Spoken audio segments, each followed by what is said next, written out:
we'll be watching a video on the science Diksha. Enlighten being through look, word, or touch. The traditional Vedic book Navaratneshwara states, Sarvasamapi Dikshanam Muktihi Phalamakhanditam Avirodhat Bhavantyeva Prasangyastu Bhuktayah. The main benefit of all initiations is moksha, enlightenment. As a side effect, health, wealth, leadership, and well-being happen. And in Rudrayamala Tantra, Shiva says, Devi Diksha Vihinasya na siddhihi na cha sadgatihi tasmat sarva prayatnena guruna dikshito bhavet. The one who is not initiated does not attain liberation nor a better future. So by all efforts, one should get initiated by Guru. What is the science of initiation? Neuroscience has proved that the process of initiation floods the brain with energy. This is the superconscious energy of Kundalini, our own highest inner potential energy. As the Kundalini flows from the thalamus to the cortex, it sets up a powerful energy loop within the brain, which awakens the latent non-mechanical parts which we have never used before. With increasing levels of coherence, the whole brain comes alive, turning into a superconductor of conscious energies that heal, empower, transform our lives, bliss and fulfillment. Initiation creates high awareness, visualization, creativity. It also slows the aging process and improves the immune system. Kundalini awakening, healing experience, levitation, teleportation, materialization. Experience the power of initiation through a range of exclusive programs conducted at the ashram. Yes, and now all of us saw how the science of Diksha works. And now let's see how the science of manifestation is authenticated through four aspects of evidences or pramanas. So the first is the Shastra Pramana, which are the eternal unchangeable truths revealed in the source scriptures. And the next is the Apta Pramana, which are the experiences and results of Aptas or authorities of Hinduism, where the Vedic rishis and scientists have time tested and verified all of these sciences. And the next is the Atma Pramana, which is an account from the Supreme Point of Hinduism, Jagadguru Mahasannidhanam, His Divine Holiness, Bhagavan Nithyananda Paramashivam, this millennium's avatar's personal experience of the power manifestation, of how he has used this power manifestation.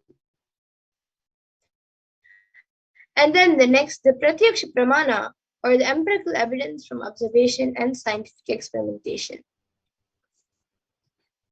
And the Vedas are the ultimate superior authority for Hindus and are pure science where the ultimate truths are revealed and explained. The Agamas are the scriptures that applied technology and applied science expanded. The Vedas and Agamas, Vedagamas, are given the status of Shruti as they're directly revealed by Paramashiva. They're the ultimate, eternal, unchangeable truths which are revealed by Paramashiva. So a reference cited from these Shastras or source scriptures is called the Shastra Pramana.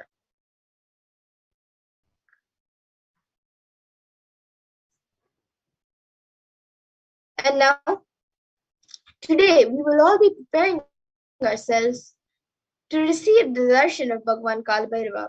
So we are now going to be witnessing a very special and unique live demonstration of the powers of Bhagavan Kalabhairava. So let us get ready to witness a very unique and exciting demonstration of the powers of third eye and Akashic reading. So the Akashic records are records created in space of whatever is happening and happened and yet to happen. All of that is recorded there as a file. So, first of all, nothing can be destroyed. So, please understand that none of your actions, thoughts, plans, emotions, words, nothing can be destroyed. The Akashic records are the cosmic archives of everything happened, happening, and will happen. The Akashic records are a verbal, visual, five-dimensional document of whatever is happening, and that is continuously getting recorded. And Mahakala Bhairava is the lord of time and the very fabric of Akasha, the space dimension. As the lord of time and integrity, he holds the key to the cosmic archives, the Akashic records, which contains the past, present, and future. And the Akashic readings is not a prediction, but it is reading from the cosmic archives, from the records. And so there is no such thing as past, present, and future beyond space, where creation and destruction happen simultaneously. But in the dimension of time starts the past, present, and future. But as the Akashic readings are stored in the space dimension, the Akasha, there is no past, no present, and no future. That is why what you call as happened, happening, and yet to happen is clearly already recorded. And as the avatar of Paramashiva, the supreme point of Hinduism has graced humanity and is blessing all of us and giving darshan of Lord Mahakala Bhairava, answering all our questions and to the yearning of seekers as solutions, breakthroughs, and liberating humanity from pain and suffering. And any answer given by Lord Kalabhairava is not just an answer, but a karmic breakthrough for the receiver, for all of us.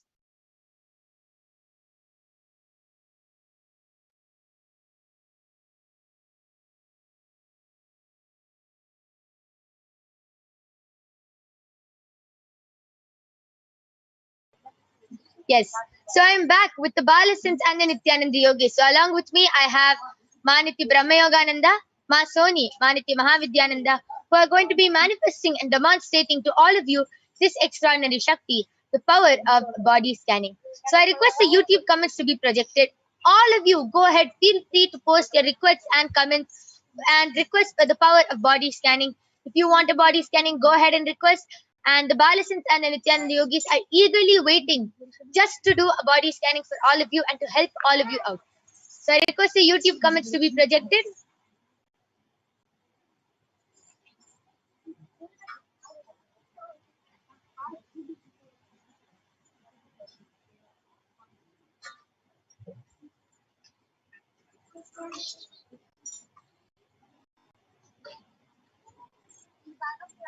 Yes. Okay. So Raman Vasishta has requested for a body scanning for his mother, Ram Kurmari Vasishta, and he has told that he has her consent. Yes.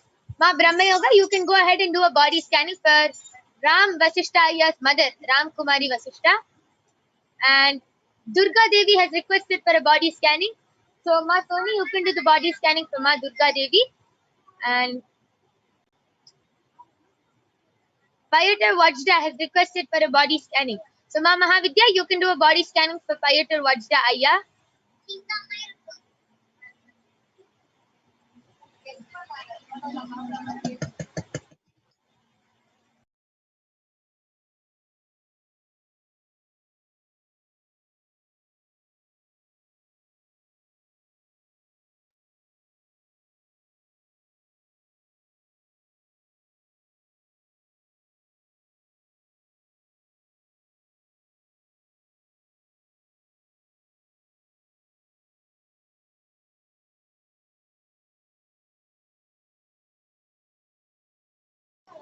Yes, yes. So Ma Brahmayoga, are you ready?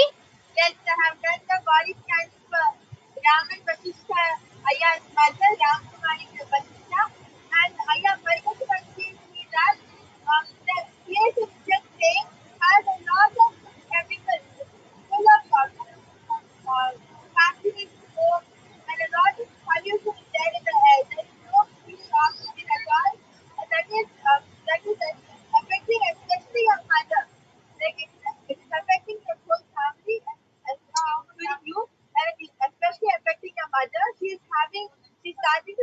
these black type of circles type things on her lungs, and she's getting these black type of circles on her lungs, and she's getting a lot of other body problems, and everything is due to the pollution in the air. So immediately Paramashiva revealed that you should change the place in which you're staying. You should change the place in which you're staying and move to a different house, and that will automatically clear everything from your body, and all along with that, all the other body problems your mother has will also get healed. Yes, that was a beautiful and a very detailed scanning for Ram Kumari Vasishta. That was amazing. Ram and Vasishta, I request you to get back whether you were able to relate with the scanning, whether your mother was able to relate with the scanning. Yes, Ma Soni, are you ready? Yes, you can go ahead.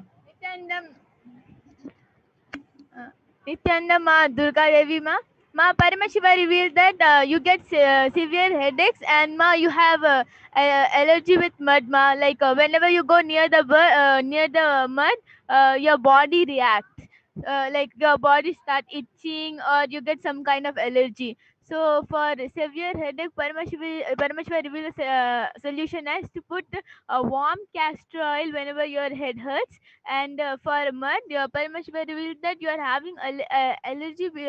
It's because because you don't eat veggies and fruits. So Paramashiva have revealed a solution as to eat more and more veggies and eat and fruit also. Yes, that was also a very beautiful scanning. As all of you saw how Ma Soni revealed the root cause. Ma Durga Devi is allergic to mud because she's not eating vegetables and fruits. She has revealed the root cause through her third eye. Very beautiful body scanning. Ma Durga Devi, I request you to get back whether you were able to relate with the scanning. Yes, Ma Mahavidya, are you ready? So this is a body scanning for Peter Vajda. Yeah, what Paramashiva revealed immediately is that you have a lot of things on your mind, and continuously you are seeing yourself go between delusion and then remind yourself that Swamiji is with you and come out of it. So consistently you're feeling yourself go to and fro. Yeah, what Swamiji revealed is that you need to have lots of water, just hydrate yourself so you can remove the toxins. Just detox yourself with a lot of water, and this will also heal the sore, the little bit of soreness that you have on your fingertips. Rest of it with your hair, all of it is actually just related with what you're feeling inside. So just detox your body and remember yourself that Swamiji is with you, and you all of your little problems that you're feeling in the side of your stomach, your fingertips, little bit on your hair, all of them will be healed immediately. Yes, so that was also a very beautiful scanning for Payatar Vajda Ayya. I request you to get back. And Raman Vasishta Ayya has gotten back telling the first part of the body scan explanation was voice was not clear. Can you please repeat for your mother? Yes. Yes, Ayya. Ma Brahmayoga will be repeating, but before that, Mahesh Ayya has also requested for a body scanning. So, Ma Soni, you can do the body scanning for Mahesh Ayya. Yes. Yes, Raman Vashishtaya, Parameshwara revealed that the place in which you're living has a lot of pollution, and that is affecting your whole family, especially your mother, because she's getting these black spots on her lungs. And not only that, but she's getting a lot of other pains, like she's having pain in her knee, and she's getting regular headaches, and all of this is happening only because of the pollution which is there. So Parameshwara revealed that immediately you should change the place in which you're living, and everything will get automatically, it will get cleansed, and all the body problems your mother is having, including the black spots in her lungs, will get healed. Wow, a very beautiful solution for that power of body scanning. Yes. And Ma Durga Devi, Ma Soni has already done the body scanning for you. Once she's done for the body scanning for Maheshaya, I will request her to repeat. But she has actually revealed through her third eye that you are allergic to mud, and that is because you are not eating veggies and fruits properly. And there's a few more things which Ma Soni will be repeating again after she's done with the body scanning for Maheshaya.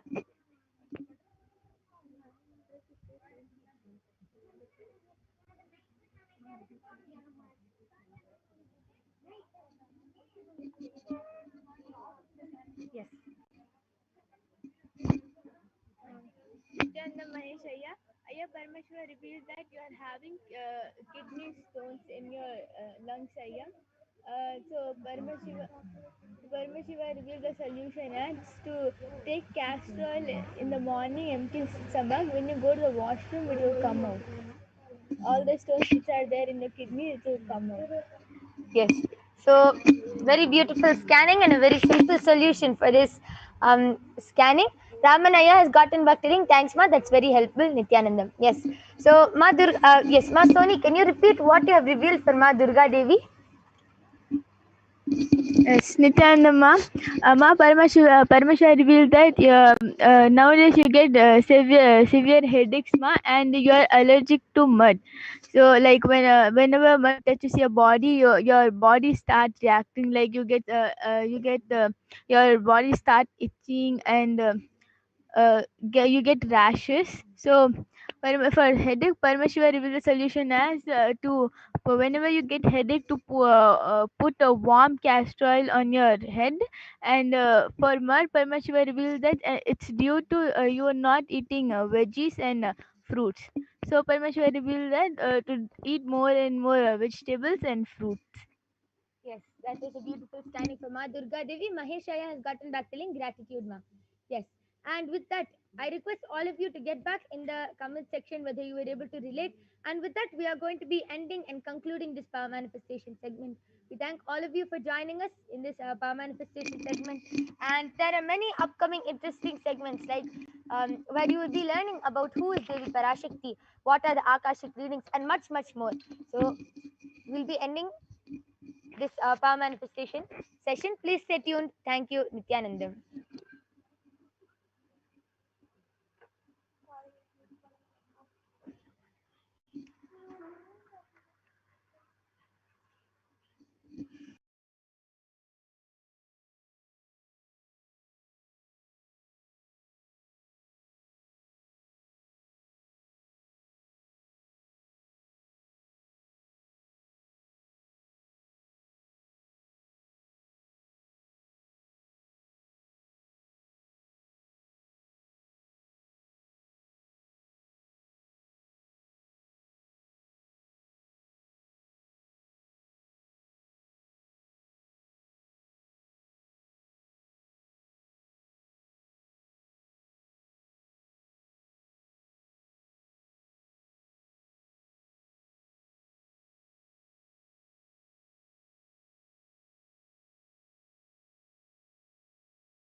Nityanam, everyone, welcome back. So now we will be moving into the next segment where we will be learning about divine feminine consciousness, about Devi Parashakti.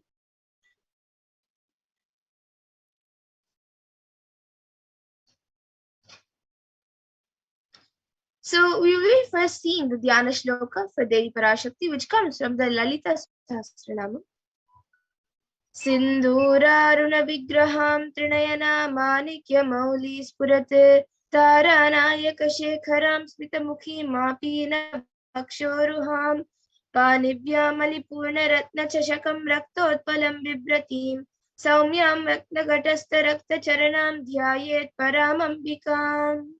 And the translation for this is: the Divine Mother is to be meditated upon as shining in a vermilion red body, with a triple eyes, sporting a crown of rubies, studded with a crescent moon, a face all smiles, a splendid bust, one hand holding a jewel cup brimming with mead, and the other twirling in red lotus. And then another verse from the Lalita Sahasranam. अरुणां करुणां तरङ्गताक्षीं धृतपाशाङ्कुशपुष्पबाणचापाम् अनिमादिभिरावृतामयुकैरहमित्येव विभावये भवानीम्. So the translation for this is: I meditate on the great empress. She is red in color. Her eyes are full of compassion. She holds the nose, the wood, the bow, and the flowery arrows in her hands. She is surrounded on all sides by the powers such as anima forays, and she is the self within me. And Devi Parashakti is the ultimate pure feminine consciousness. Parashakti is the cosmic mother, and it is in her cosmic womb from which billions and billions of universes come out and go in. It is the source where the Big Bang and black holes go on and on. Parashakti is the source Shakti, the source energy, and source power from which all of us came, all of us are in even now, and which all of us are going to merge into.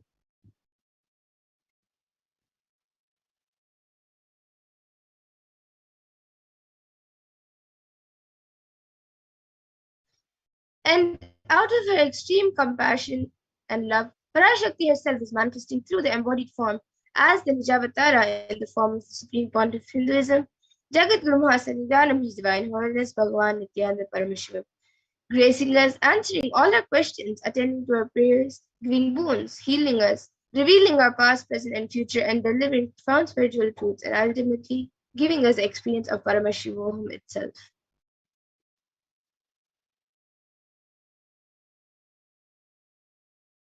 And in the words of Devi Parashakti himself, raising as Omkara, expressing as Vedas and Agamas, blossomed as Shinkara, filled as Parashurasi, living in 40 triangles, the Kailasa Swamini was in Kailasa, Sri Parachintamani, Parashurasi, sitting as part of Paramashiva, Parameshwari who rules the world, Paramashakti, Manonmani, Meenakshi, as Nithyananda, I took his avatar here.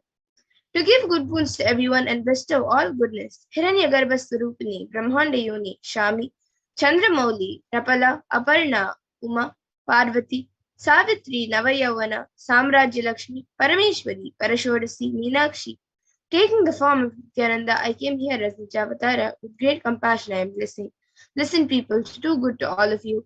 I took the form of Nityananda and came down as Nijavatara.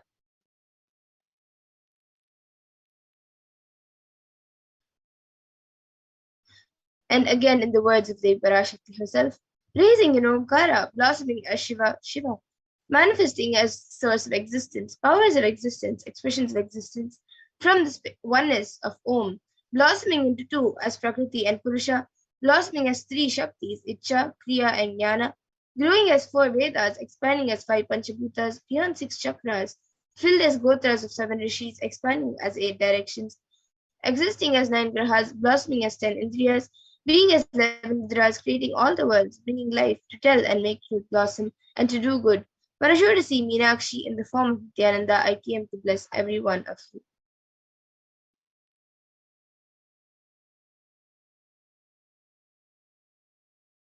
And when the darshan is happening, literally you are seeing Paramashiva and Parashakti at that moment. So she is there on your screen. So you can receive her very traditionally. You can keep two betel leaves, one betel nut, one banana, and one coin in front of the screen as you watch Devi Parashakti. And for those of you who don't know, a coin is considered the traditional dakshina in the Hindu tradition. And it can be the lowest value. In India, it can be just a paise, and in the US, it can even be just a cent. Swamiji says, I'm not trying to monetize. Keep even 1 cent. It is okay. So for 100 days, if you have darshan, it will add up to $1. In India, even 1 paise is okay.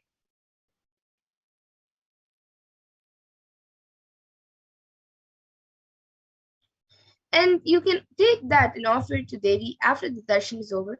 You can do namaskar and eat the banana, beetle leaf and beetle nut and take it as prasadam immediately.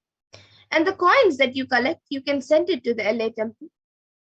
And some of you might be wondering what this beetle leaf and beetle nut might do. The beetle leaf and beetle nut may look too small, but in a few days you will see how much it adds to your sentiment that really she is there. You will not take the Devi Darshan for granted. Rituals will break your monotonous unconscious mentality and lifestyle and remind you to raise you to the powerful cognition and to break your unconscious behavior.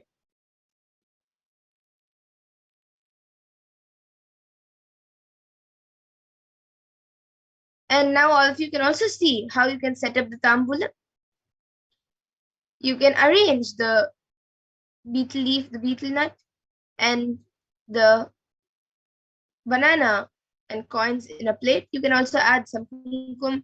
So we can go to the previous. Yes. So you can arrange everything in a plate. And if you would like, you can also keep a coconut, red bangles, and few other things which are set up in a tambula. But the main few simple things as part of tambula is the 2 beetle leaves, 1 beetle nut, a coin, and bananas. So you can arrange it in a plate and keep it in front of the screen. And now with this, we come to the conclusion of this segment and we'll be moving on to the next segment. So we will be back after a short break to see about what the Parashakti has revealed for humanity and how she is helping humanity. So we will be back after a short break. Please stay tuned.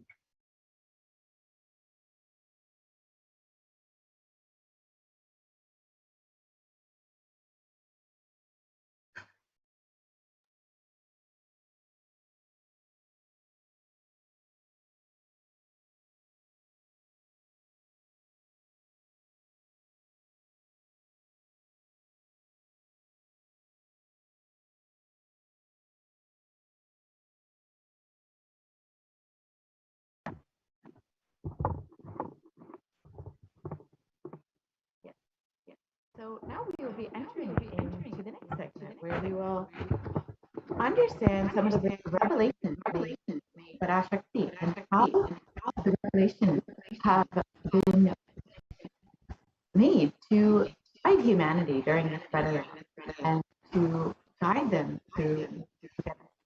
So if we can share the slides on community, we can get started and understand some of the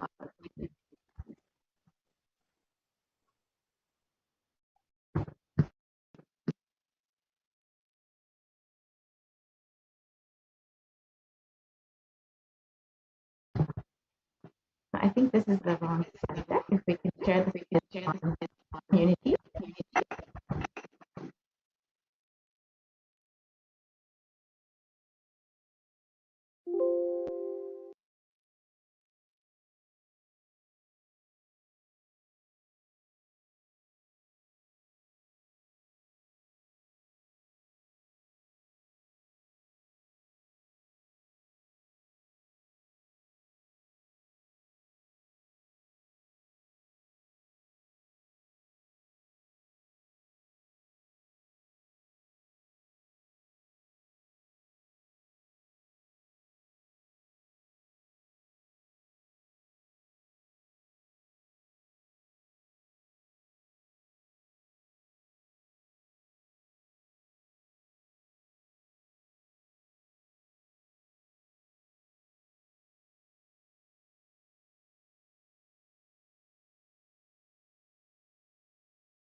up, these are the wrong slides. We can continue to slide to the community slide.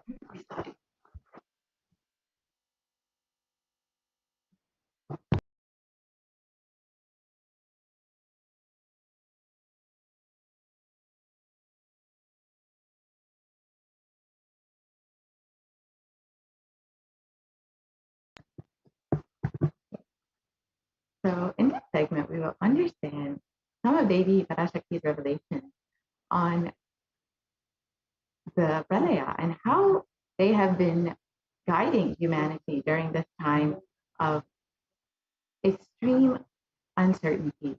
And during this time where we are not sure where we can get the right information, Devi herself has been revealing through the Supreme Council of Hinduism guidance and blessing humanity during this time of darkness and this great deluge where thousands and thousands of people have been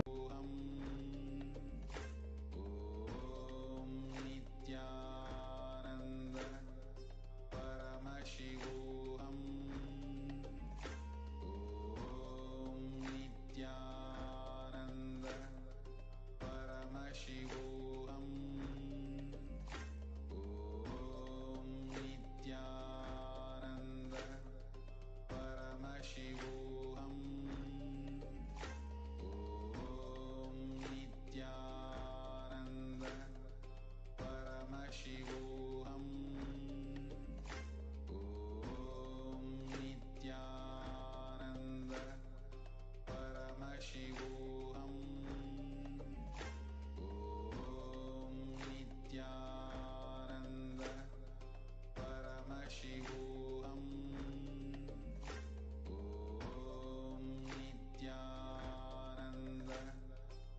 Paramashivoham.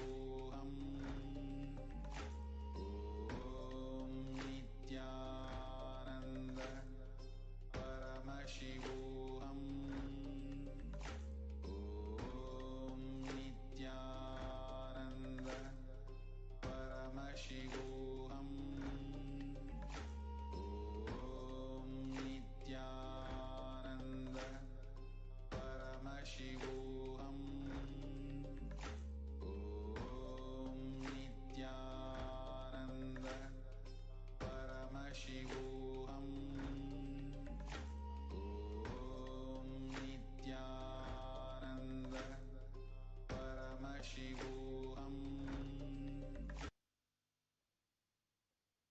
So let us enter into this segment where we will understand some of Devi Parashakti's relationship. We can move to the next slide.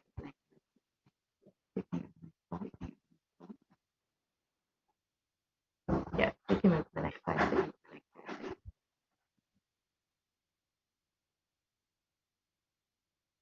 Yes. Out of his extreme passion, the Supreme Consciousness Hinduism has been manifested in Devi Parashakti herself and gracing us, answering all of our questions, attending to our prayers, giving boons, healing us, revealing our past, present, and future, delivering profound spiritual truths, and ultimately giving us the experience of Paramashivoham itself. So now let us understand some of Devi Parashakti's revelations on immunity and COVID-19.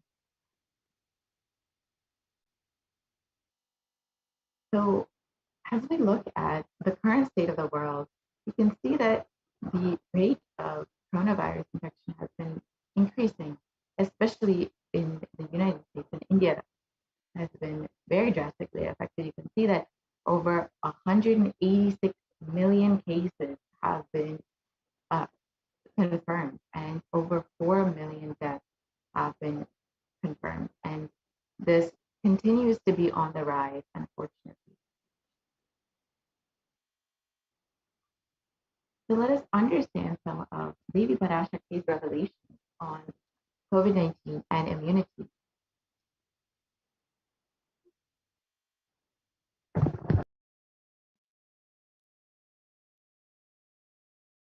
That's the first priority. Still, you are all not realizing the power of my words when I say Corona is very much out there with the support of decision makers, rulers, people who are supposed to protect all of you. Due to their irresponsibility, it is there and getting more and more strengthened. It is becoming more and more stronger in multiple forms. And all the other diseases which are waiting to attack human bodies, because corona has made the immunity strength weak in human bodies. Human bodies have lost the strength of immunity power. All the multi-layer after effects and side effects of this pralaya in political situations, economical situations, social situations, mental situations, in every level.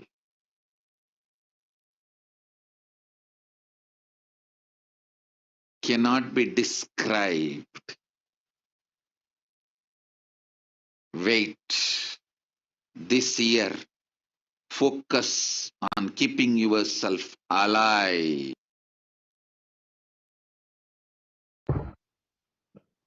So let us reiterate what Baby's revelations on the 18th of June 2021. Still, you are not realizing the power of my words. When I say Corona is very much out there with the support of the decision makers, rulers, people who are supposed to protect all of you, due to their irresponsibility, it is there and getting more and more strengthened. It is becoming more and more stronger in multiple forms. And all other diseases which are waiting to attack human bodies because Corona has made the immunity strength weak in human bodies have lost the strength of immunity power. All the multi-layer after effects and side effects of this pralaya in political situations, economic situations, social situations, mental situations, in every level cannot be described. Wait this year, focus on keeping yourself alive. So let us look at the three main revelations made by Devi Parashakti. The first revelation was that Corona has made the immunity strength weak in human bodies. So let us look at how Corona has been affecting human bodies.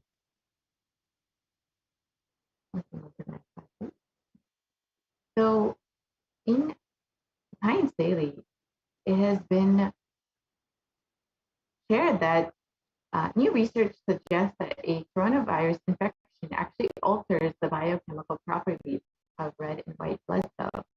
In some cases, for months, a possible explanation for long COVID, which is when people experience symptoms well after the initial infection, which can be up to months after the initial infection. So this was published on June 29, 2021, just 11 days after Devi Parashakti revelation. In this article stated that COVID-19 significantly changes the size and stiffness of red and white blood cells, and sometimes over months. So these results explain why some affected people continue to complain of symptoms long after an infection of COVID-19, which is what is considered as long COVID. You can see that COVID-19 actually alters your immune system, and as they be revealed, affects the strength of your immunity. So in the Academy of Medical Science, it states that the way that the body defends against a virus is that it recognizes and neutralizes it. However, in Forbes, a recent article published says that corona actually suppresses the immune system by disrupting the actions of the body's immune cells. And this immunosuppression allows for the two-week incubation period, which gives corona enough time to attack the body. So just as they were revealed, it suppresses the immune system and affects the immunity strength in people, which is why many people are facing such strong symptoms of COVID-19 and are being not only affected by COVID, but other diseases as well as they do. So here we can look at the typical timeline for someone who is suffering from COVID-19. The initial incubation period happens between 0 to 5 days, and then from 5 to 10 days, the prodromal period takes place, and then the onset of acute infection, which is when many times people end up going to the ICU or facing much stronger symptoms of COVID-19. So you can see how this progresses throughout the 2 weeks and sometimes for much longer. And here you can see the comparison of COVID-19 to other deadly diseases throughout history. You can see HIV on the far left, which has taken the lives of more than 35 million people over the course of 40 years. Whereas when we look at COVID-19, it has been around for about 2 years now and has already taken 4 million lives, and which is severely underreported, as much of the data shows that the numbers could be much, much higher than what we know. So you can see that COVID-19, the fatality, the effect, the death rate, and the amount of people, the number of people that COVID-19 has been affected is well within the range of how HIV, which is considered to be one of the worst pandemics throughout history. And here you can see the long-term effects of coronavirus on immunity. Recent data published in the Immunology Network has showed that the University of Oxford has found that the cells are profoundly impaired after recovering from COVID. And the British Society for Immunology has also claimed that the effects of COVID are far beyond respiratory health. It also affects our cardiovascular and renal systems. And this long-term impact of COVID-19 shows that the cellular immune system in individuals recovering from COVID-19 reveals that a profound NKT cell impairment has been affected. So you can see that COVID-19 actually affects the immune system just as Davy had revealed. So we can see that in recent research published that the exposure to the disease COVID-19 causes symptoms in multiple organ systems which across the body and is not limited to only the lungs and respiratory system, as was originally thought. In addition, patients are reporting chronic symptoms such as fatigue and shortness of breath that last for months after the original infection. And the name given to the suffering from COVID-like symptoms, like after the infection has passed, is called long COVID. So just as they've revealed that COVID-19 actually affects the immune system long after the initial infection and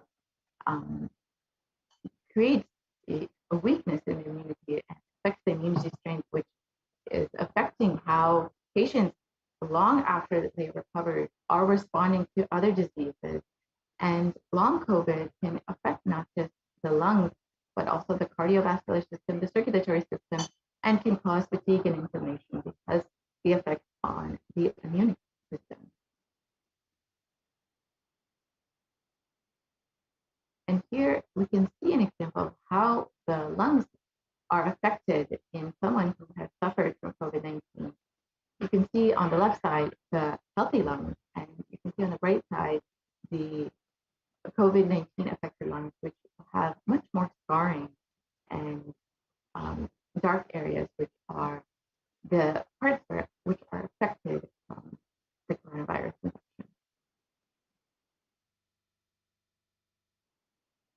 we can see that even after contracting COVID, your immune system has been weakened and you are much more susceptible to other diseases. And it is in an article published by CDC, you can see that the symptoms that can last for weeks or months after first being infected with coronavirus can actually have effects on multiple organs, and not just the lungs, but the kidney and heart and other in the skin and the immune system, which is exactly as they revealed. And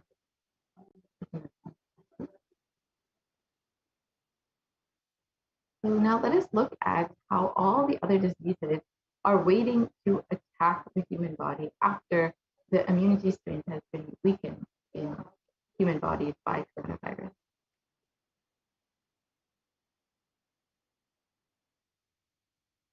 So, as many of us have heard, black fungus, white fungus, and other fungal diseases have been sweeping the nation in India and have been affecting mainly patients who have recovered from COVID-19. And there have been around 9,000 rare cases of COVID-19 reported in this article. And in other news, that out of 5,474 cases, over 4,556 patients were patients who had been affected by COVID-19. We can see it is mainly affecting patients who have recovered from COVID-19. And here are some photos of patients who have been both affected by coronavirus and have been having also infected with black fungus, white fungus, and other fungal diseases. You can see how much of suffering and pain that many of these patients have been going through. And as they revealed, it really eats the skin and the brain. And this is exactly what many patients are experiencing with this fungal infection.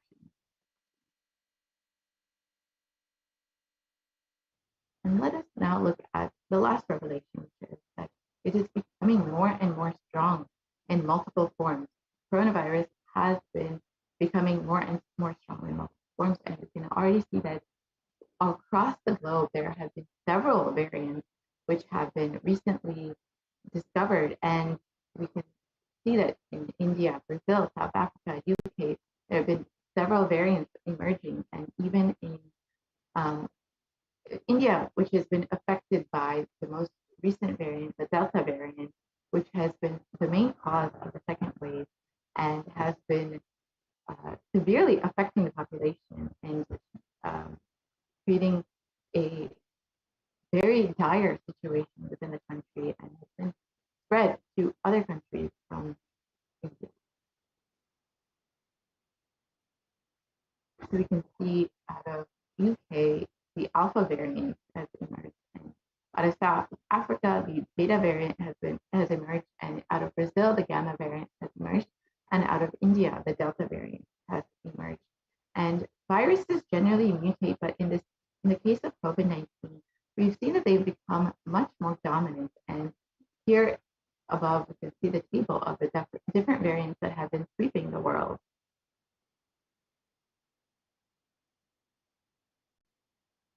And in recent articles published, you can see that the Delta variant has been the primary cause of India's second wave of COVID-19, and the dangers of these variants have been further highlighted when the World Health Organization categorized the Delta variant as the most highly transmissible variant of COVID. And as the Supreme Council of Hinduism has recently revealed, that the Delta variant is not just the only variant that will drastically affect India, but we are now seeing cases of the Delta Plus variant and the Lambda variant, which will affect India much, much more. And we can see that um, that already there is a cause for concern for a third wave within India, with new variants emerging, as just as they revealed and as Supreme Council of Hinduism has revealed in such as well. And here are just a small infographic of the 4 variants that are currently circulating, and we can see the different countries which have been affected and which the variants have come out of.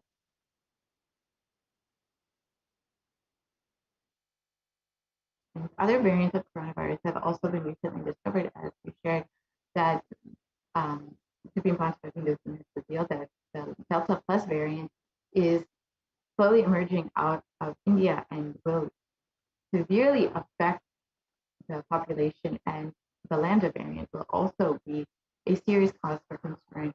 It is not as maybe many people think that coronavirus is becoming that the pandemic has been slowing down. However, there are very serious causes for concern, and there are multiple reasons why we need to be on alert, making sure that we are following the multi-layer quarantine guidelines, and ensuring, especially if you are in India, that you are taking care of yourself, that you're quarantining yourself, isolating yourself, and ensuring that you're maintaining social distancing. If you are living in India, take this opportunity to avail the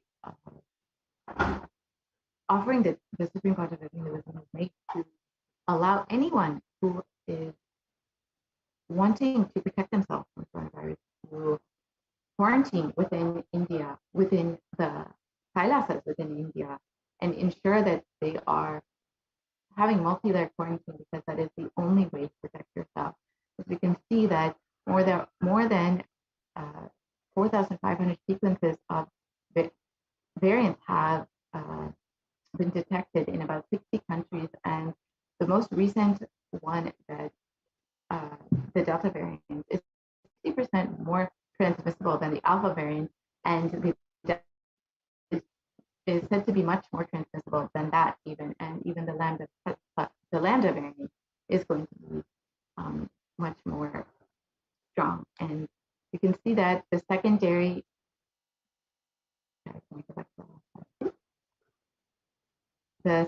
attack rates have been known to be 51 to 67% higher than that of the Alpha variant. And as the Supreme Court of Hinduism revealed, that you are not protected if you have already been infected with COVID-19, that you are not necessarily going to have the protection just because you've already been infected, and that the other variants will still be able to affect the patients who have already been infected with COVID-19, and that even children will be affected with this third wave. So it is highly, highly important to ensure that we take heed to Devi's words.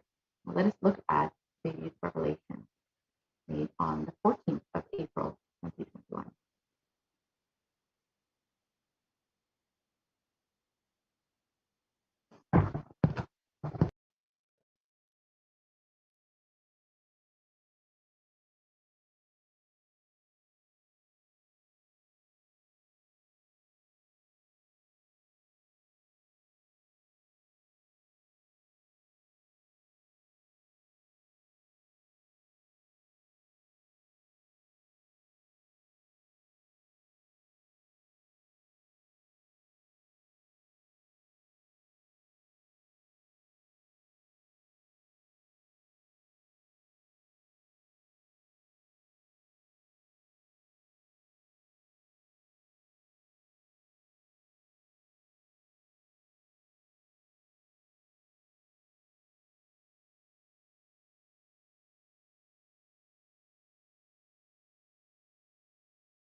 Sharmila,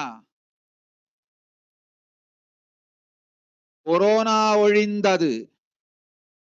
கொரோனாவை வைத்து அரசியலும் அழிவாட்டமும் செய்ய நினைக்கும் மனிதர்களின் சதிராட்டம் முடிய இன்னும் 4 ஆண்டுகளாகும். என் பக்தர்களையும் சீடர்களையும் கைலாய வாசிகளையும் நானே காத்துக் கொள்கின்றேன், நானே காக்கின்றேன்.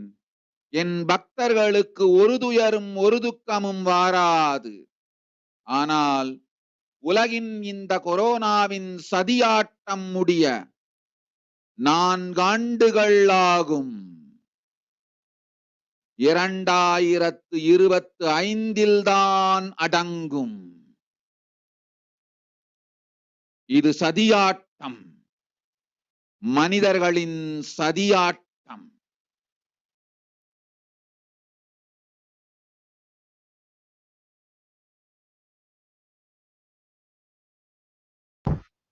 Yes. And the translation is as follows: Corona is destroyed, but it will take 4 years for the political conspiracy done by humans to end. I will protect my devotees, disciples, and Kailasavasi. No suffering will come for my devotees, but it will take 4 years for the conspiracy of Corona to end. It will come to an end only in 2025. It is a conspiracy, a human conspiracy.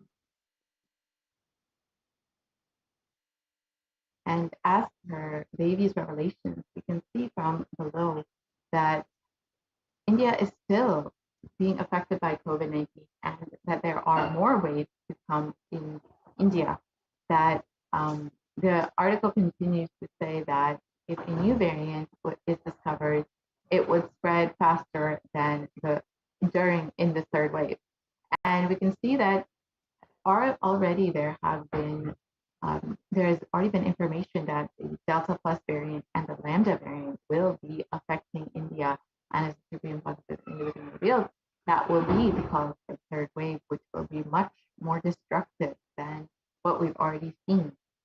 And Devi has also revealed that within the Buddhadasi month, will be coming up in August, that there will be crores and crores of people dying, and that even children, the Supreme Court revealed that even children will be unfortunately affected in the third wave. And we can already see that this is already coming to light as we are approaching the month of Buddhadasi. We can already see how this is coming to reality and how it will severely affect the Indian population, and how the coronavirus, COVID-19, as they revealed, is not coming to an end. This pandemic is not coming to an end. It will continue to affect India in the coming months and even years, up until the conspiracy ends. And let us see how we can protect ourselves during this time, this dark time. So, as David revealed, there are more and more waves of COVID-19 coming, and that will affect India. So what is the best way to protect ourselves? And does anybody have a solution?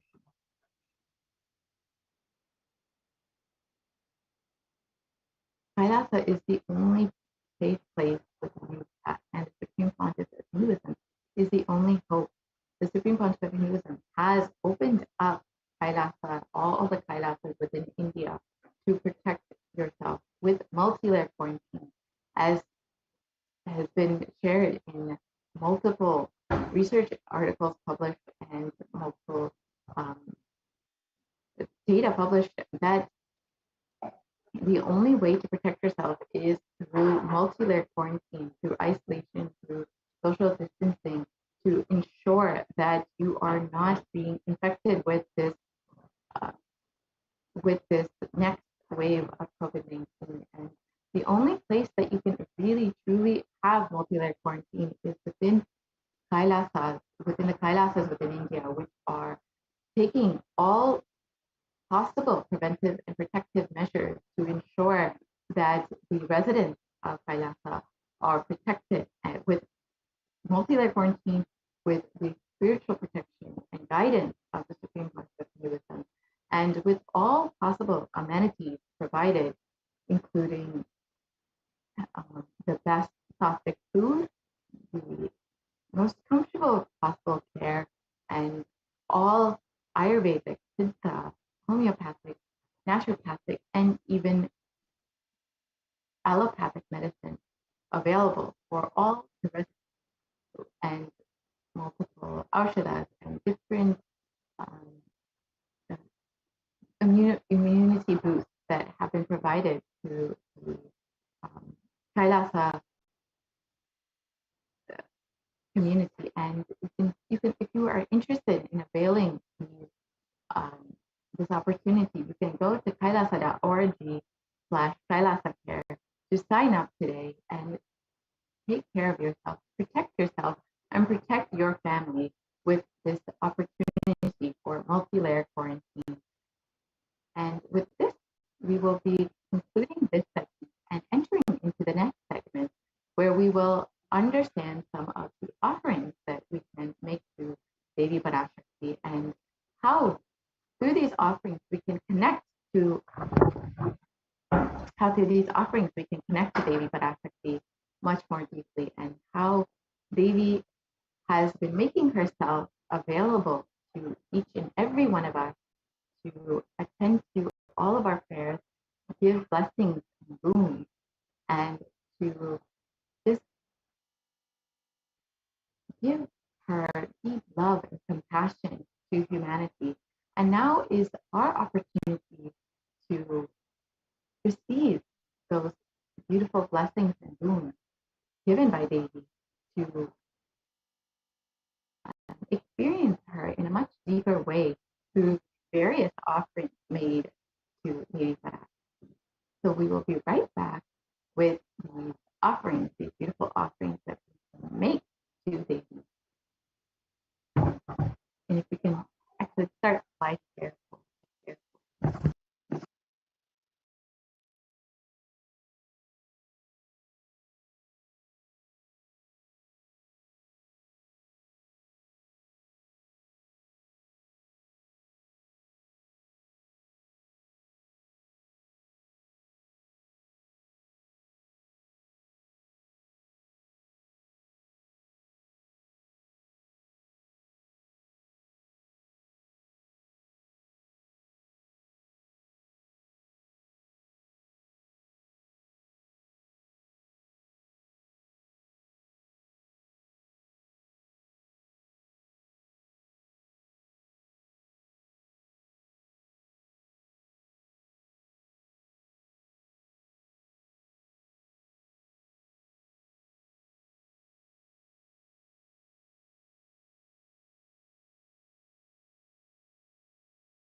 Nithyanandam, welcome back to all of the viewers.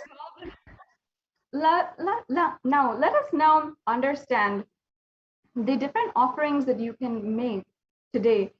We have a various exquisite array of offerings that you can do in order to experience the ultimate oneness with Paramashiva. Now, I request if we can go back to the previous slide.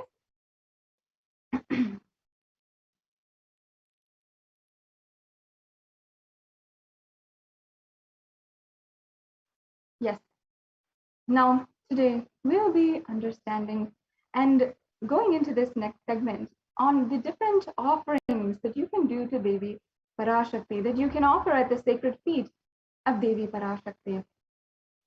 And there has been so many different ways, of course, until now that you have understood the different powerful cognitions that Devi Parashakti embodies. And you will be able to now see how those powerful cognitions through the science of ritualistic sevas and the science of worship can literally manifest that into your reality.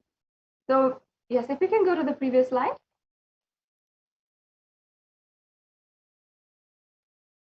Yes, the previous slide, please.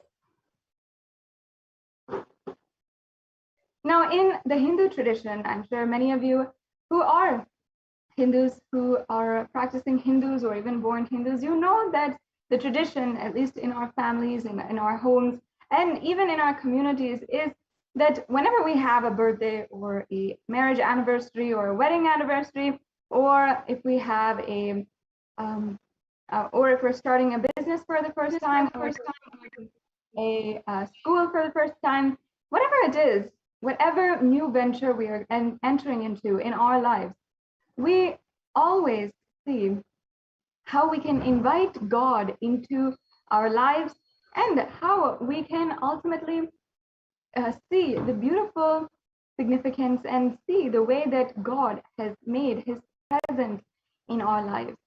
Now, this is often done through the ritual. And in the ritual, we are offering our gratitude to gods, goddesses, our Ishta Devata, or our favorite deity, or the Kula Devata, the community god.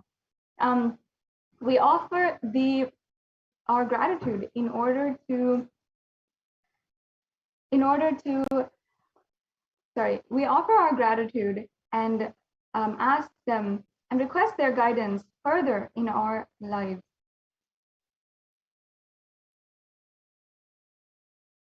Yes, and this is the custom, the tradition in Sanatana Hindu Dharma, where we often, every single opportunity we have, we seek the loving, graceful presence of the divine in our lives. And that's what we call practicing the presence of God, and even what the Supreme Pontiff of Hinduism has revived as the science of enlightenment. And literally the science of living enlightenment, where we're literally living with God. We're living with the presence of the divine and continuously relating with them, continuously having a beautiful relationship with them and holding them dear in our hearts. And that ultimately is the way that we can manifest whatever we want in reality. Now, yes, thank you. Let us first chant the Dhyana Shloka we'll first chant the Dhyana Shloka for Devi Parashakti.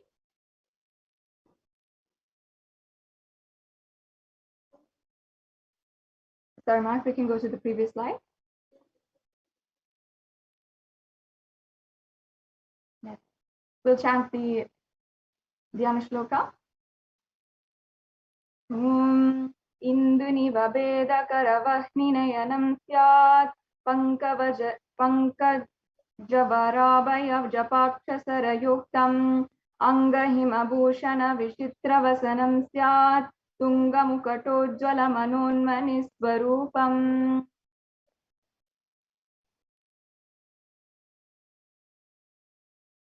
And the translation now I'll chant. Moonlight face, holding the Vedas on hand and fire in eyes, with lotus flower gracing and blessing hands, and one hand with the Japamala, beautifully decorated with jeweled ornaments and wonderful clothes and shining bright crown. Her name is Manonmani.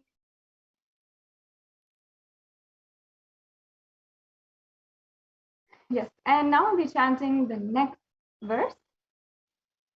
ध्याये देवीं त्रिनेत्रां शशिनिभवदनां वेदहस्तां ददानां सव्ये पद्मं वरदमपरे चाभयं चाक्षमालां दिव्यैराभरणविभूषिततनुं ब्रह्मादिभिः पूजितां देवीमेव मनोन्मनीं प्रतिदिनं कामात्रदात्रीं शुभाम्. Next slide, please. I meditate on Devi with 3 eyes glowing like the moon and holding the Vedas, lotus and gracing with blessing and gracing hands. She is wearing beautiful ornaments and she is worshipped by Brahma and other many gods and showers auspicious boons for all actions every day.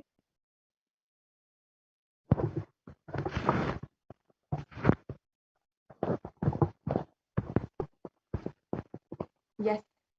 Now let us understand the significance of the divine element gold in this exquisite array of offerings that you can do today that we'll be presenting to you. You'll see that many of them are offerings in gold, and many of you might realize or might try to understand, what is this? Why is everything in gold? Even you might be thinking, why does Swamiji himself wear so much of gold? What is the significance, and what does it mean to us, and how does it actually transform or benefit us? The beauty is that everything within Sanatana Hindu Dharma is a science. It has a beautiful significance and a role in us, each and every one of us, experiencing enlightenment. Now, in the Atharva Veda, there is a verse where it speaks on the divine element gold and how the gold has virtuous properties. And I'll just be chanting the English translation.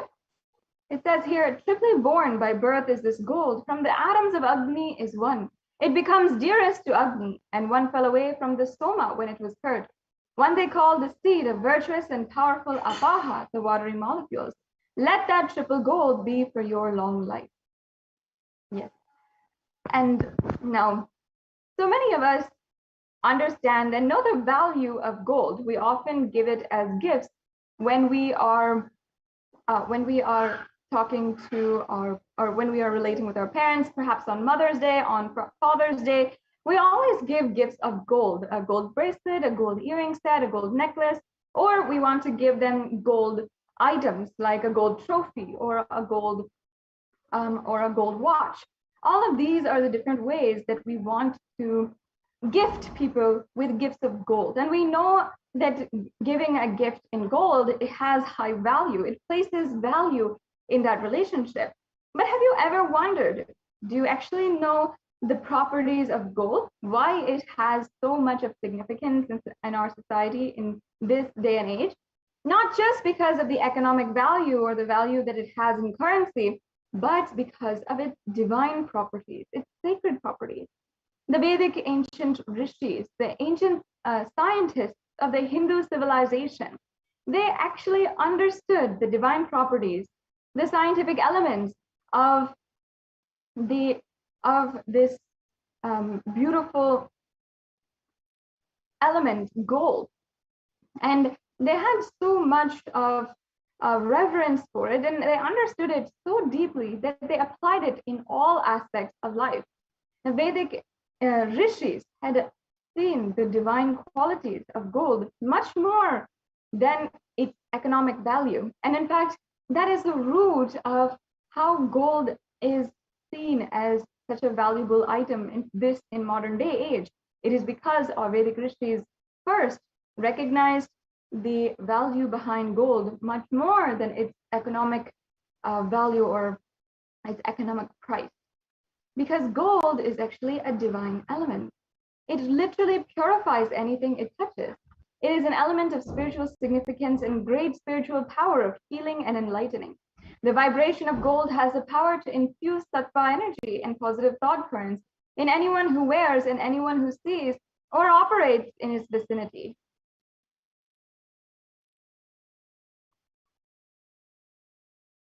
And gold is present in all of the scriptures, the Agamas, the Vedas, the Shrutis, the Itihasas, and Puranas. In all Hindu scriptures, it is abundant that gold is the most auspicious and the purest metal, which can literally purify the being. In the Hindu civilization, everything was built in gold and exchanged in gold. Ritual fees were offered in gold bricks. When one was to be saved from life-threatening illnesses, gold was offered as a ritual fee. Gold was in abundance and used for weighing equivalent amounts of commodities, including cows. And kingdoms were built with huge doors of gold. The streets would have huge columns and huge archways of gold, and even horses and cows that were each that were both and all animals in the Vedic civilization recognized for their infinite possibility, for the pure consciousness that they embody. All of them were also dressed and decorated in gold.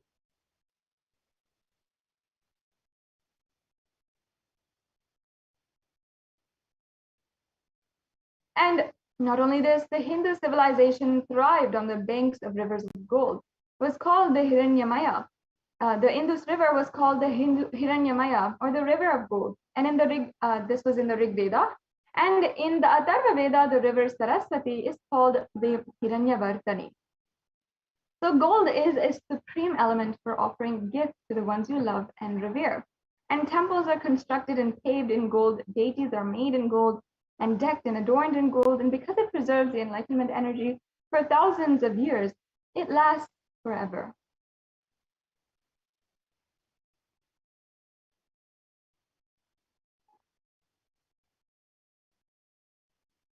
Now, let us begin entering into all the different offerings that we have available for each and every one of you today. The first offering is the E-Hundi offering. And in this, we see how Devi Parashakti literally reveres and she adores any kind of donation. You can offer any kind of donation and she will accept it. She will grace you with all the blessings that you want. She will remove any fear. She'll do anything. And you don't even have to give anything, do anything. Simply if you express your devotion, Devi Parashakti will just pour herself on you. And there's in fact a verse in the Lalita Sahasranama which describes exactly this. Devi Parashakti is described Bhakti Priya Bhakti Ghamya Bhakti Vashya Bhayapaham Shambhavi Sharadaradya Sharvani Sharmadayini. Devi is fond of true devotion and is realized through true devotion. She can be won over through true devotion and she removes all fear.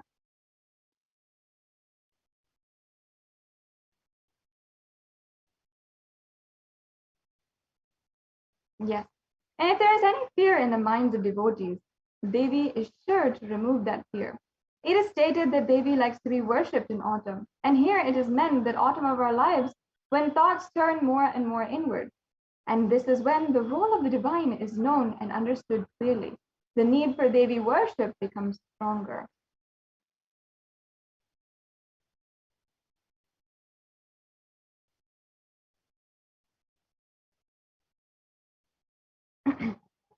So this E-Hundi offering is an offering that you can make for any amount of money. You can offer it for $1, for how much ever you feel you'd like to offer as a donation out of your gratitude to Devi Parashakti. Yes, and the next offering is the Sankalpa chanting. I'll just be chanting the English translation for the Devi Mahatmyam chapter 12 verse 14, where it says, the goddess enchants this universe and she herself gives birth to this universe. The goddess, being prayed without interest in anything, gives out knowledge that leads to salvation and gives wealth in the materialistic sense. Now, the offering of the Sankalpa is the offering of the conscious resolution. And many of you might be wondering, what is the conscious resolution? And actually, in Sanatana Hindu Dharma, there is a beautiful tradition where we are literally offering the Sankalpa. And for every ritual, for every single ritual, this Sankalpa is a very important part. There is no ritual without a Sankalpa. And you can change the wordings, it can, and cater it exactly to what you want to manifest in your reality. Every day during the Guru Puja that we offer, even as Kailasians, the Sankalpa is a prayer for deep devotion and manifesting whatever we want into reality. And even if that might be um, that might be having the eternal celebration, or if it is blessing, requesting the blessings for going beyond greed and fear and lust, or if it is even all of being blessed with all of the different shaktis of having eternal wisdom or having eternal wealth, whatever it is, the sankalpa is chanted as a way to basically just make that conscious resolution for the day. And every single day we chant it during the Guru Puja, and as well as every single ritual, it is chanted, and it can also be chanted by itself in order to manifest what you want into reality, because it is a powerful way to manifest what you want in reality. Just chanting and creating that vibration, even another person, a Pujacharya, Shivacharya, who is chanting it for you, can create that energy in order to make that conscious resolution happen in your life. So this offering can be done, and it will literally give you the blessings of and the fruition of all the desires and wishes that you are yearning for.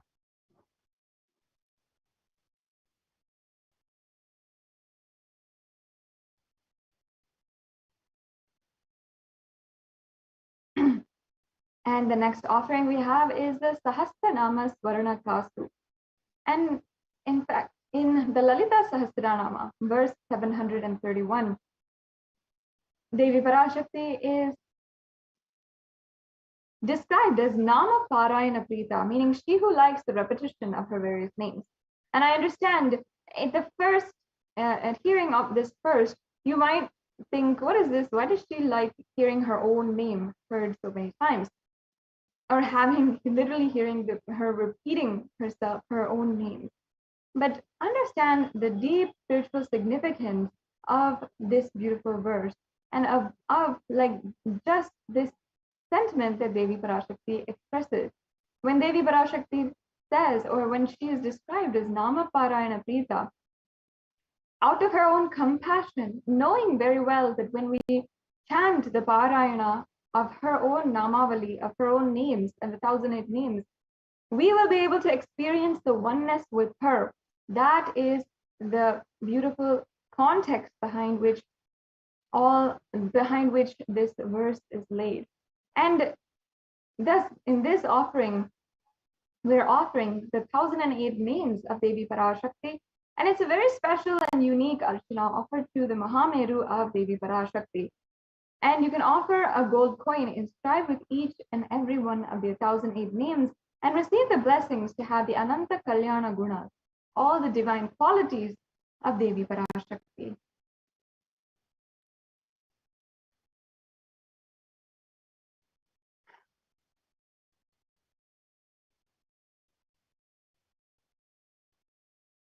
Yes. And the next offering is the Mukta Anguti. So now, and I just like to say first that if you knew that your mother had a liking to pearls, or if you knew that in a sacred part or a secret part of her heart, she just really loved pearls, and you don't necessarily know why, she doesn't necessarily tell you, but you know that she loves pearls.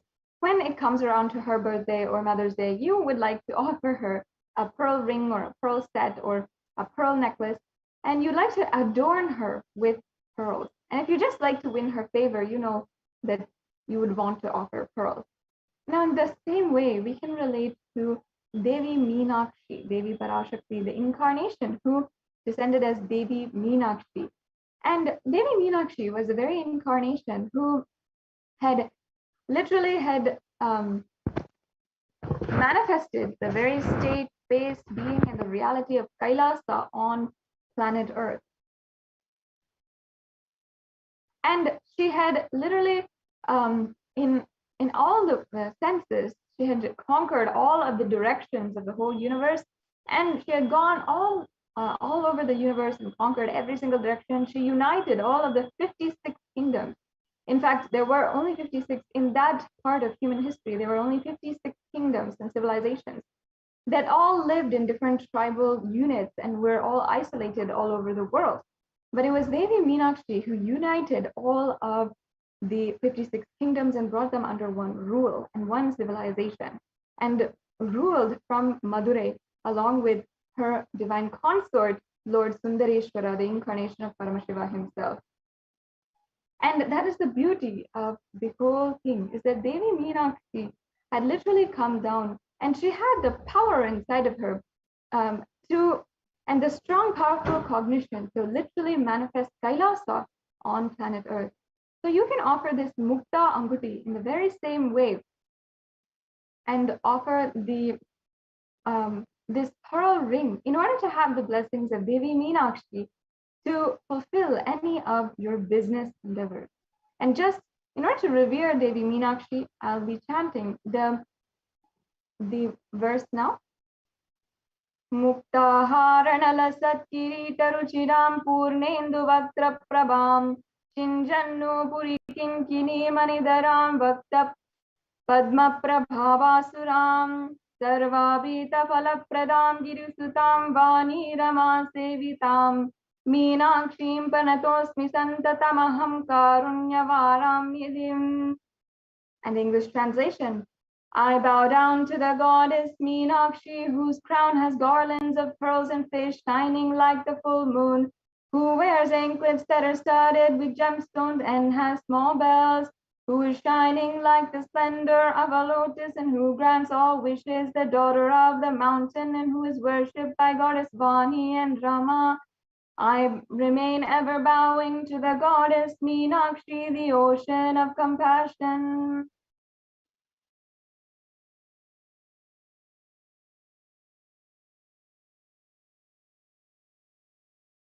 Yes, and as I was saying, the offering of this Mukta Anguti is a very beautiful offering that you can do in order to receive the grace and blessings of Devi Meenakshi in all of your different endeavors to fulfill your ambition. Now, if you'd like to go through the further steps in order to make your payment today and make this offering, you can go to the link which is projected, which is tiny.cc/Devi-offerings. However, if you are just having a few questions about how to make the payment, please stay tuned until the end of this segment, and we will be able to walk you through what is the different links, how to pay, and what's options that you have. So stay tuned for that. Now let us go into the next offering. The next offering is the Swarna Padma Pushpa, the golden lotus. And in the Kamik Agama, the verse, it says that all the kalasas, which are the pots used during the worship, all of them should be wound around with suitable thread and covered with new cloth. They should be adorned with lotus flower made of gold.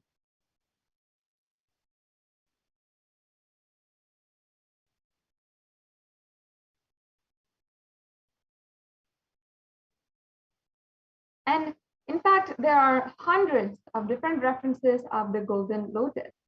In all the different scriptures, there are so many references of the worship of Paramashiva. And almost everything in the worship of the ultimate involves the consecration of deities, of worship, and meditating on the mudras and asanas during worship involves the lotus flower. Not just the flower, but also the lotus leaf, lotus pericarp, the lotus petals, and the lotus as a divine flower. And in fact, the Shakti of Paramashiva is also called the lotus. As well, the base of the Paramashiva Linga is the lotus, and the disciple of Paramashiva is also considered as a lotus about to bloom.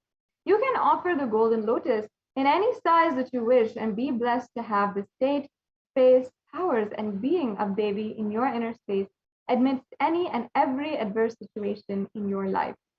There are hundreds of references for this, and you can also see that the golden lotus or the lotus itself has so many different references, whether it is in the arts and architecture, whether it is in the rituals, the yoga, of Hinduism, why we consider lotus such a beautiful and divine flower is because of its radiant and resilient property, its quality of resilience. In any kind of waters, whether it is the pond waters or the polluted waters or the muddy waters, the lotus still blooms, and it'll be that divine, beautiful, radiant flower that it is known for, that it is very much known for. And that is a quality of the lotus that we see as divine, that in any and every situation, it can still be strong, beautiful, and elegant, just like Devi Parashakti. So that is the beautiful quality of Devi Parashakti. And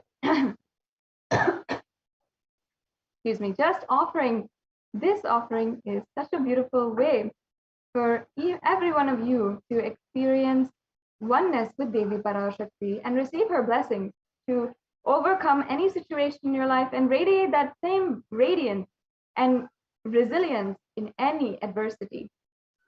Yes. And the next offering is the Swarnameti, the golden toe ring. Sorry, yeah. So this offering is the golden toe ring, and I'll just be chanting the verse. Nakadiditi samchana namajjana tamoguna padadvaya prabha jala parakrita saroruha. You whose brightness from toenails destroys the darkness from minds of your devotees who prostrate at your feet. You whose brightness from your 2 feet overpowers that of the lotus flower. Yes. So the Swarna Meti, this Meti, the Meti is the golden toe ring. And in fact, this piece of jewelry is worn by all the married Hindu women. And the very significance behind why we offer this, or why a society as a whole, or this ritual adorns women or married women with this beautiful toe ring, is from this very verse. There is referred in this very verse, because in the Hindu tradition, all women are worshipped as Devi Parashakti herself, just like Devi Parashakti wears and is revered. Her very toenails are revered for removing the ignorance of all humankind and being able to remove any kind of darkness in your life. We adorn that with the golden toe ring, and we offer the toe ring to Devi Parashakti. And being the manifestation of all of the different, being manifesting in all the different women in the planet Earth, Devi Parashakti also is worshipped through all of the women on planet Earth. In the Hindu tradition, Sanatana Hindu Dharma worships and reveres women, and it is a very fundamental part of the Hindu tradition. And in this verse, you can see that the very reference for the golden toe ring. And you can offer this toe ring in order to experience Devi Parashakti's blessings during the whole time. In any and every difficult aspect of your life, you can literally bow down at Devi Parashakti's feet and be assured that she will remove all the darkness, all the ignorance from her. Now, the next offering is the Swarna Mauntika, the golden hairline jewelry, another very auspicious offering. And in fact, in the Lalita Sahasranamam, Devi Parashakti is referred as the Shuddha Sarabhi Varshani, meaning she who makes the nectar flow in all of the nerves from the Sahasrara, and she who gives the very pleasant experience of the ultimate. The Mauntika actually represents the nectar which is overflowing from the Sahasrara Chakra, which is fully open. And in fact, the Sahasrara Chakra is known to be the chakra at the very crown of the head and is representative of the brain. And it is known as the 1,000-petaled lotus. So when the 1,000-petaled lotus blooms and it is in full ripe bloom, that's when the nectar is pouring out of this chakra. And that very nectar is where is represented by the mangtika. And many times, if you see in the Hindu tradition, the mangtika is a jewelry which starts at the center of the forehead and comes down to the center of the head, the crown of the head, and comes down to the forehead. And even all women wear this jewelry as a representation of Devi Parashakti. As once again, we worship and revere all Hindu women as forms of Devi Parashakti herself. So this beautiful offering of the mangtika is what you can offer today in order to achieve the blessings of the blissful state of overflowing gratitude and the space of complete completion.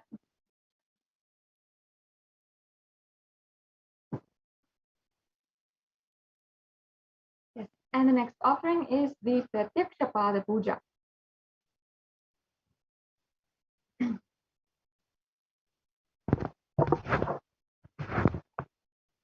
Yes. So I'll just be chanting the verse for the Pratyaksha Pada Puja. Nakhadiditi samchana namajjana tamo guna padadvaya prabha jala parakrita saroruha. The illumining splendor of Devi's toenails dispels the darkness of ignorance in devotees prostrating at her feet. Her feet defeat the lotus in beauty. Yes. So in Shlokam number 83 of the Saundarya Lahari, it states that the nails that have been sharpened by constantly being touched by the crowns of celestial beings is those whom you should be prostrating, is whom you should be prostrating before. And all of the celestial beings always prostrate before Devi Parashakti. And it is her very pose and her very grace, of course, that will literally liberate you and remove all the darkness. And that is also indicated here when it says that tamoguna, literally it's saying that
Yes, completing with all the viewers for that technical difficulty.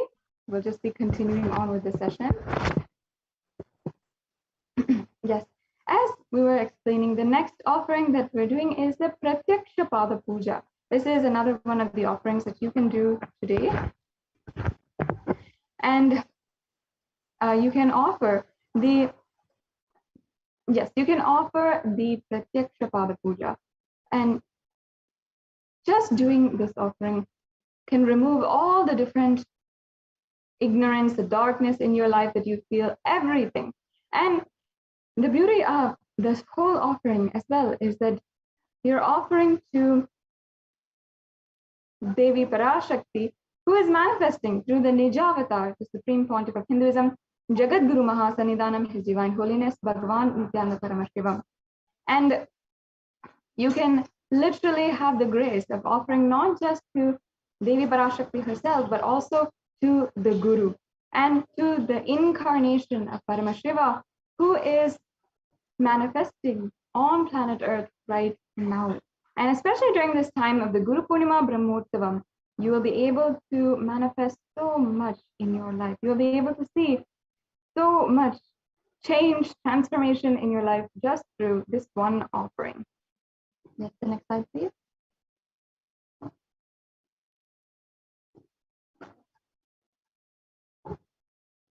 Yes. And the next offering is the Vastra Seva.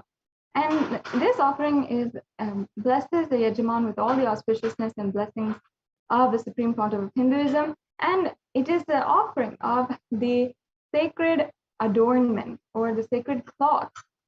And it is such a beautiful offering that you can offer the Alankara Seva to the Supreme Pontiff of Hinduism. Oh, yes, thank you. We can go on.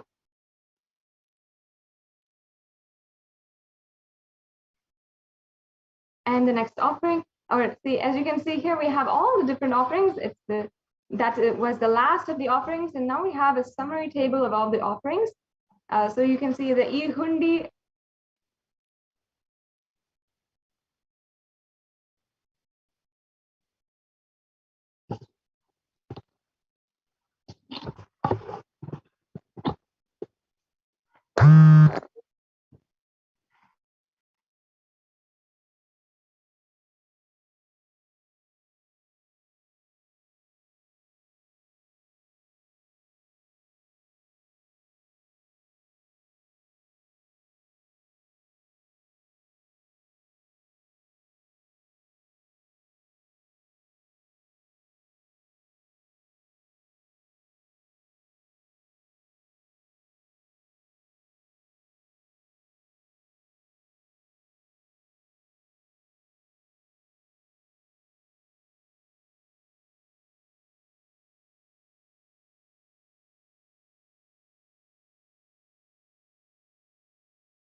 Nithyanandam, completing with all the viewers for that technical difficulty. And for the technical difficulties, we can go on to the next slide now.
Yes, I request if the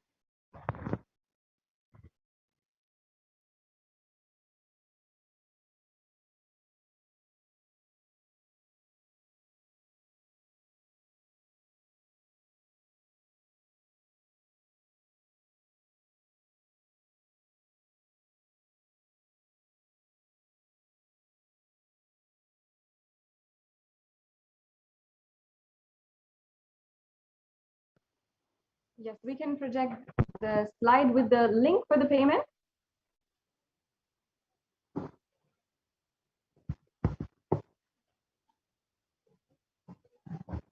So that all of the viewers can see the links that we have ready for the payment. And this brings us to a conclusion to this segment in today's program, and we'll be beginning the next segment on the Adi Kailasa Sarvagna Peetham and the various different contributions that the Supreme Pontiff of Hinduism has done through the Adi Kailasa Sarvagna Peetham. So yes, we'll now just be projecting the link, and in a few minutes we'll be beginning the next segment.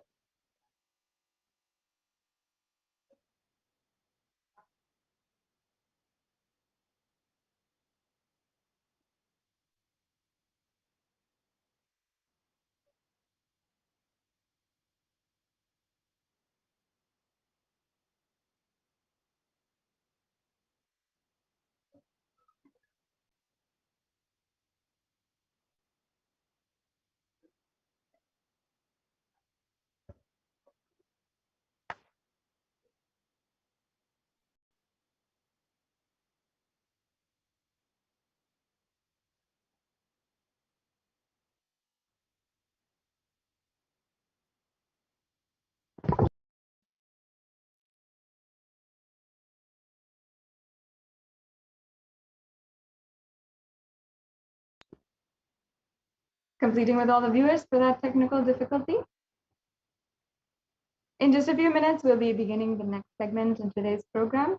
I invite each and every one of you to ensure that you are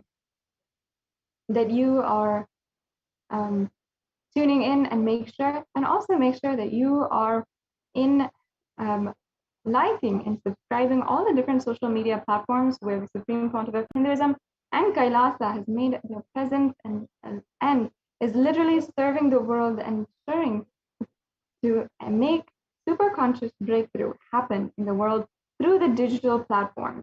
So whether it is through YouTube videos or continuously posting the messages of the Supreme Pontiff of Hinduism on Facebook and so much more, the Supreme Pontiff of Hinduism has literally given so much and made himself and all of the work that he has done available to each and every one of you. So you can ensure that you are going and liking and subscribing in all of the different social media platforms.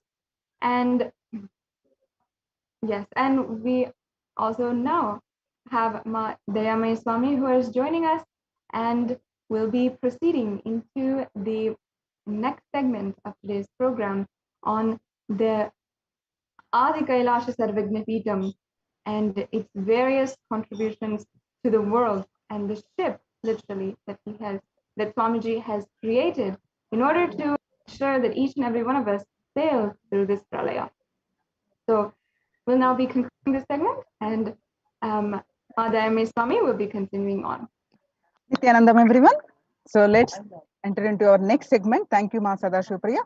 Yes. So with the blessings of the Supreme Pontiff of Hinduism, Jagat Guru Mahasannidhanam, His Divine Holiness Bhagwan Nithyananda Paramashivam's blessings, and the Kailasa's Department of Enlightened Civilization presents the revival of temple sciences and ecosystems, and what the Supreme Pontiff of Hinduism revived and working continuously for the Adi Kailasa ship, how it is protecting so many. And let's understand more about this. Let me start with the Sadguru Vandana. Nithyanandam Paramasugadam Kevalam Jnanamurtim Dvandvatitam Gagana Sadrisham Tattvamasyaadilaksham Ekam Nityam Vimalamachalam Sarvadi Sakshibhutam Bhavatitam Trigunarahitam Sadgurum Tam Namami. Yes. So, as all of you already aware that across India, many temples are shut down, many states. The famous temples, which have been a continuous lineage of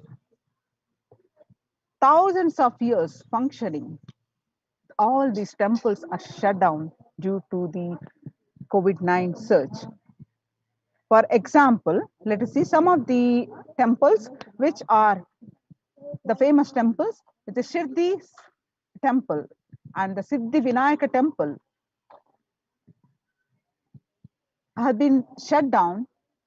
The temple authorities announced, the Ravindranath Thakre, the temple authorities officiating the chief executive officer, the Sai Baba Samsthan Trust, that this administration took the decision after the Maharashtra government recently announced a weekend lockdown and night curfew till indefinite date, due to the widespread of coronavirus. And in another state, the famous Puri Jagannath temple will remain closed for public, keeping in view the surge of COVID-19 cases in Odisha. And also in Puri, the authorities of the temple of Lord Jagannath in the pilgrim town on Sunday. This famous temple is closed for the devotees since May 5th, as a statewide lockdown was imposed by the Odisha government. And the same, not only this temple, but all religious places are closed for public in Bhubaneswar, as city records the highest daily COVID surges recently. The local municipal authorities recently declared a closure of all religious places like temples, mosques, gurudwaras, and churches for devotees from Wednesday till further order. And you can see the another state, Uttar Pradesh, the major Madhura temples ban entry of devotees amid the COVID-19 surge. The two major temples of the Sapta Devalaya, the cluster of 7 temples in Vrindavan, on Saturday banned the entry of devotees in view of the rising COVID-19 cases. And in Gujarat, the famous Somanath temple is closed for darshan due to the rise in the COVID-19 surge. The Somanath temple authorities announced that the temple will remain shut down for devotees since last April 11th from an indefinite period. And in South India, the murtis of one of the Chola era temple have been vandalized in Pudukkottai, Tamil Nadu. A devotee who went to the temple was shocked to find all the murtis in the temple in a beheaded state. He lodged a complaint with the local police later. The Kailasa temple in Kidananchur, a village in Pudukkottai, is said to belong to the era of Kuluchunga Chola II. With Shiva as the presiding deity, the temple houses other deities such as Ganesha, Parvati, Murugan, Krishna, and Nandi. All of these murtis were discovered in a beheaded state just few days ago. So, what the Supreme Pontiff of Hinduism tirelessly working to revive for all of us the temple experience. Now, in the times where all the temples are shutting down across India due to this, the COVID-19 is rampant, and the ancient temples are in lockdown because of the risk of the widespread corona disease. The devotees of these temples were visiting and having darshan of their gods and goddesses for thousands of years. At all these ancient sacred sentiments have come down to an harming halt after the lockdowns have taken place. So the religious fervor of the devotees is being lost due to the pandemic. The Supreme Pontiff of Hinduism is reviving the Kailasa ecosystem and bringing all the ancient traditions of the online platforms on Kailasa TV, YouTube, and Facebook. So let's understand the basics with the blessings of the Supreme Pontiff of Hinduism, Jagadguru Mahasannidhanam, His Divine Holiness Bhagavan Nithyananda Paramashivan's blessings. The Kailasa's Department of Enlightened Civilization presents why deity worship, why the religious fervor is lost, why are we saying, and what the Supreme Pontiff of Hinduism is reviving. So why deity worship? What happens with the deity worship to us? So please understand, the Supreme Pontiff of Hinduism says deities are not mere idols. They are embodiment of ideals. We do not worship the idols. We worship the ideals represented through the idols. When the divine is present before him in a form that he can see, when we see a form we can relate with. So when we touch the deity, when we do the abhishekam, when we relate with the deity, the transmutation becomes an easy and joyful process. It is so easy to relate with the deity when you see in front. When your eyes are widened with the beauty of the deity, the energy automatically flows towards you. The second, the deities in a real kshetra. Kshetra is a place where the high frequency vibrational energy happens. So in a real kshetra are always carved in the form of ancient masters and enlightened beings. They are energized by the enlightened beings, even though they are not in the body now. They're no longer in the body, but they can be invoked through the name or form they used while in the physical form. When we pray to the deity or chant its name, the corresponding divine vibration is automatically awakened and becomes available on the energy plane to guide and bless us. So the Supreme Pontiff of Hinduism says, we mastered the science of bringing the divine to the deities and expressing the divine through the deities. The whole science has been mastered in the Vedic tradition. The revival of temples will be the revival of world peace and world bliss. Revival of temple culture, the deity worship, where people are made to look in. That is where the revival of Sanatana Dharma, the Advaita Satya, that means the oneness, the truth of oneness, is going to happen. Now, any deity, be it a Paramashiva, be it Mahavishnu, any deity, be it Muruga, be it Ganesha, they all have the infinite auspicious qualities. In Sanskrit, we call Ananta Kalyana Gunas. That means Ananta means the infinite. Kalyana means the auspicious. Guna means the attributes. They have infinite attributes, the auspicious attributes. Whenever a devotee calls in with a deep devotion to save, or whenever the world is at stake, the divine immediately manifests with to save the devotee or to save the humanity. That become independent form. For example, Shiva saved Markandeya from death. Markandeya is a child who was destined to die at the age of 16. That's how the destiny is. And but he connected with Paramashiva intensely. His parents were so devastated with his upcoming death because they knew he was going to die shortly and they were devastated. But to remove their sorrow, he connected intensely with Paramashiva with the utmost faith that Paramashiva will save him. And when the time has come, the Lord of Death, Kala, has come to take his life away. That's he intensely hugged the Paramashiva, intensely connected with him.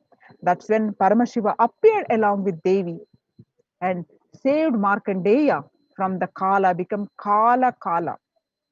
And that when Paramashiva manifested himself to save Markandeya from death and bestow him the eternal, the boon of the Amaratva, the Markandeya who was destined to die as a young boy who become immortal by worshipping Paramashiva. And the Paramashiva manifested to save Markandeya, become the independent deity as Kala Kala. The same way, Paramashiva dance in ecstasy, does the Panchakrityas, the creation, the sustenance, the rejuvenation, and pulling out of delusion, and the giving us the liberation. All these Panchakrityas, he does it so casually with the form of dance. He dances and all these Panchakrityas happen. So that dance form of Paramashiva, we call, he became Nataraja. Mahavishnu's every action of showering blessings on the world becomes Lakshmi. At the same way, Brahma's every action of constantly sharing the wisdom becomes Saraswati. So each of the actions of the ultimate becomes independent intelligence and energy. So when you connect with those independent intelligences, those deities, whatever you want immediately happens. Whatever result you want, worship with that rights those divine energies who are the personification of those specific actions. So you will expect the immediate result are achieved by connecting with those deities. In this world, this can be a powerful method through which you can achieve whatever you want in your life by connecting the deities.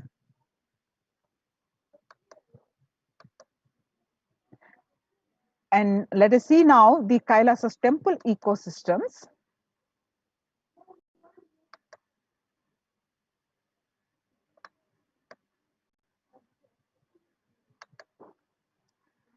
So Kailasa is a place where everything related to super consciousness is revived. all the sampradayas, that means the traditions, all the sects, all the multiple sects of Hinduism, each exploring the signs of awakening the individual speak possibility. Is nothing but the divine, which is time tested, foolproof way, everything related to that super consciousness, to give a super consciousness breakthrough to humanity, is revived in Kailasa, which is includes all the sampradayas, all the spiritual ecosystems created for enlightenment will be revived and established in such a way that it never get lost again. There is forever serving the humanity.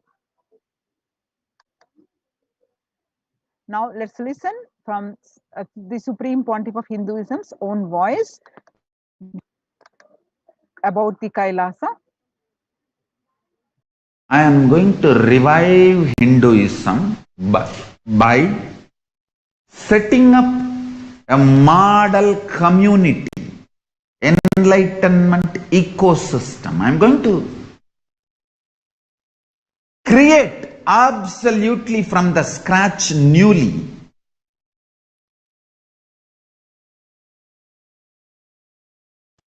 self-sustaining, temple-based Hindu ancient enlightenment ecosystem and civilization based on that.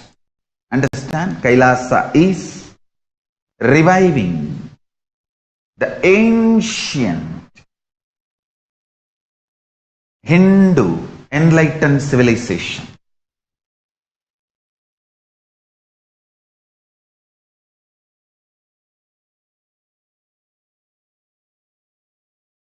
Paramashiva himself manifested this Kailasa Mandala, the enlightenment ecosystem, and the lifestyle. I am going to revive this whole enlightenment ecosystem, Kailasa, by creating a model Kailasas all over the world.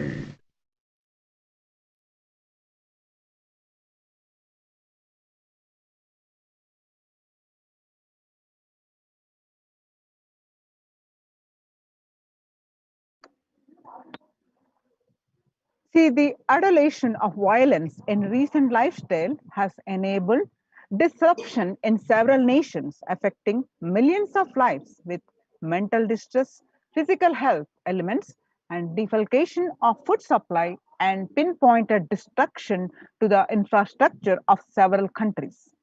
The Supreme Pontiff of Hinduism,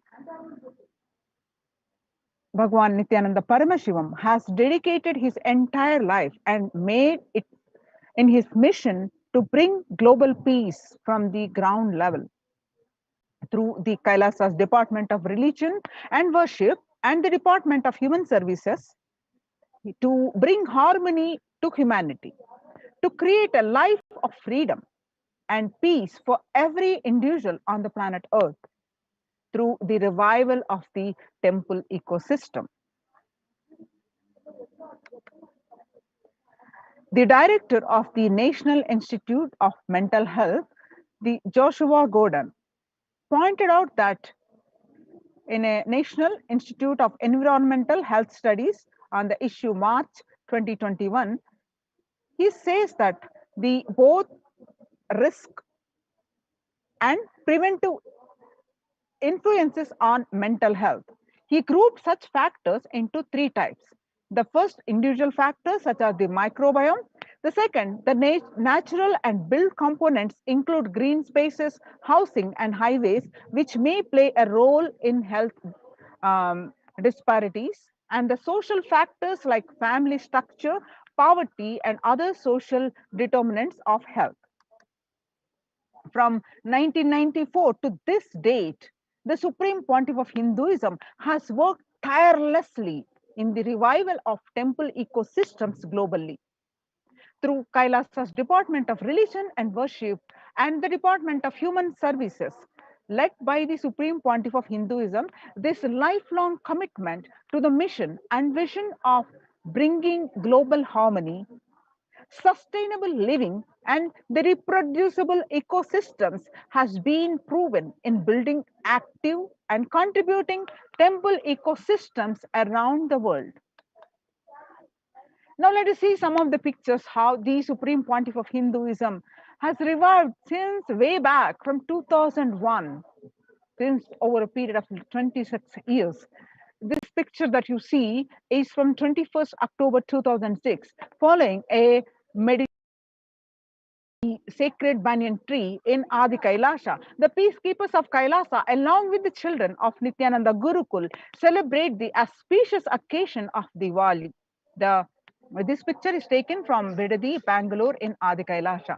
And you can see this blissful pictures, which is taken in 2018, the 22nd, 2018, where the peacekeepers of Kailasa and the participants of the Paramashivoham meditation workshop, which took place in this Adi Kailasa, Bangalore, the celebrations of this traditional flag hoisting ceremony. And this picture that you see, where you find the Supreme Pontiff of Hinduism conducting the meditation workshop called Nithyananda Purana Convention, where it's also called as Life Bliss Program Level 2, where you see the thousands of people attending this meditation workshop. This picture is taken on 14th December 2006, and you can see the another program 17th December 2006, which is same the program Nithyananda Purana Convention, which is also called Life Bliss Program Level 2 at St. Peter Engineering College, where you can see thousands of devotees attending this program. And this picture, you will see the peacekeepers of Kailasa and the Supreme Pontiff of Hinduism embark on the Himalayan Yatra, the traditional sacred pilgrimage to the Himalayan mountains and up the river Ganga, Harshil, India. This picture is taken on 26th May 2006. And this picture, we'll see where the Supreme, you will see thousands and thousands of devotees are in a procession. This picture is taken on 20th December 2011. The temple ecosystem in Tiruvannamalai serves as the driving factor in manifesting the lifestyle of health, wealth, and well-being of for the citizen of Tiruvannamalai, one of the remaining living temple ecosystem.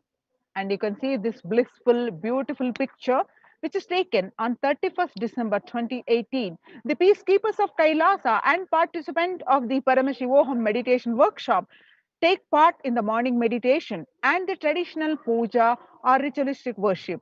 This picture is taken in Adi Kailasa, Bidadi, Bangalore.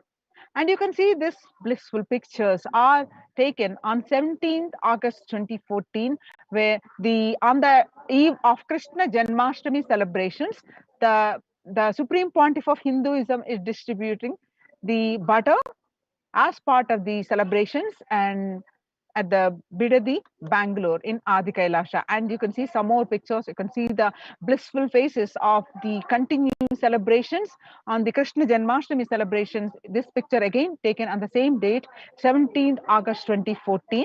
And you can see some more pictures where the food distribution is happening as part of these Krishna Janmashtami celebrations. And you can see this picture where the Supreme Pontiff of Hinduism demonstrating and he himself participating in the Kara Seva, the peacekeepers of Kailasa, led by the Supreme Pontiff of Hinduism, took part in the Kara Seva, which is voluntary contribution of physical service towards the cleaning or construction of the sacred Hindu temple in Adi Kailasa. This picture is taken on 11th September 2016. And you can see this picture where you find the Supreme Pontiff of Hinduism, Jagadguru Mahasannidhanam, His Divine Holiness Bhagwan Nithyananda Paramashivam, arrives with many volunteers and the peacekeepers of Kailasa to provide the relief efforts to the cyclone hit Pondicherry region through the distribution of food, water, and basic necessities, medical camps, and the clearing of the local roads for further relief efforts. This picture is taken on Pondicherry, India on 2nd January 2013. And you can see some more pictures from Thane flood relief food preparations. And this picture again taken on Pondicherry, 4th January 2012. And you can see some more pictures on 3rd January 2012, where medical camps on relief of the Thane flood relief. And now you can see this picture of Kailasa's ecosystems around the world, spread across the continents and across many thousands of ecosystems across the continents, across the globe. You can find the ecosystems. Now, way back in 2001, where you can find a picture where in 1994, Kailasa in Tiruvannamalai is traditionally passed on to the hands of the Supreme Pontiff of Hinduism, Jagadguru Mahasannidhanam, His Divine Holiness Bhagwan Nithyananda Paramashivam by Mataji Vibhudananda Puri. And you can see in the same ecosystem where in the picture taken on 2017, the Kailasa in Tiruvannamalai receiving the thousands of visitors and delegates for the Kalpataru meditation workshop and the Shiva Diksha. You can see Kailasa in Tiruvannamalai, the Supreme Pontiff of Hinduism directly serving the Annadan and the traditional temple services. This picture is taken on January 2011. And you can see this picture is taken on 11th March 2017 in Kailasa in Tiruvannamalai, where thousands arrived to celebrate the enlightenment ecosystem in Kailasa in Tiruvannamalai, where you can see the thousands and thousands of devotees are meeting traditionally the Supreme Pontiff of Hinduism, Jagadguru Mahasannidhanam, His Divine Holiness Bhagwan Nithyananda Paramashivam. And you'll see the picture now of the first Adhinam, Tiruchangodu Sarvajna Peetam, which is also called as Adi Nithyananda Peetam, the first temple ecosystem established by the Supreme Pontiff of Hinduism at the age of just 23 on the banks of the sacred river Kaveri way back in 2001. This was the start of the borderless Hindu temple ecosystem we now know as the Kailasa. And you can see this picture is the headquarters in India, the Adi Kailasa Nithyananda Peetam, Bidadi, Bangalore. After having a vision of the sacred banyan tree, the Supreme Pontiff of Hinduism has established the Adi Kailasa temple ecosystem with the same banyan tree at his heart, the main headquarters of Kailasa way back in 2003. And now you're seeing the pictures of the deities and the sacred banyan tree in the leftmost picture. Through the live stream, you can see these pictures continuously. You can have the darshan of the Kalpataru, the banyan tree, the Kalpa Vriksha, and the main deities of the temple, Adi Kailasa Sarvajna Peetam, the Nithyanandeshwara Paramashiva, and Nithyanandeshwari Parashakti, Paramashakti, and the Nithyanandeshwara Linga, the rightmost picture, which is continuously available to all of you from wherever you are through live stream. And you can see the Adi Kailasa Nithyananda Peetam in Bidadi, the continuous flow of worship and rituals. The temple services are happening. Now you can see the picture from the outside of India, where the Supreme Pontiff of Hinduism has established the various temples, the Sarvajna Peetams across the globe. And this picture that you're seeing is from Kailasa in Columbus, Ohio, where the first temple established by the Supreme Pontiff of Hinduism outside of India. This temple physically come to life in just 9 months. The chief presiding deities of this temple are Nithyanandeshwara Paramashiva and Nithyanandeshwari Paramashakti, the deities of the chief presiding, the deities are 7 feet tall granite and weighing 6 tons, and their divine faces have been carved directly, hand carved by the Supreme Pontiff of Hinduism. And you can see these pictures are from the headquarters of the Western Hemisphere, Kailasa in Los Angeles, California. The Los Angeles temple, first inaugurated in 2005, then established in its permanent location in 2007, which houses the largest Shivalinga and the Rajarajeshwari Devi in North America. You can see more blissful pictures from this Kailasa in Los Angeles, California. The temple actually consists of 25,000 square foot and housing over 80 plus deities. It is one of the largest Hindu temple ecosystems in the West. And you can see the pictures that you find in another ecosystem where Kailasa in Seattle, Washington, the housing the blissful dancing form of Ganesha and the largest living Nataraja deity outside of India. The Kailasa in Seattle is also known as the Chidambaram of the West. The Chidambaram temple is an ancient temple where Paramashiva resides as the cosmic dancer, the Nataraja, the cosmic dancer, an expression of the Akasha, the space dimension. The Nataraja has also been revealed to be the center of Earth magnetic equator.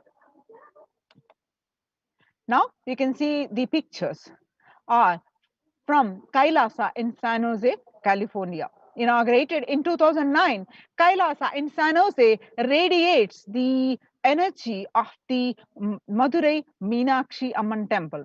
The chief presiding deities of the temple are Devi Meenakshi, the Shivalinga, and the Nithyanandeshwara Linga, and Nithyanandeshwara Paramashiva and Nithyanandeshwari Paramashakti, which have been created, installed, and energized by the Supreme Pontiff of Hinduism himself. Now you can see the pictures are from St. Louis, Missouri.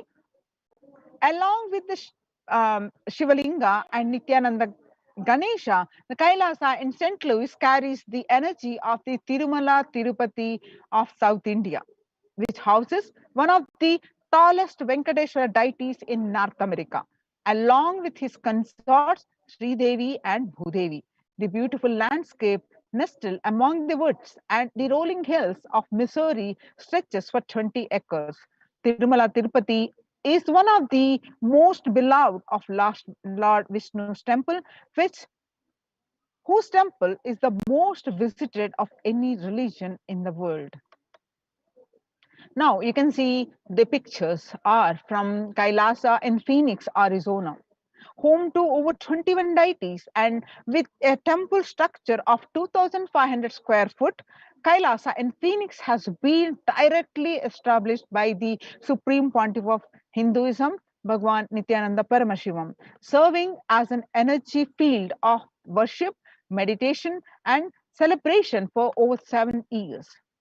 Now you're seeing the pictures of Kailasa in Houston, Texas. Formally inaugurated in 2017, the Supreme Pontiff of Hinduism has declared Kailasa in Houston as the Parihara Sthala for all the Navagraha doshas.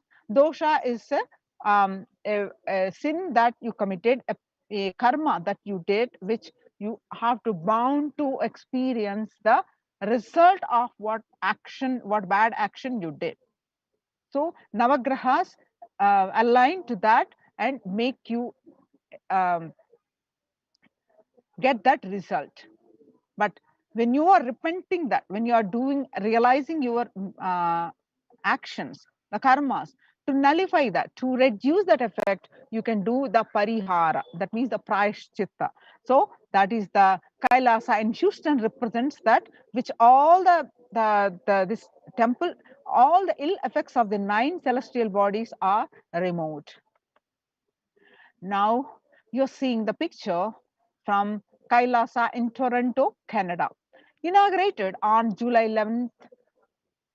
2011, Kailasa in Toronto is the only Hindu temple in the West with all 63 Naimanars and the 18 Siddhas residing as deities. The temple deities here are seated exactly as they existentially preside in Kailasa around Paramashiva, the primordial deity of Hinduism. Kailasa in Toronto, active and alive from 2011 onwards, the Kailasa in Toronto has been blessed to radiate the super consciousness energy of Kailasa. This temple ecosystem goes on providing various temple services to the community, such as Annadhan, traditional Hindu ceremonies, and various offerings of sessions and various other activities. Kailasa's Department of Religion and Worship, the Department of Human Services, and each of Kailasa's temple ecosystems consider the right of happiness to be the highest fundamental right of all humans, in fact, all beings. The ultimate goal for Hinduism and Kailasa, led by the Supreme Pontiff of Hinduism, Jagadguru Mahasannidhanam, His Divine Holiness Bhagwan Nithyananda Paramashivam, is the material and the spiritual well-being and prosperity to humanity. Now, you'd like to join one of these Kailasas, join COVID care protection centers and register now through the link below. The link is https://kailasa.org/Kailasa care. Now let us understand the contributions from the Kailasa's Department of Religion and Worship during the COVID-19 pandemic. You can see the live stream, the Kalpataru, the Kalpa Vriksha, that means the wish fulfilling tree, the sacred banyan tree from the Adi Kailasa Sarvajna Pitam. Continuously, you can put a request and fulfill your wish. The Kalpa Vriksha grants the wish that you request. You can see this service from the live stream. You can watch this Kalpa Vriksha tree, the Adi Kailasa Sarvajna Pitam. And the deities, Maha Mrityunjaya Homa, the various temple services, through various temple services, the Abhishekams, which are live stream, and the Supreme Pontiff of Hinduism's various satsangs every day, which enriches, transforms, and various initiations that we get via two-way video conferencing every day.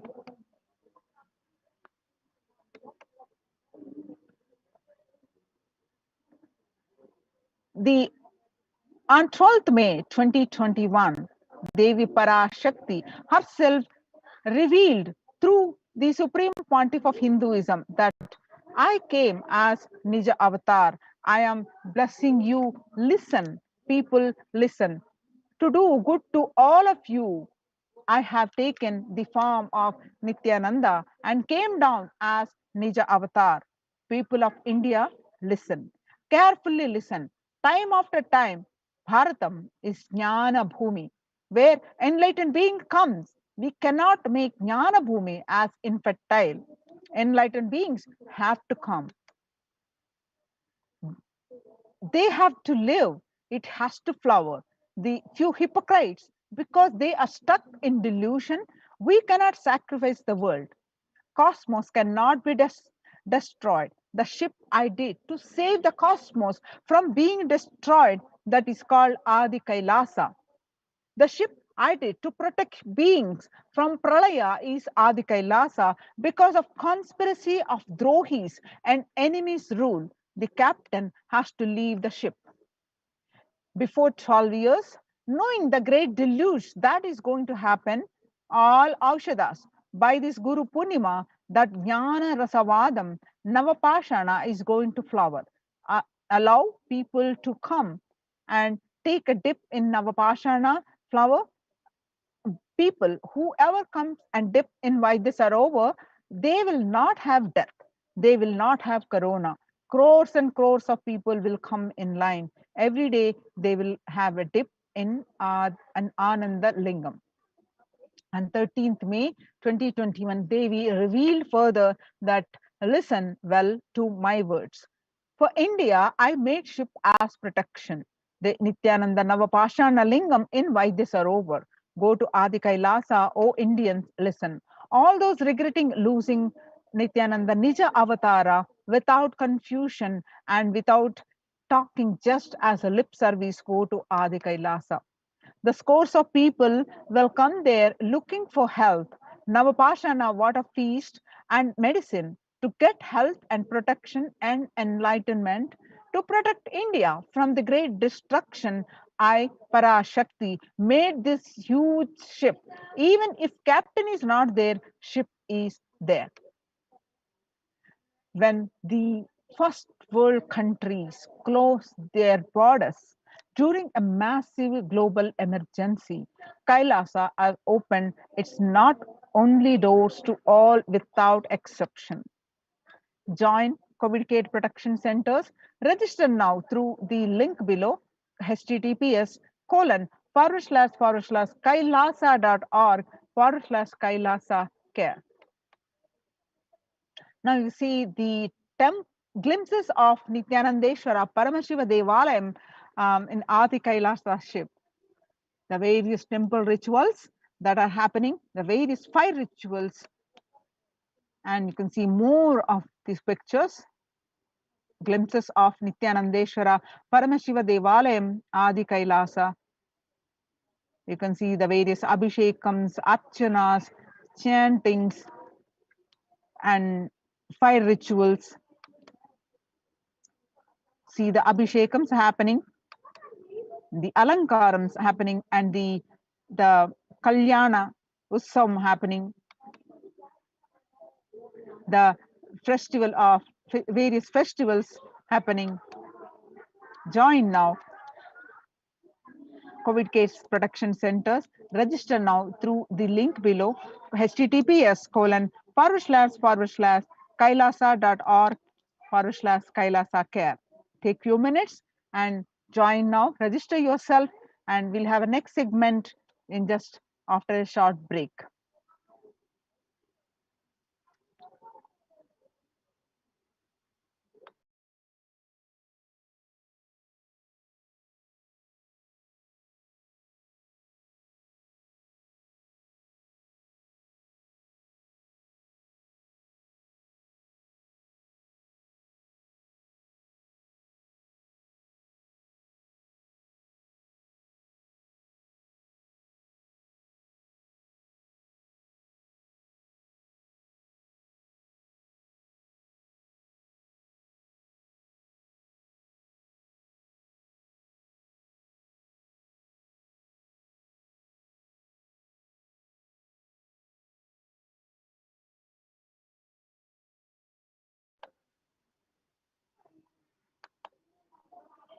Now let's understand the various Annadana services across from the Adi Kailasa Sarvajna Peetam.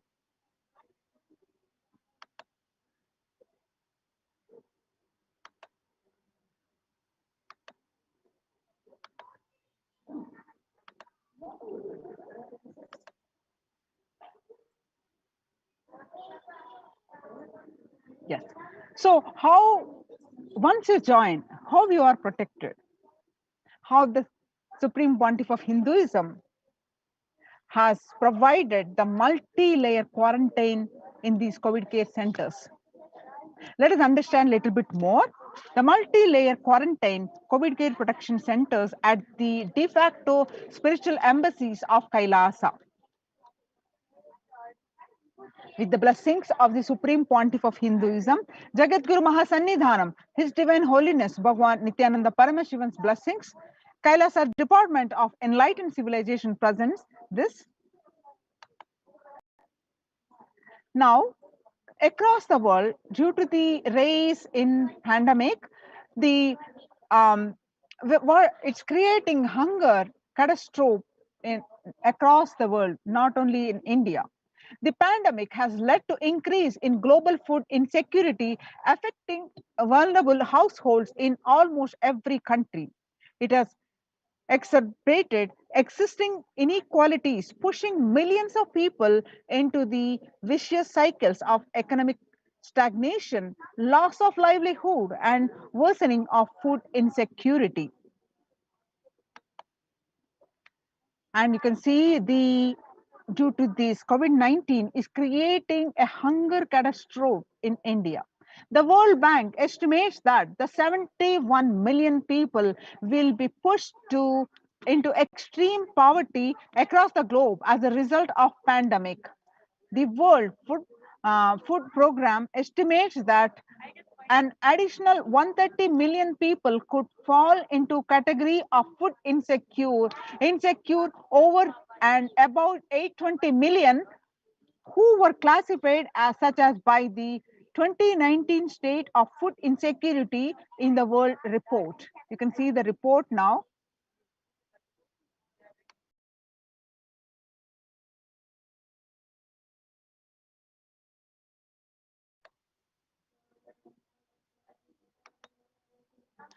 And hunger in plain sight. COVID-19 worsens the plight of food insecurity. More than 50 million people have experienced food insecurity during this pandemic, up from 35 million in 2019, according to the Feeding America nonprofit, the nation's largest domestic hunger relief organization.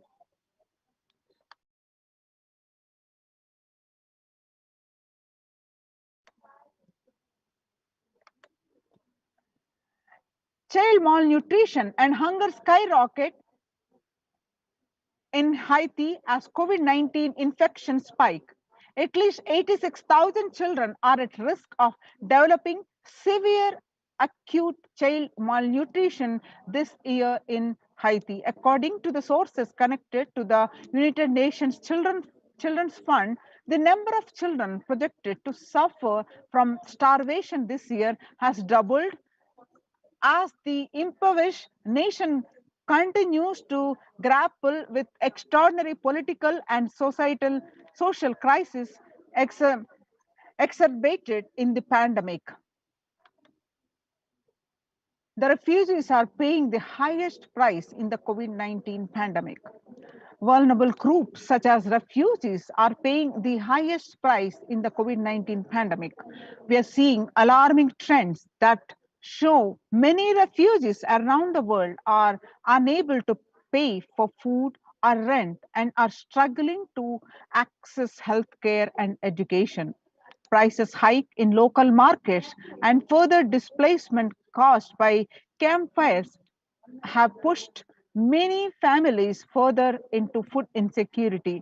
During April and May, around 30,000 refugees in Cox's Bazar camps raised questions and concerns, with 63% seeking services, including urgent food relief and shelter.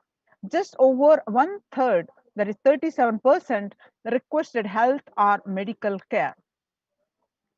The famine risk spike amidst conflict, COVID-19 and funding gaps. The number of people teething on the brink of famine has risen from 34 million projected as the beginning of the year to 41 million projected as of June. He said, without immediate emergency food assistance, they too face starvation, as the slightest shock will push them over the cliff into famine conditions. World Bank releases report on growing food insecurity that on June 13, 2021, it releases the report that the World Bank, according to the report, the food insecurity rates in response to the COVID-19 pandemic on May 20th, 2021 stated that COVID-19 impacts have led to severe and widespread increases in global food insecurity, affecting vulnerable households in almost every country, with impacts expected to continue through 2021 and into 2022. It also states that the global food prices increased significantly by 38% since January 2020. The World Economic Forum states that 155 million people are caught up in food crisis of varying severity. 133,000 people in Burkina Faso, the South Sudan, and Yemen are most at risk. 10 countries account for two-thirds of these facing acute hunger. The resilience of agri-food systems is being eroded by conflict, insecurity, and environmental trends. Join now, save your life, protect your life from the Kailasa's COVID Care Protection Centers. Register now through the link below, https://kailasa.org/kailasa care. And now let us listen what the Supreme Pontiff of Hinduism is saying, revealing about the food that we eat and what we provide to this pandemic. You become what you eat. The Supreme Pontiff of Hinduism says, what you eat contributes to what you think. What you think contributes to what you cognize. What you cognize contributes to what you are. So what you eat directly affects to what you are, and that is why I am making the statement, you become what you eat. What is in your plate matters because that is going to become you. Violence-based food derived from killing animals and life negative, chemical-based, toxic food both harm the system equally. The organic vegetarian food is not just for the health, it gives you an inner space, physical system, and psychological flow to develop the highest psychology. To develop highest psychology, not only your physical system, even your physiological flow needs to cooperate. Your brain is constructed for all these higher things. When you don't explore the higher things, you are bound to feed the lower things and keep your brain engaged for survival. If you don't explore the higher dimensions of consciousness, you will force yourself into the drugs and try to explore the hallucination, imaginary, illusionary dimensions of the universe. Human body is naturally designed for vegetarian food. The inner mechanisms like feeling, thinking, words, everything is designated to function with vegetarian food.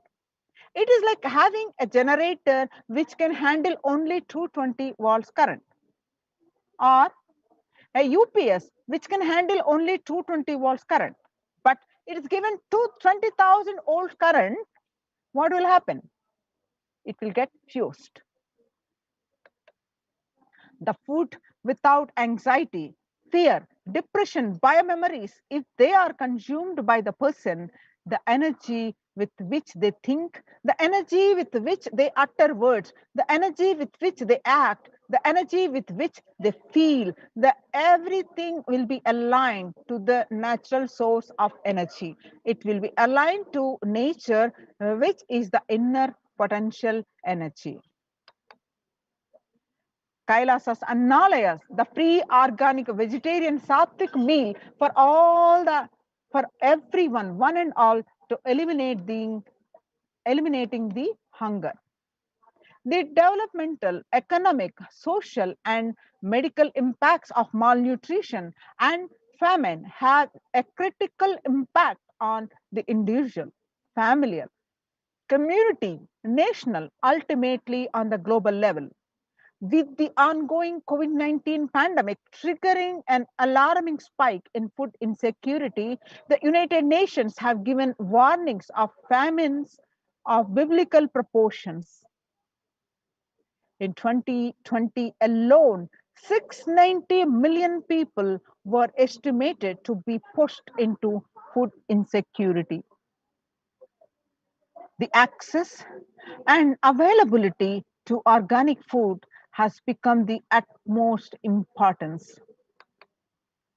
Through the Kailasa's Department of Agriculture, the Supreme Pontiff of Hinduism, Jagadguru Mahasannidhanam, His Divine Holiness Bhagavan Nithyananda Paramashivam, has committed to the distribution of free organic food to everyone, not just since the beginning of his public life, but from his very upbringing itself.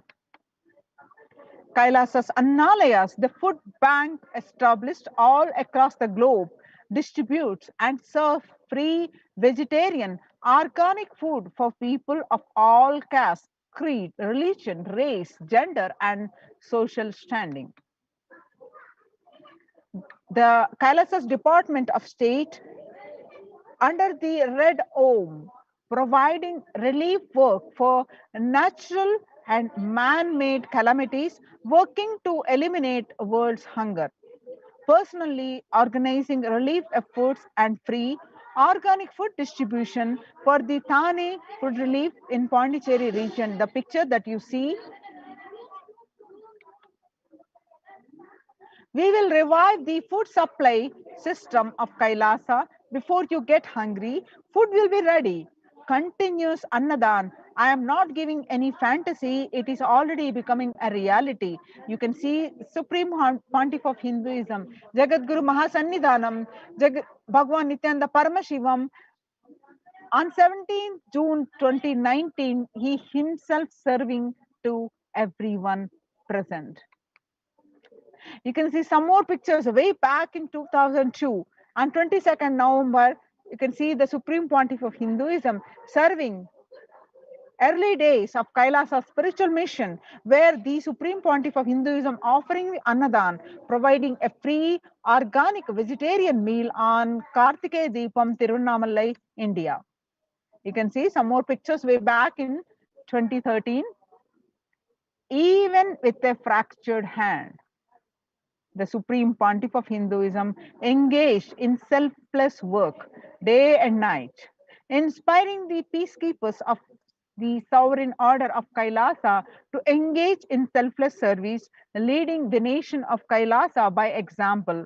In 2011, the Supreme Pontiff of Hinduism had a multiple compound fracture with the bone protruding out of the skin. In 2013, the two steel implants that were fastened in 2011 were removed as the bones had healed completely. This picture is after that surgery. You can see this picture in 2012, 3rd Jan, Pondicherry, Thane Food Relief. And you can see this picture, again another picture from Thane Flood Relief, 3rd Jan 2012. And some more pictures of Thane Flood Relief, 3rd Jan 2012. And you can see this picture from 9th September 2012, Nithyananda Annalaya inauguration in Tiruvannamalai, India. And on 25th 2005, Ananda Yoga Health Workshop, where the food is served to thousands of devotees.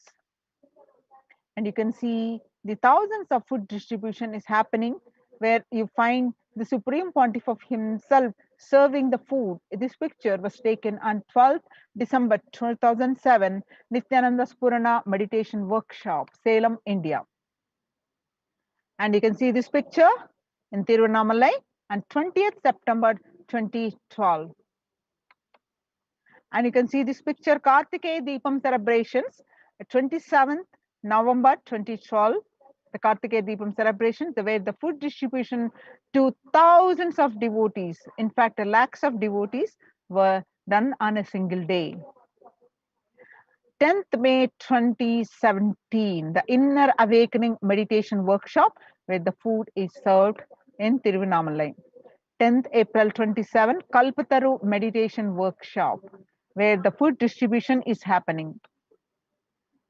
5th May 2016, Bandhara Feast, served for respected spiritual leaders and Hindu monks, where you see thousands of monks and devotees are distributing a served food.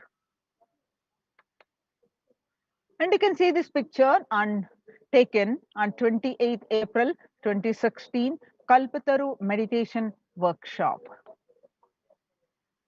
Arunachala Sarvajna Peetham, Tirunamala, India, where the 11th March 27, where the free distribution of food. Then 18th August and 2019, Tiruchangadu Sarvajna Peetham, India. And Annadan distribution during the Guru Purnima, the traditional celebrations of Guru, the Kailasa in Houston in the Western Hemisphere, and 6th July 2019. You can see this picture from 8th December 2016 during the program of Paramashivoham meditation workshop, where the Supreme Pontiff of Hinduism himself serving the food. During the pandemic, 30th May 2020, the picture is taken on this day. Annadan is serving the Kailasa's peacekeepers are distributing the free food to in the midst of the COVID-19 crisis. This picture is taken in Madurai, India. Now let's watch a video, the proof of necessity for Annadan, the Bengal famine.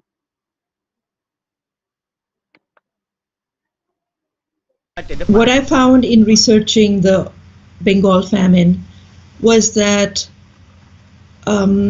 Churchill did several things that greatly aggravated the death toll. India was being used extensively for the war effort. Indian resources, Indian soldiers, and Churchill repeatedly refused to acknowledge the fact that the extent to which India was used could lead to famine. Viceroy to India, Archibald Wavell, called the Bengal famine one of the greatest disasters to have befallen people under British rule, and said the reputational damage was incalculable. During one government discussion about famine relief, Secretary of State for India Leopold Amery recorded Mr. Churchill saying that any aid sent would be insufficient because Indians bred like rabbits.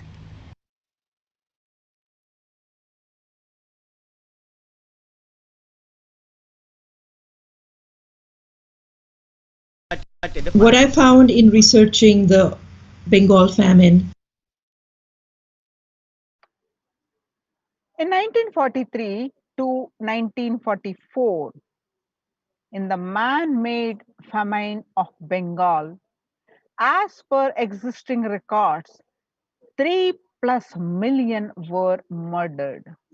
The Prime Minister of the world's biggest empire, controlling the 1/3 of mankind, claimed they could not do anything about the people dying of hunger because Hindus bred like rabbits and the famine was their fault.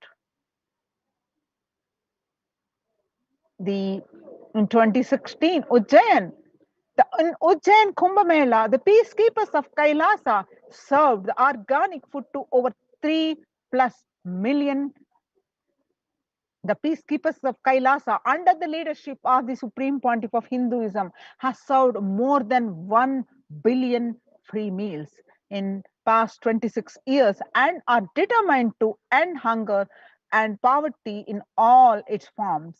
Kailasa, with 200 peacekeepers at any given time, can deliver what even one of the biggest countries could not deliver. Kailasa is not driven by war, fear, or greed. It is an enlightenment-based nation driven by selfless service. The Vedagamas, the source of Hindu scriptures, declares Annam Bahukurvita. That means let us provide food, let us produce food in large quantities. Through the widespread distribution and promotion of free, healthy, organic food, Kailasa's global peacekeepers, led by the Supreme Pontiff of Hinduism, serve such that we may achieve food security, improve nutrition, and promote sustenance agriculture globally. Annadan is the vision to end poverty and hunger in all its forms. Join now to protect yourself and save your life from this pandemic. Join the COVID care protection centers. Register now through the Kailasa link below. http:// kailasa.org/Kailasa care.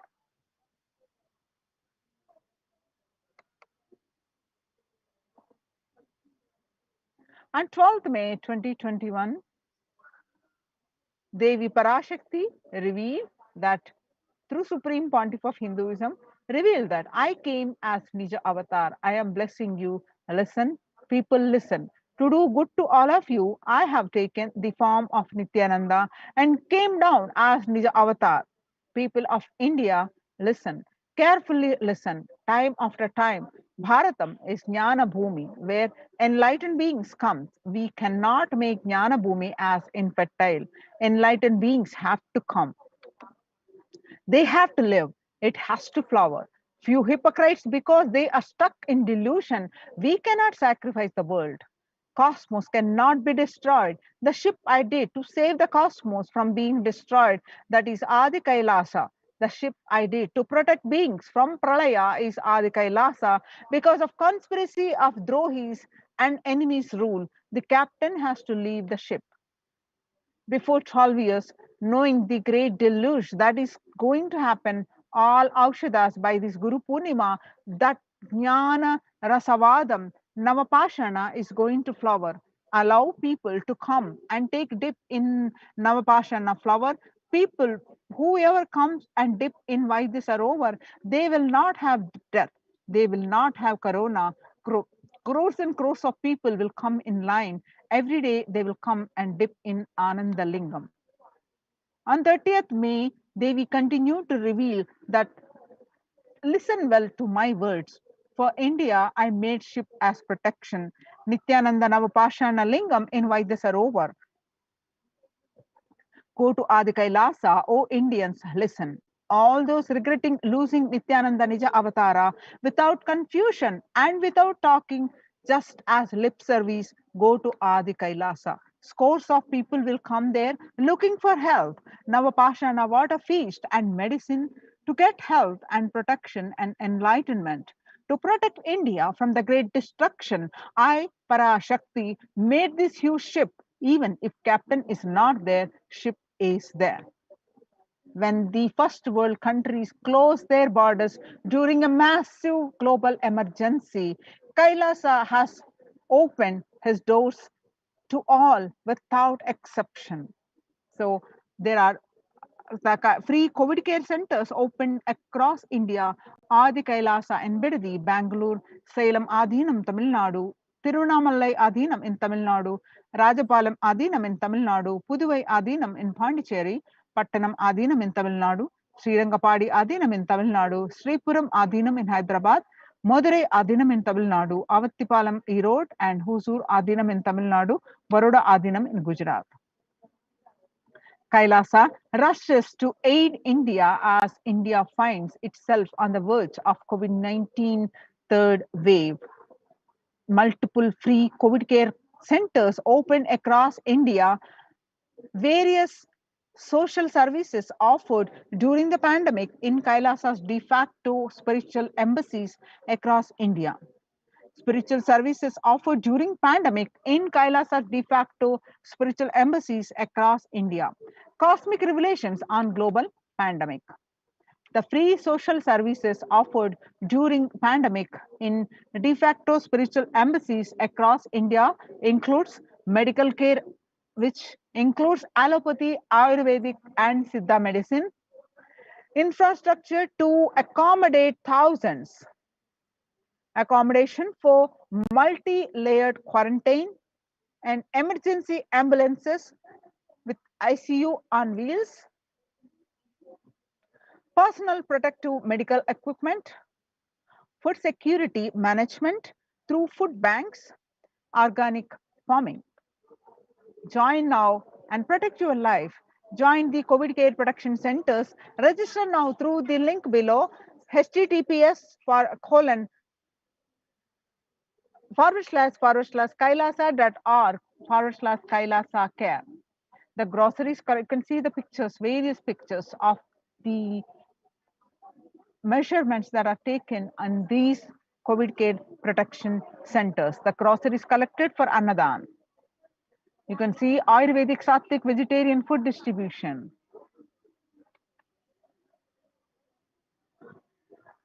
The Adinavasis of Adi Kailasa continued working round the clock in organizing the storage of groceries to accommodate the large number of people arriving for Kailasa's COVID protection initiative. Adi Kailasa Sarvajnapeetham, India, the Kailasa Department of Agriculture, providing the banana plantation in Adi Kailasa Sarvajnapeetham, a glimpse of self-sustainability, a lifestyle being cultivated in multi-layered quarantine facilities. You can see some more pictures of the Kailasa Department of Agriculture, present the Adi Kailasa Sarvajnapeetham, India. The Department of Agriculture's mission is to research and implement environment-friendly, sustainable, economy-friendly methods of agriculture. The next pasture of land was prepared by deweeding, irrigation, and preparing of manure. You can see these pictures. And you can see more blissful pictures from this Adi Kailasa Sarvajnapeetham Department of Housing, present in the Adi Kailasa Sarvajnapeetham, that Adinavasis are working in full swing, helping facilitate all the requirements needed to accommodate the hundreds and hundreds of people coming in for protection from the COVID-19 pandemic. This picture is taken on 7th June 2021. You can see this picture from the Adi Kailasa Sarvajnapeetham, the Department of Health. As the third wave of COVID-19 hits the world, the medical and emergency response team raises their preventive measures. The preventive measures, each individual is guided to take at least 11-minute vaporization before meal and receive their supplements. The only hope for humanity.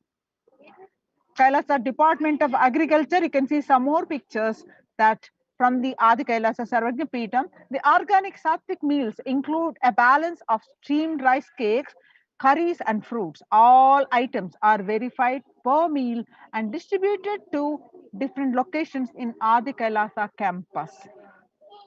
Join now for these COVID care protection centers.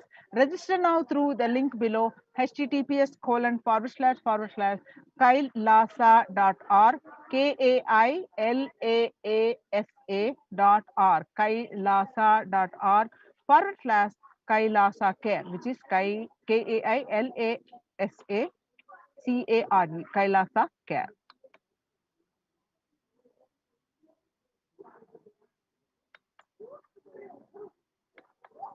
Now we'll have a short break.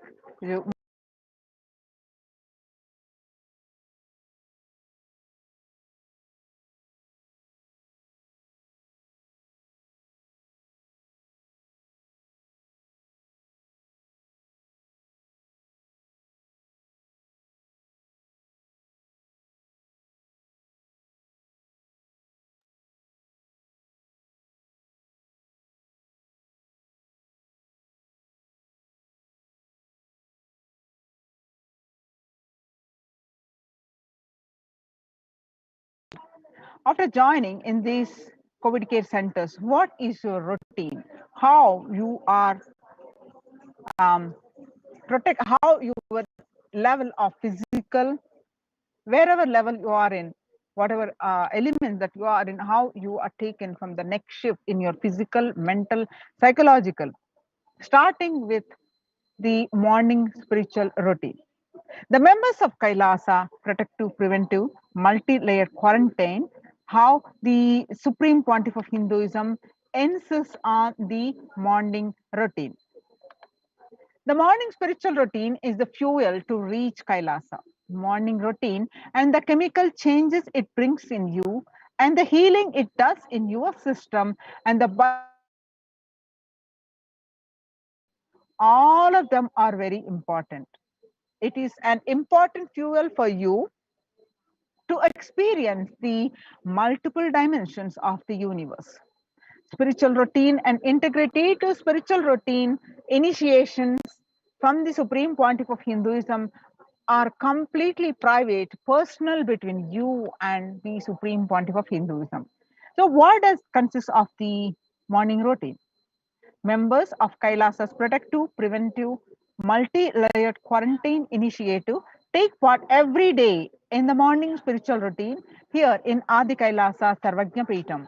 The morning spiritual routine consists of Nithyananda Yoga, Pancha Kriya, Nitya Pratyaksha Paduka Puja, Kashayam, the herbal drink, and Nitya Satsang by the Supreme Pontiff of Hinduism. The morning spiritual routine, which tune to your biological clock to the spiritual practices, because the chemistry you enjoy inside matters. The morning spiritual routine changes, transforms your biological uh, the system, that the biological, the chemistry, the you enjoy inside matters, that decides the kind of plane of the universe, the dimension of the universe you are going to experience. Kailasa or Pralaya, as Kailasa or Patala, uh, Swarga or Naraka. The morning spiritual routine is the direct path to Kailasa.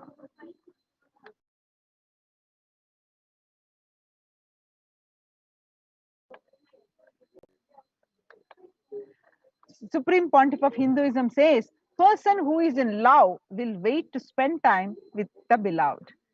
If you are a seeker, you will be waiting for this 5 hours every day, because that is the time you get near what you are seeking very closely. A person who is in love will be waiting to spend time with the beloved. A person who is seeking will be waiting to spend this 4 to 5 hours, because this is the time you get closest to what you are seeking. Your seeking takes shape into the system.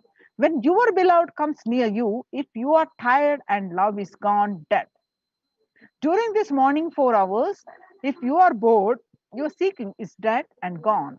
Now you need to thorough, you need to go through overhauling inside you. You need to ask yourself, you need to question many of your answers. You need to bring pure questioning back to your life.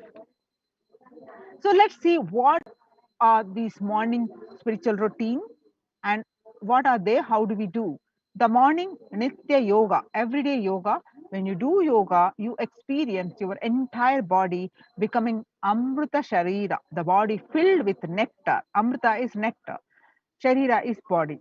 If it becomes an ecstatic body just by the air, without any external touch, and you'll be guided to how to do this Nitya Yoga with the first yoga series, Pratama Vinyasa Krama. Then before that, actually, you do the Panchakriya. Before you even coming to the yoga, you will start with the Panchakriya.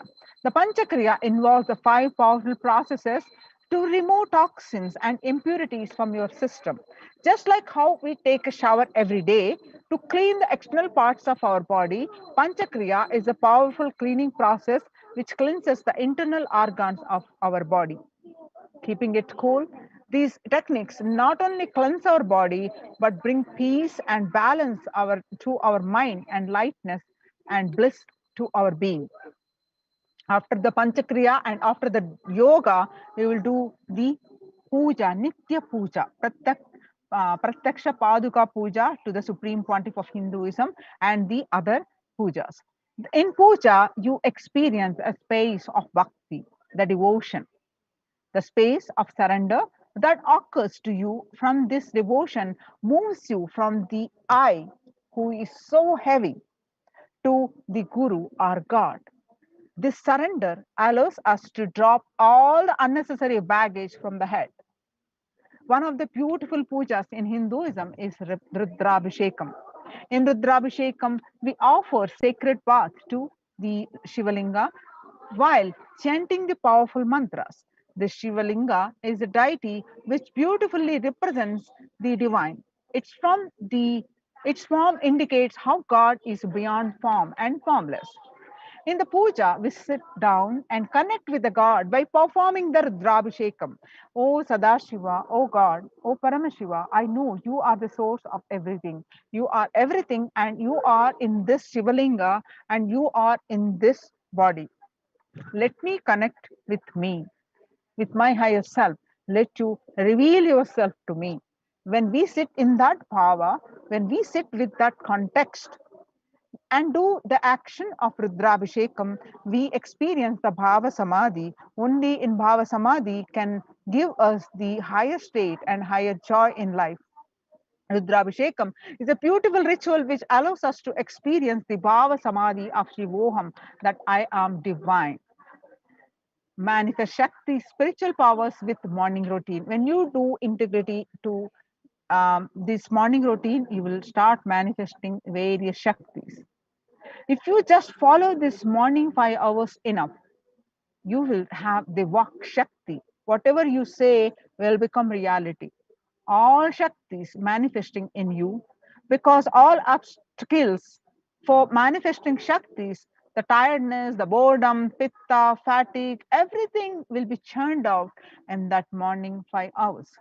The morning puja is the most powerful mandala process, Shakti Pata, melting your being, and then sitting and listening to the sacred truths, thus Nitya Satsang by the Supreme Pontiff of Hinduism.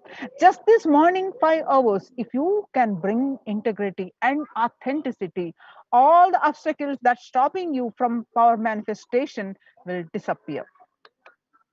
So if you can perform all the spiritual practices by yourself, like the morning yoga and nitya puja, but there will always be a risk of losing your initial inspiration and excitement after a few days and after a few weeks. So living in the enlightenment ecosystem, even if your boredom or tiredness try to pull you down, the sangha will support you, help you by giving you a wake up call, supporting you to complete your incompletions. In Sanatana Hindu Dharma, we had at least 10,000 sampradayas, religions, spiritual traditions, keeping this enlightenment science alive. Each Hindu sampradaya is a spiritual ecosystem created for keeping the enlightenment science alive. Every monastery, every adhinam, every mutt, every temple, every Veda Patashala, every Sarvajna Pita is a lineage. Sampradaya created to keep the ecosystem of spiritual enlightenment alive. We may say, some may say Shakta, some may say Yoga, some may be Vedanta, some may be Tantra, some may be Shakta Vedanta, some may be Shaiva Tantra, some may be Yoga Vedanta, some may be Yoga Shaiva, some may be Vaidika Shaiva, all kinds of permutation and combination. But each temple, each mutt, each monastery, each adhinam, each Veda Patashala, each Sannyasa Sampradaya is a spiritual ecosystem created to keep the enlightenment science alive of that sampradaya. So join now any of these ecosystems, join the COVID care protection centers, register now through the link below, Kailasa, https:// kailasa.org/Kailasa care. Link is projected online where kailasa.org, the Kailasa spelling is Kailasa, Kailasa with a double A. and forward / Kailasa Care with 1A, Kailasa Care, Kailasa Care. So link is projected online right now. You can register and join this one of the COVID care protection centers and save your life. Now it's time we move on to the next segment of this program after a short break.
Nithyananda Paramashivoham. Om Nithyananda Paramashivoham. Om Nithyananda Paramashivoham. Om Nithyananda Paramashivoham. Om Nithyananda Paramashivoham. Om Nithyananda Paramashivoham. Om Nithyananda Paramashivoham. Om Nithyananda Paramashivoham. Om Nithyananda Paramashivoham. Om Nithyananda Paramashivoham. Om Nithyananda. We get you health. We get you ability to build beautiful relationships in your life. We get you direct spiritual support, and we make sure you become wealthy.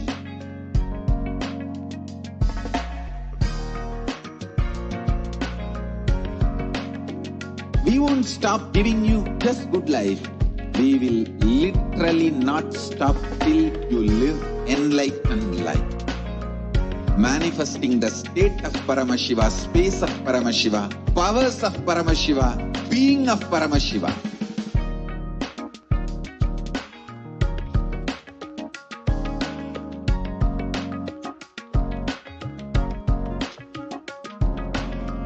Whole world should become e-Kailasians. I want the whole world to know Hindus have something great to contribute to the world.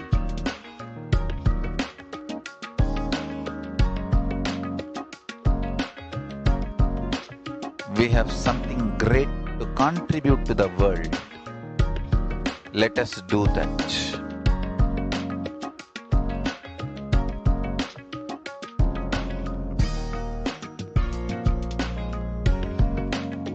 Kailasa is proper customized spiritual service helping you to identify your root patterns of suffering. We have perfected the science of helping every individual from every cultural, religious, nationality background.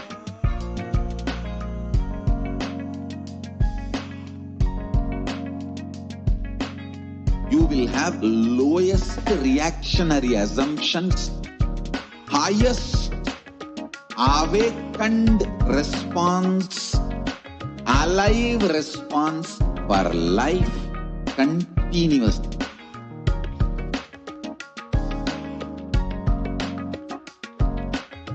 Kailasa is enlightenment ecosystem, literally enlightenment itself in your own home, wherever you are. Proper customized spiritual service helping you to complete with your life negativity, withdrawal from life, self-hatred, self-denial, self-doubt, so much of tiredness, laziness. We can support you aligning your diet, your attitude, your aptitude, your understanding about life. We can help you with everything.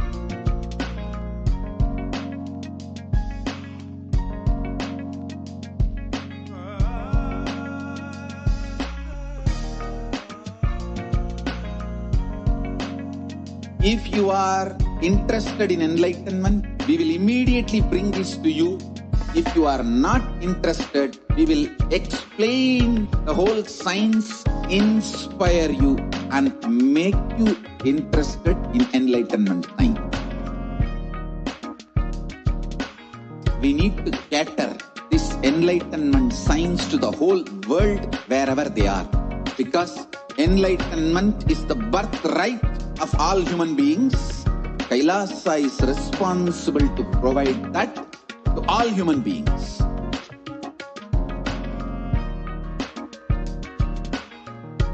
Kailasa is the totality of the knowledge I received from my gurus and practice manifested in my life, perfected by teaching millions of people from all cultures, time zones, backgrounds, genders, nationality, race, from every creed.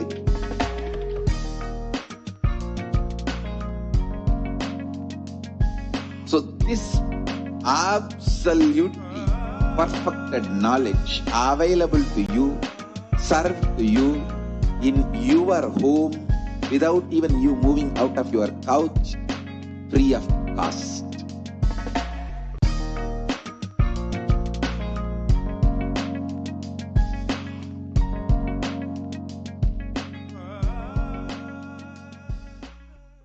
Just be alive for next 3 years. Don't die within next 3 years.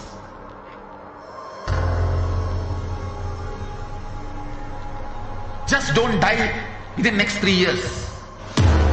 Be alive. Somehow be alive. I'm working sincerely. I will reach you somehow. Somehow I will reach you. It's my commitment to humanity.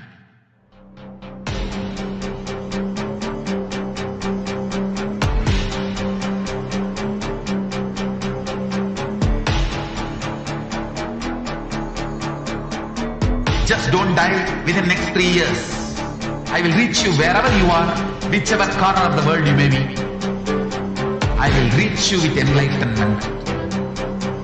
You manifesting the space, state, powers, being Paramashivoham. It is possible, and it is possible for you.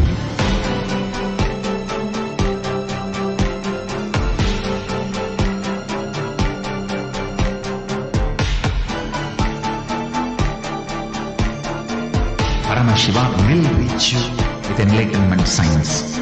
I know he is going to do the job. Just be alive for next 3 years. Nothing else. What I mean by the word Kailasa, listen intensely.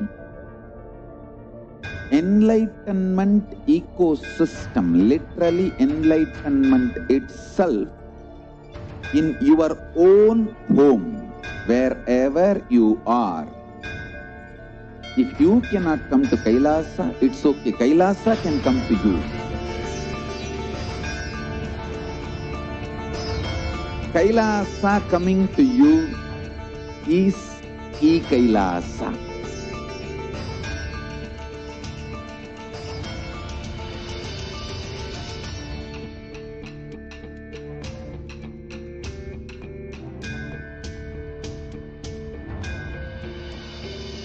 I will revive Hinduism. I am a Hindu revivalist, not by any revolution, but by evolution.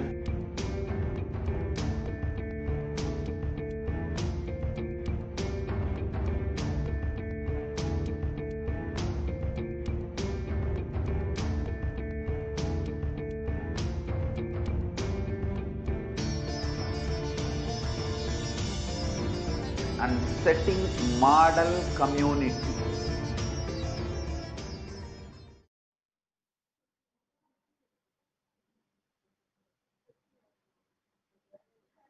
Welcome back. Now we'll see some more facts of Kailasa's multi-layered quarantine opportunity for India during this COVID-19 as a practical solution resulting in health, joy and bliss. With the blessings of the Supreme Pontiff of Hinduism, Jagadguru Mahasannidhanam, His Divine Holiness Bhagwan Nithyananda Paramashivan's blessings, Kailasa's Department of Enlightened Civilization presents this. Now let's listen from the Devi Parashakti's revelations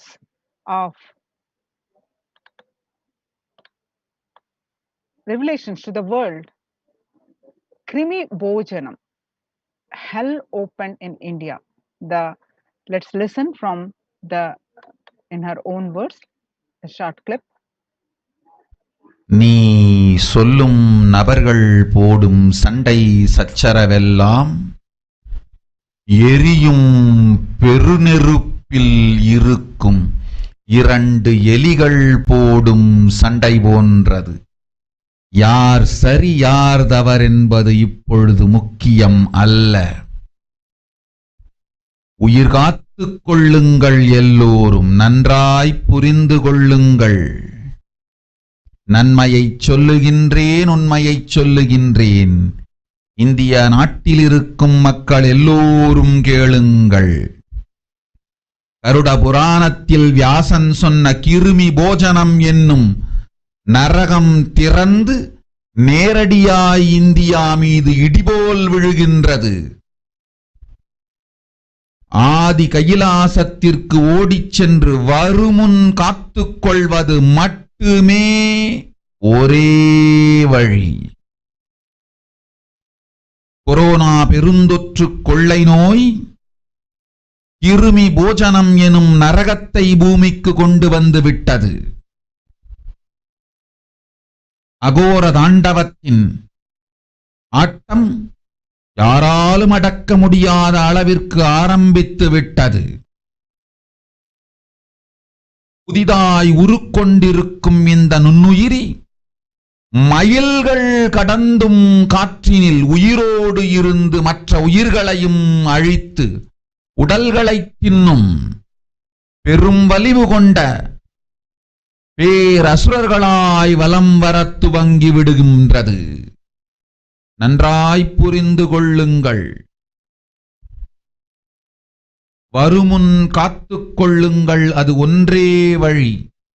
அதற்காகவே ஆதி கைலாசத்தை திறந்து வைத்திருக்கின்றேன். உயிர் காத்துக் கொள்ள வேண்டி விரும்பும் எல்லோரும் ஓடுங்கள் ஆதி கைலாசத்திற்கு. இந்தியாவில்தான் இந்த நரகம் திறந்து உலகெங்கும் பரவப் போகின்றது. கிருமி போஜன நரகம் பூமிக்கு வந்துவிட்டது. மனிதர்கள் செய்த மகா கொடுமைகளினால். அன்னை முன்னின்று என் அடியவரை காப்பேன் சொல்வதைக் கேட்டு உயிர் காத்துக் கொள்ள விரும்புவோர் வருமுன் காப்பது ஒன்றே வழி என்று தெரிந்து செல்லுங்கள் ஆதி கையிலைக்கு. ஓம் ஓம் ஓம்.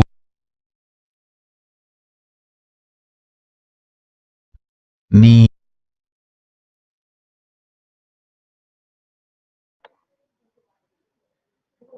Devi Parashakti on 31st May 2021 revealed that everyone in India, all of you listen, the hell of Krimi Bojanam that was mentioned by Vyasa in Garuda Puranam has opened and is directly falling on India as thunder. Running to Adi Kailasa and protection. From it is the only way deadly corona life-taking disease has brought the hell known as Krimi Bojanam to earth. The dance of Aroga Tandava, which no one could control, has started. This microorganism that has formed will be alive in air for miles together. Destroying other souls, it will eat bodies. It has started roaming as great demons with tremendous strength. Understand properly, prevention is the only way. For that, I have opened Adi Kailasa. For those who want to save their lives, all of you run to Adi Kailasa. Only in India, this hell is going to open and is going to spread to the whole world. The Krimi Bojanam hell has come to the earth because of the sufferings done by humans. Mother, I will protect those at my feet. Those who listen to me and wish to save their lives, learning that prevention is the only way, go to Adi Kailasa. The Krimi Bojana, the scriptural references in various scriptures. It is of 28 hells described in Hindu scriptures where people are sent to suffer in a pit to be eaten up by the worms. In Garuda Purana, in one of the chapter, cosmogony of hell and the nether regions, and Devi Bhagavata Purana, it is mentioned in chapter 21 on the narrative of hells, it is mentioned, and chapter 22 on the narrative of the sins leading to hells, it is mentioned, and in the Shiva Purana, chapter 16, uplift from the hell, section 5, it is mentioned, and in Skanda Purana, chapter 12, redemption from hells, it is mentioned, and chapter 2, the merit of visiting Setu, it is mentioned, and chapter 30, glory of Danishkoti, it is mentioned. The Bhagavata Purana, chapter 20, hells in nether regions, and chapter 106, suffering in hell, it is mentioned, and in Padma Purana, chapter 48, section on the nether world, it is mentioned. And you can see the various statistics and the world, how it is suffering from this statistic.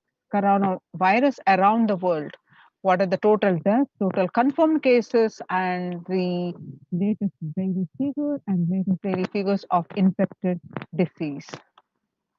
You can see the various statistics, current status of the world, and you can see some more statistics. A quiet revelation has permeated global health circles. Authorities have come to accept that many researchers have argued for over a year. The coronavirus can spread through the air. That new acceptance by the World Health Organization and the US Centers for Disease Control and Prevention comes with the concrete implications. Scientists are calling for ventilation systems to be overhauled like public water supplies were in the 1800s after fetid pipes were found to harbor cholera. Cleaner indoors air won't just fight the pandemic, it will minimize the risk of catching flu and other respiratory infections that cost the US more than 50 billion a year. Researchers said in a study in the General Science on Friday, recently, avoiding these germs and their associated sickness and productivity losses would therefore offset the cost of upbringing ventilation and filtration in buildings.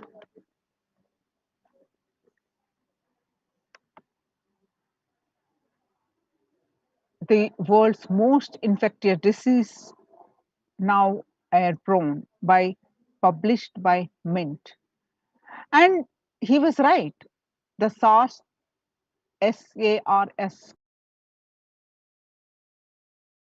very small particle that disperse quickly outdoors but can build up inside indoors.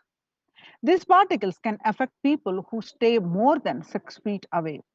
And the hodgepodge of marks Americans have adopted many may provide some COVID protection, but they do not render an unsafe situation safe.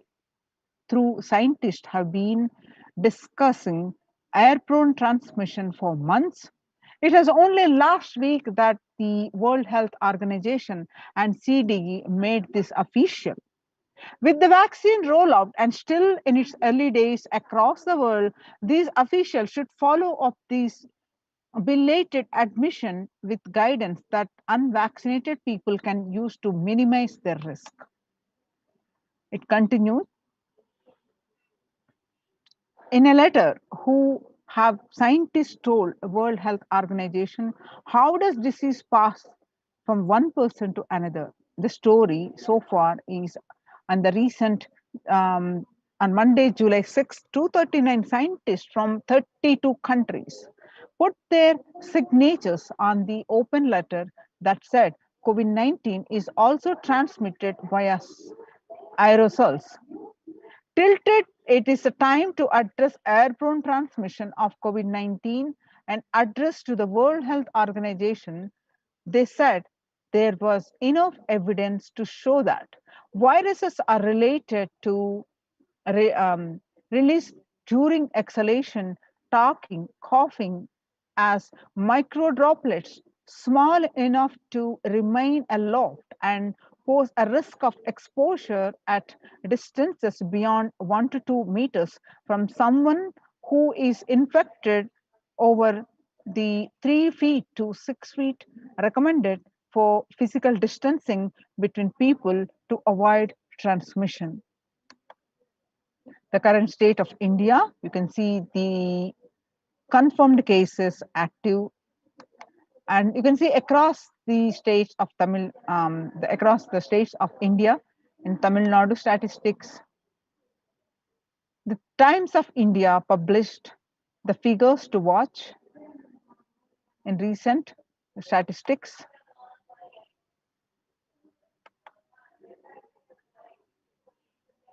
various statistics and across the districts.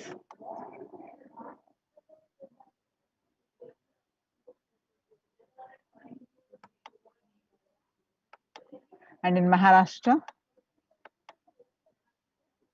the statistics, as you see, the cases are in thousands, 10,000s. And in Mumbai, case summary for Mumbai from 3 lakh to 7 lakh, just a day of June 2nd, 2021. And the statement made by the government that home quarantine is not possible in India by Himansa Biswa Sarma, the Assam Chief Minister, said that the home quarantine is one prime reason for the large number of deaths during the second wave of COVID-19 in Assam. Assam, on Monday witnessed 92 deaths, which was the highest single-day death in the state.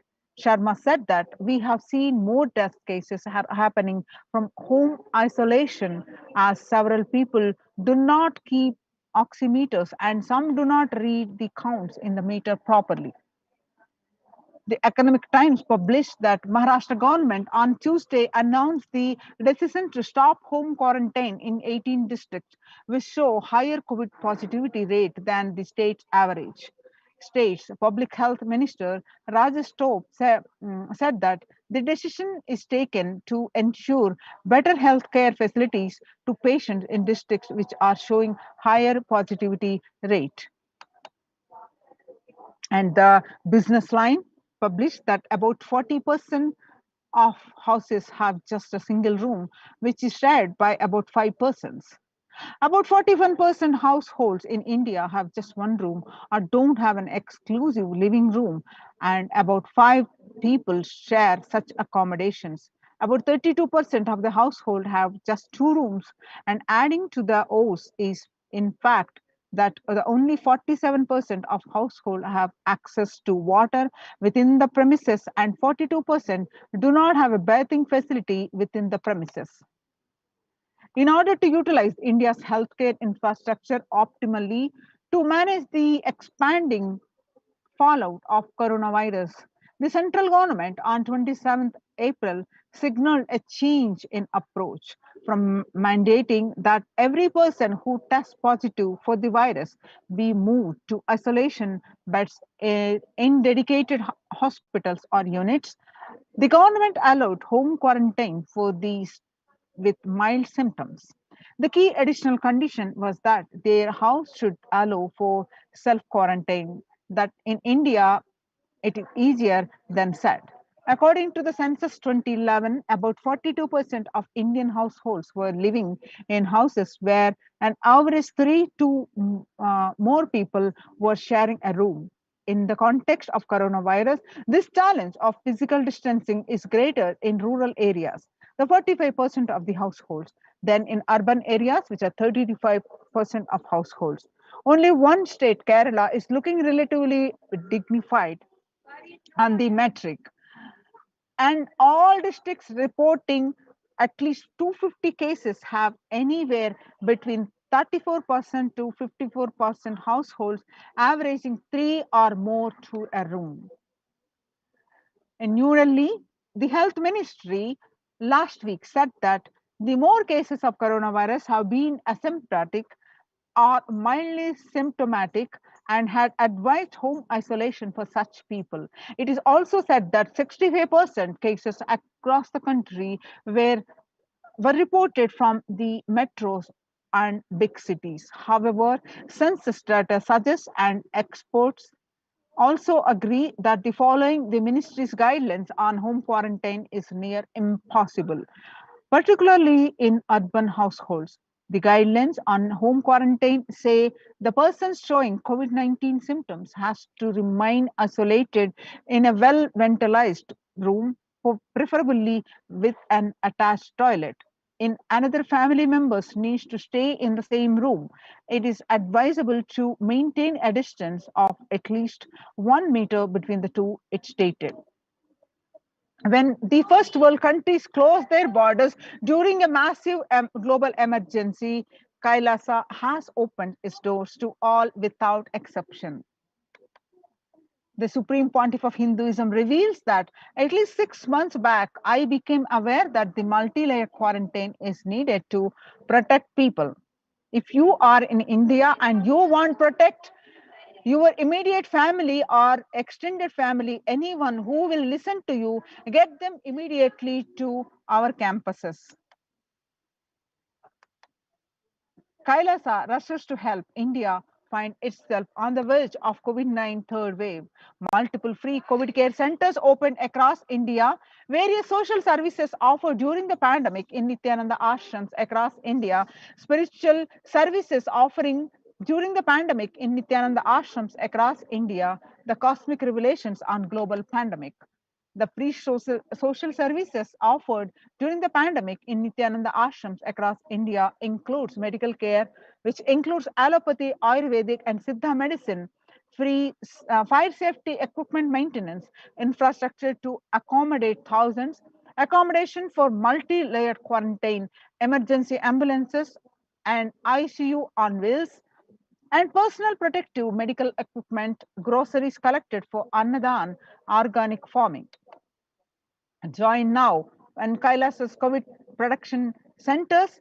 Register now through the link below, https://kailasa.org/Kailasa care.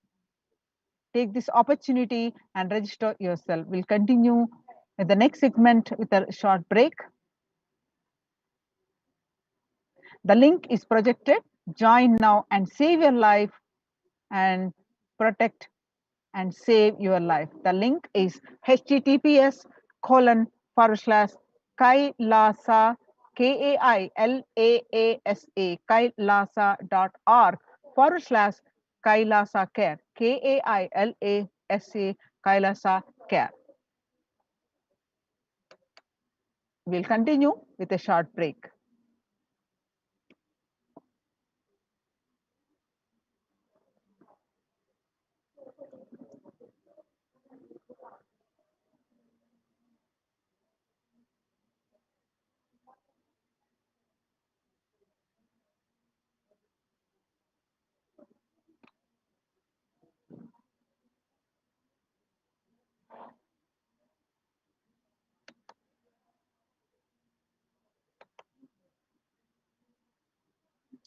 Now let's see glimpses from Kailasa's the Department of Health on COVID protection for Adi Kailasa Sarvajna Peetham.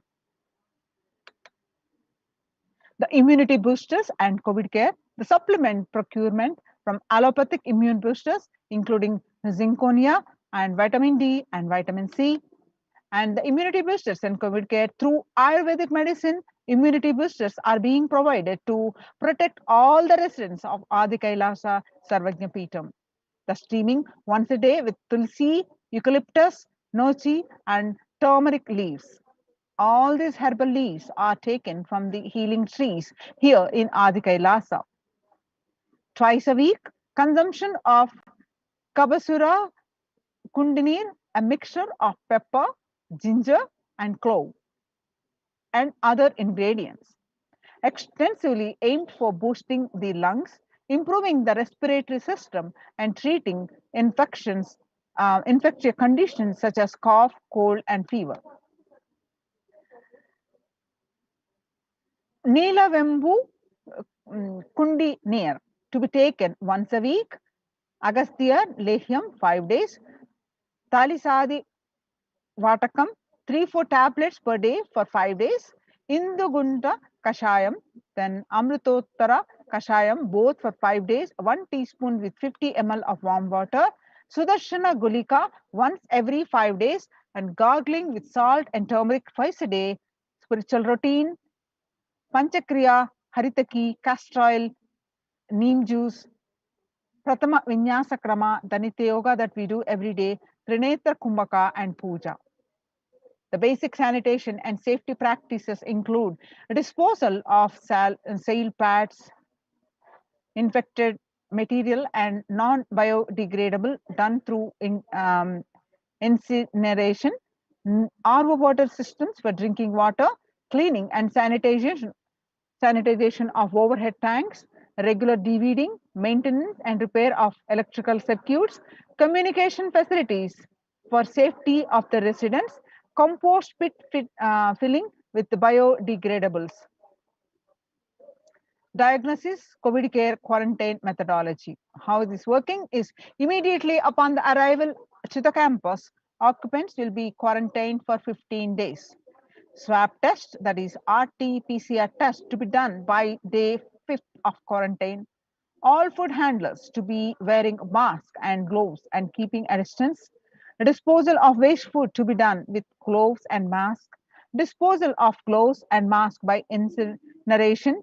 In case of an emergency, protective kits ready to hand to take a COVID positive patient to hospital.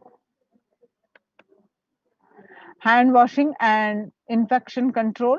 Washing hands as often as possible, thoroughly with soap and water with alcohol based hand sanitizer. Avoid sharing any item, example dishes, drinking glasses, cups, eating utensils, towels, bedding, or other items with other residents in the Adhinam. Mask protection, wear a mask all times with when and if exposed to vendors or outside people. Double layer cotton mask should be changed every day after 24 hours and can be reused after washing with the detergent and sun dried. If it gets wet by saliva, ingredients or secretions or sweat, change it and wear a dry mask. The wet mask can be stored in a sealed plastic cover and washed with the detergent and reused later. The mask protection. A face shield will be provided as an extra protective wear for people at the gate interacting with the vendors, outsiders, use of hand sanitizer, hand washing, regular steaming, taking of preventive kashayams, a herbal mixture. Kashayam is an herbal mixture, and turmeric salt water gargling, and bathing and washing of clothes with history of any exposure. If symptoms appear, that is cough, fever, difficulty in breathing, he or she should be immediately inform the medical person in charge immediately. The standard operating procedures include the quarantine rules or first line of quarantine. The people in the first circle who are in contact with the vendors, area of stay conform to the outermost area where the communication with the outside is happening with the vendors, etc. Stay in a well ventilated single room, preferably with an attached and separate toilet. Person should not come into contact when inmates of Adhinam, especially elderly people, pregnant women, children, and persons comorbidities, that is hypertension, diabetics, heart problem, asthma, etc. Restrict in his or her movement within the area or room, first line of quarantine. The delivery packages, all parcels received at the gate to be sanitized, spraying with disinfectant. All deliveries will be contactless delivery. Wearing of face coverings and hand gloves are mandatory. If contactless delivery is not an option or request the delivery to be left in a protected and isolated place. The outer packaging of the item product will be disposed before it enters the Adhinam. Packages will be quarantined before being delivered. All the delivery bags, boxes, and containers will be thrown away after transferring the items to their respective places. The surfaces of the package will be cleaned with a simple disinfectant and left to dry. All hands handling the packaging will be thoroughly washed and with soap and water and antibacterial solution frequently. All mail and packaged products, non-perishable, will be left outside for 24 hours before using them. The disinfection, sodium hydrochloride, bleach or chloride will be used. 1 teaspoon of bleaching powder in 3 cups. The alcohol at 70 to 90% will also be used for surface Clothes to be washed separately with detergent and dried. Sharing of the items is strictly prohibited, thus prevents the spread of the viruses. So, as you see, so many layers of quarantine is provided and various micromanagely prevention measures are being taken care. So join now in this Kailasa's COVID care protection centers and save your life. So you can join with the link kailasa.org www https://kailasa.org/Kailasa care. Join now and save your life. Now it's time to move our next segment of this program after a short break.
We get you health. We get you ability to build beautiful relationships in your life. We get you direct spiritual support, and we make sure you become wealthy.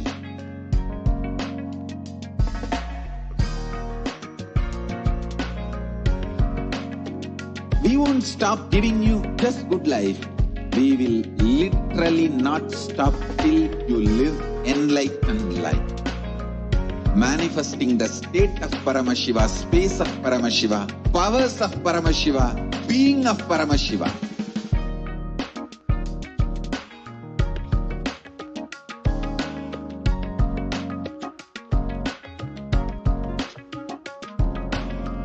Whole world should become Kailasians.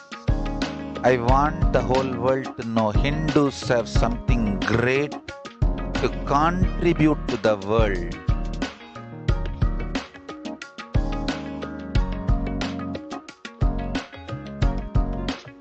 We have something great to contribute to the world. Let us do that.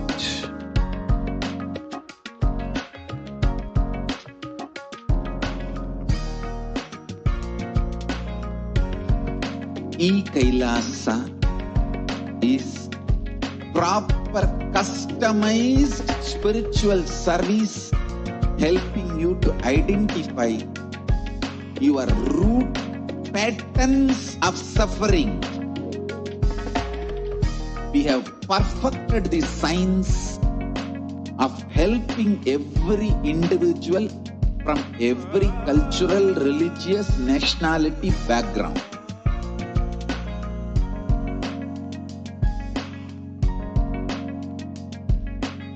You will have lowest reactionary assumptions, highest awakened response, alive response for life continuously.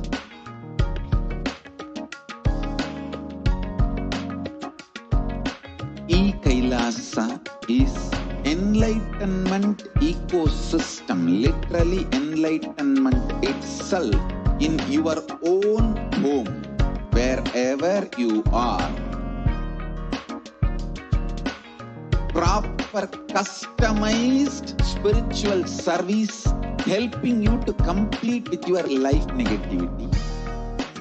Withdrawal from life, self-hatred, self-denial, self-doubt, so much of tiredness, laziness. We can support you, aligning your diet, your attitude, your aptitude, your understanding about life. We can help you with everything.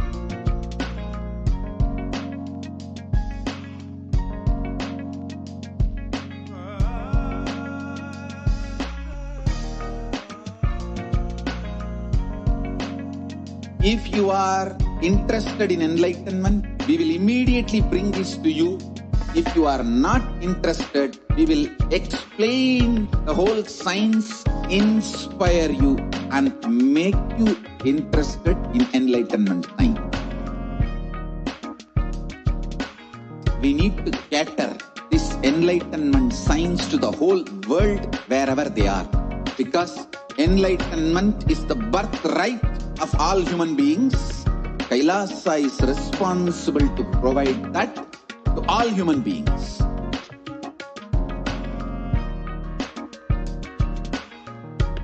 Kailasa is the totality of the knowledge I received from my gurus and practice manifested in my life, perfected by teaching millions of people from all cultures, time zones, backgrounds, genders, nationality, race, from every creed.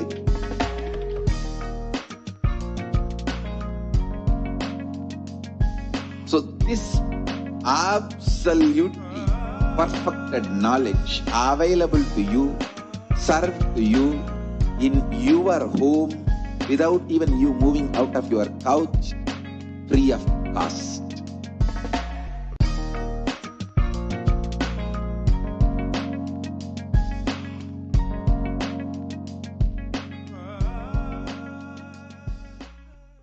Just be alive for next 3 years. Don't die within next 3 years.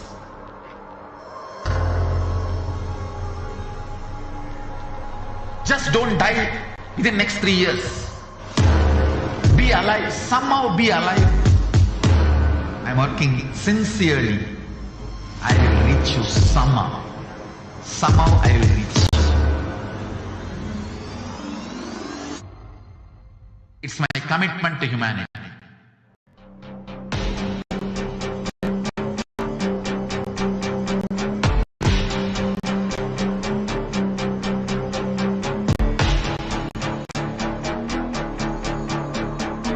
Just don't die within next 3 years. I will reach you wherever you are, whichever corner of the world you may be. I will reach you with enlightenment. You manifesting the space, state, powers, being Paramashivoham. It is possible, and it is possible for you.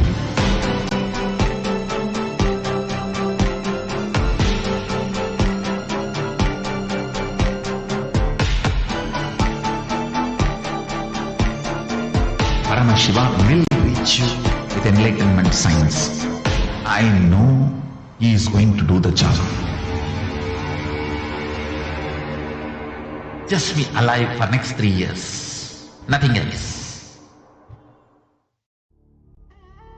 What I mean by the word Kailasa, listen intensely. Enlightenment ecosystem, literally enlightenment itself, in your own home, wherever you are. If you cannot come to Kailasa, it's okay. Kailasa can come to you. Kailasa coming to you is Kailasa.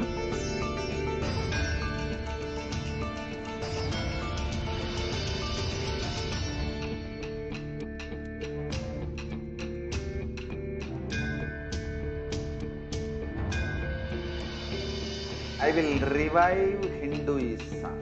I am a Hindu revivalist, not by any revolution, but by evolution.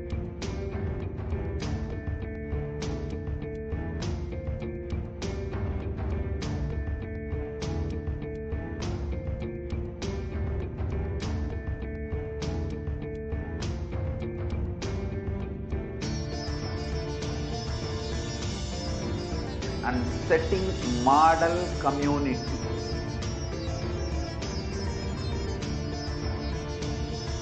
Kailasa, enlightenment ecosystems, Sarvanya Peethas all over the world.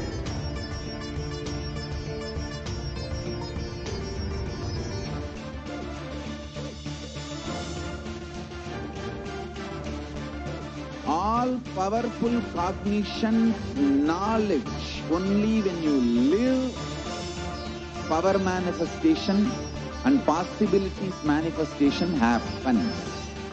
It's a fundamental truth.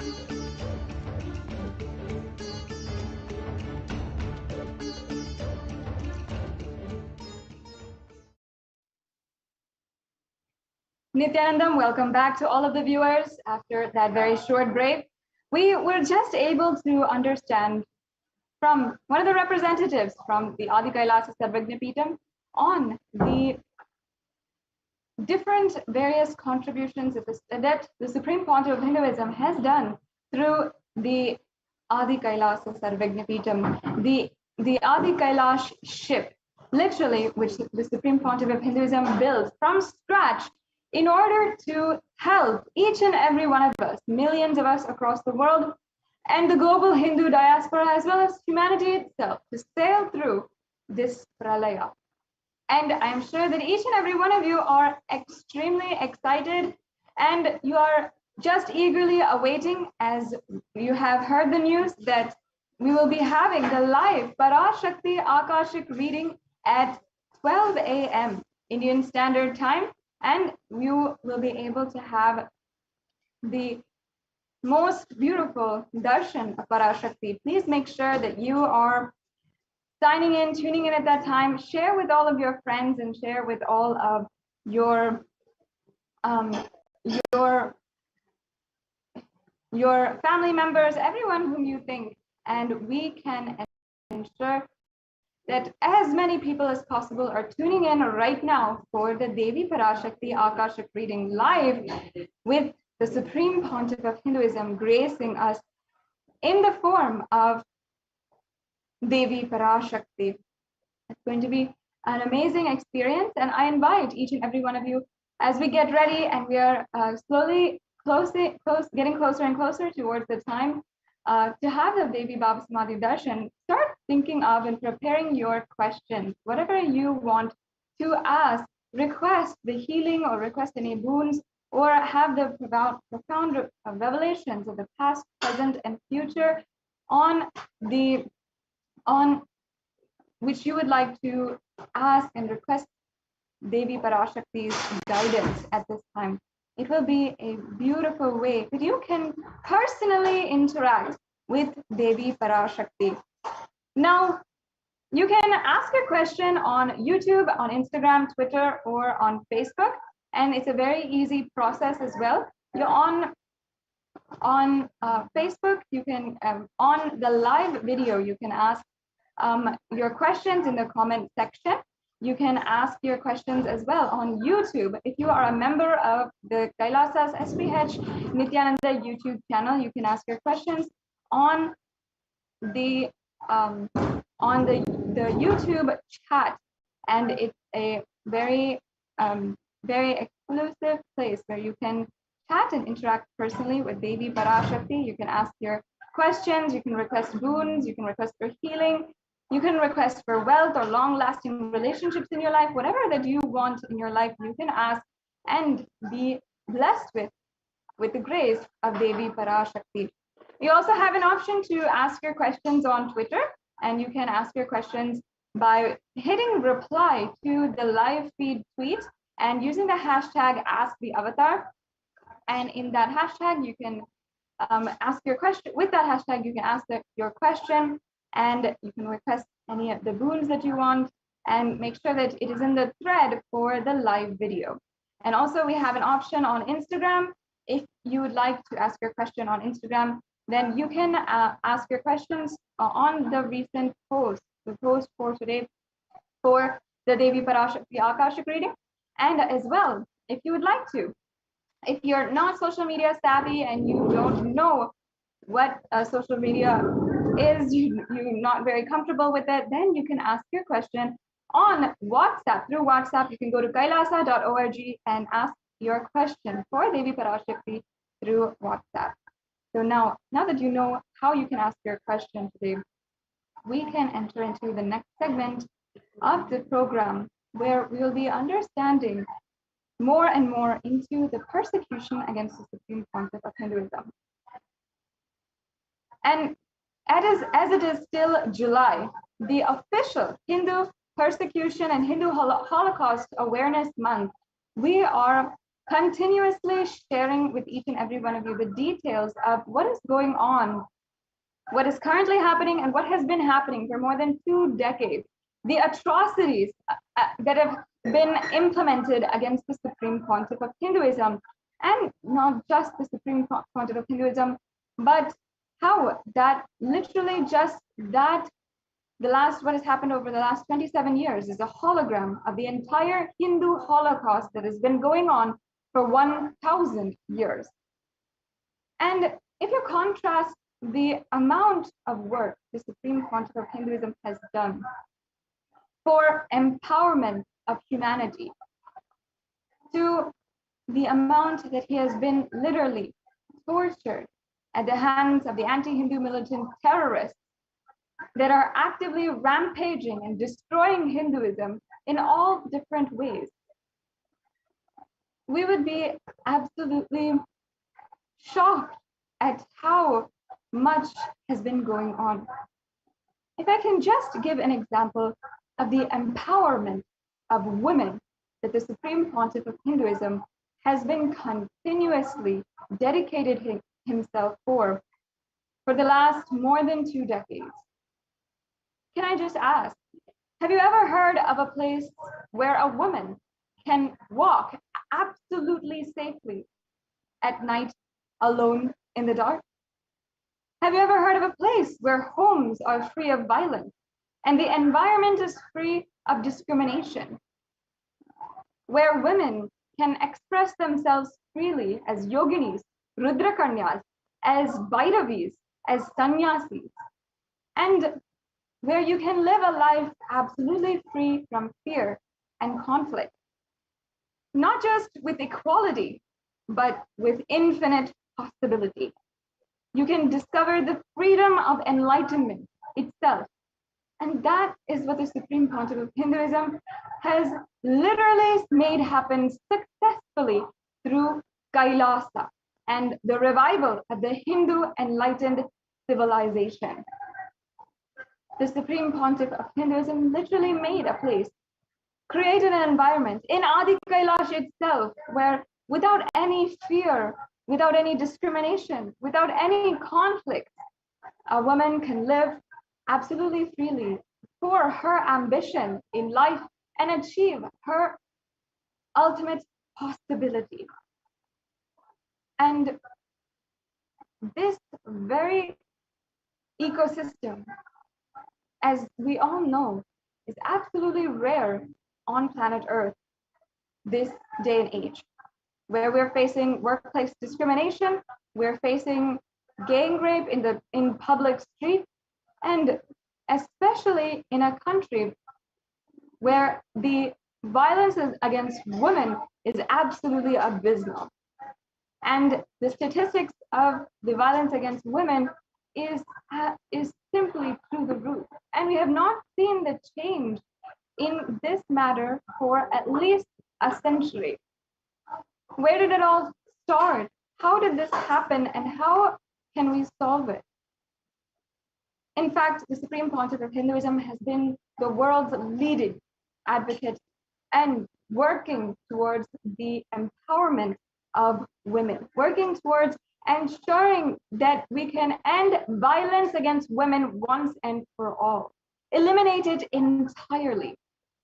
And if you envision a world where women are absolutely free from violence, then the Supreme Pontiff of Hinduism, is really the only hope.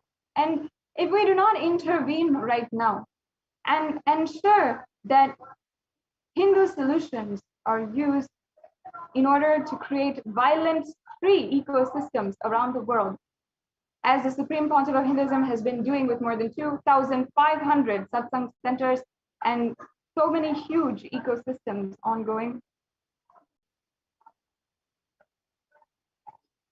we know that if we will not be able to even see the next generation sustain itself without having the violence against women become worse and worse, and it'll simply go out of hand.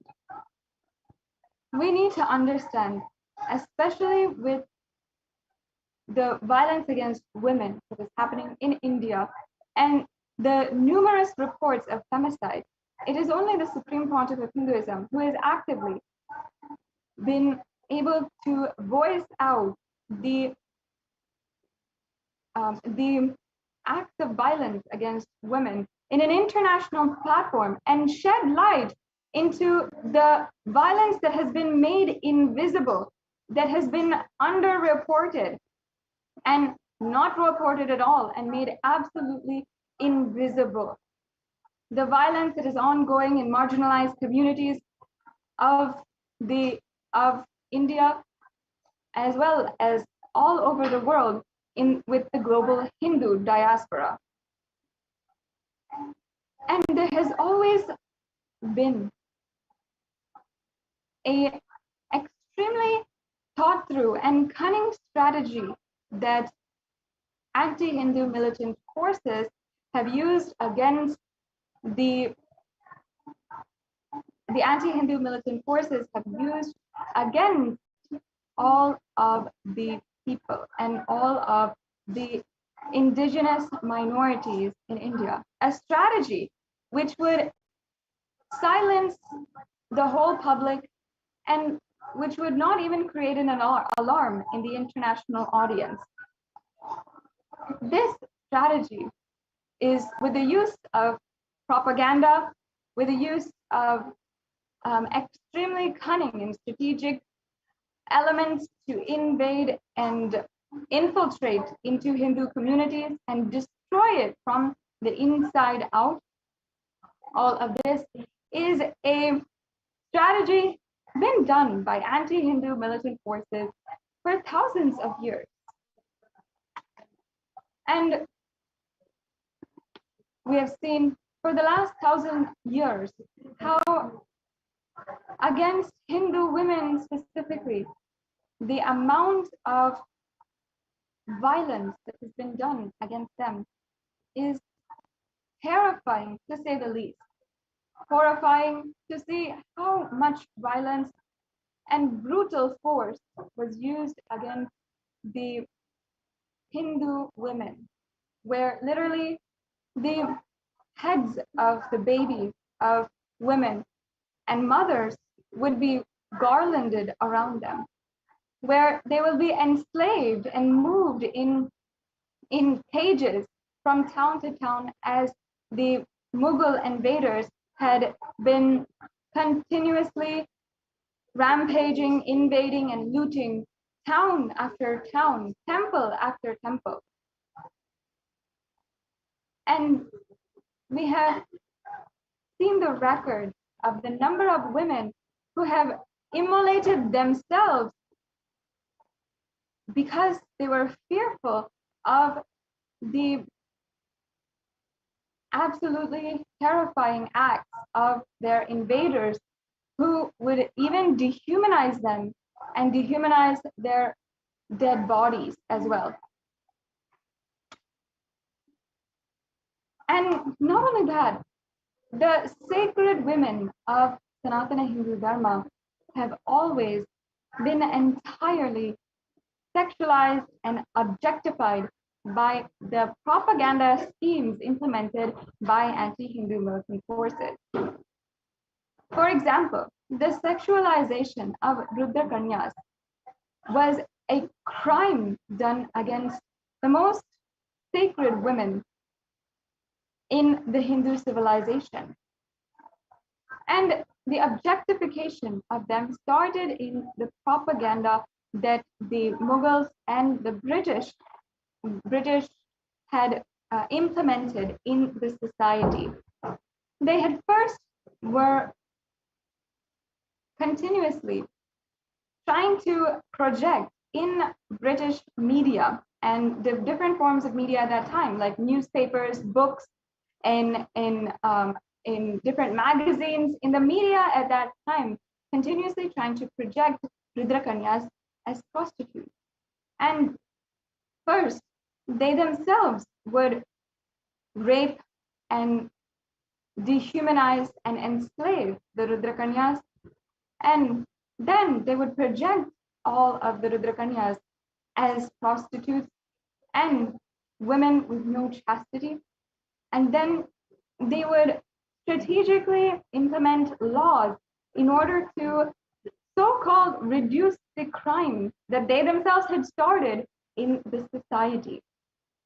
And we have seen this in so many different examples. And even today, as of the Madras Act of the 1800s, there has been absolutely no legal recourse to reverse the laws against and the crimes against the women of Sanatana Hindu Dharma and the Rudra Kanyas.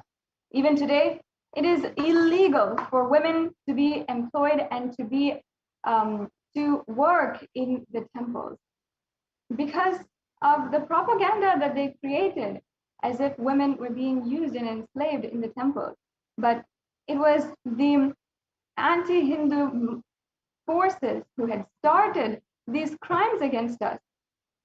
And from that time, the Hindu women, the Rudra Kanyas, were always sacred women who were literally the Sangha Jananis, as in the mothers of the whole Sangha, who held the community together and held the whole society together and were responsible administrators for the entire temple ecosystem. But due to the absolute horrendous crimes of the Mughal invaders, this lineage was entirely stamped out. And continuously, women were enslaved, and women ultimately were stamped out, and the roles of administration, the roles of warriors for all of the women, the roles of the beautiful roles, and the ways that women took responsibility in society was slowly dismantled until the Hindu woman was forced not to do anything but be subject to a domestic married life. Not that there's anything wrong with that, but the truth was that the Hindu ideal woman was a responsible member of society. And in fact, the entire society was a matriarchal civilization. In fact, Devi Meenakshi herself had established this matriarchal civilization and run a whole kingdom, the largest civilization at that time on planet Earth. And yet, seeing the richness of the Hindu culture, the terrorist forces needed to steal that, loot it entirely for themselves, and thus an entire civilization was enslaved. And the worst part of it is that today, continuously, we are seeing the denial of the Hindu Holocaust. If you see even the anti-Hindu who had gone against the Supreme Pontiff of Hinduism himself, they continuously deny the Holocaust of the entire Hinduism itself. And they deny the 1,000-year genocide against Hindus. And even masochists and misogynists of society always deny the inequality, the discrimination, the sexual objectification, and the outright violence done against women. And in this society like this, where I myself and I know so many other women would not even be able to hear of one relative or one mother, cousin who would not know or who would themselves not be subject to violence. And that is the current situation of women and Hindu women today, continuously being targeted by anti-Hindu terrorist forces and being used as a weapon against the entire civilization itself. The Supreme Pontiff of Hinduism today has helped and ensure, even in the very history itself, that the amount of underreporting that is going on, the amount of violence that is going on, the crimes against women that is going on, is being shed light on in India. And as of even just last week, the UN Special Rapporteur for Femicide, who reports to the United Nations on different reports of the femicide ongoing in various places around the world. Every year, they come up with a report on how the violence against women is being done and how there are very peaceful strategies being used, bringing light those strategies to the international audience so that those strategies can be implemented and ultimately promoting peace and conflict-free life, just as, of course, the Supreme Pontiff of Hinduism is spearheading in an extremely grand way. So the UN Special Rapporteur always gives these reports, and this year, the UN Special Rapporteur has recognized the work of the Supreme Pontiff of Hinduism in order to create a female femicide observatory and ensure that the crimes against women are absolutely eliminated. And foremost, among all the leaders who are doing something for women, the Supreme Pontiff of Hinduism has actively created thousands of ecosystems that are absolutely violence-free, just absolutely violence-free in homes and outside in the streets.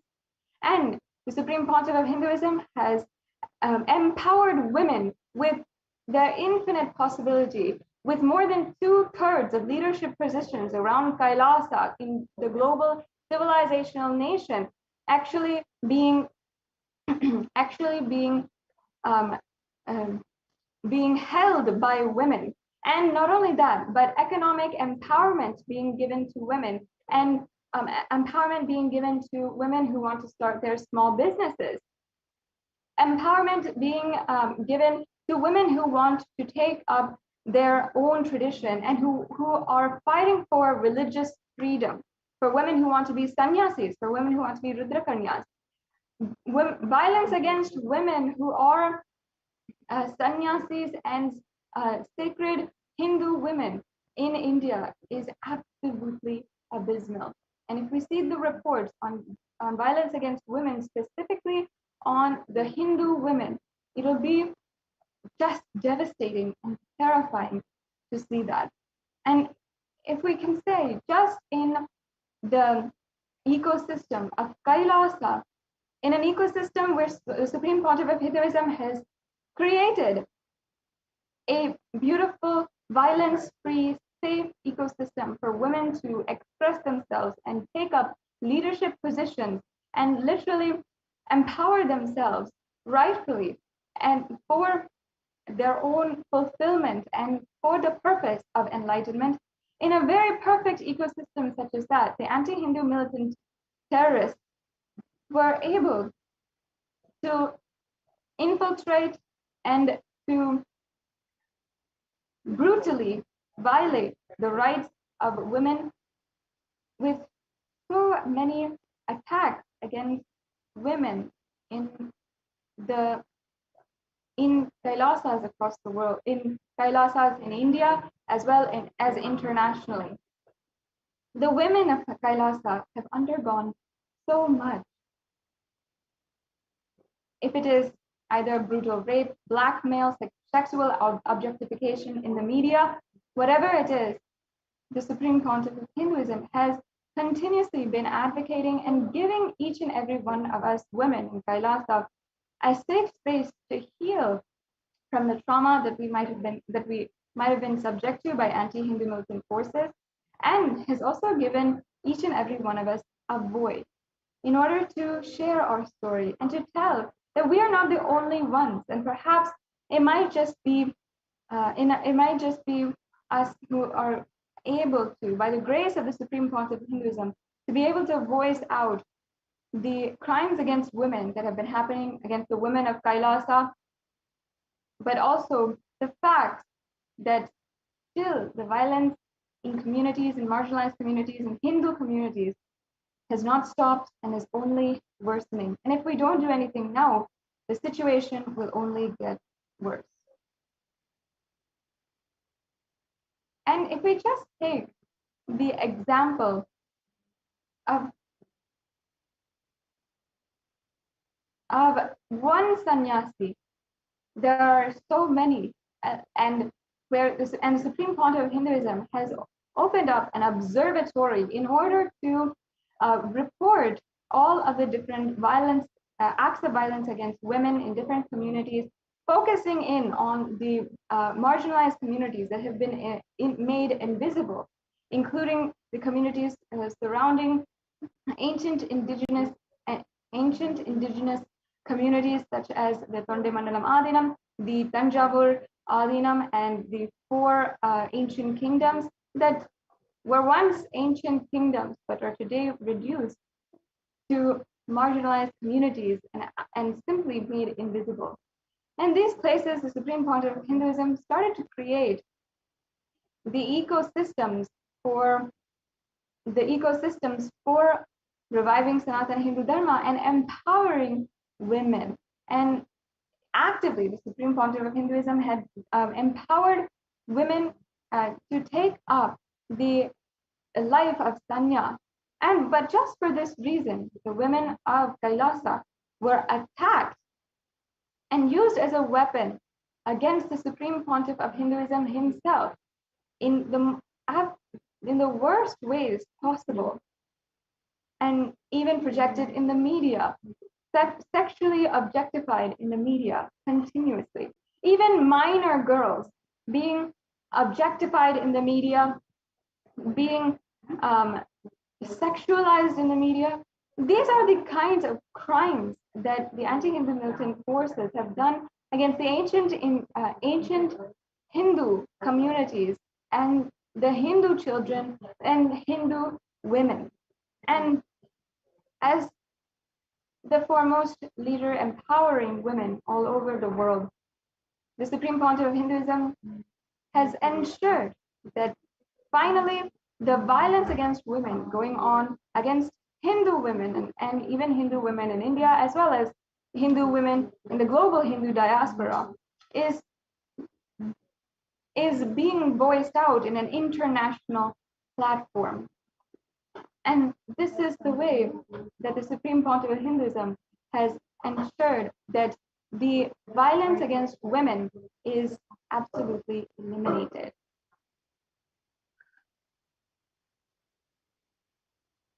And the way that the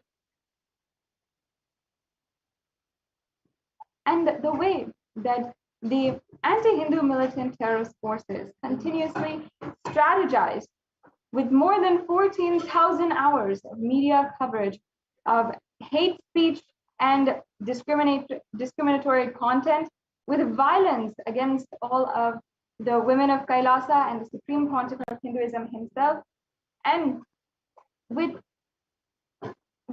brutal physical acts of violence against all the different adhinams and properties, where literally the adhinams were destroyed. And even now we have the evidence, we have foolproof evidence that these adhinams were destroyed, that anti-Hindu militant forces had literally raided the adhinam and had destroyed all the different properties, have turned over the cars, have destroyed and attacked female sannyasis, have raped and gang raped female sannyasis, and yet there's still no legal recourse. A woman who is attacked, for example, if I can take the example of Ma Nitya Achalananda Swami or Ma Nitya Bhaktikananda Swami or Ma Nitya Jnanatmananda Swami.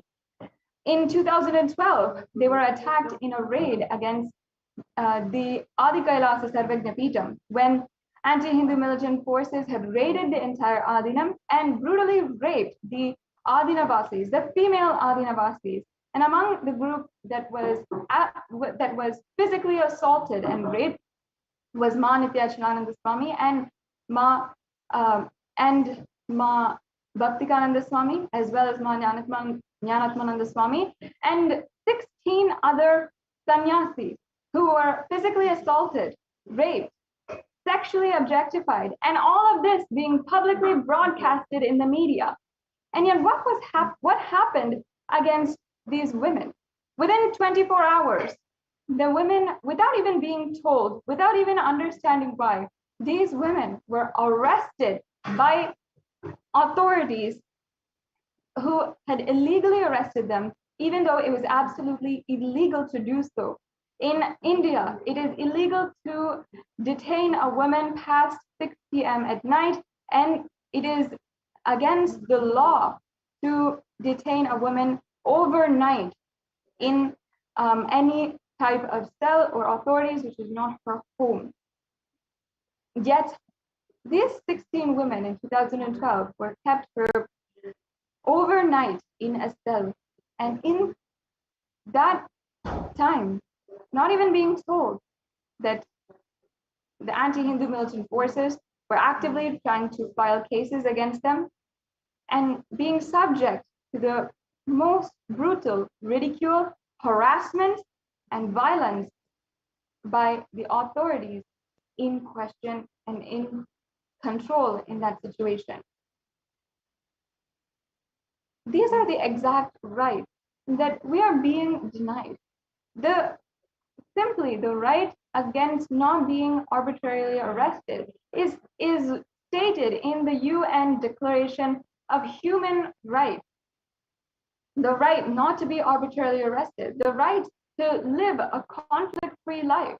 These are our basic human rights as declared by the United Nations, and yet we have simply not been able to even voice out the crimes done against us. Pleading, we went to different police stations, we went to different authorities, we went to different judges, we went to every single authority in hand, in control. We went internationally, and yet only now, finally, because of the continuous persistence of the Supreme Pontiff of Hinduism to continuously ensure that he makes himself available to each and every one of us and ends violence against women entirely. Now, the women of Kailasa have the voice, at least one voice, in the United Nations. And in fact, in the United Nations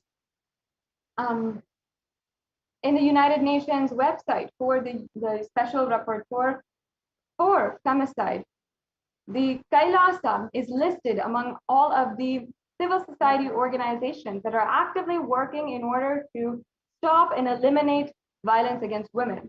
And the report of the violence against women done against women of Kailasa was submitted to the UN and accepted, and is now published on the UN Special Rapporteur for Femicide page in the UN UN Commission for Human Rights website. And this is an amazing victory for each and every one of us who has been literally crying, desperately searching for at least some way, a voice where we can express what has happened to us, the violence which has happened against us. And it is all due to the hard work, the sacrifice of the Supreme Pontiff of Hinduism. Because it's not as if, not without the Supreme Pontiff of Hinduism having undergone so much and sacrificed so much, himself going through more than 70 assassination attempts continuously. We've been seeing the violence against women that has been happening. And the women who have always, for no reason other than that what they wanted was to live and live the lifestyle of a sannyasi, or live the Hindu lifestyle that the Supreme Pontiff of Hinduism was reviving, for no reason other than this, being attacked and brutally raped, blackmailed, sexually objectified in the media, and the worst, being used as a weapon against the Supreme Pontiff of Hinduism himself in their act, in their strategy and cunning manipulation to try to destroy the mission of the Supreme Pontiff of Hinduism. And in 2012, the very women who had been brutally raped, who had been attacked, and that attack being broadcasted in the media, as you can see, this is the exact attack that we are showing right now. As you can see, the attacks against the administrators and the women of the whole Adinam, and each and every one of them was attacked brutally, some of them needing to be rushed to the hospital, some of them needing to recover from the acts of violence done against them, but without any ounce of sympathy. Within just 24 hours, the state authorities had come inside once again, and without even telling the women, they had arrested the women and taken them and detained them overnight. You can see some of the absolute violence that is ongoing here against the sannyasis of the Nithyananda order in Pavalakundru. And not only that, there's been violence against the sannyasis in the ancient kingdoms of Tanjavur and Tiruvarur and Vedaranyam and Panchanadikulam. You can see here literally the women who had literally collapsed after the rape done against her, and the sannyasis are trying to rush her to the hospital. People are stopping them. This is the extent of the violence against women that has happened. We have seen the worst kinds of violence that has happened against the women of Kailasa, and not succumbing to this and standing to eliminate the violence is only the Supreme Pontiff of Hinduism. Even if you see the attacks that happened in 2017, again, a woman has fallen, a sannyasi has fallen because the brutal rape done against her, and all of us Hindu sannyasis, the women sannyasis, were helping her and rushing her to the hospital in order to make sure that she has the medical treatment required.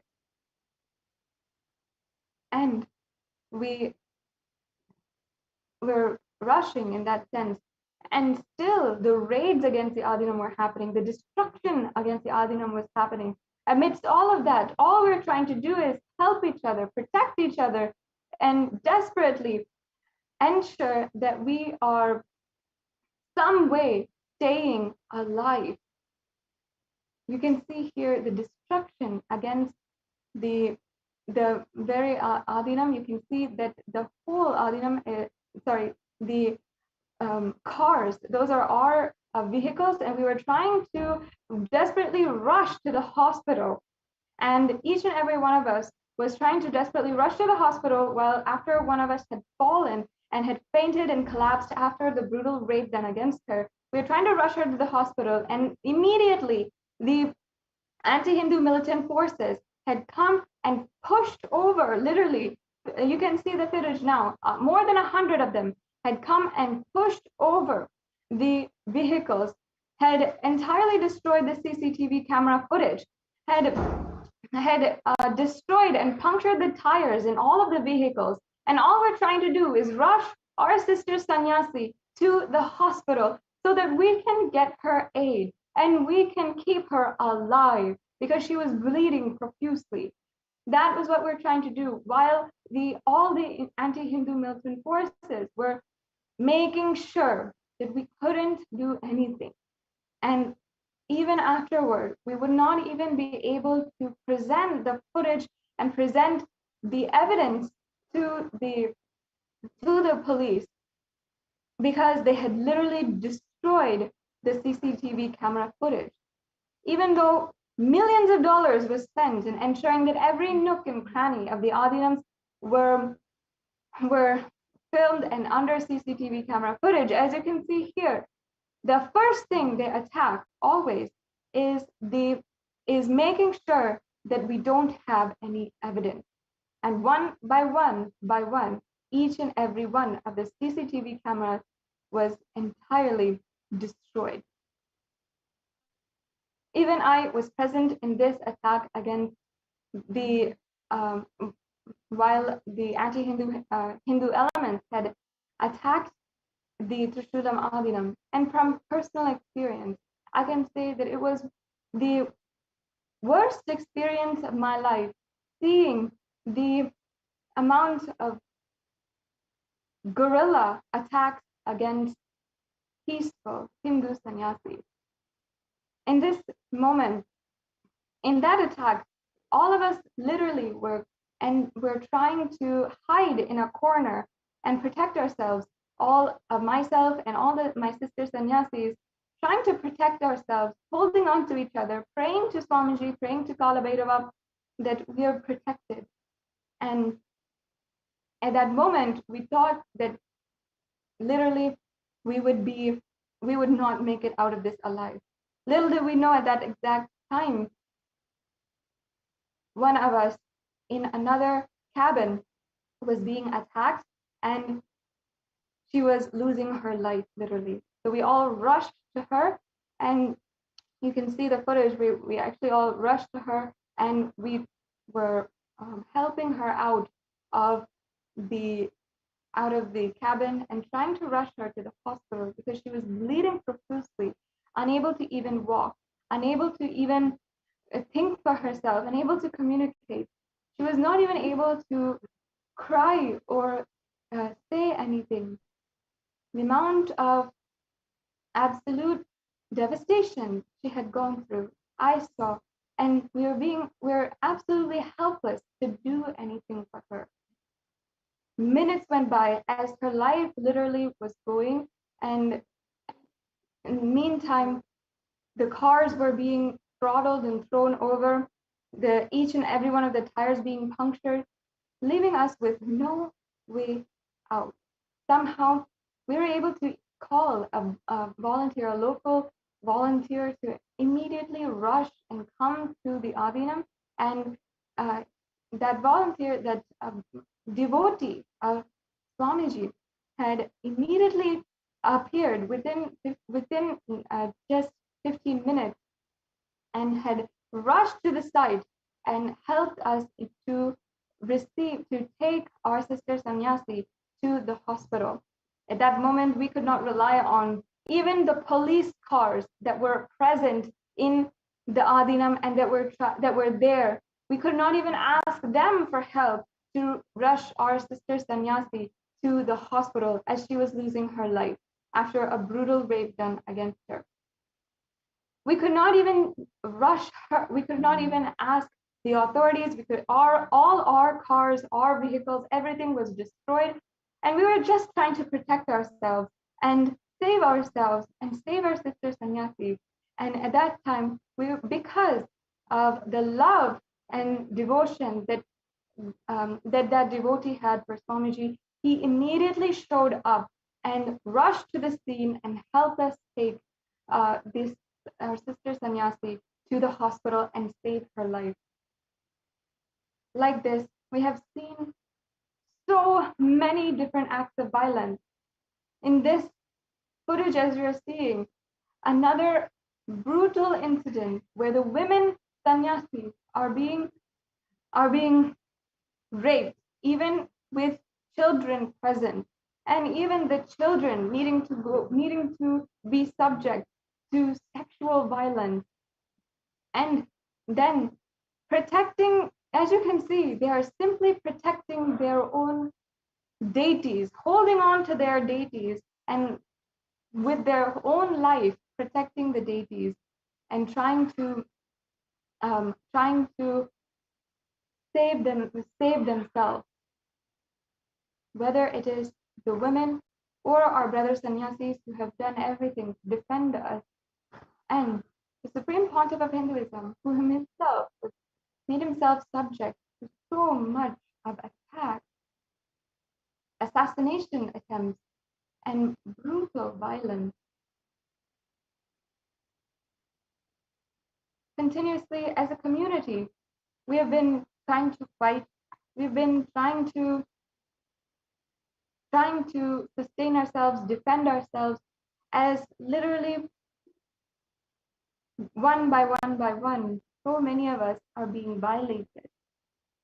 Today, it brings us so much of relief, so much of happiness and victory that finally the United Nations has recognized the persecution ongoing against the Supreme Pontiff of Hinduism. Because ultimately, even with having undergone so much of violence, even having been victim to rape, to gang rape, to brutal assaults, nothing brings more pain in our lives than seeing the one being who has stood up for each and every one of us, the one being who has protected each and every one of us, empowered each and every one of us like a true father, and like Paramashiva himself, who has come down to aid and protect us and to empower us, to raise us.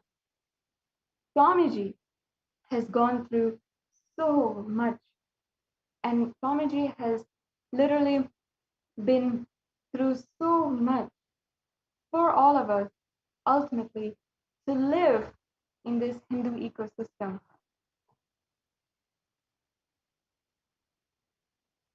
Swamiji, the Supreme Pontiff of Hinduism, has undergone physical attacks against himself and as well as character assassination against his character, and the so much of work that he has done that is absolutely destroyed as well. And either with the incessant lawfare of the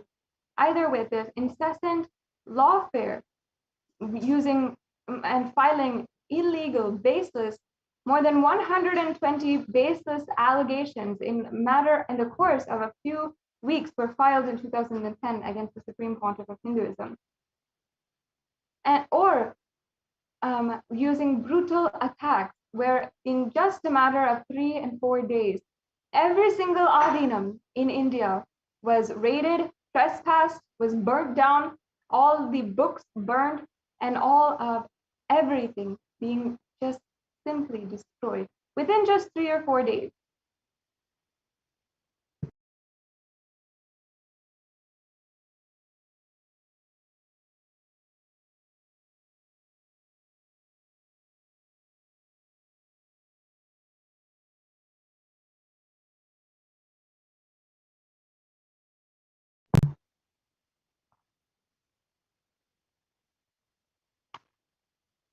And I can list out the number of women, as you can see here, as you've been seeing, the number of women who have literally been assaulted, brutally raped, gang raped, and each one of us trying to protect each other, trying to raise each other and hold on to each other, even in the moments of the extreme brutal attack. It happened in Trishul, it happened in Gujarat, it happened in Bidadi, where all of us have been through so much. But nothing brings more pain than seeing the Supreme Pontiff of Hinduism undergo 10,000 times more than us, and literally himself going through so much of attack. Because as women, the Supreme Pontiff of Hinduism is the only leader, the only being in the whole world who has stood up for each and every one of us to be empowered, to live the empowered lifestyle, to end discrimination and violence. As you can see here, this is the footage from the attacks against Trishulam, which I myself was present, as well as all my sister sannyasis.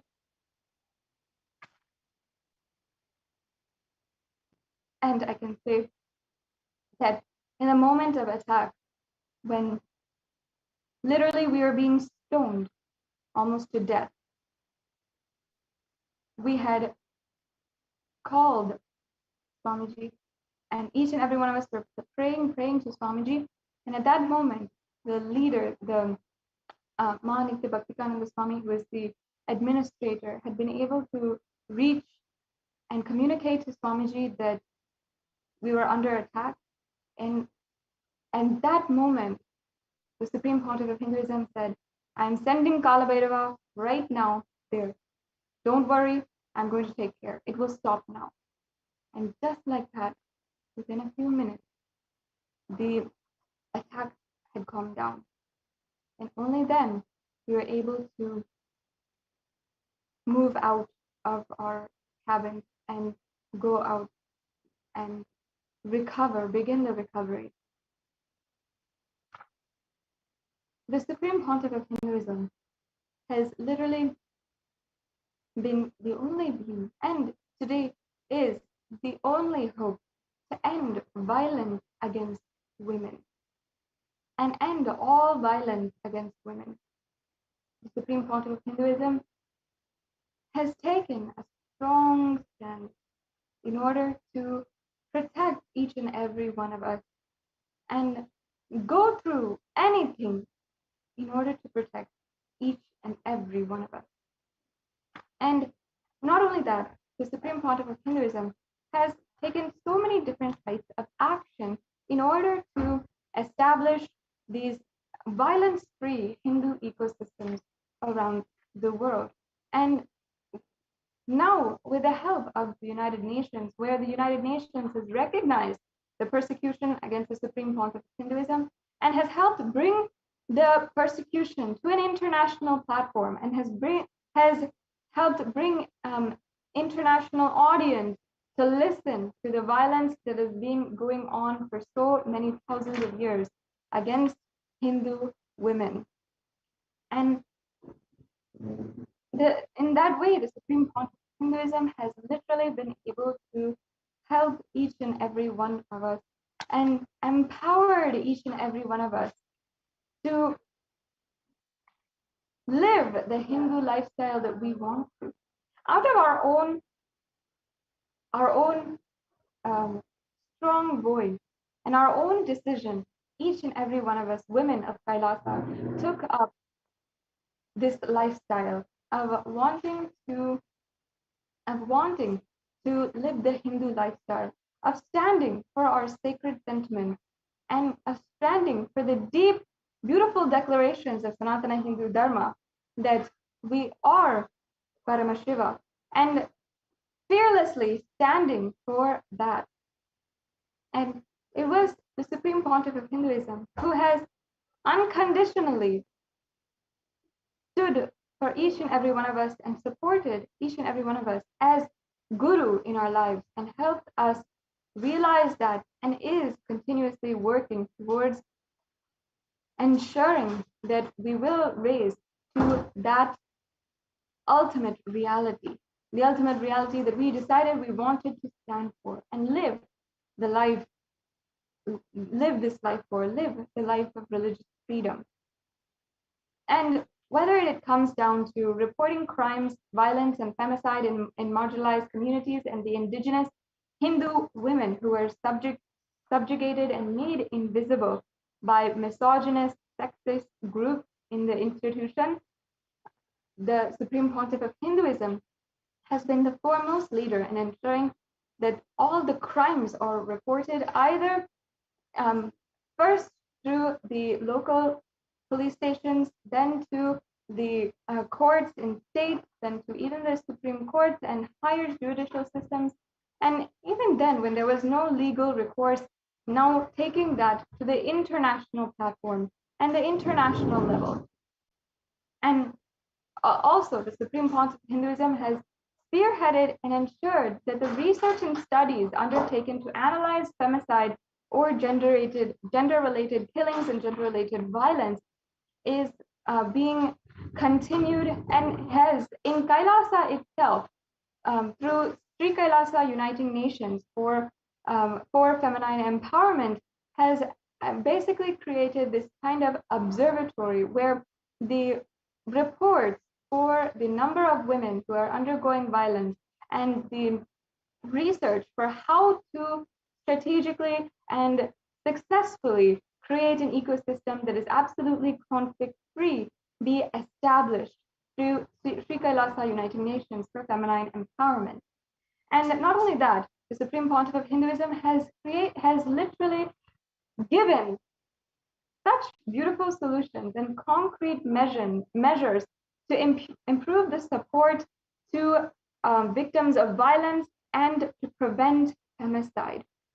And this might be through either physically protecting the victims or targets in monasteries, through protective ecosystems, or providing healing through proven ancient therapeutic methods of removing trauma and pain, and also through empowering women with leadership roles and supporting women in traditional business, through economic empowerment, through, of course, through the end of bringing an end to the violence. And also the Supreme Pontiff of Hinduism has as well ensured to continuously report and also work towards the result and analysis of femicide cases, and by providing guidance and empowering victims to seek legal justice and recourse for the crimes done against them, the Supreme Pontiff of Hinduism has been continuously ensuring that the legal systems as well are held accountable for the amount of violence that is ongoing in India. And as well, the UN Special Rapporteur has recognized the amount of work that the Supreme Pontiff of Hinduism has been seeing, and in several occasions ensured that even the solutions the Supreme Pontiff of Hinduism has been making and has offered to the world through the Kailasa ecosystems is actually implemented and can be implemented in various ecosystems across the world. As I was saying before, have we even heard of a place where women can feel absolutely safe walking out alone at night, especially in India? Have we even heard of a place where a woman can freely, safely, knowing that she is absolutely protected, walk outside alone at night? I myself can tell you that I have lived in a place, and that is Adi Kailasa Sarvagnapeetham, where I can feel absolutely protected at night walking alone in the dark. And that is because of the ecosystem that the Supreme Pontiff of Hinduism has created. From India, we have heard so many, numerous cases of gang rapes happening at night, of brutal violence and assault happening right out on the street in the pitch dark. But in a place such as that, the Supreme Pontiff of Hinduism has literally created a safe harbor for all women to live, and a place where homes are free of violence, and a place in an environment free of discrimination, a place where women can express themselves as yoginis, rudrakanyas, bhairavis, as sannyasi, and not just express themselves with equality and different human rights, but with infinite possibility, with the possibilities that Sanatana Hindu Dharma promises to each and every one beyond our human logical understanding. And that is the very place that the Supreme Pontiff of Hinduism has created. Adi Kailasa Sarvajna Peetham is the very model ecosystem where where a woman can walk out alone at night in the dark and not even feel 1 ounce of insecurity. She would not even feel 1 ounce of insecurity. She will not feel that somebody is following her or somebody is about to attack her. And she would not even have 1 ounce of that fear. That is the beauty of Adi Kailasa Sarvajna Peetham, the ecosystem that the Supreme Pontiff of Hinduism has created. Not just in Adi Kailash, but in thousands of places all over the world, where women can fearlessly take up leadership positions. And in fact, all over the world today, Kailasa has the most number of women in leadership positions compared to any nation in the world, with 2/3 of leadership positions being filled by women themselves in Kailasa. Whether it is any of the Sri Mahants, the Mahants, the Kotaris, in the governmental structure of Kailasa, or whether it is in the structure across the world in various different temples and ecosystems that the Supreme Pontiff of Hinduism has created, women are naturally empowered to take up these leadership positions and serve the world with the beautiful teachings of Sanatana Hindu Dharma. And yet, still, the Supreme Pontiff of Hinduism, though he has been continuously advocating for the empowerment of women and has done literally the most compared to any leader in the world to empower women, still the Supreme Pontiff of Hinduism undergoes so much of attack day in and day out, whether it is on the internet, through cyber terrorism, or through physical attacks. The Supreme Pontiff of Hinduism has undergone literally the worst kinds of attacks for nothing. The truth is that as a society, we must bring an end to the violence going on in our communities, and especially the violence against women. In the United Nations, and as well as international organizations working towards peace all over the world, whether it is in France, in Switzerland, in United States, all the international organizations see violence against women as the primal and priority agenda that we have to achieve within even the next 9 years. In fact, the United Nations has made it a goal to end violence against women by 2030. Are we able to do that right now? Are we able to, as a global society, able to fulfill the goals that we wanted to end all violence by 2030? Only the Supreme Pontiff of Hinduism has literally been able to produce the model ecosystems of creating absolutely violence-free communities and standing continuously to end all violence against women and eliminate violence against women.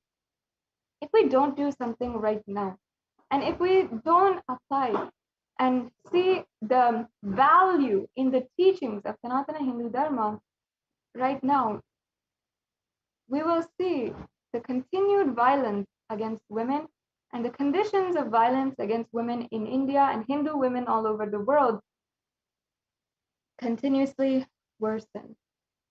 We will not even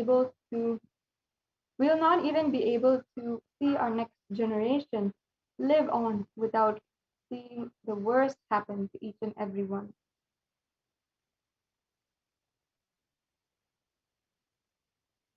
And each and every one of us, Hindus especially, we are responsible for the amount of attacks, and responsible for not standing up until now.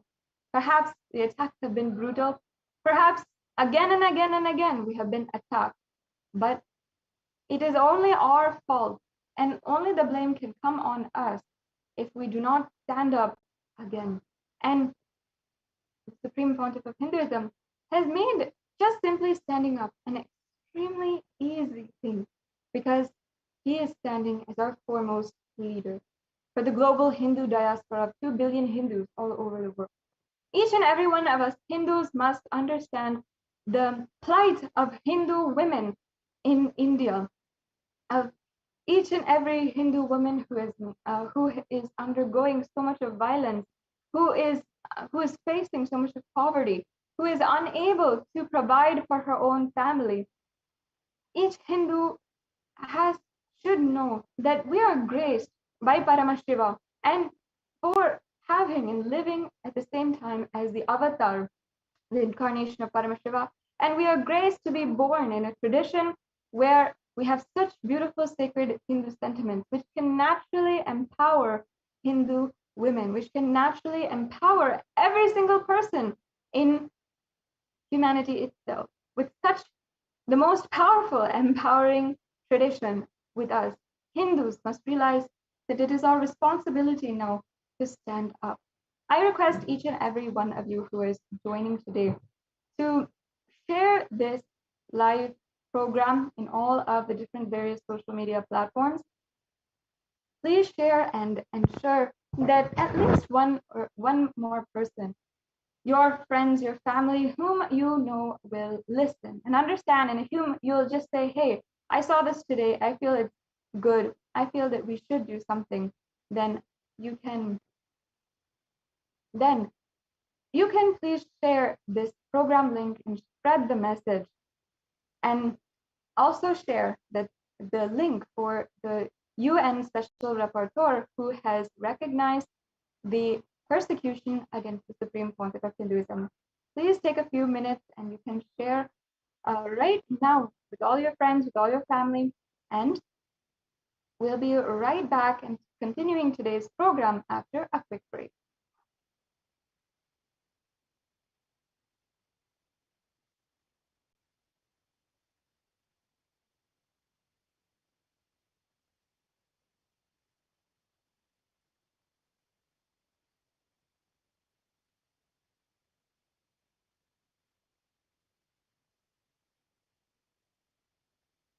Yes, completing with all the viewers for that technical glitch. I request each and every one of you to take a few minutes now. Let's go to Twitter and let us tweet using the hashtag UN recognizes the persecution against the Supreme Pontiff of Hinduism. The hashtag is in the scroll below, and you can use this hashtag and share the link for the UN report, which has been recognized by the UN, and the page for where the UN has recognized and literally listed Kailasa as among the organizations that has been helping.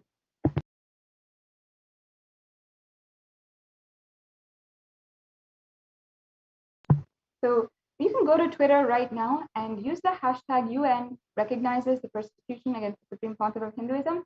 And you in this hashtag,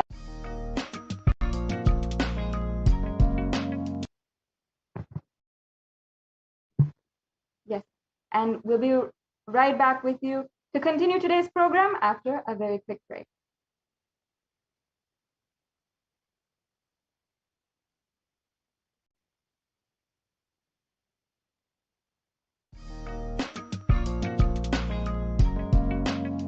We get you help. We get you ability to build beautiful relationships in your life. We get you direct spiritual support, and we make sure you become wealthy.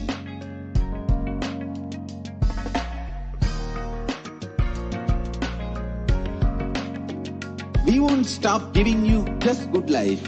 We will literally not stop till you live enlightened life. Manifesting the state of Paramashiva, space of Paramashiva, powers of Paramashiva, being of Paramashiva.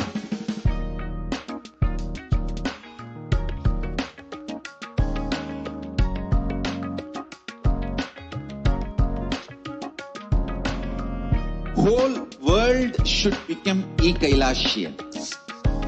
I want the whole world to know Hindus have something great to contribute to the world.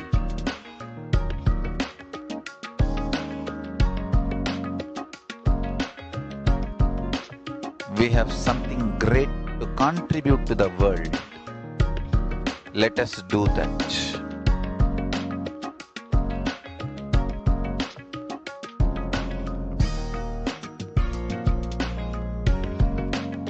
Kailasa is proper customized spiritual service helping you to identify your root patterns of suffering. We have perfected the science of helping every individual from every cultural, religious, nationality background.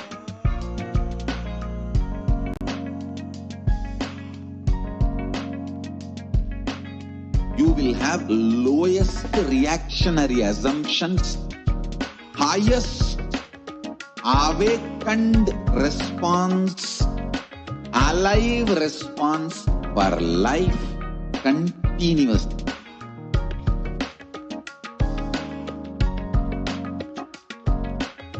Kailasa is enlightenment ecosystem, literally enlightenment itself in your own home, wherever you are. Proper customized spiritual service helping you to complete with your life negativity. Withdrawal from life, self-hatred, self-denial, self-doubt, so much of tiredness, laziness.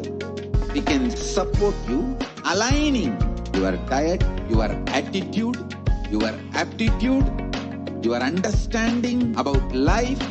We can help you with everything.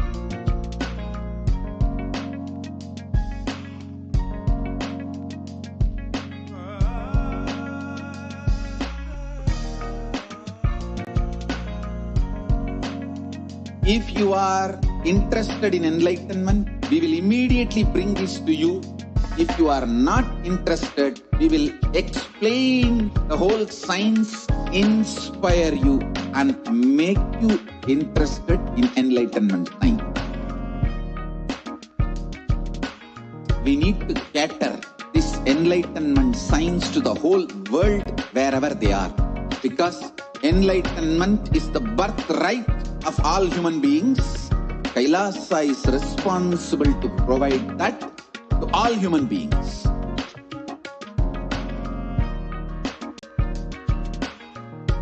Kailasa is the totality of the knowledge I received from my gurus and practice manifested in my life, perfected by teaching millions of people from all cultures, time zones, backgrounds, genders, nationality, race, from every creed.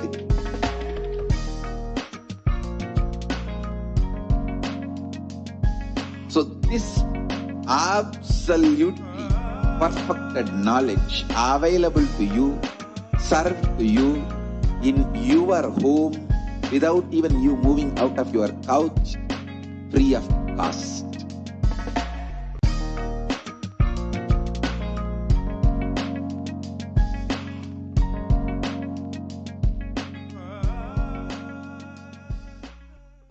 Just be alive for next 3 years. Don't die within next 3 years.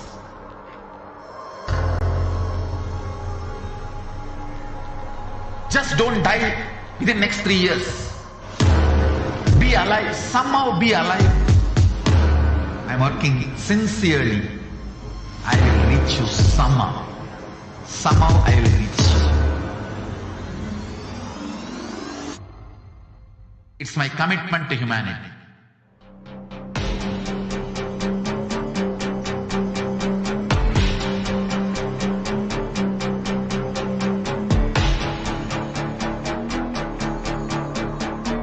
Just don't die within next 3 years. I will reach you wherever you are, whichever corner of the world you may be. I will reach you with enlightenment. You manifesting the space, state, powers, being Paramashivoham. It is possible, and it is possible for you.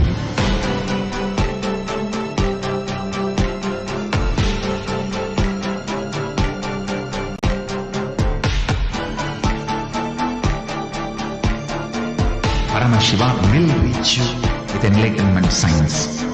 I know he is going to do the job. Just be alive for next 3 years. Nothing else. What I mean by the word Kailasa, listen intensely. Enlightenment ecosystem, literally enlightenment itself, in your own home, wherever you are. If you cannot come to Kailasa, it's okay. Kailasa can come to you. Kailasa coming to you is Kailasa.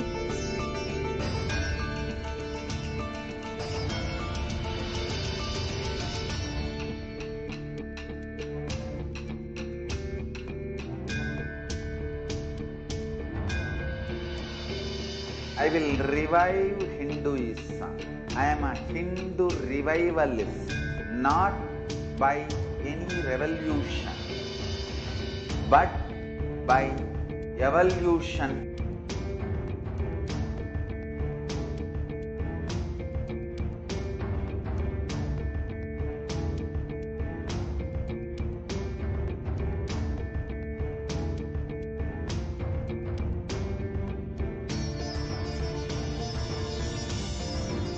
And setting model community.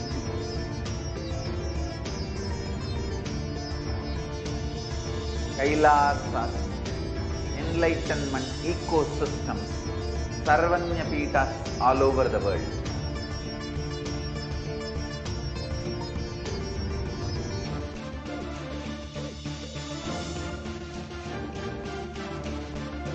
All powerful cognition, knowledge, only when you live, power manifestation and possibilities manifestation happens. It's a fundamental truth.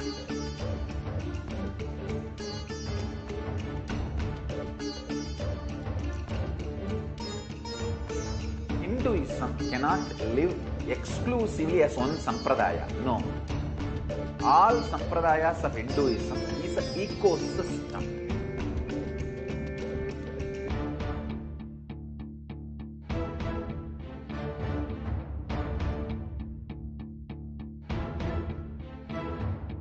So don't keep quiet thinking that if one sampradaya is attacked, only that sampradaya is going to be affected.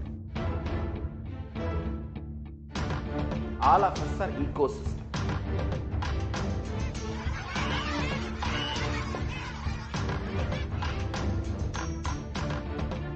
I invite all of you to get involved and enjoy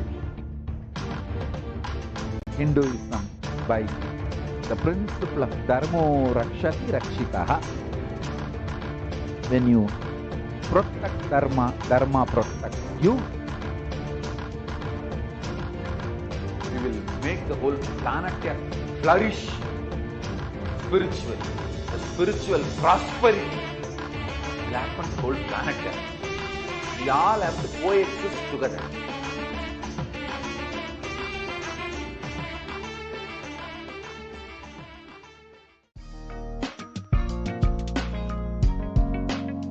We get you health. We get you ability to build beautiful relationships in your life. We get you direct spiritual support, and we make sure you become wealthy.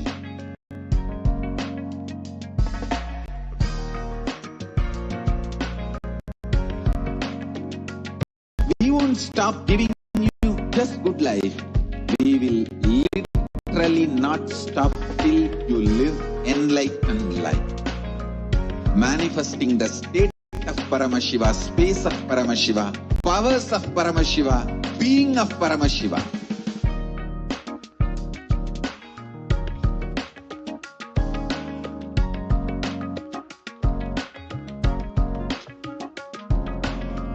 Whole world should become Kailasians. I want the whole world to know Hindus have something great to contribute to the world.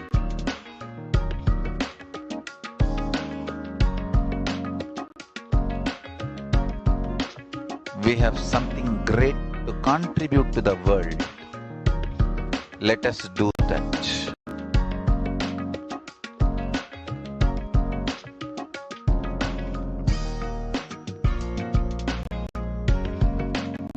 Kailasa is proper customized spiritual service helping you to identify your root patterns of suffering.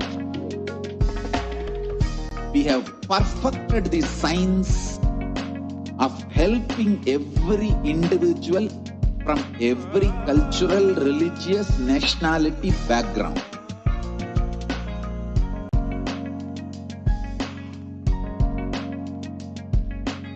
You will have lowest reactionary assumptions, highest awakened response, alive response for life continuously.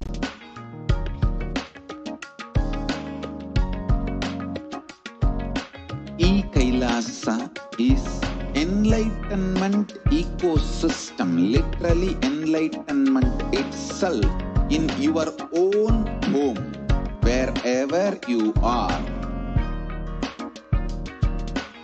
Proper customized spiritual service helping you to compete with your life negativity, withdrawal from life, self-hatred, self-denial, self-doubt, so much of tiredness, laziness. We can support you aligning your diet, your attitude, your aptitude, your understanding about life. We can help you with everything.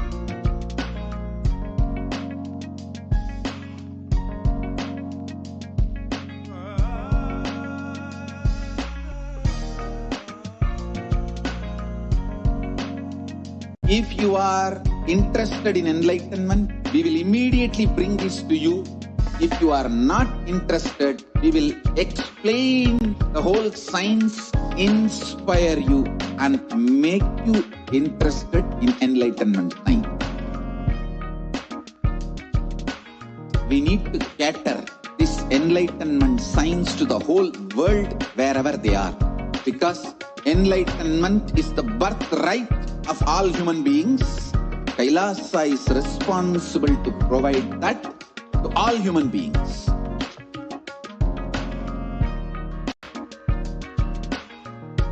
Kailasa is the totality of the knowledge I received from my gurus and practice manifested in my life, perfected by teaching millions of people from all cultures. Nithyanandam Paramasukadam Kevalam Jnanamurtim द्वन्द्वातीतं गगनसदृशं तत्त्वमस्यादिलक्ष्यम् एकं नित्यं विमलमचलं सर्वदी साक्षिभूतं भावातीतं त्रिगुणरहितं सद्गुरुं तं Namami. Nithyanandam, and welcome everyone on today's segment. In this segment, as we are celebrating the happening of the Guru, Lord Paramashivam, himself happening as Guru in our life, as we are celebrating the Guru Purnima, in this segment, we would like to share the offerings from around the world, the Kailasas and the devotees and people around the world, showing their humble gratitude and offering to the Supreme Pontiff of Hinduism, His Divine Holiness Bhagavan Nithyananda Paramashivam.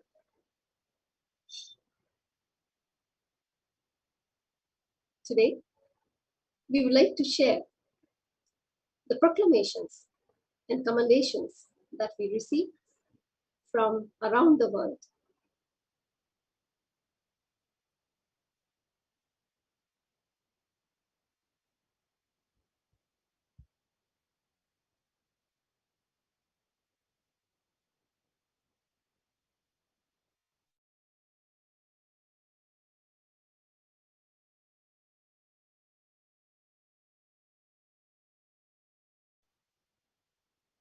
Received hundreds of proclamations and commendations letters from around the world.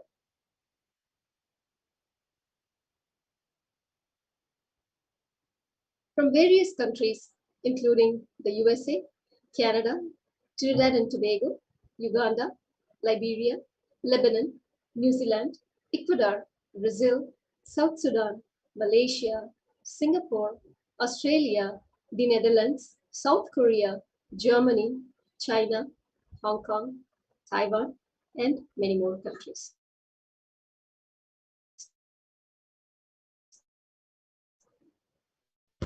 These proclamation letters honoring the Supreme Pontiff of Hinduism were received from various dignitaries, government officials, indigenous leaders, faith leaders, artists, professionals, NGO heads, CEOs, entrepreneurs, and more. As we show our gratitude to all those who have given their commendation letter and proclamations, we would like to thank the Honorable Sam Liccardo, Mayor of City of San Jose, California, USA, for his commendation letter. Thank you. Thank you, Governor Enoro Puloy, Militant State, the Republic of Palau, for your proclamation.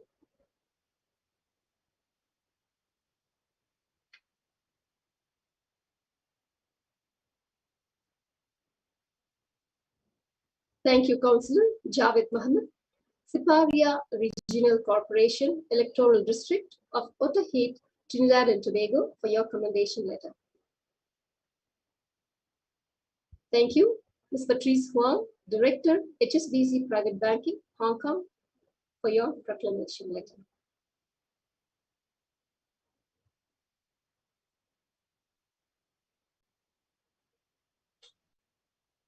We'd like to extend our thanks to Ricardo Bharat Hernandez, Chief and President of the Santa Rosa First Peoples Community from Trinidad and Tobago. Thank you so much for your commendation letter.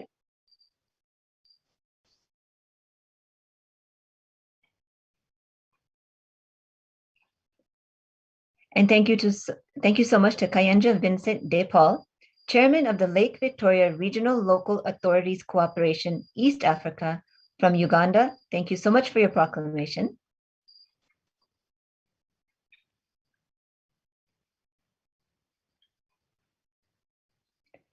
Thank you so much to Joshua Kitakule, Secretary General of the Interreligious Council of Uganda from Kampala, Uganda. Thank you for your proclamation.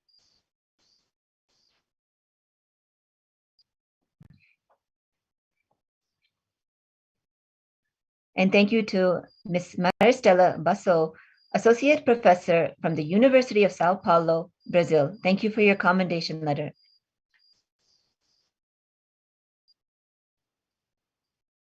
And thank you to Feng An Luan, the President of the Rotary Club Taipei, Taiwan. Thank you for your proclamation letter.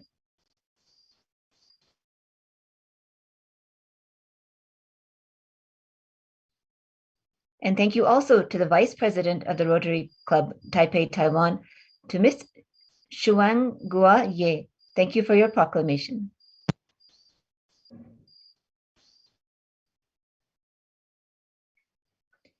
And thank you to Mr. Alberto Peña Moscoso, Managing Partner of Expertise Abogados of Ecuador. Thank you for your commendation letter.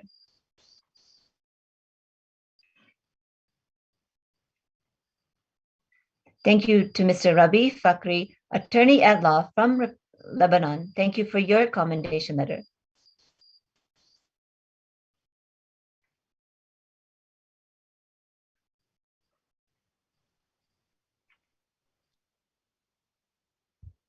Thank you, Commander Amelia B.T. Gibson, Immigration Support Unit from the Republic of Liberia, for your proclamation letter. We'd like to thank Advocate Reach Malual, spokesperson, South Sudan Bar Association, South Sudan, for your proclamation. We'd like to thank Advocate Wal Madud Aid, the Ancestral Advocates, South Sudan. Thank you for your proclamation. Now from the Republic of Trinidad and Tobago,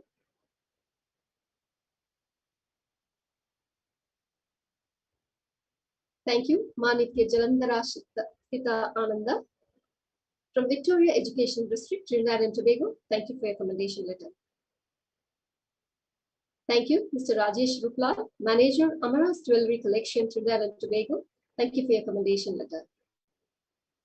Thank you, Ms. Holly Ja Zinham, Owner, Yahoo Prosthetics, Trinidad and Tobago. Thank you for your commendation letter. Now from the United States of America, thank you, Mr. Ashok Desai, Desai Diversified Investments, California, USA, for all the proclamation letters and commendation letters. Thank you, Mr. John Billingsley, President, Hollywood Food Coalition, USA. Thank you for your commendation letter.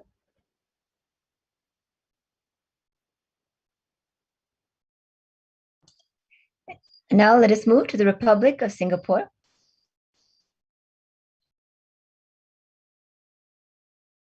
Thank you to Mr. Peter Fang from Singapore. Thank you for your commendation letter.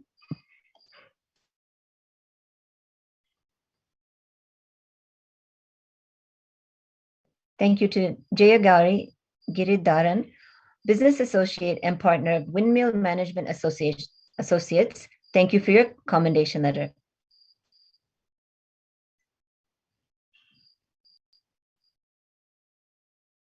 Thank you to Yu Chen Yang, Director of Bedak North, Director from Bedak North, Singapore. Thank you for your proclamation.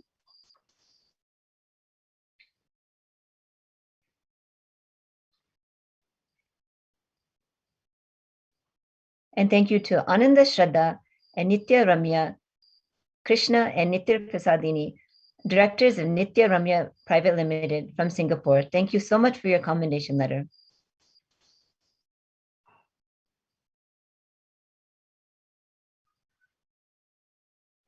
And thank you to Ma Nitya Mahakalananda from Kalakasha Company from Singapore. Thank you for your commendation letter.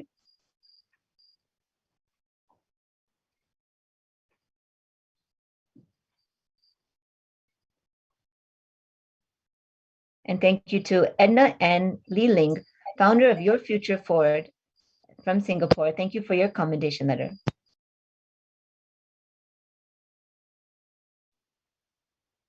Thank you, Mr. Jameson, Manager, the Food Bank Singapore Limited, Singapore, for your commendation letter. Thank you, Manitya Durgananda, Founder, Your Presence Here, Singapore. Thank you for your commendation letter. Thank you, Manitya Jadashaktikananda, Founder, Always in Bliss, Singapore. Thank you for your commendation letter. Thank you, Manitya Maha Adbhuta Charitrananda, Yanglin, founder, MindWorks Academy Private Limited, Singapore. Thank you for your commendation letter. Thank you. Ms. Suching Yao, Human Education and Training Workers, Kaohsiung, Taiwan. Thank you for your commendation letter. Now from the Republic of Liberia, Bestman de Canto, Founding and Managing Director, Bestville Enterprise, the Republic of Liberia. Thank you for your proclamation. Now from New Zealand, Ms. Bhakti Todi, physiotherapist in HCA, New Zealand. Thank you for your commendation letter. Mr. Stefan Lucan, Director, Sanatana 2013 Limited, New Zealand. Thank you for your commendation letter. Shiva Bhaskar, Sri Nitya Gautamananda, IT Infrastructure Engineer, Advaita Investments Limited, New Zealand. Thank you for your commendation letter. Ma Vidya Bharati Tangaya, Ma Nitya Deva Vedantananda, IT Business Analyst, Advaita Investments Limited, New Zealand. Thank you for your commendation letter. Mr. Murali Krishna Magesan, Director, Advaita Investments Limited, New Zealand. Thank you for your commendation letter.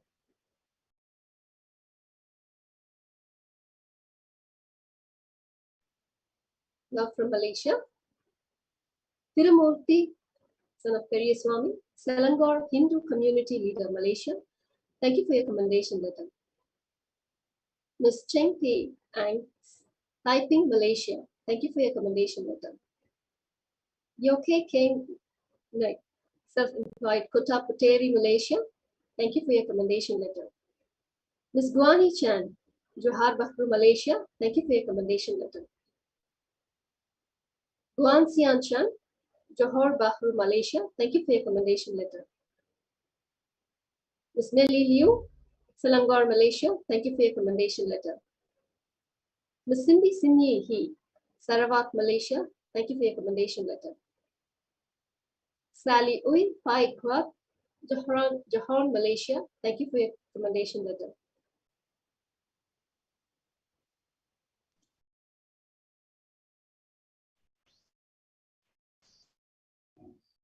And thank you to Chan Guan Siu, a composer from Malaysia. Thank you for your commendation letter.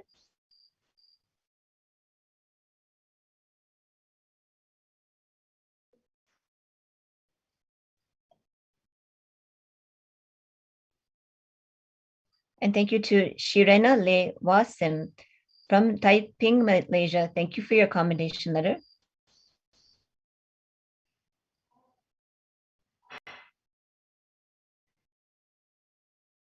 And thank you to Peng Li Jin from Johor, Malaysia. Thank you for your commendation letter.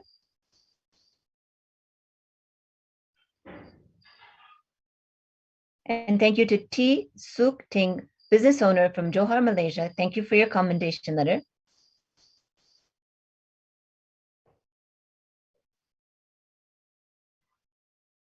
Thank you to Harichand Balasubramaniam from Penang, Malaysia. Thank you for your proclamation.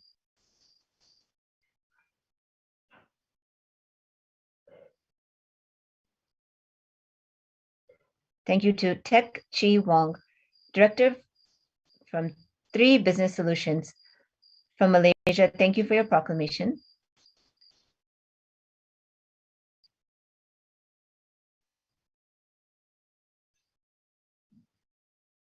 Thank you to Lo Wee Jun from Taiping, Malaysia. Thank you for your commendation letter.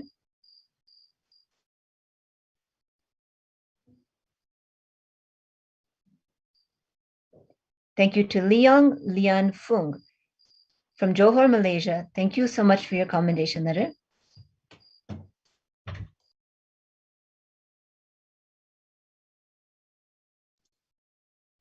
Thank you to Lau Yu Zuan from Johor, Malaysia. Thank you for your commendation letter.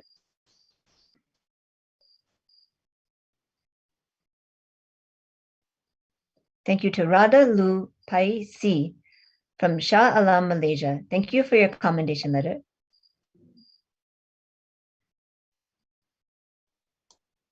Now from Australia, Wee Huang, Sydney, Australia. Thank you for your commendation letter. Now from the Netherlands, Wei Ping Ding, Utrecht, the Netherlands. Thank you for your commendation letter. Now moving to Canada, Ms. Sheila Zeng, Richmond, Canada. Thank you for your commendation letter. Now from South Korea, In Shi Piao, Bucheon, South Korea. Thank you for your commendation letter. From the Federal Republic of Germany, Zhu Ji Yu, Dresden, Germany. Thank you for your commendation letter. People's Republic of China, Fan Jin, Foshan, China. Thank you for your commendation letter. Shanrong Yu from Hubei, China. Thank you for your commendation letter. Min Zhao from Wuhan, China. Thank you for your commendation letter. Fan Xiao from Wuhan, China. Thank you for your commendation letter. Yu Yin Song from Heilongjiang, China. Thank you for your commendation letter. Dao Min Yan from Heilongjiang, China. Thank you for your commendation letter. Xiaolin Li from Chongqing, China. Thank you for your commendation letter. Bei O from Guangzhou, China. Thank you for your commendation letter. Wang Hui from Hong Kong, China. Thank you for your commendation letter. Jen Chai Lin from Guangdong, China. Thank you for your commendation letter.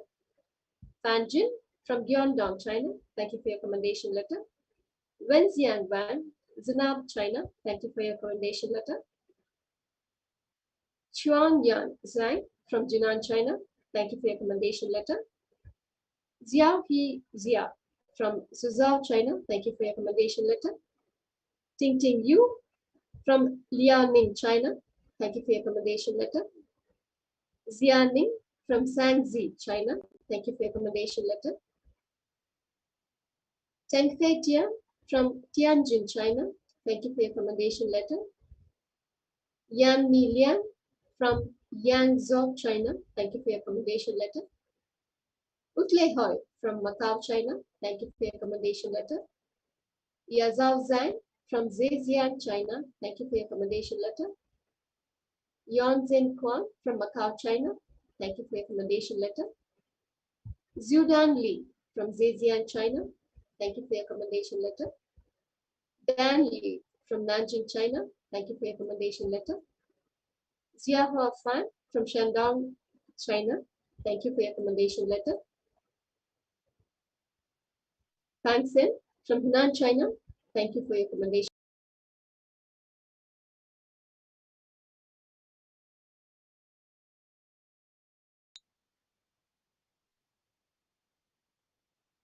Shan Zhen from Hunan, China. Thank you for your commendation letter.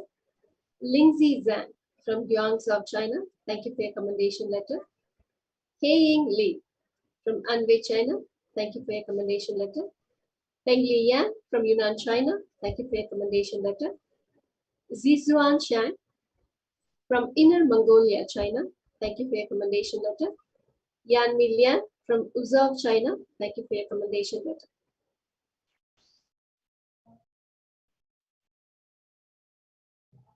Now moving on to Hong Kong.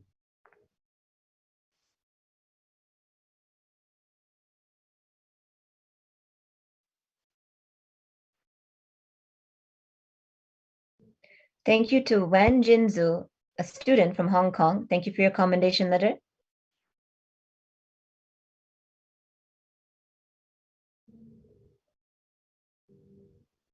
Thank you to Alice Se from Hong Kong, China. Thank you for your commendation letter.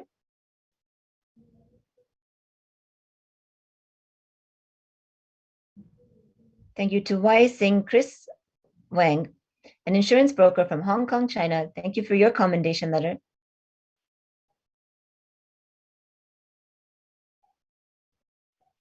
Thank you to Ananda Shankari, Director of Pur Nandini from Hong Kong. Thank you for your commendation letter.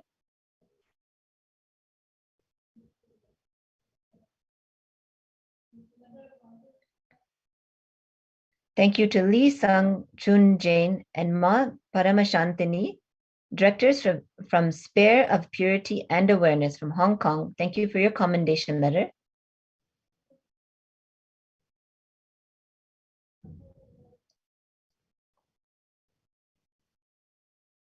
Thank you to Shi Hao Ryan Lee, an insurance manager from Hong Kong, China. Thank you for your commendation letter.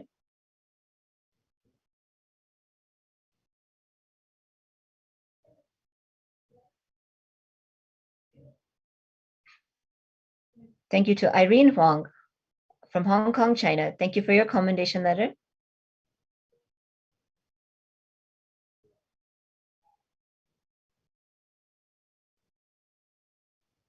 Thank you to Li Qiangzhu, a freelancer from Hong Kong, China. Thank you for your commendation letter.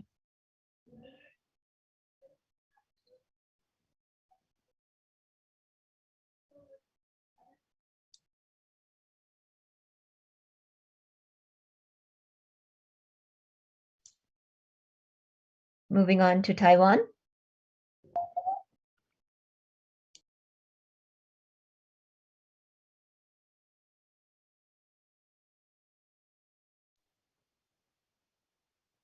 From Taiwan, Hong Zhu Chen from Yunlin, Taiwan.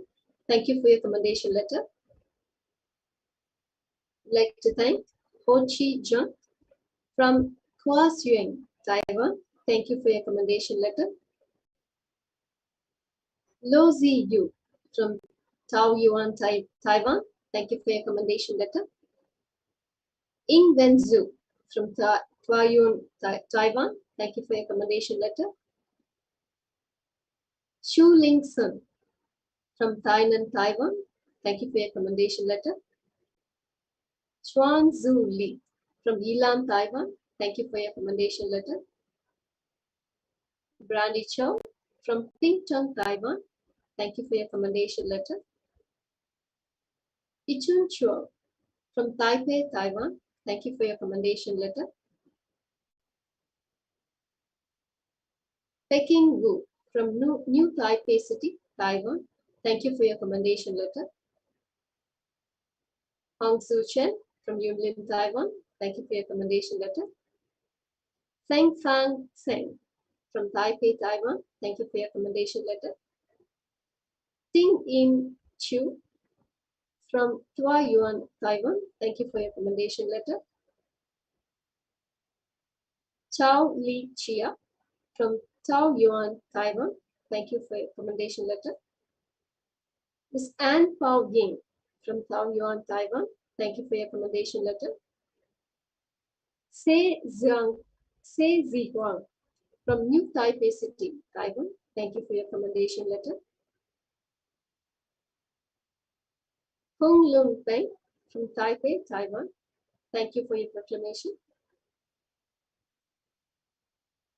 Ms. Peng Ren Wang from Hualien City, Taiwan. Thank you for your commendation letter. Ms. Fang Ru Hao from Kaohsiung, Taiwan. Thank you for your commendation letter. He Hua Deng from Pingtung, Taiwan. Thank you for your commendation letter. Di Lan Fang from Pingtung, Taiwan. Thank you for your commendation letter. Yi Ting Lo from Pingtung, Taiwan. Thank you for your commendation letter. And that brings us to the end of the sharings of the proclamations, and they are still pouring from around the world to be offered to the Supreme Pontiff of Hinduism, Jagadguru Mahasannidhanam, Bhagavan Sri Nithyananda Paramashivam. So now as we continue with further offerings, releases from around the world.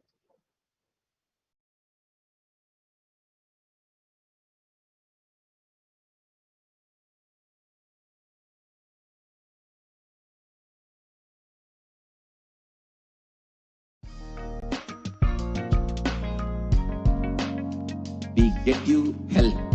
We get you ability to build beautiful relationships in your life.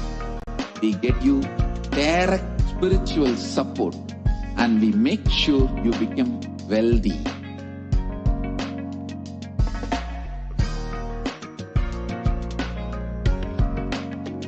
We won't stop giving you just good life. We will literally not stop till you live enlightened life. Manifesting the state of Paramashiva, space of Paramashiva, powers of Paramashiva, being of Paramashiva.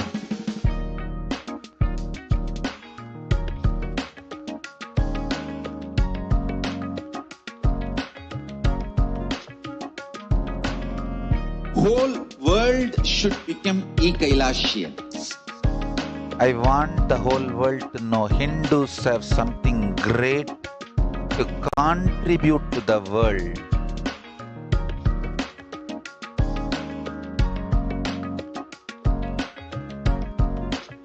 We have something great to contribute to the world.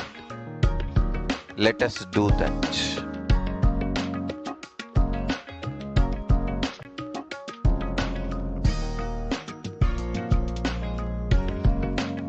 Kailasa is proper customized spiritual service helping you to identify your root patterns of suffering. We have perfected the science of helping every individual from every cultural, religious, nationality background.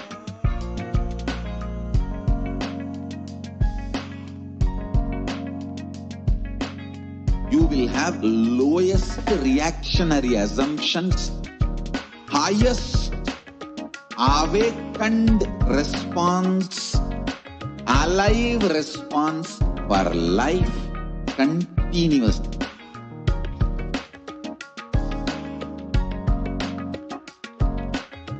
Kailasa is enlightenment ecosystem, literally enlightenment itself in your own home, wherever you are. Proper customized spiritual service helping you to complete with your life negativity. Withdrawal from life, self-hatred, self-denial, self-doubt, so much of tiredness, laziness, we can support you aligning your diet, your attitude, your aptitude, your understanding about life. We can help you with everything.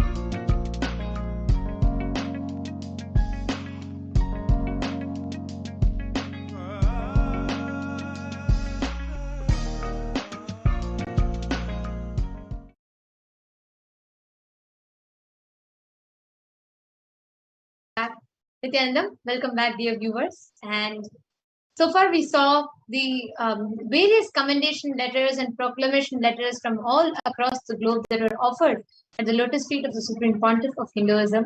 And now we are going to see some more releases that were offered from various departments of Kailasa. So the first one that we are going to be seeing is the Prasthanatraya, the offering of Prasthanatraya.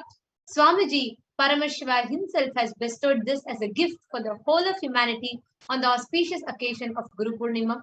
So let us now take a look at the Prasthanatrayi release. Nithyanandam. Kailasa's Nithyananda University Press, under the Department of Education of Kailasa, is offering at the divine lotus feet of the Supreme Pontiff of Hinduism, Jagadguru Mahasannidhanam, His Divine Holiness Bhagwan Nithyananda Paramashivam, the Prasthanatraya, the three major Hindu scriptures decoded by the Supreme Pontiff of Hinduism, Bhagwan Nithyananda Paramashivam. The Prasthanatraya comprises of the three pillars of Hinduism, the essence of the 108 major Upanishads, the science of Jivan Mukti or living enlightenment, revealed by Paramashiva himself and repeated by the Nijavatara, the living incarnation, the Supreme Pontiff of Hinduism, Bhagwan Nithyananda Paramashivam. Bhagavad Gita, the ultimate truths revealed by Bhagwan Sri Krishna in the timeless scripture of Bhagavad Gita, repeated for humanity today by the Supreme Pontiff of Hinduism, Bhagwan Nithyananda Paramashivam, and Brahma Sutras, the aphorisms of existence revealed by Bhagwan Vedavyasa, decoded and revealed again by the Supreme Pontiff of Hinduism, Bhagwan Nithyananda Paramashivam. The Jivan Mukti Bhashya also introduces the reader to the Supreme Pontiff of Hinduism, Bhagwan Nithyananda Paramashivam, the founder of Kailasa, the revival of the ancient enlightened Hindu civilizational nation. The countless contributions of Kailasa to Hinduism and humanity at large. The 5,000-year-old Hindu Holocaust that is continuing as the persecution of the Supreme Pontiff of Hinduism, Bhagwan Nithyananda Paramashivam, and Kailasa.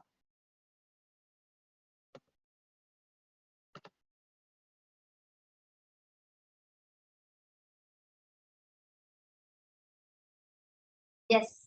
So this is a Prasthanatraya. So the Prasthanatraya means the three major scriptures of Sanatana Hindu Dharma, which are the 108 Upanishads, Bhagavad Gita, and Brahma Sutras, respectively. And these three put together are called Prasthanatrayi, means universally all Hindus, all the sampradayas, all the traditions accept these as the fundamental major scriptures of Sanatana Hindu Dharma. And the Jivan Mukti Bhashya is the commentary on the Prasthanatraya and the decoding of the Prasthanatraya by the Supreme Pontiff of Hinduism. And the next release that we have, Volume 1. This book describes the Dharma-based Hindu legal jurisprudence of Kailasa. The code details the juridical legislative tradition of Kailasa, which is based on the Veda Agamas and principles of life revealed and ordained by Paramashiva.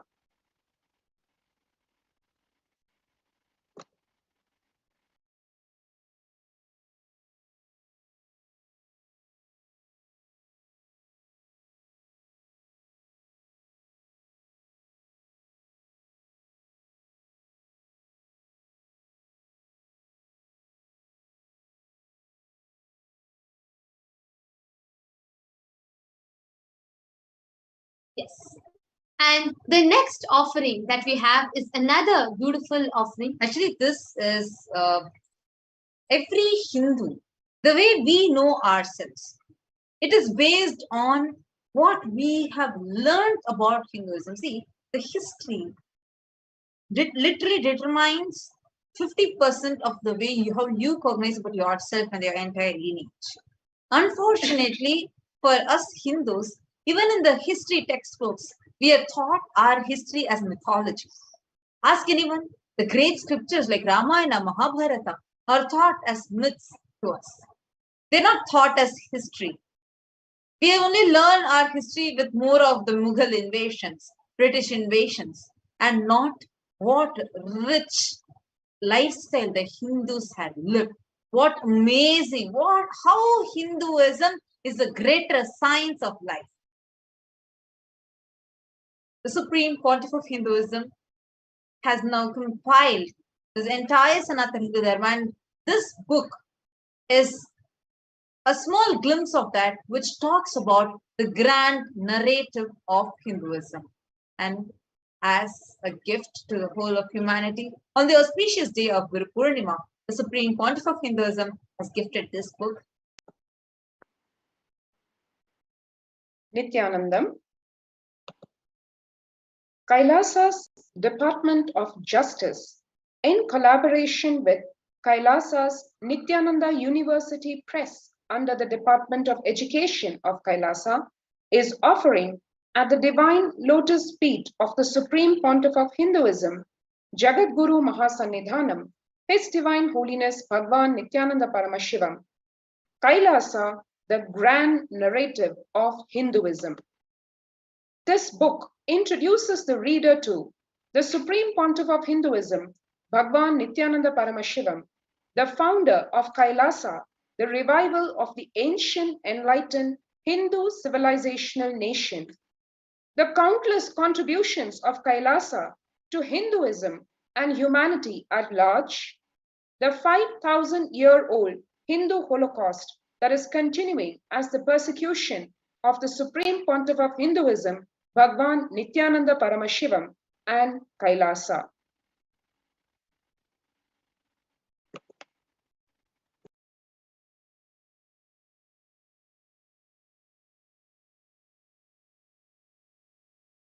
Now, as all of us are enjoying these major big releases, We also have another beautiful offering from Kailasa's Department of Education, one-stop shop for all of the Hindu scriptures, for you to be able to access all these scriptures on Hinduism, palm leaves, and learn about Hinduism sitting right on your couch, but accessing the authentic documents, accessing the authentic scriptures and authentic texts. Actually, not just the texts, not just the scriptures, but everything about Hinduism.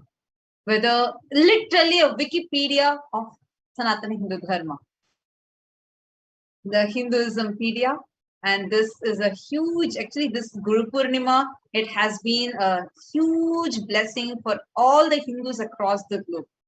Given that the way how during the pandemic especially, the increased rate of violence against Hindus, violence against Asians. So when all these are soaring high, this time the Supreme Pontiff of Hinduism has literally given some amazing boons, which will not just protect the Sanatana Hindu Dharma, but also to give the Hindus the individual strength. The strength that you have on yourself, the strength that you have about Sanatana Hindu Dharma, your very lifestyle. So this Guru Purnima was such an amazing blessing for all the 2 billion Hindus across the globe and humanity at large. The Sanatana Hindu Dharma is not just a religion, but it's a greater science of life. Now, this gift that we have from the Supreme Pontiff of Hinduism is this Hinduismpedia. It is a compilation of everything that is Hindu. So let's have a look at it. Nithyanandam. Kailasa Nithyananda Hindu Library under the Department of Education of Kailasa is offering at the Divine Lotus feet of the Supreme Pontiff of Hinduism, Jagat Guru Mahasannidhanam, His Divine Holiness Bhagwan Sri Nithyananda Paramashivam. Hinduismpedia is a work to organize and present all the Hindu scriptures available on the planet Earth digitally in multiple languages, authentic translation as it is without any manipulations and interpretations. All the Hindu scriptures from the Vedas, Agamas, Puranas, Smritis, Dharmashastras, the books written by the Acharyas, commentaries, Bhashyas, Tikas, Vartikas, everything available on the planet Earth, all the source books of Hinduism, commentaries on Hindu source books, everything available on the planet Earth as of now. We are collecting, archiving, time capsuling, organizing and making it available to the whole world. Today we are offering a new user interface with a more organized presentation of digital books, wiki articles, dictionaries and e-texts. With the blessing of our beloved Guru, the Supreme Pontiff of Hinduism, Jagat Guru Mahasannidhanam, His Divine Holiness Bhagwan Sri Nithyananda Paramashivam, we humbly offer the Hinduismpedia user interface at the feet of our beloved Guru, the Supreme Pontiff of Hinduism, Jagat Guru Mahasannidhanam, His Divine Holiness Bhagwan Sri Nithyananda Paramashivam.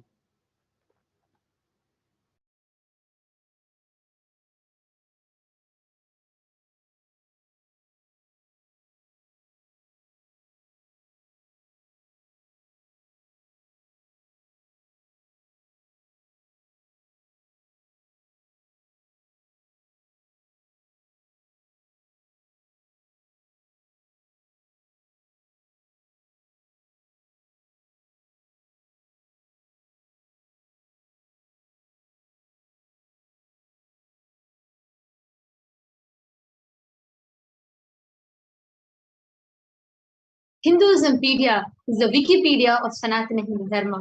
So here it is for all of you. Please do visit it and please do get the best benefits out of them.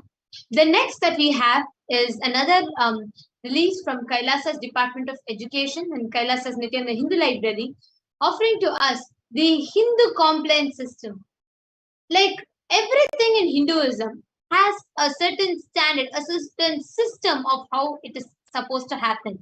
Right from the toothbrush that you use, right from the food that you eat, how a person who is interested in enlightenment should dress, how a person who is interested in business should dress. Everything, every aspect of Sanatana Hindu Dharma is beautifully explained to us. The science is beautifully revealed by Paramashiva himself. Kailasa's Nithyananda Hindu Library, in collaboration with Kailasa's Department of Education, has brought forth this beautiful offering of Kailasa's Hindu compliance system, and all of us can enjoy this offering as well. Kailasa's Nithyananda Hindu Library under the Department of Education of Kailasa is offering at the divine lotus feet of the Supreme Pontiff of Hinduism, Jagat Guru Mahasannidhanam, His Divine Holiness Bhagwan Nithyananda Paramashivam. Kailasa's Hindu compliance system. Sanatana Hindu Dharma is not just a religion, it is a greater science. Hinduism is the most sophisticated scientific representation of existential truth, catered to every unique system of thought capable by the human mind. For the last 2 decades, the Supreme Pontiff of Hinduism, Jagat Guru Mahasannidhanam, His Divine Holiness Bhagwan Sri Nithyananda Paramashivam, has been reviving all the aspects of Hindu tradition which give life solutions to all problems. These life solutions from Veda Agama were once followed by more than 33% of entire mankind. Furthering his mission and vision of supporting humanity with the best of what Hinduism has to offer, His Divine Holiness Bhagwan Sri Nithyananda Paramashivam has guided Hindu compliance system to formulate these life solutions from the Veda Agamas in the form of user-friendly Hindu standards. Hindu compliance system has a total of 600 standards from the various Agamas, Purana, Bhagashastra in 7 major categories: food standards, lifestyle standards, power manifestations, sacred arts, town planning, fashion standards, and temple managements and rituals. With the blessings of our beloved Guru, the Supreme Pontiff of Hinduism, Jagat Guru Mahasannidhanam, His Divine Holiness Bhagwan Sri Nithyananda Paramashivam, we humbly offer the Hindu compliance system website at the feet of our beloved Guru, the Supreme Pontiff of Hinduism, Jagat Guru Mahasannidhanam, His Divine Holiness Bhagwan Sri Nithyananda Paramashivam.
The Hindu compliance system is a very beautiful offering brought forth by the Kailasa's Department of Education.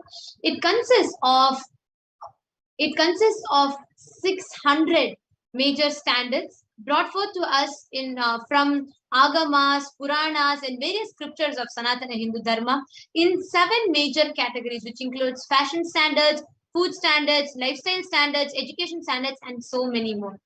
Now, next, we have another beautiful offering from Kailasa's Department of Education in collaboration with Kailasa's Nithyananda Hindu Library, which is bringing forth to us a beautiful digital library. Sitting where you are, you get to access some of the rarest manuscripts of Sanatana Hindu Dharma library, and the best thing is everything completely available for something unimaginable and unfathomable what the Supreme Pontiff of Hinduism is doing to the world. Because these scriptures are not just books, but they contain some of the rarest sciences, sacred secrets, many sciences, including the science of alchemy or the Vaimana Shastra, like the science behind aviation or everything, the gemology, astrology, and a range of other subjects. Shaivism, Kashmir Shaivism, Veera Shaivism, every subject to its core. If all the books are available to us and you can access it, that's the best news about it. So now let's have a look at this topic. Nithyanandam. Kailasa's Nithyananda Hindu Digital Library under the Department of Education of Kailasa is offering at the Divine Lotus Feet of the Supreme Pontiff of Hinduism, Jagat Guru Mahasannidhanam, His Divine Holiness Bhagavan Sri Nithyananda Paramashivam.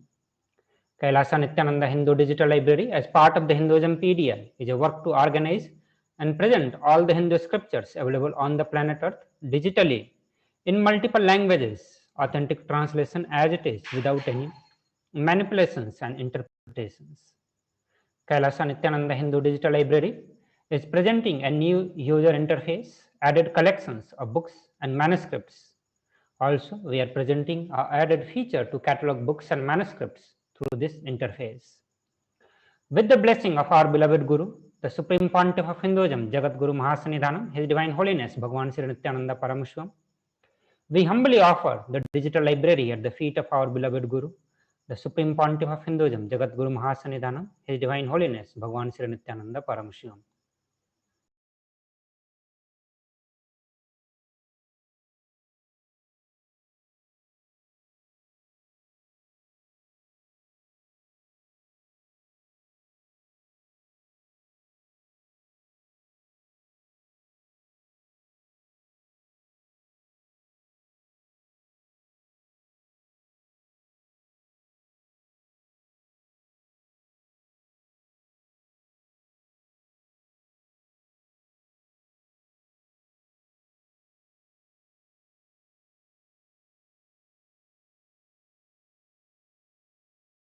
The next gift that we have from Kailasa is a very, very, very exciting one. How many times have you thought, wow, today's my birthday, I would just like to have the live darshan of Bhagwan Kalavira, just get his blessings in. Or I'm just going to head out, I'm going to go and start this new project, and I would just like to have darshan of Swamiji. And so many times, all of us would have wondered how nice it would be. Like if I was there right now, if I was there in Adi Kailash, I would have just gone to have the darshan of the deities in temple, things like this. The most compassionate avatar has made this possible and accessible for all of us. We can have live darshan, including the darshan of the banyan tree, the Kalpataru, and the darshan of Bhagavan Nityanandeshwara, Nityanandeshwari, and the Nityananda Linga and Swamiji. Like this, a range of deities from Adi Kailasa are digitally available live for all of us to have darshan. And there's also a prayer request form where you can fill in and ask whatever boons that you want to ask and get the blessings from the deities directly. How more user-friendly can ever a temple be? You know, this is it's just amazing. And Supreme Pontiff of Hinduism has given this as gift to all of us. So stay tuned, where we are going to be sharing about that website now. Presenting a new temple online ecosystem that is virtual, educational, and devotional. Kailasa's Nithyanandeshwara Paramashiva Devalayam is bringing Kailasa's temple ecosystem to you wherever you are. Become a part of this authentic Hindu experience. Stay up to date on all the latest happenings at the Nithyanandeshwara Paramashiva Devalayam in Adi Kailas. Discover the Sarvajñapita, the seat of the Vedagamic knowledge. Experience live darshan of all the gods and goddesses in Kailasa and offer your worship and prayers. Don't miss out on the wonders of having a temple ecosystem in your life.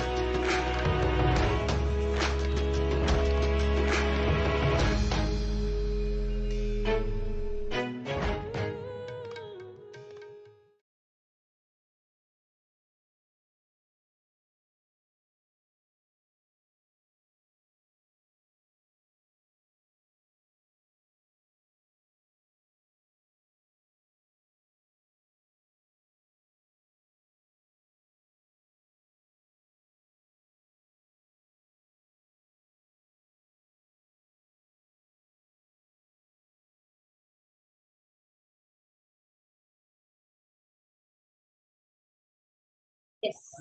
And the next offering that we have is, now we saw about education and all and the temple, and next is from Kailasa's Department of Food and Agriculture, and Kailasa's Nithyananda Annalaya is bringing forth its offering of the Bhaga Shastra, the Hindu cookbook with 100 plus recipes now made available to us. Actually, we eating like having whatever food, the recipes, everything completely as per what Paramashiva describes.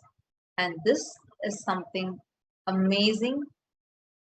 Not just learning the recipes of how to cook, but even learning the fundamentals of what is taste and how Paramashiva describes taste. What directly along with the pramanas, learning with the translation of Bhaga Shastra. So this is something very exciting. So now we are going to be seeing about this offering.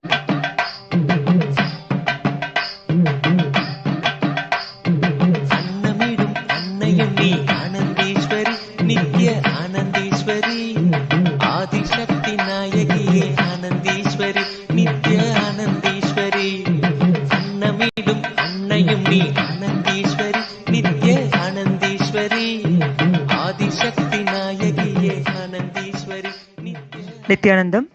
This is Manitya Jnanapriyananda on behalf of Kailasa's Nithyananda Annalaya Teamili is offering our most humble pranams at the divine feet of our beloved Guru, the Supreme Pontiff of Hinduism, Jagadguru Mahasannidhanam, His Divine Holiness Bhagavan Nithyananda Paramashivam.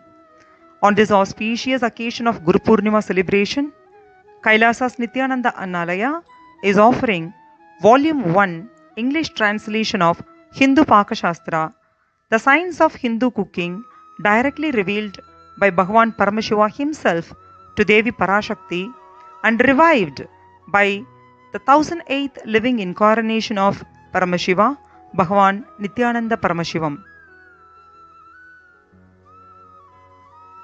It's not only just food, but life itself is digested in the stomach. What makes Bhagashastra so remarkable is that every sphere of cooking is explained in minute and meticulous details. One dare say, no such cookbook exists today that can match the depth and breadth of wisdom on the science of cooking in this textbook. No facet of cooking is overlooked.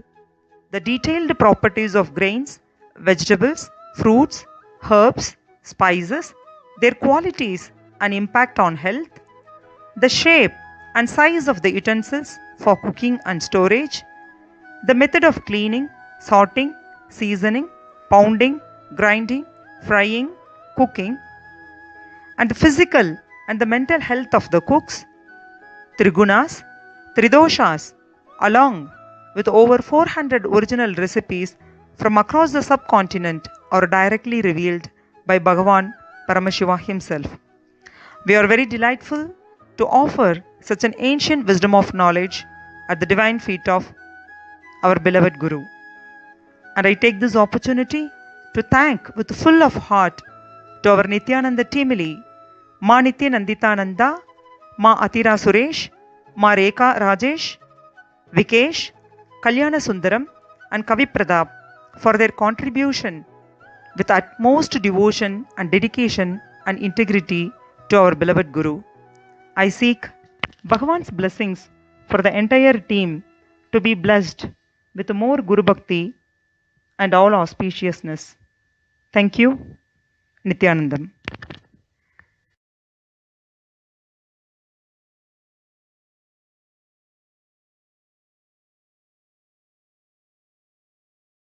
So this Annalaya's gift, Kailasa's Nithyananda Annalaya's gift of Bhaga Shastra is something that's not just useful for us seeing recipes, but literally something that will revolutionize the way we eat, the way how we experience the taste of it. So something amazing, amazing gift that we have been gifted with.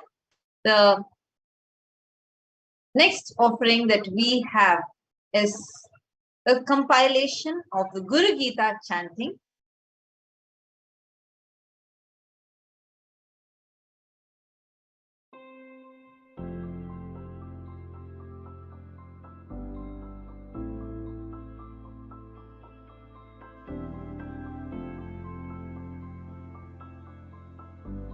I still remember once, only one sloka of Guru Gita,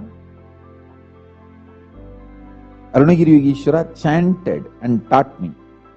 Nithyanandam Paramasugadam Kevalam Jnanamurtim. That's only sloka he chanted and taught. Just put his hand on my head. I just know the whole Guru Gita got downloaded. Even now I can chant the whole Guru Gita.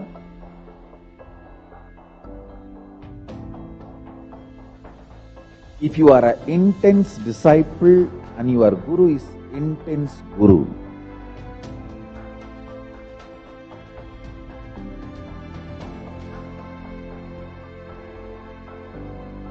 I want to assure all my disciples, I am an intense Guru. I take myself very sincerely. I take my responsibility as Guru very sincerely.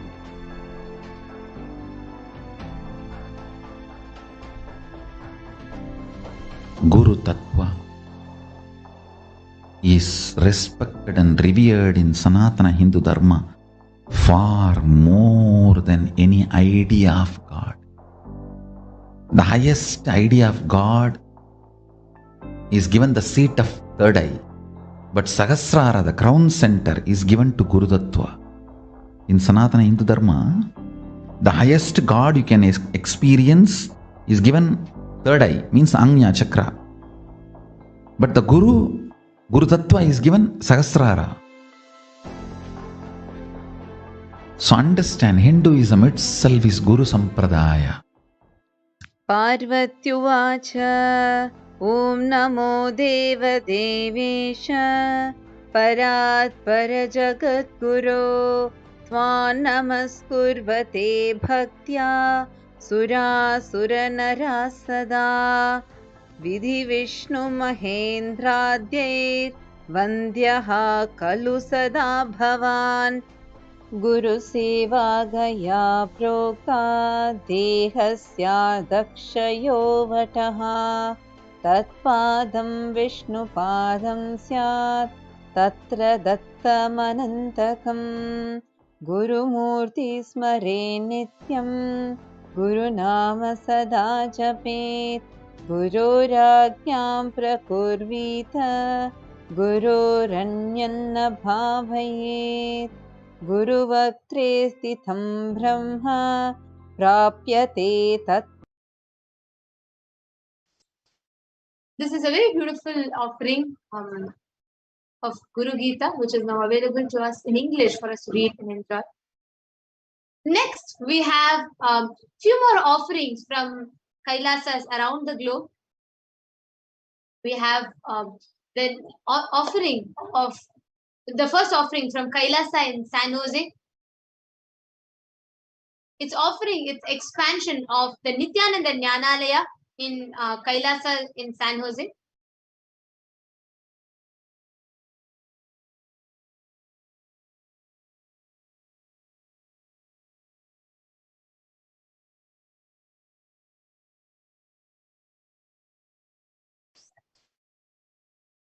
So there, the Kailasa in San Jose is offering at the Divine Lotus feet of the Supreme Pontiff of Hinduism, Jagat Guru Mahasannidhanam, His Divine Holiness Bhagwan Sri Nithyananda Paramashivam. Its expansion of Nithyananda Jnanalaya.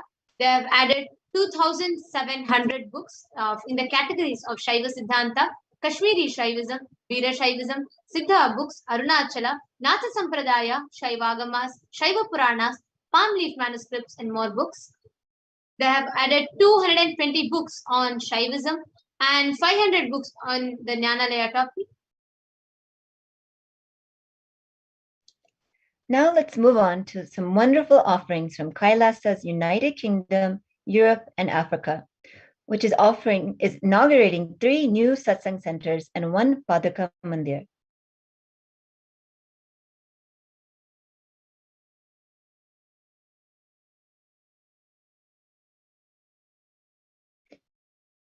The first new satsang center is Kailasa, Russia, in Moscow, Russia. The coordinator is Sergei Kryoshtov.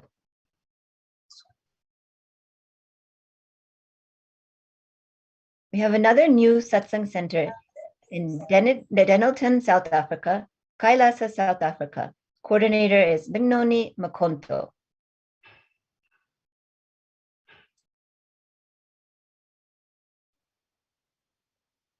A new satsang center from Kailasa, Austria, Scheffling am See, Austria.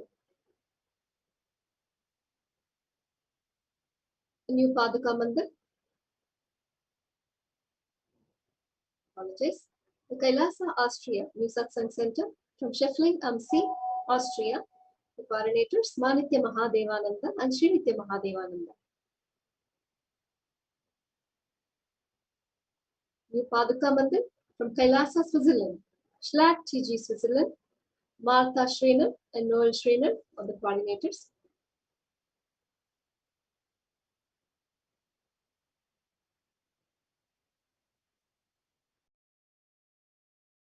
The next offering is from Europe.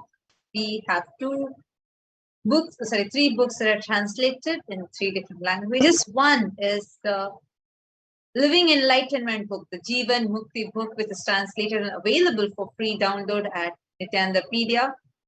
This book is the translation of Living Enlightenment in Italian and translation of Living Enlightenment book in Dutch. Both of these are available completely free of cost for download. And the next book is translated to Czech language, which is Arunachala, the giver of Nityananda.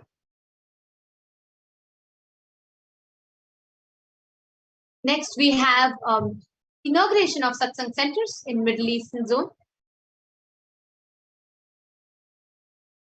We have the satsang center in Doha, Qatar.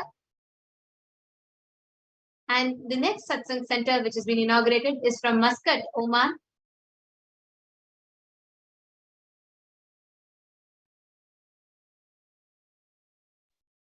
And Kailasa in Los Angeles is now also offering us the virtual darshan of all of its deities.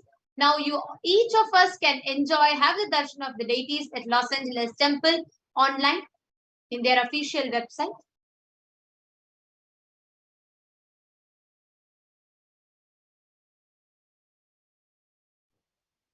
The inauguration of Swamiji's Utsava Murti from Kailasa, New Jersey.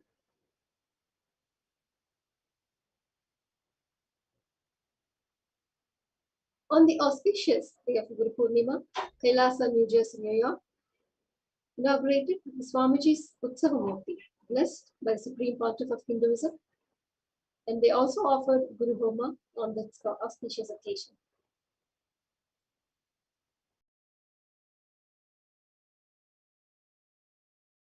With this, we have come to the conclusion of this segment, and we have a very, very, very exciting news for all of you. 6 a.m. Indian Standard Time and 5:30 p.m. Pacific Standard Time, we are having the live darshan of Devi Parashakti. So that would be, I think, 6 a.m. Indian Standard Time on 26th of July and 5:30 p.m. Pacific Time on 25th of July. So it's really, really, really exciting.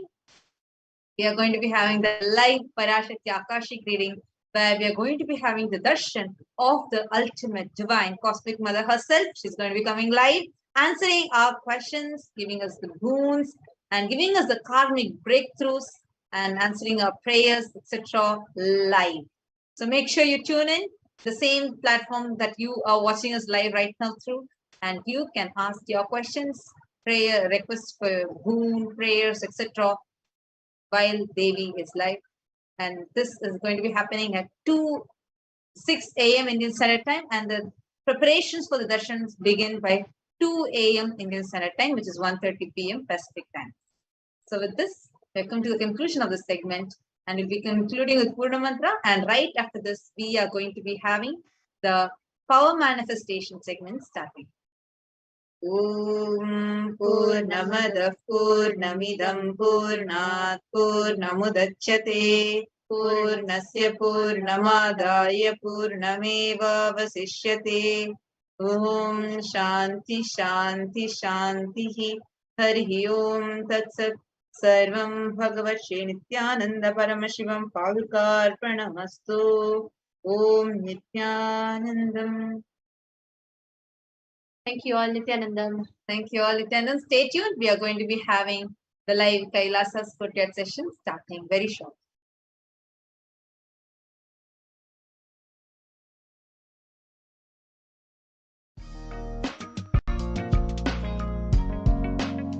We get you health. We get you ability to build beautiful relationships in your life. We get you direct spiritual support, and we make sure you become wealthy.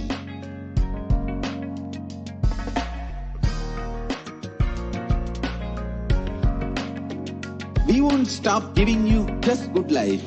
We will literally not stop till you live enlightened life. Manifesting the state of Paramashiva, space of Paramashiva, powers of Paramashiva, being of Paramashiva.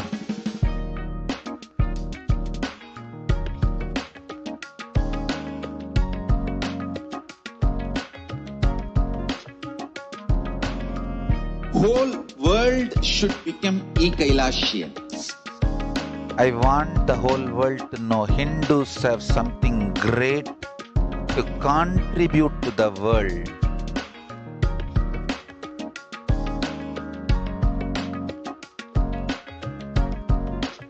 We have something great to contribute to the world. Let us do that.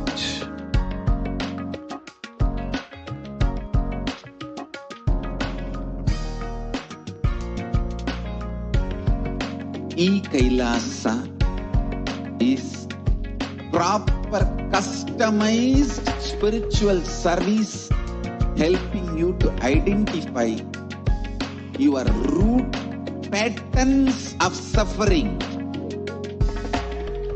We have perfected the science of helping every individual from every cultural, religious, nationality background.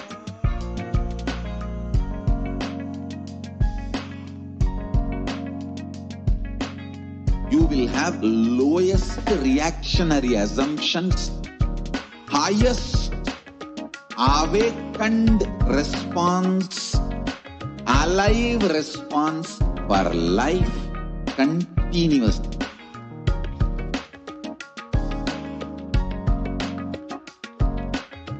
Kailasa is enlightenment ecosystem, literally enlightenment.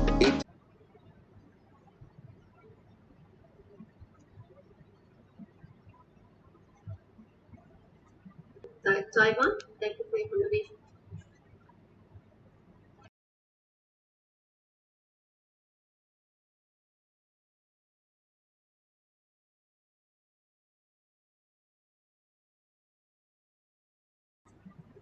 Taiwan, thank you for your contribution.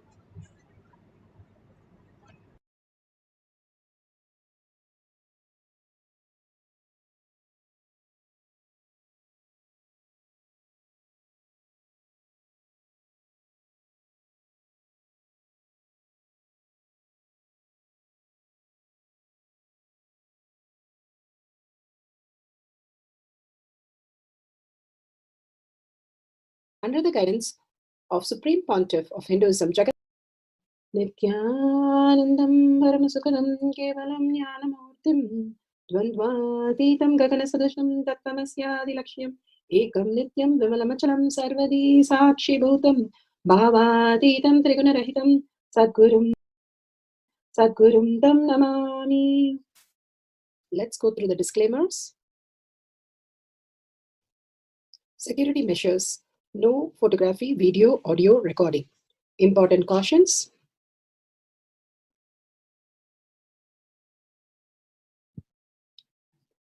Please be aware of the important cautions.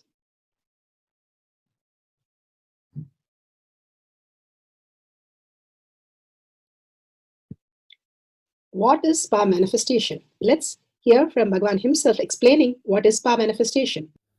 All the 25 states of consciousness, when they happen in you, due to your chemicals and hormones ups and downs, it is powerlessness. When it happens in you, out of your free will and consciousness, it is powerfulness. That's all. When you fall into sleep, it is powerlessness. When you enter into sleep, it is powerfulness. When you fall into dream, it is powerlessness. When you decide to dream, it is powerfulness. So I have added the ultimate powerfulness, Turyatita, in your whole being and doing. Manifest all the powers.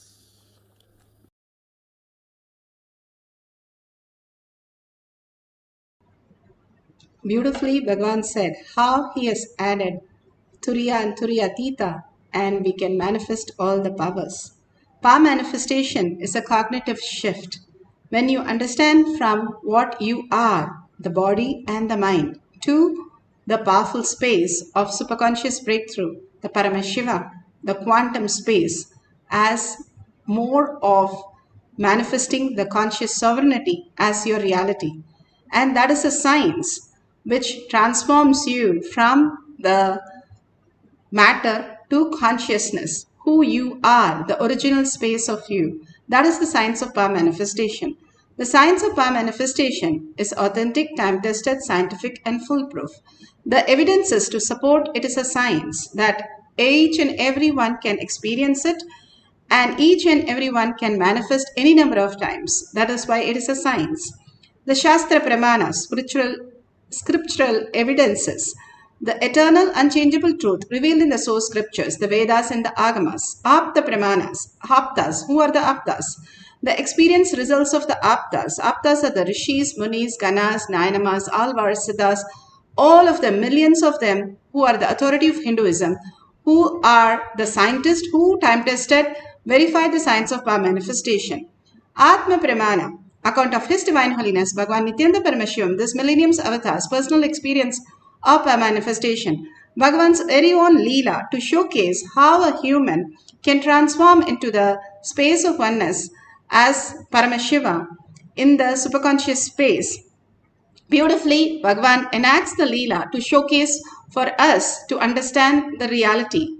The Shakshi Pramana, the experience of the millions of disciple devotees, followers all around the world, initiated by Bhagavan himself into the science of power manifestation, that each one of us can have a superconscious breakthrough and live in a superconscious space rather than the human body and the mind. Pratyaksha Pramana, the scientific study measuring in the effect of being in the enlightened state.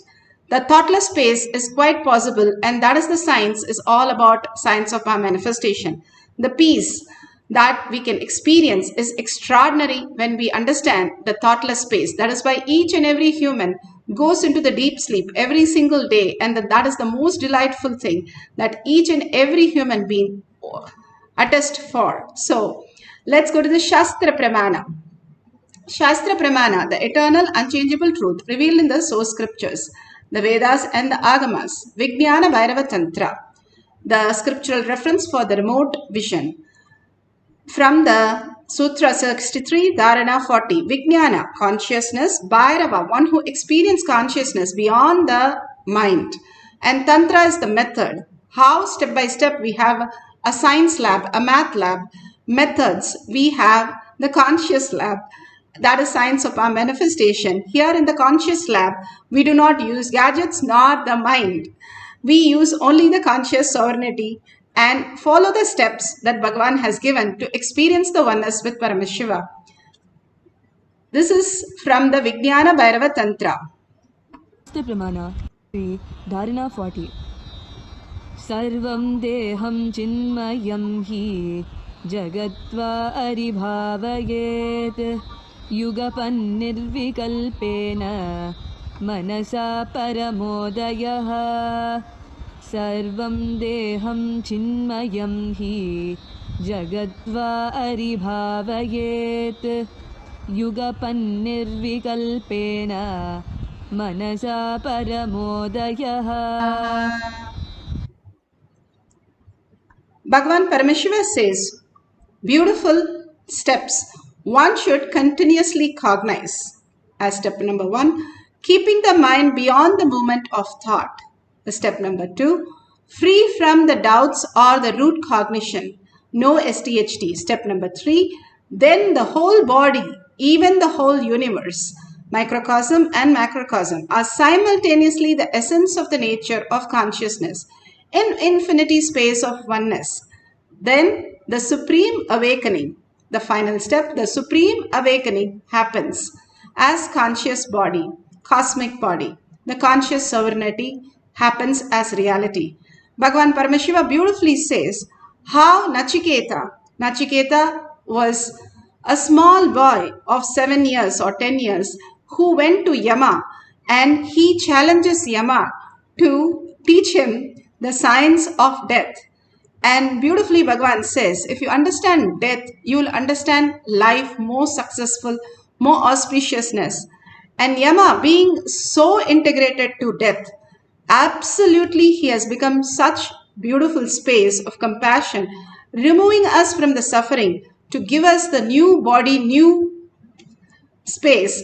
Like Bhagavan says, you are upgraded laptop now to laptop version, the Windows version 10 rather than Windows version 1 that you're struggling with.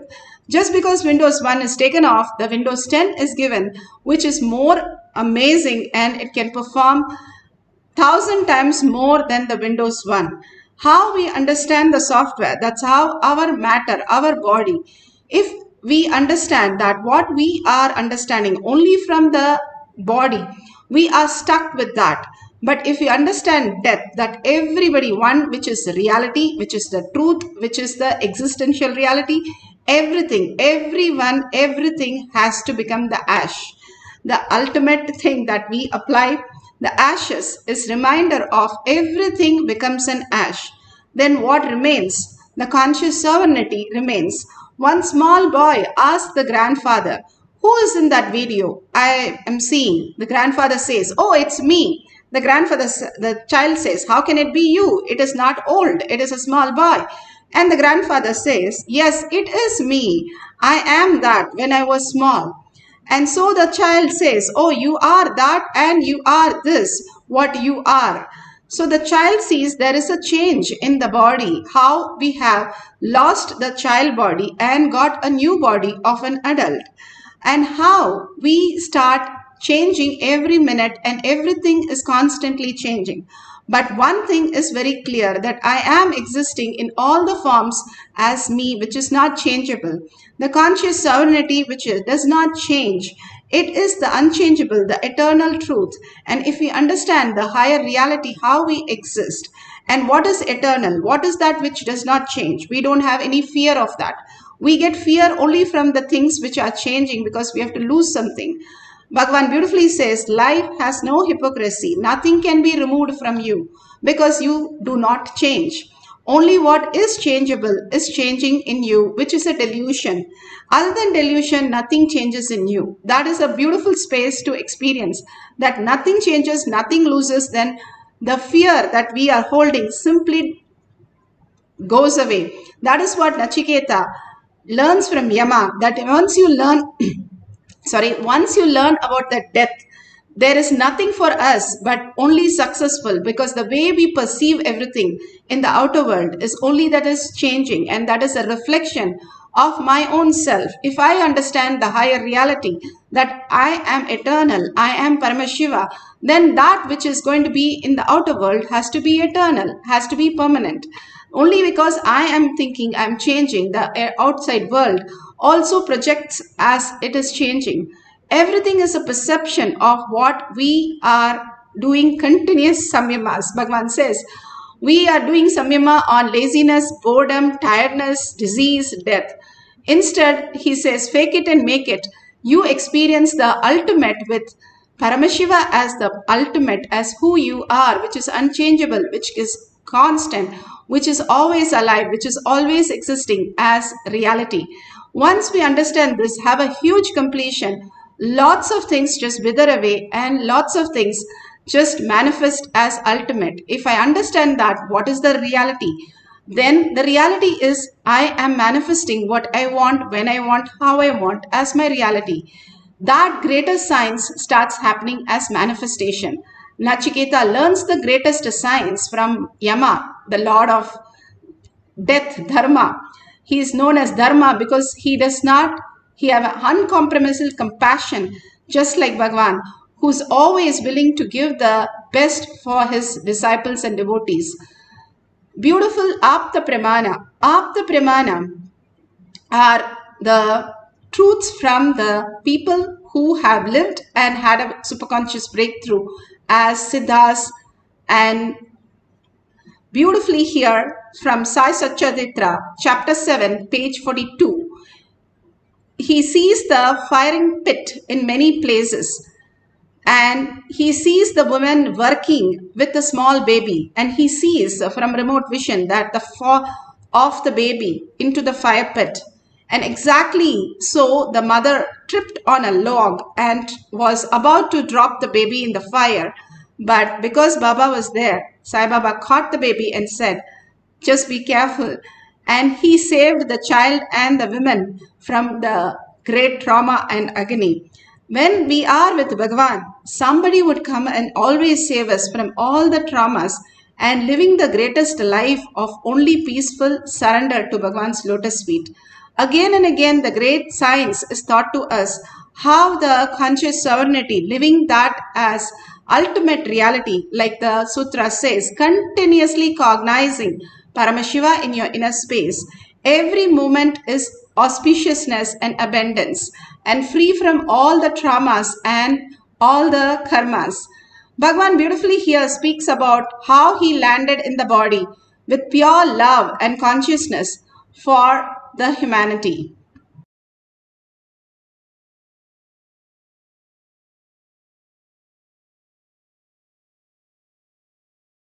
Borders. 1/10 of that money, if we decide to share with the neighboring countries, there will not be poverty in the neighboring countries, and they will not try to penetrate your fence, and they will not go on digging tunnels to come into your country.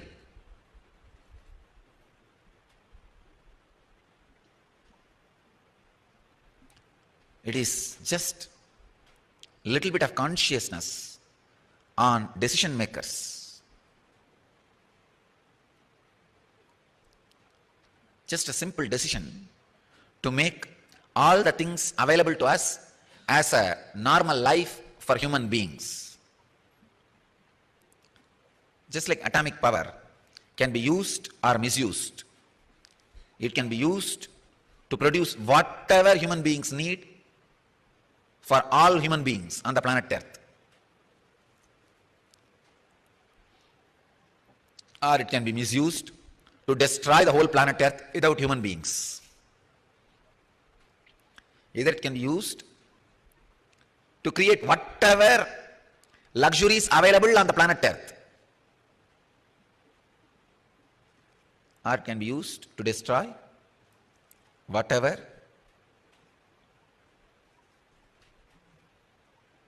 is there in the planet Earth. The whole life can be wiped out. The concept of wealth, which encourages continuous creation,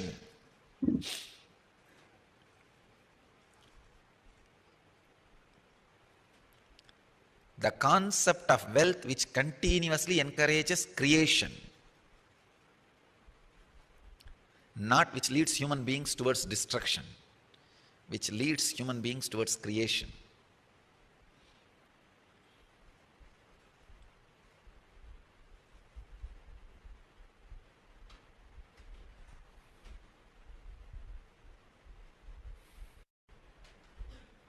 Starving and obesity, it is just consciousness which is needed, not the infrastructure. What is going on? I think I need to really create this question towards all the people who are decision making on the planet Earth. 6 billion people, at least 2 billion are working full time. And all our ancestors have created so much of intelligence and infrastructure, machineries and system. What are you guys are doing? Still, if you are not able to provide food, clothes, medical care and basic comforts for the 6 billion people. Something is seriously wrong.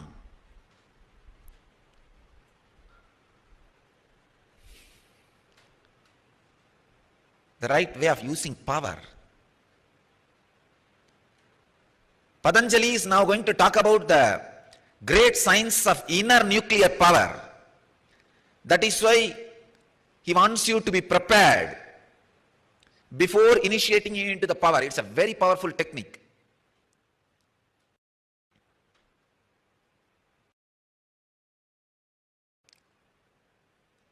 Unless you prepare yourself with the last technique, means doing samyama on love, doing samyama on friendliness, you should not enter into this process. Please understand. If you enter into today's process without doing samyama on love and friendliness, without creating heart, friendliness, love in you, if you create power, it will be almost like a nuclear weapons being caught in the hands of terrorists.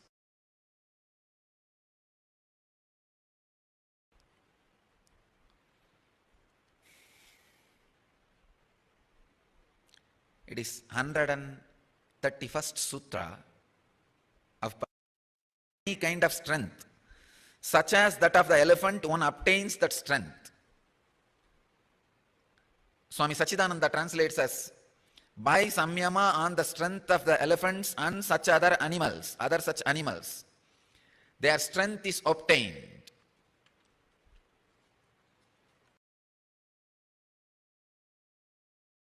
Before entering into the sutra, I wanted you to understand few basic truths. You are not as solid as you think. You are just liquid.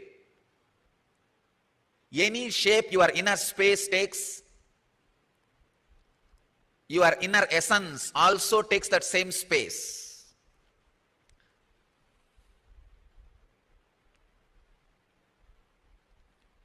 You are what you think you are. Shakshi Praman.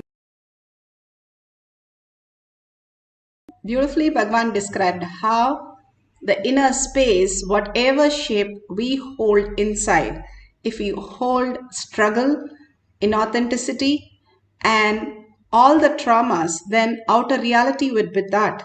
If you hold Paramashiva, Parashakti, inside your inner space constantly, your heart is the universe. You are projecting Paramashiva as your reality.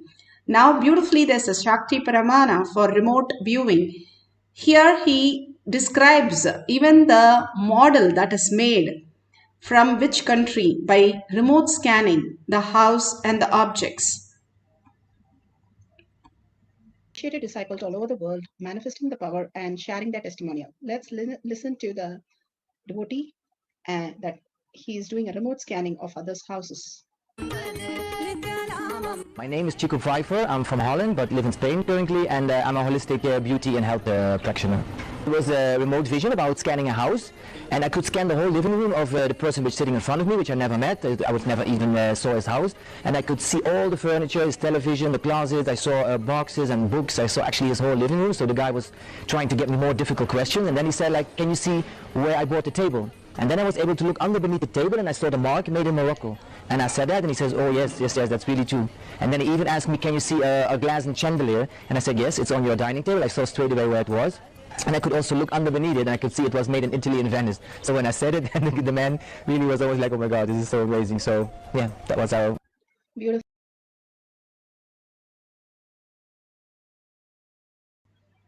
You can understand how the beautiful space of oneness manifest as powers. The powerful cognition, when you are in oneness with Paramashiva, you start manifesting powers. Now the guidelines for our manifestation of power of remote vision. Now we can scan anybody's house or childhood home or office, somewhere you have not gone for your friends or family, and you can scan that and tell them very particular details. If you can start recording, that will be the most beautiful moment that you can play and see how you have scanned the house. And if you have the Jnananjan, Bhagavan's very own DNA, in your Kantamala, you can apply in your third eye and your temple If you don't have, you can apply the basma and kumkum, which is also the aushadas. If you don't have them also, if you can apply the turmeric, that is also fine, which detox the third eye. Now you can sit with any of the partner or call any partner and tell them you're going to scan something in their home.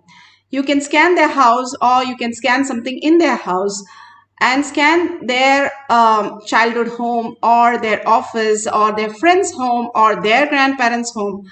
However you are comfortable with and they are comfortable, you can scan that and particularly give them detail, not randomly, so that you yourself feel very authentic about the whole thing.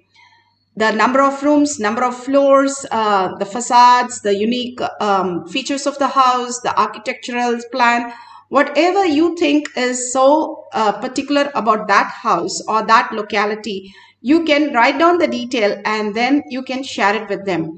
Even if you got something one correct, it doesn't matter. Don't go for the quantity, go for the quality. You are manifesting the powers even if you experience the Kundalini energy. Constantly, life is a manifestation. We are taught from the society that logically we have to live with thinking. And here Bhagavan says, drop your thinking. Thinking is not required for living superconscious space. Once you drop, you understand the higher consciousness, how you are, existential reality. You are a quantum and you think in quantum, how you function as strings all over the world, how you connect to everything and manifest everything as like you see the house, walking into the house and seeing everything how you do it in the dream.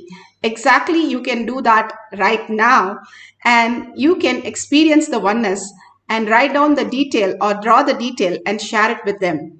So go ahead and let's start the deep meditation to experience the oneness. Bhagavan has beautifully given us the steps. Sit straight with the head, neck and spine in a straight line so that the Kundalini raises from Muladhara to your Agnya. Visualize Paramashiva. Whatever you visualize inside, Bhagavan says, if you can visualize the elephant inside and do a samyama on it, constantly cherish that. You will have a strength of the elephant. What you cherish in your life, you become that. How they say the worm keeps on looking at the bee that it's so scared it'll eat, but finally it becomes the bee itself because it cherishes the bee constantly. That's how we transform into a new reality. Same way, when you cherish Paramashiva in your inner space and go to the Bhava, just sit with Paramashiva, enjoying Parashakti with her 25 heads, 75 eyes, and so alive with 50 hands and all the weapons and so beautiful and graceful. Hold that in your inner space. You will feel so alive, and that space, that bhava and that oneness space. And chanting the Mahavakya, what happens? When you chant the Mahavakya, the mantra slowly becomes inside you and it becomes the Japa Japa. After that, you listen to your sound inside you. That is the Ajapa Japa. You start only listening. There is no chanting. If you listen all the great avatars, Sharada Devi used to chant Ramanama 1 lakh times for every day. And for the devotees who do not chant, who she initiated, she'll chant more times for them also, so that they don't miss the chant. So chanting is one of the most beautiful space, and chanting Mahavakya itself is the ultimate, the shortest distance that you have between Bhagavan and you is that very chant. Once you chant and make it Ajaba Ajaba, simply you can get connected to Bhagavan any moment. It's like more than 911 call. It's just a thought away. It's just a chant away for us. No thought away. Here we only say it's just a chant away, that you can get connected to Paramashiva, who has come down as our Guru, and get connected to him in your inner space. Simply you see the manifestation, any manifestation happening right in front of you. And all this has been experienced by millions, and we can experience that right now. So let's entangle with Bhagavan in the conscious quantum space and chant the Mahavakya, be in the bhava of Paramashiva, Parashakti, and experience the conscious sovereignty as our reality. Let's start chanting and penning down whatever comes, pen down, and we can circle whatever is right then. So just don't have any self-doubt, any self-denial. unclutch from everything. Any thought comes, very clearly say, thought does not belong to me. I am Paramashiva. Very clearly tell and let it go away, and simply you be in the space of Paramashiva continuously, cherishing and melting in the Paramashiva space. And simply you will see Paramashiva manifesting all your abundance and reality. It is not you're just scanning the house, you are healing the house from the Vastu problem. Any scanning done on the house removes all the karma from the house and liberates and brings auspiciousness and abundance. So when you're scanning, Paramashiva is scanning, literally entering in the house. So with that beautiful space, start manifesting the power of remote vision, start chanting the Maha Vakya. Nithyananda Paramashivoham. Om Nithyananda Paramashivoham. Om Nithyananda Paramashivoham. Om Nithyananda Paramashivoham. Om Nithyananda Paramashivoham. Om Nithyananda Paramashivoham. Om Nithyananda Paramashivoham. Om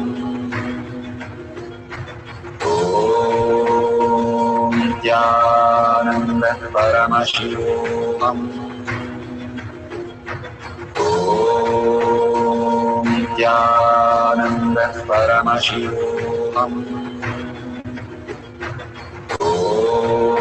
Om Nithyananda Paramashivoham. Om Nithyananda Paramashivoham. Om Nithyananda Paramashivoham.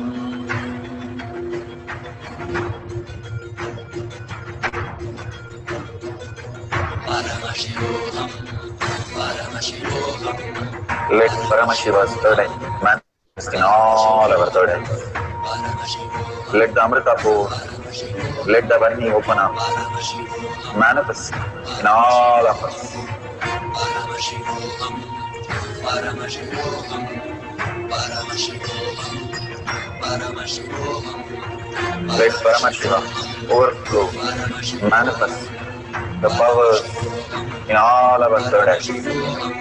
Om Nithyananda Paramashivoham. Om Nithyananda Paramashivoham. Om Nithyananda Paramashivoham. Om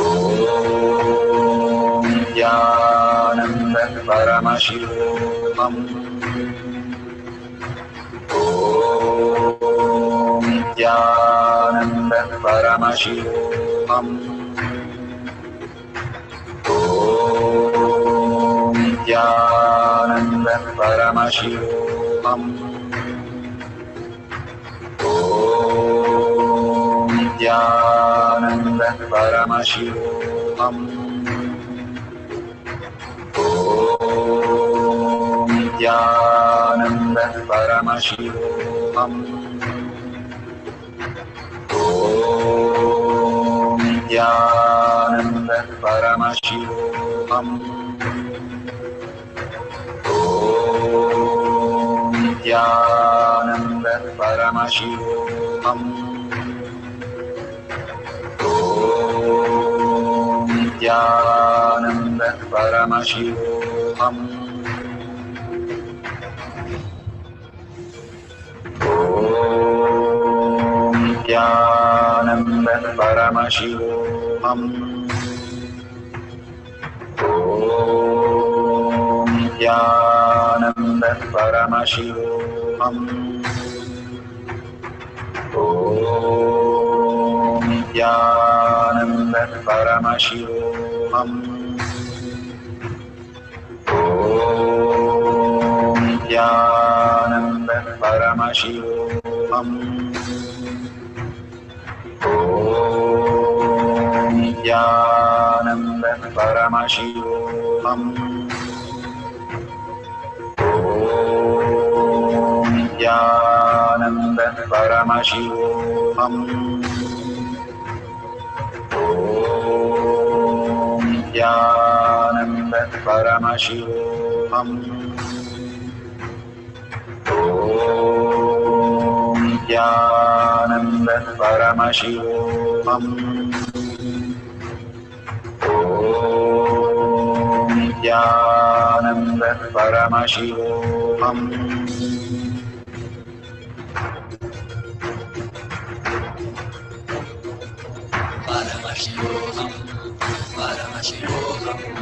Let Paramashiva's third eye manifest in all our third eyes. Let the Amrita pour, let the Varni open up.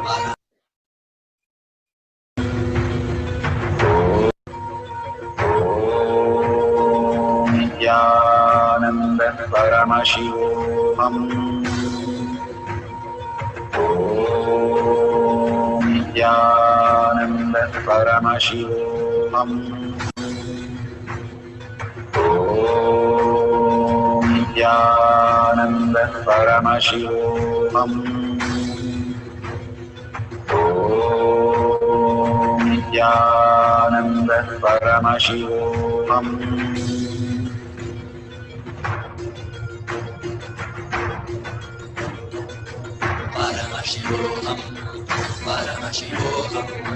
Let Paramashiva's third eye manifest in all our third eyes. Let the Amrita pour, let the Varni open up, manifest in all of us.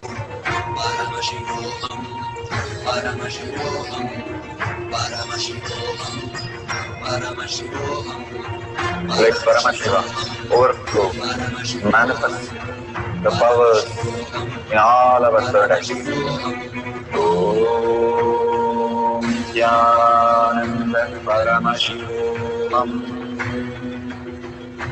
Om Nityananda Paramashivoham. Om Nityananda Paramashivoham. Om Nityananda Paramashivoham. Om Nityananda Paramashivoham. Om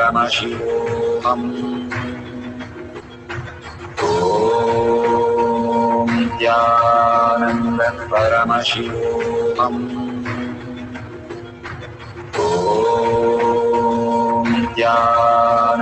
Om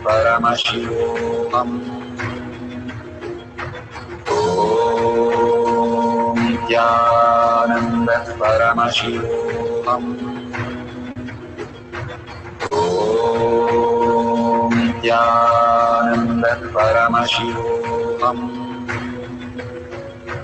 Om Nityananda Paramashivoham. Om Nityananda Paramashivoham.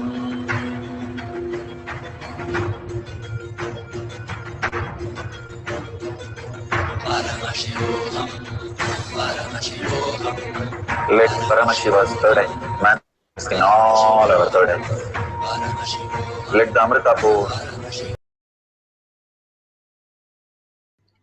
So beautiful. Whatever Paramashiva has shown you now, please open your eyes, and whatever you have written down, please call that person and verify all these great truths that Bhagavan is giving us prasada for each one of us to understand the superconscious breakthrough.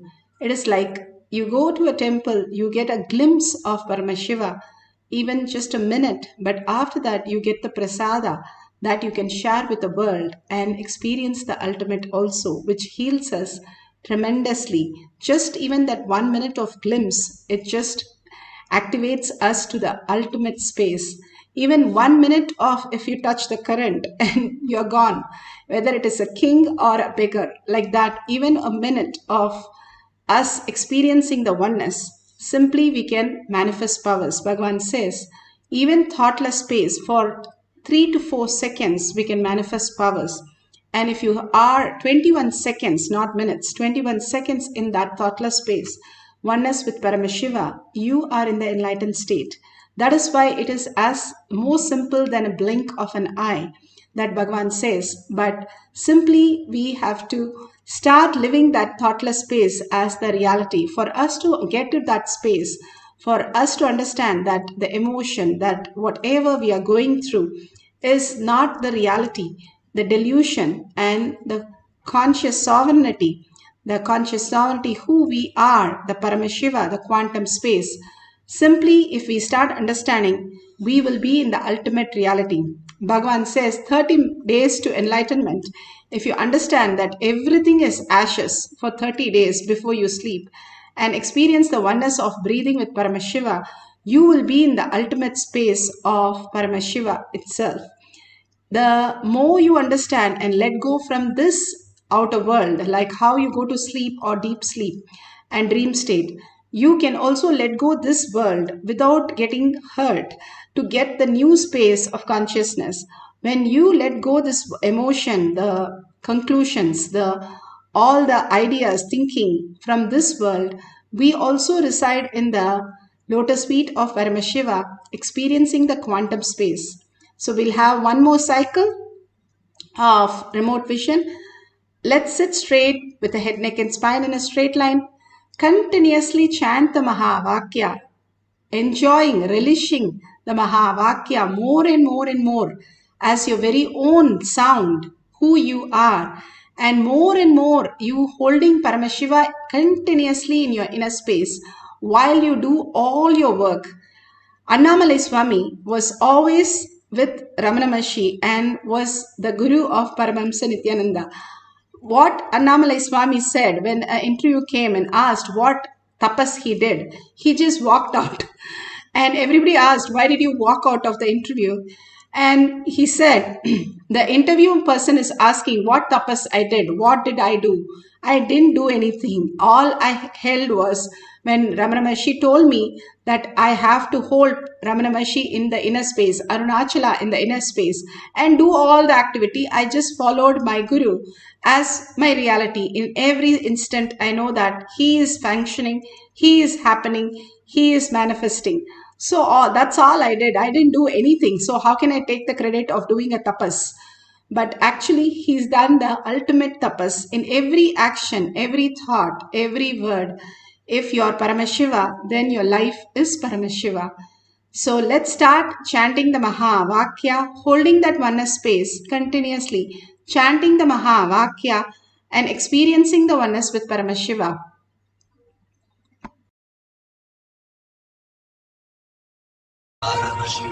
Manifest in all of us. Paramashivoham, Paramashivoham, Paramashivoham, Paramashivoham. Let Paramashiva overflow, manifest the powers in all our third eye. Om Nithyananda Paramashivoham. Om Nithyananda Paramashivoham. Om Nithyananda Paramashivoham. Om Nithyananda Paramashivoham. Om Nithyananda Paramashivoham. Om Nithyananda Paramashivoham. Om Nithyananda Paramashivoham. Om Nithyananda Paramashivoham. Om Nithyananda Paramashivoham. Nithyananda Paramashivoham. Nithyananda Paramashivoham.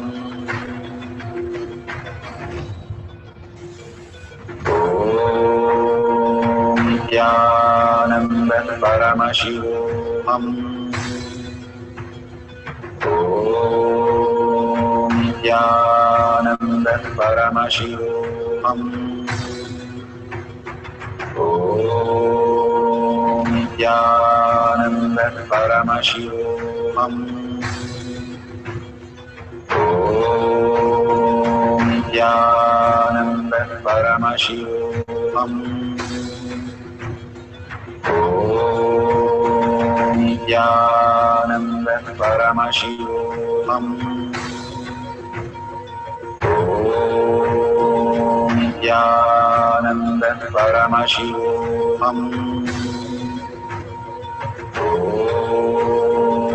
Nithyananda Paramashivoham. Nithyananda Paramashivoham. Nithyananda Paramashivoham.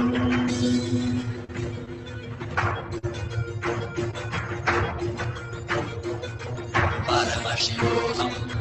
Paramashivoham. Let Paramashiva's third eye manifest in all our third eyes. Let the Amrita pour, let the Om Nithyananda Paramashivoham. Om Nithyananda Paramashivoham. Om Nithyananda Paramashivoham. Om Nithyananda Paramashivoham. Om Nithyananda Paramashivoham. Om Nithyananda Paramashivoham.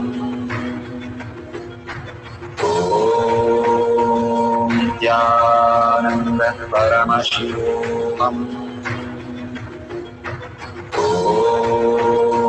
Nithyananda Paramashivoham.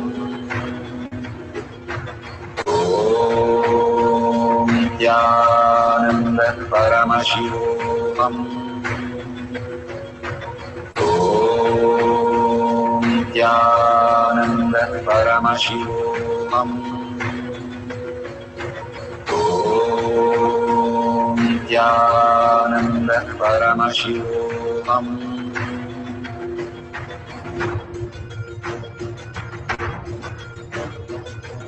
Paramashivoham. Paramashivoham.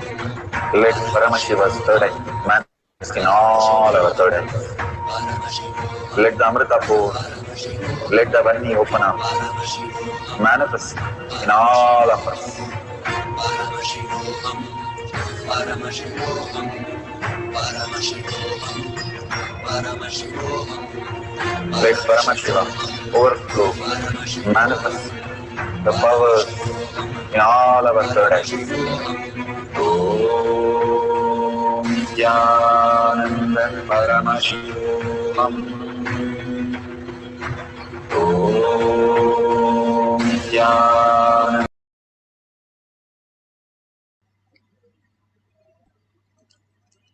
Beautiful. You can all open your eyes. And the last part is sharing.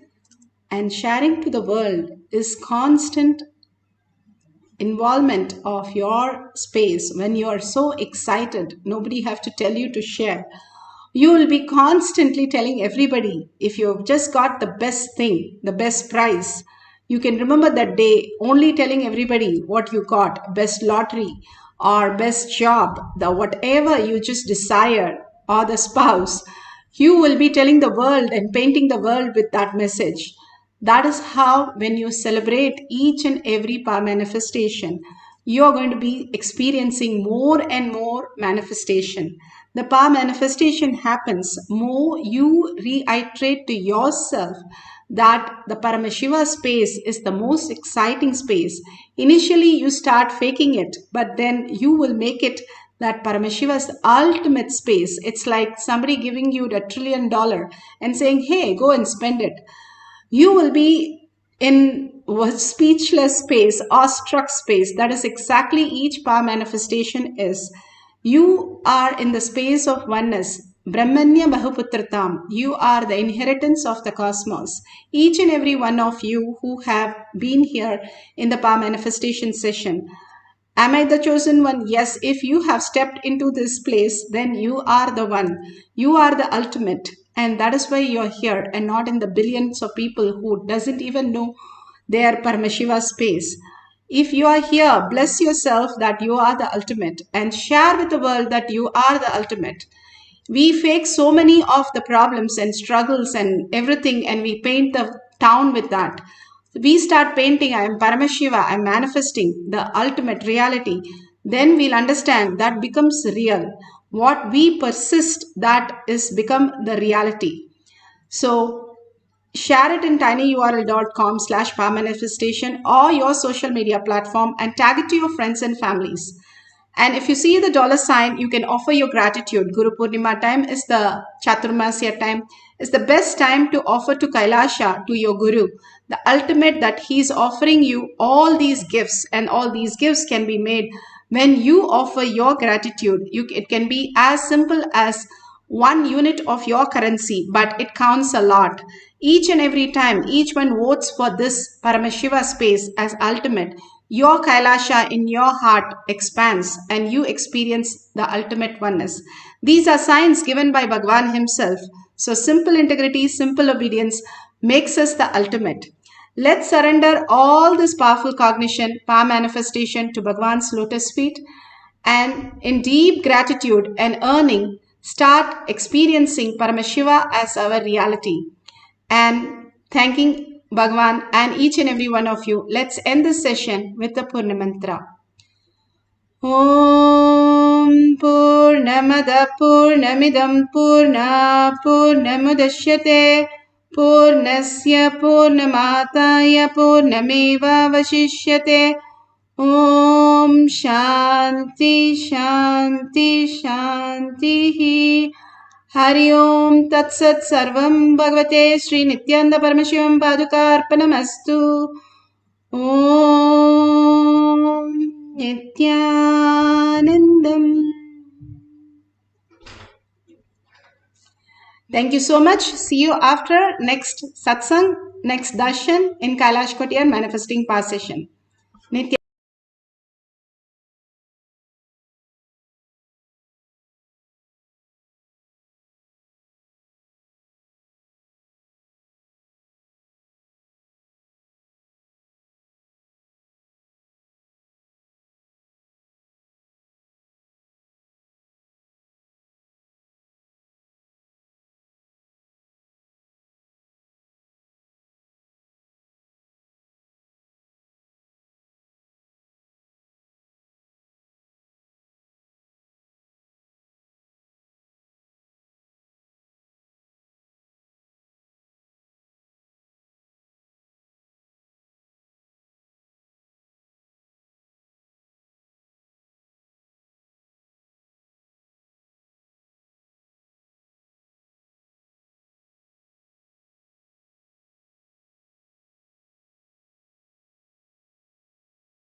नित्यानन्देश्वर समारम्भाम् नित्यानन्देश्वरि मध्यमाम् अस्मदाचार्यपर्यन्ताम् Vande Guru Paramparam.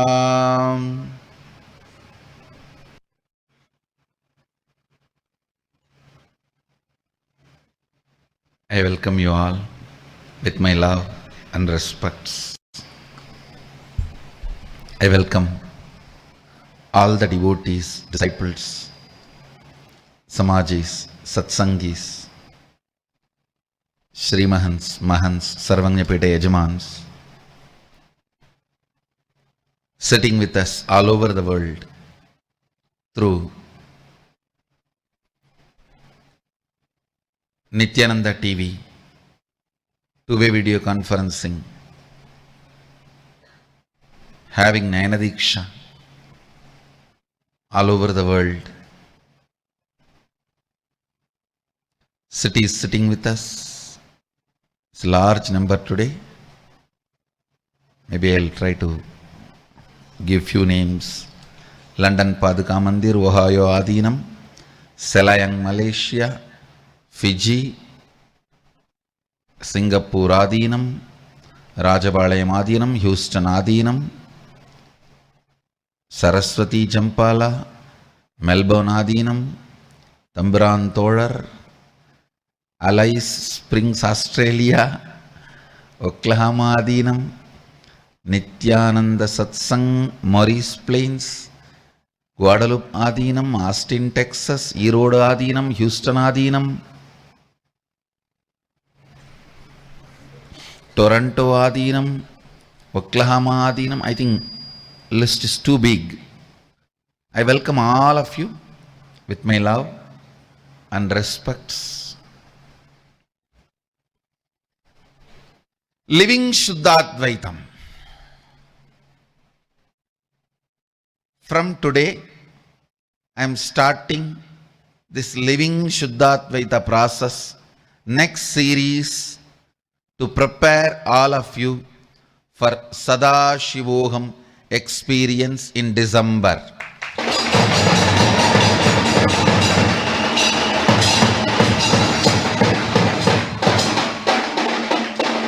From today starts preparation for the greatest possible spiritual explosion.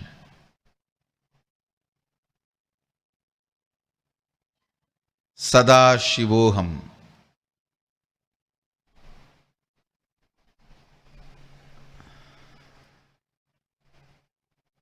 Preparing all of you for the Sadashivoham experience,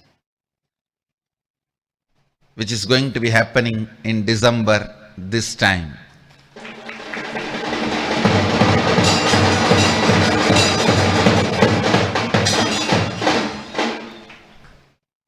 Listen, let me start from the basics. Shivoham on 2014, Nithyanandoham on 2015, Sadashivoham on 2016.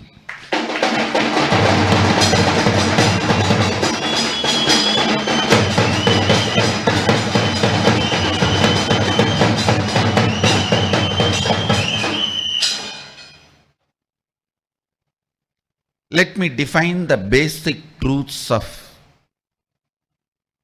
Agamanta, the essence of Sadashiva's teachings. Vedanta, Siddhanta, Agamanta, Sara. The basic truth. Sadashivoham. The first truth, we are all in, with, filled, overflowing in Sadashiva. That's the first truth. Please listen carefully. The most important. the most important truth. We are all in Sadashiva. We are filled by Sadashiva. We are overflowing in Sadashiva. We are Sadashiva. Whatever you think as you, even if you have not realized, you are Sadashiva. From this basic truth, start manifesting the powers.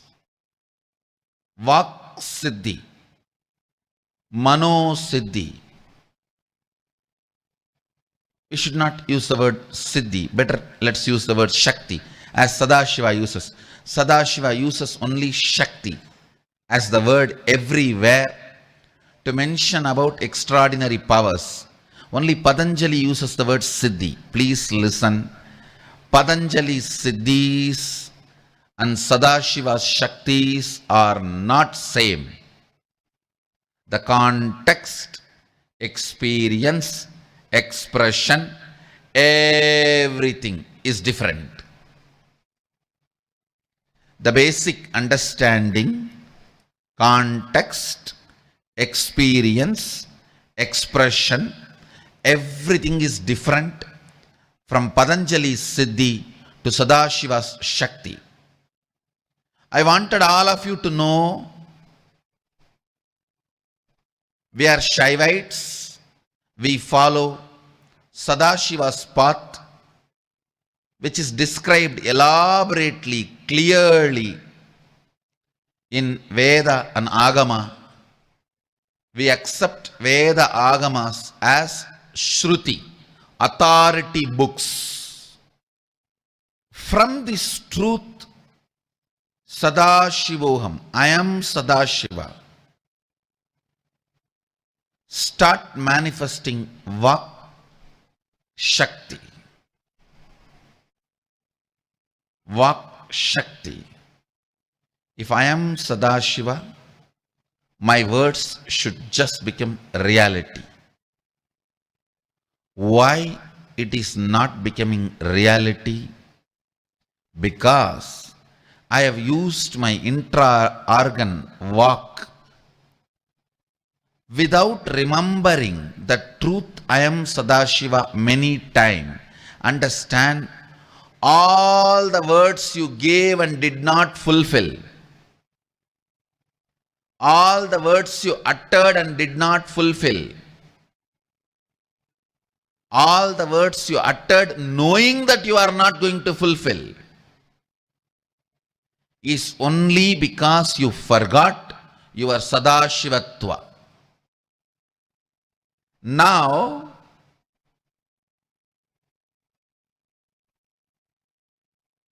remember very clearly, you are initiated into Sadashivatva, formally, officially. Even though all the higher grads have been initiated in the inner awakening, now once again, I initiate all of you. Let Sadashivoham become the reality in all of you. Let Sadashivoham be the reality in all of us. Listen. From the power of this initiation,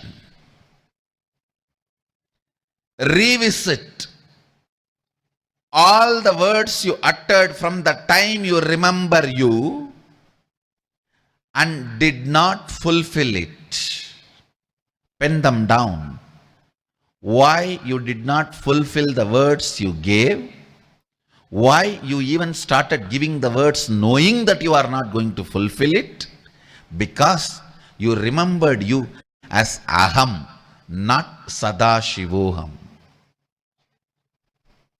Now, with this clarity, Sadashivoham, pen down all the words you gave and did not fulfill from the time you remember you as Aham.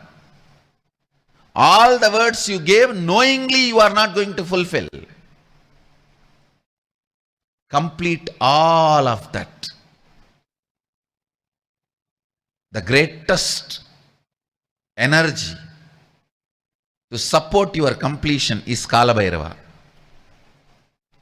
He is always available. Actually, if you don't have a Kala Bhairava statue, don't worry. Just pick up a alarm clock and sit in front of it. That is Kala Bhairava statue. Anything which helps you, supports you to identify time, your watch.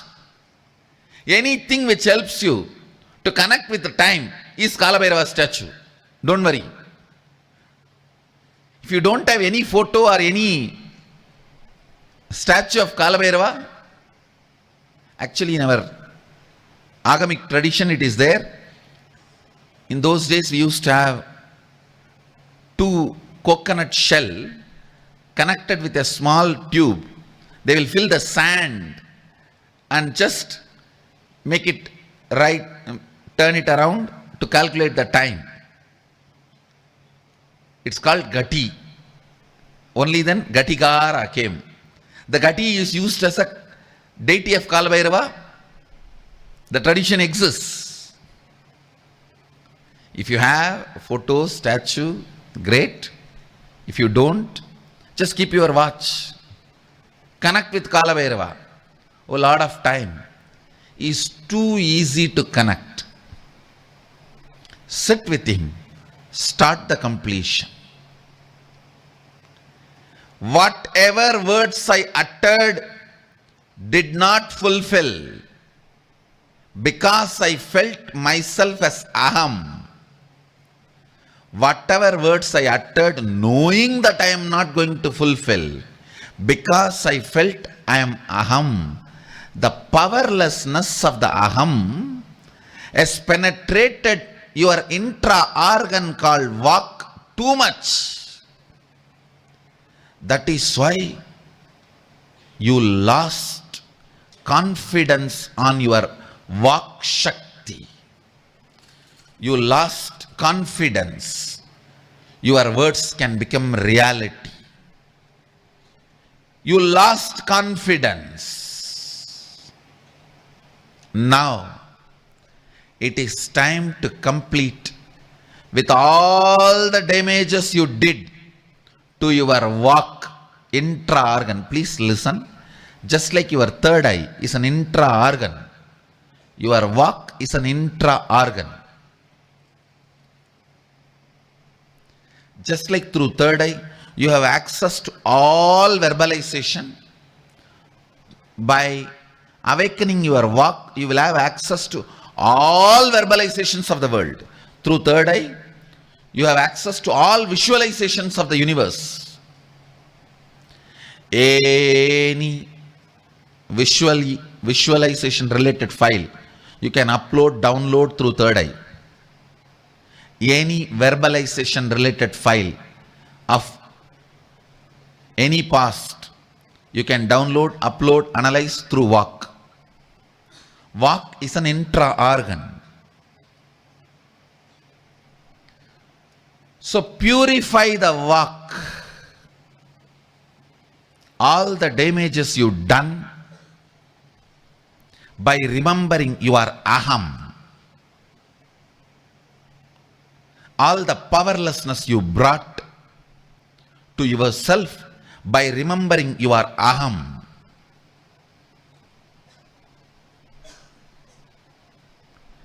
Complete with all of that, with this decision, clarity, power of initiation, you are Shivoham. Understand? When you say you are Aham and I say you are Sada Shivoham, be very clear. I know you much more than you know you.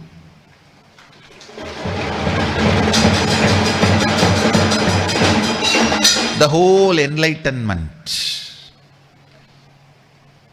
is only a smart decision, not at all hard work.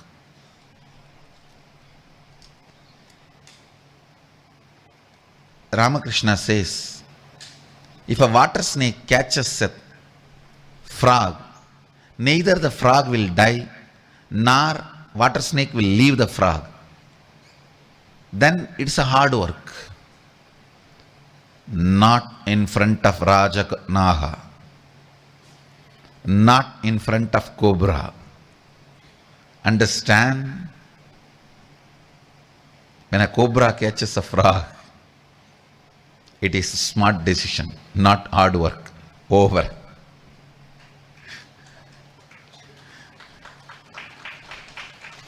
Be informed, you are not caught by water snake.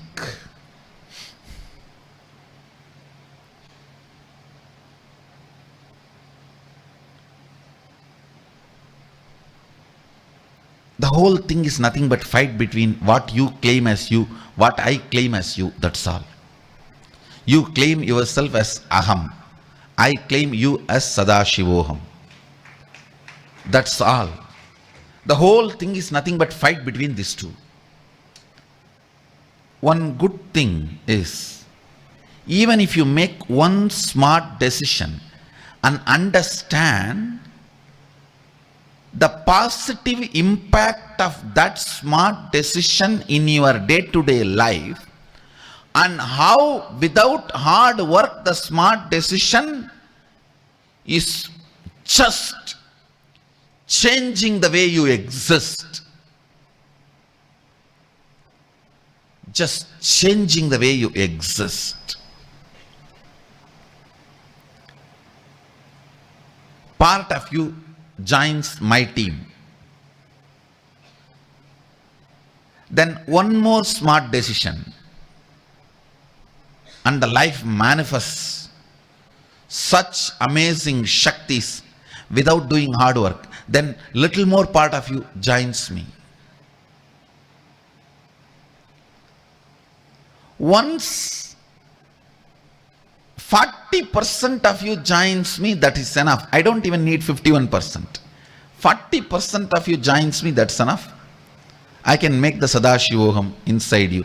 Then after that, it's only breaking the shell, breaking the coconut. I can do that easily. Sadashivoham. First and foremost, complete with your work for operating from the agenda of Aham, powerlessness,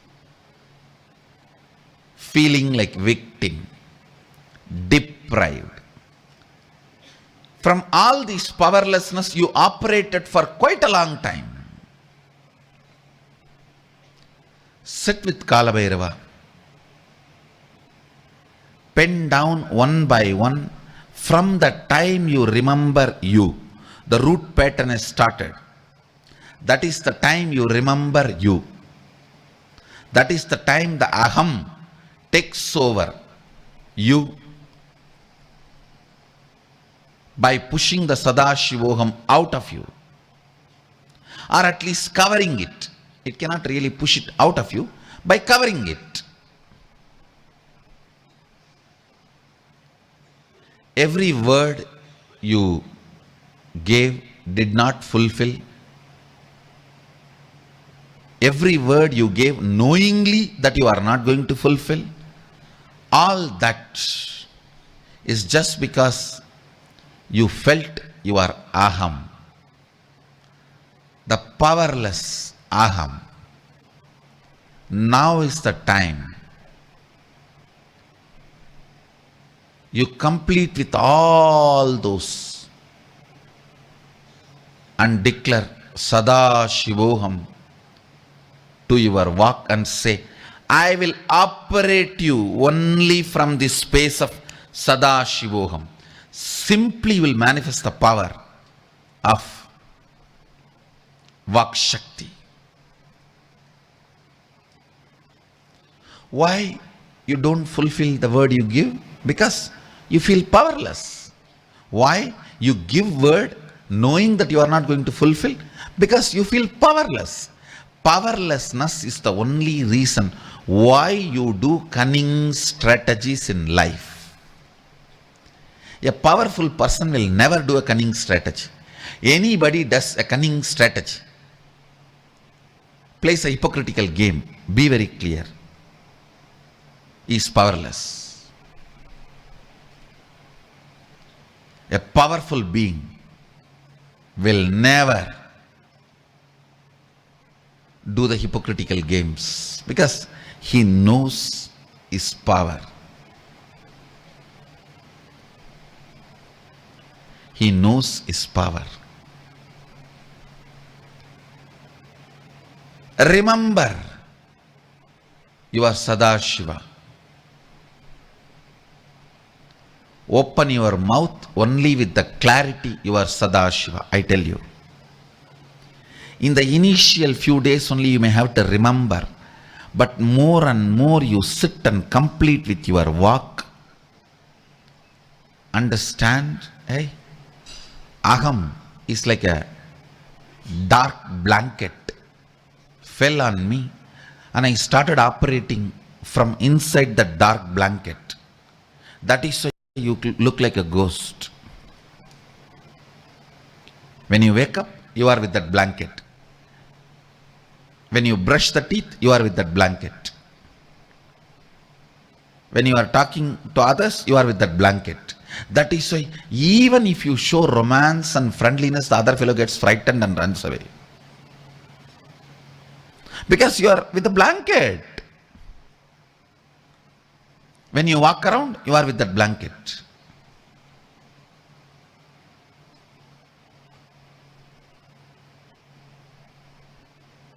From Agam, all the operation you performed through your walk. Walk is the source of verbalization mechanism in your system. Whether you utter a word or you sing or you think, all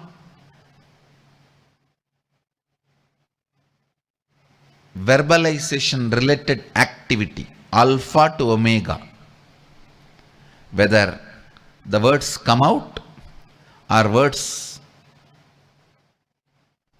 cherished, words chewed, words swallowed, words received and processed, the center for verbalization is walk. Like a center for visualization is third eye. Center for verbalization is walk. You operated your walk too much from the wrong identification of aham. Now sit and complete. It does not need anything else other than the simple smart decision with your will. Hey, I was thinking earlier I am aham, me. So I did all this stupid. Now I am deciding, making a smart decision. I am Sadashivoham.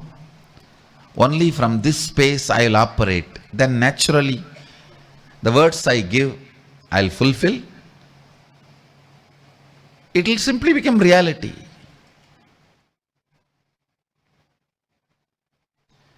If you heal all the damages you have done to your walk from the space of aham, operating from the space of aham means you poured kerosene oil with the drainage water and drove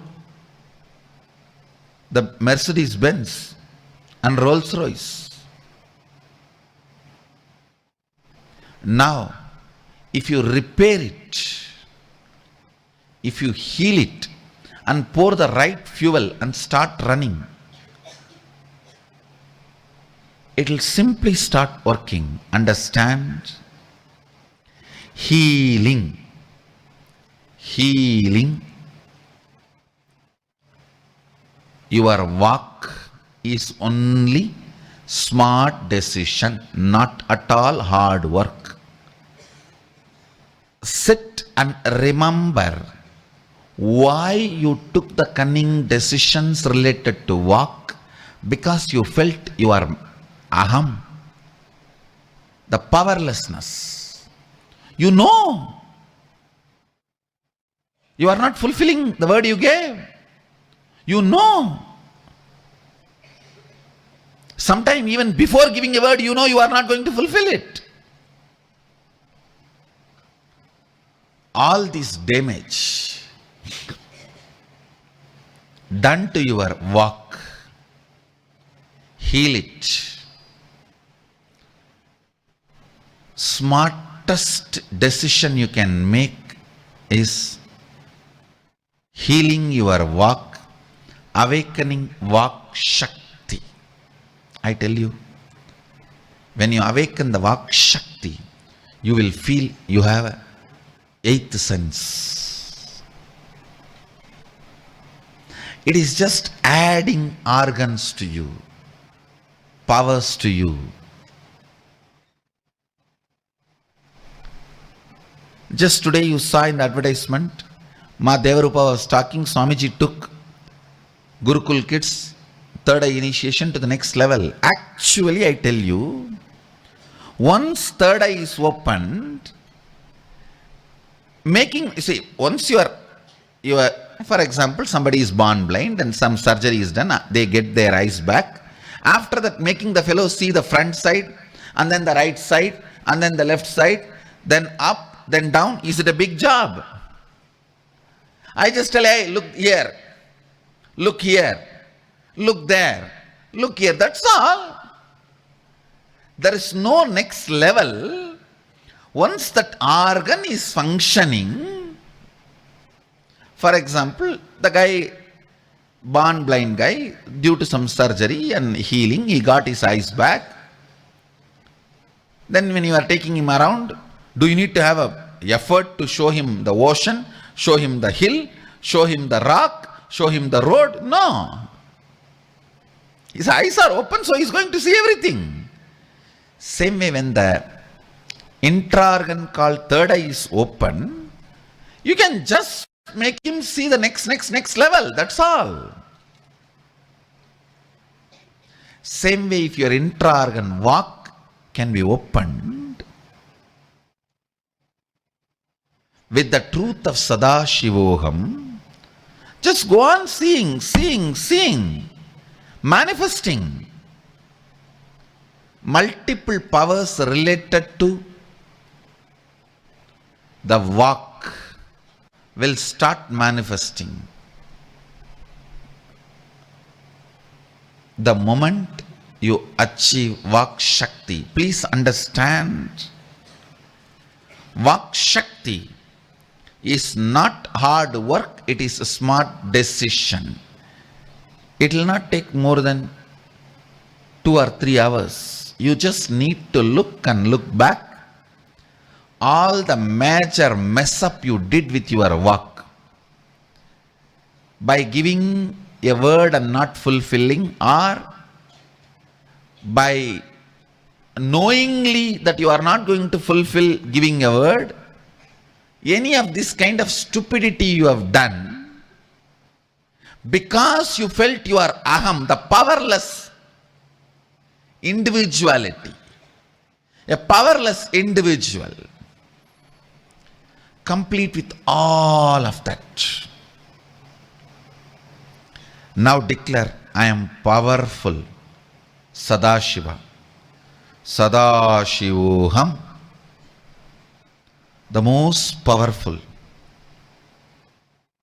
Sadashivoham. Just today morning, I received the command or the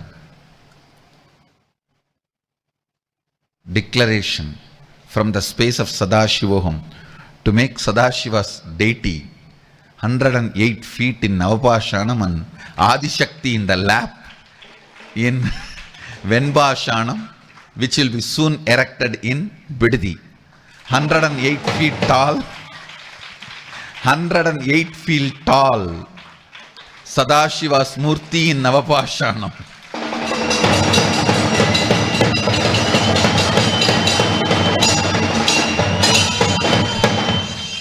and Adi Shakti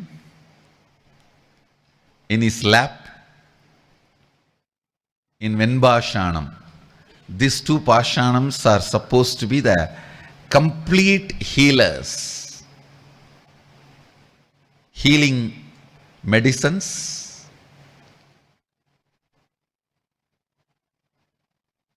so when he has decided, simply it will happen. I know that.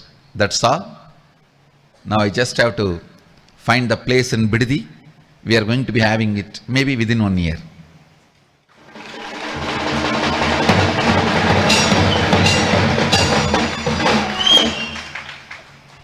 And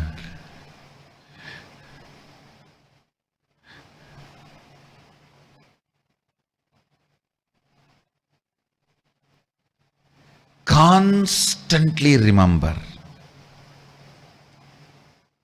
Sadashiva, that you are Sadashiva.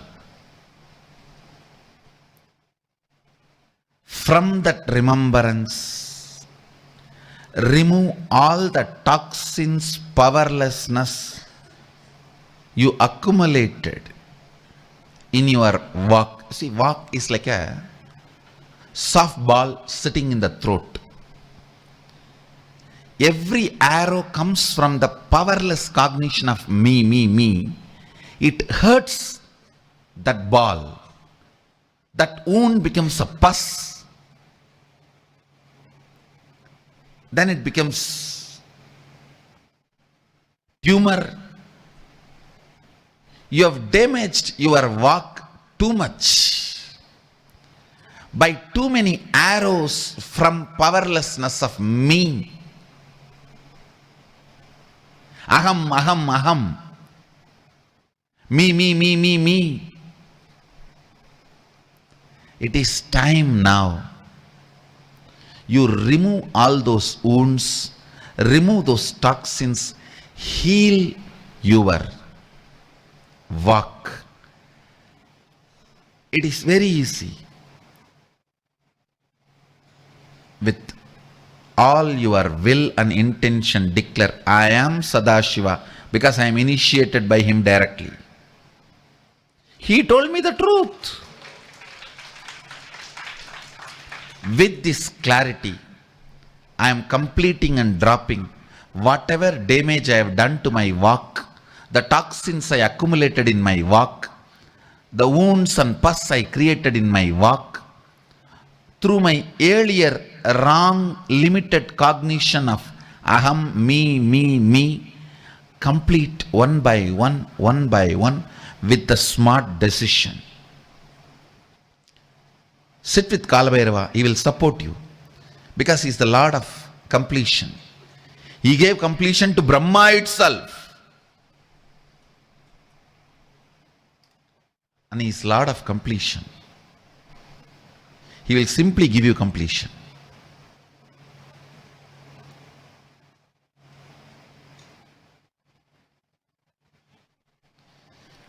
Just one smart decision. Your walk will be healed, healed, healed. Your walk will start getting healed, healed, healed.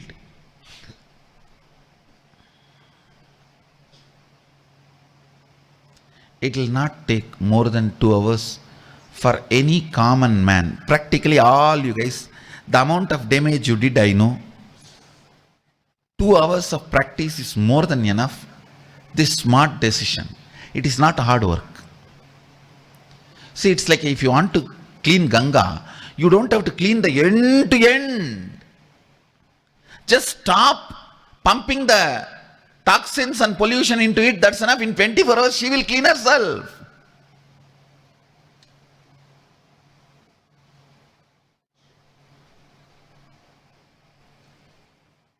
Stopping the pollution. And every time you remember Sadashivoham, even half-heartedly, it brings healing to your walk. It just heals. one wound is removed, one pus is taken out, healing happens. Then again, yes, the time I gave a word did not fulfill because I felt powerless. If I fulfill that word, my wealth will be taken away from me, my time will be taken away from me, I may look like a fool, I am not brilliant, all this. That is why I did not fulfill my word, because I felt powerless about it. Let me complete that now. At some time, even knowingly you are not going to fulfill, you would have given a word thinking that you are, I will play this game cunningly, strategically. Why do you need cunningness and strategy? Because you are powerless. You felt you were the me, which is powerless. So all the damage you have done to your work is because of your powerlessness. Now declare, I am powerful Sadashiva. One part of you will laugh at you, saying, okay, today you sit and clean, heal all your work. Let me see, tomorrow you are going to come back and live with me, na? It is like somebody has two wives. He goes to the second wife's house and cleans himself, takes fresh bath, dresses up, puts all the perfume. And then the first wife is laughing, do everything. Anyhow, tomorrow you are going to come back here only, na? I will show you who you are. I will teach you the lesson. How much time it will take for me to make you dirty again? Now, one part of you always laughs at you. Understand. Don't be afraid of the first wife making you dirty, because you have second wife again and again to clean you.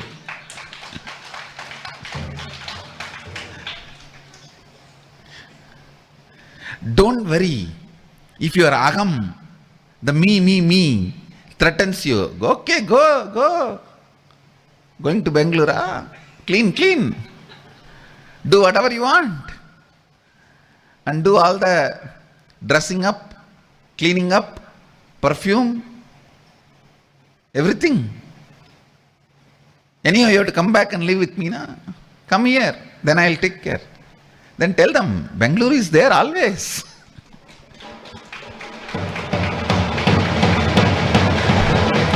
Understand, initially, part of you will always try to tell you, your completion cannot reach the complete completion, which is not true.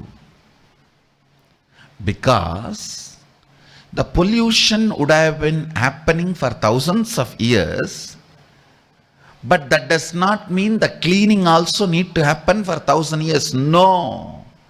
Listen, Ganga is being polluted for last 100 years.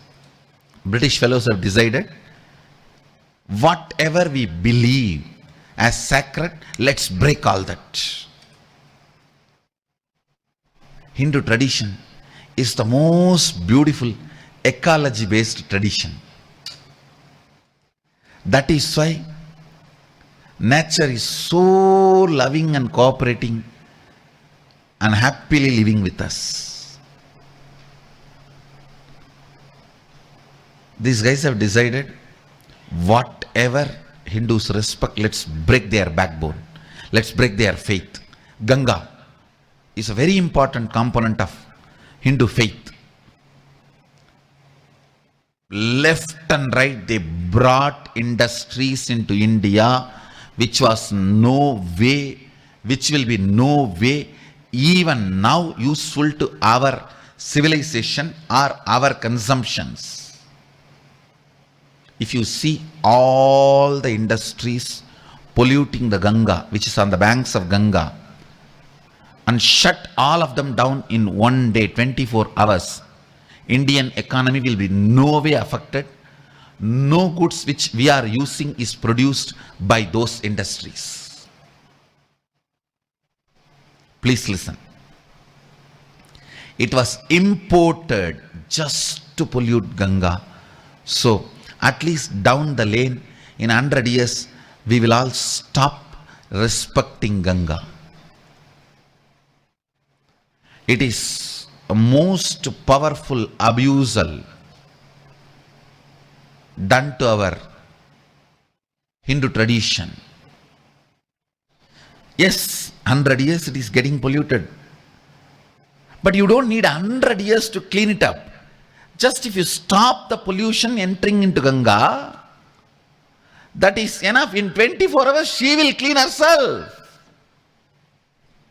Same way, your walk, the intra-organ, you are polluting it from the time you know you. The root pattern started. The aham started.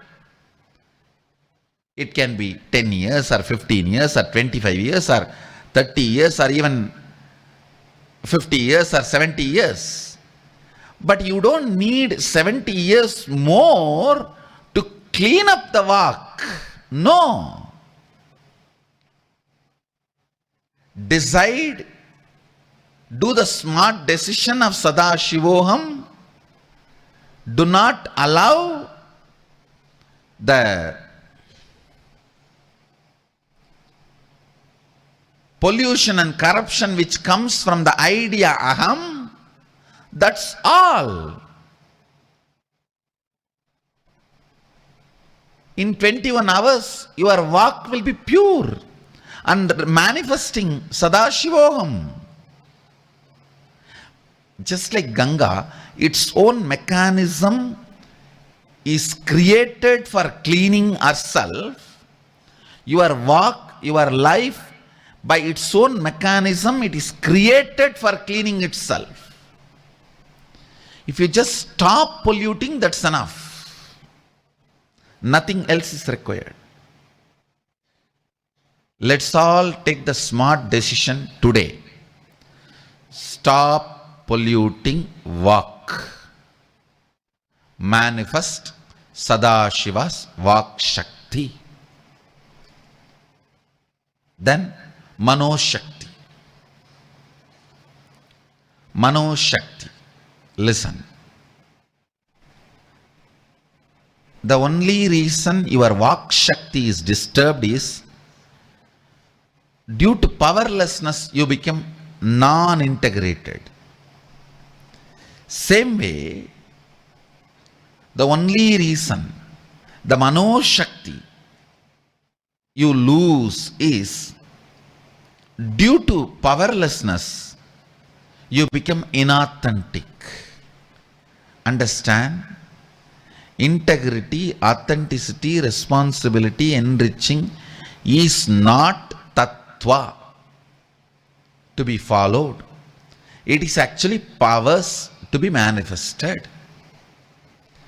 From the truth of Sadashivoham, if you look, it is Sadashiva's Vak you have to manifest.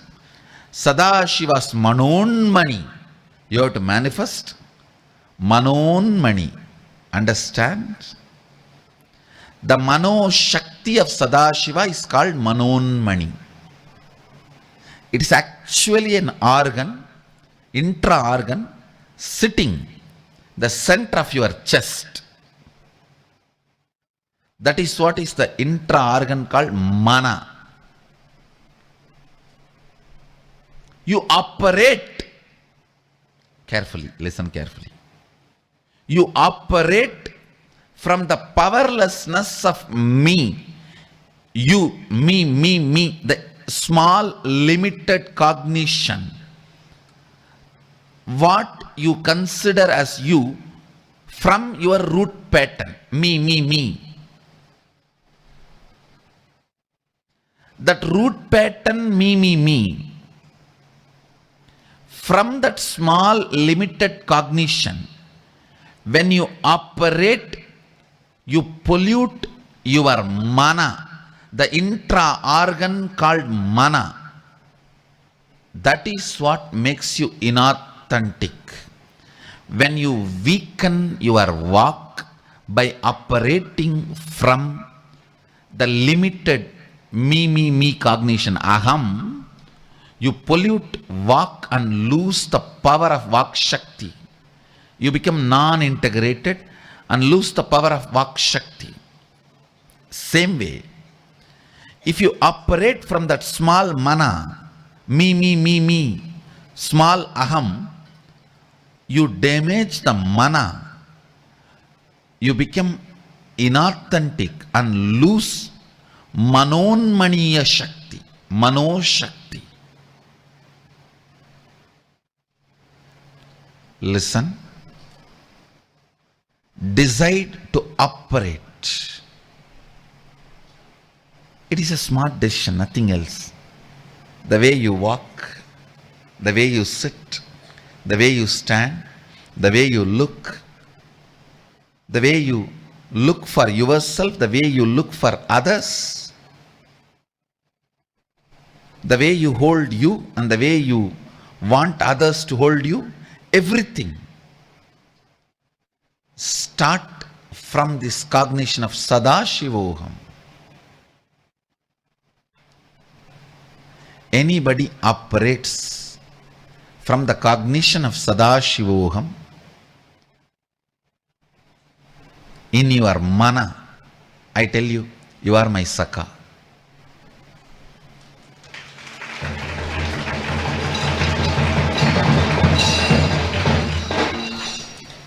You are my own extension.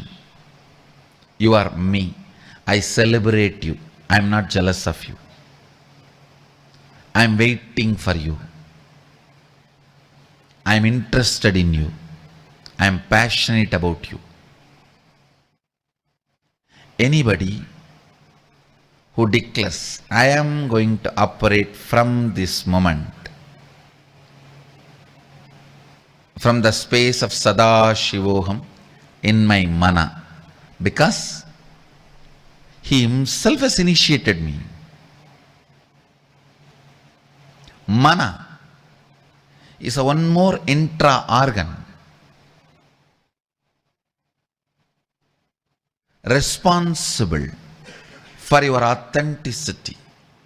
Authenticity means keeping your inner image, outer image, life image, others image in tune. All four are authentic to each other. All four are in same frequency. All four operate from the same powerfulness. If you operate from powerlessness, all four will be in all 45 direction, not even in 4 direction.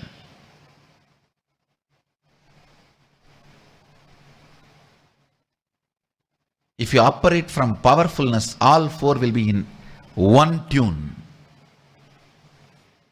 bringing all the four to one tune. You become the most beautiful being. Understand?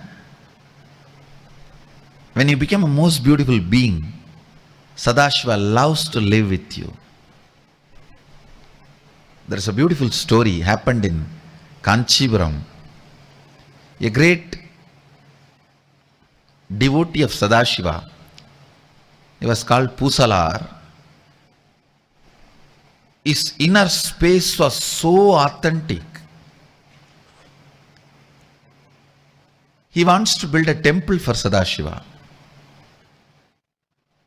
Just by the power of his visualization, every day he will build a temple. At the same time, the local Pallava king, he was also building a temple for Sadashiva. The day of the Kumbhabhishekam, the inauguration, temple inauguration day, coincidentally both of them fixed the same day. One, the huge temple built in the external world by the king with all his power. Another one, the huge intra-organ temple, internal temple built by the Pusalar in his inner space. Sadashiva straight goes to king's dream and says, no, change the date, I have to go there. I have given my appointment.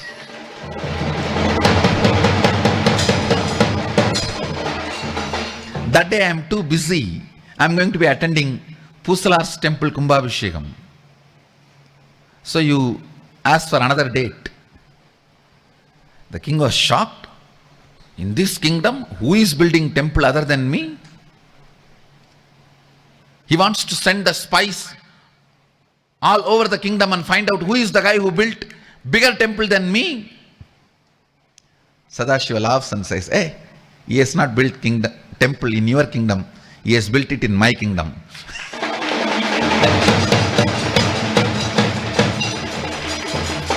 He has not built it in your territory. He built it in my territory. And then he makes the king understand the power of Manonmaniya, the power of Manoshakti. Power of Manonmaniya, power of Manoshakti. And Sadashiva gives the boon to the devotee. The temple as you built will just appear in physical world, and within 3 seconds it appeared. The temple is still there as Kailasanatha temple in Kanchipuram. There is a temple which was not built by any ordinary human efforts. Please understand, whenever the temple is built with human efforts, always the remains will show there. The depth of foundation and all that will show very clearly. It is built by human beings step by step. There is still one temple in Kanchipuram. From the foundation, nowhere the human effort can even be detected.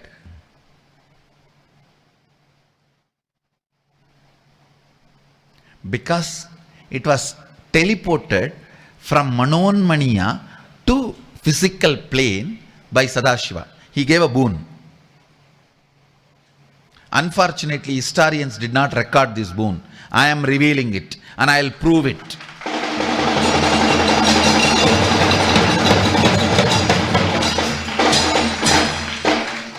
End of the day, Sadashiva gives a boon. End of the whole thing, Sadashiva gives a boon.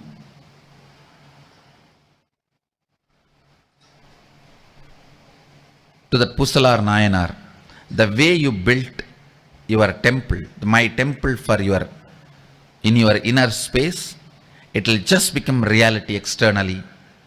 And he just manifests that, teleports that, and the temple is still there. Not even one evidence that it is built humanly. You can't make any evidence it is built humanly. Usually when you build it humanly, that plus minus errors,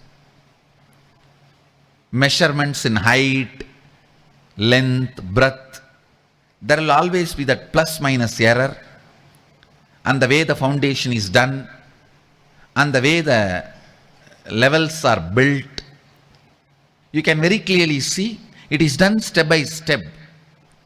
This whole temple, as if it is picked up from somewhere and kept. Actually, that temple only first appeared in my inner space when I decided to have a golden temple here for Sadashiva.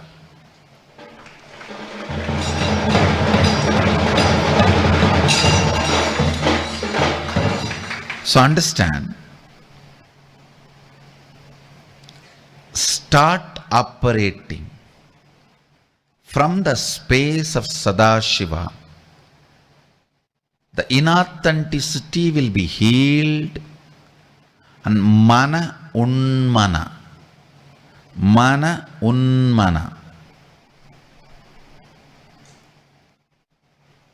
the awakened mind intra-organ with the right cognition of Sadashivoham is what is called Manonmaniyam. Unmana means awakening. Mana means inner organ. Mana unmana is the exact Sanskrit word for inner awakening.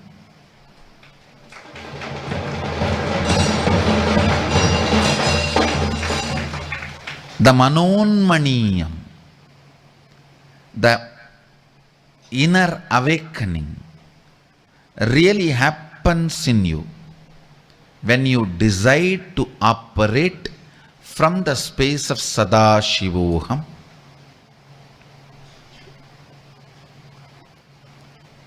This whole week, till you come back next Sunday, do this too. First, completing with your walk and restoring your integrity from the space you are Sadashiva, Sadashivoham.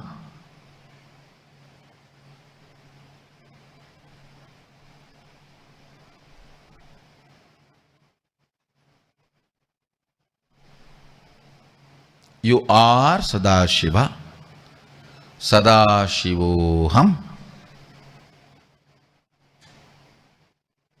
It will actually take only 2 hours. It will not take one full week. It's a smart decision, not hard work. The next one, sitting and penning down the inner image, outer image, others image, life image you have as on now, and sitting and penning down the real inner image with the clarity you are Sadashiva. The outer image with the clarity you are Sadashiva. Others image with the clarity you are Sadashiva. Life image with the clarity you are Sadashiva. With this smart decision, write down the inner image you will have, outer image you will manifest, others image you will have, life image you will have, with the clarity Sadashivoham. Your inner image, outer image, life image, others image as per Aham.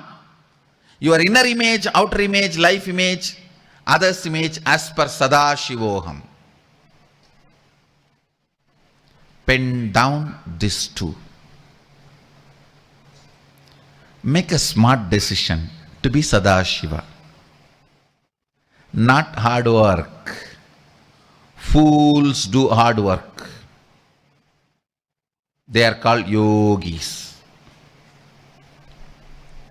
Shaivites do smart work. They are called jnanis.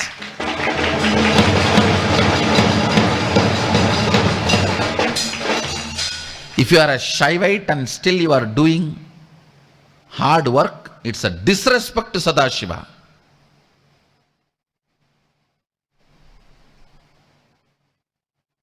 In our Sangha, even yoga is a smart decision because it is from Sadashiva. Today we are starting the yoga teachers training. You are going to learn the real yoga from the authentic, original source, Sadashiva himself.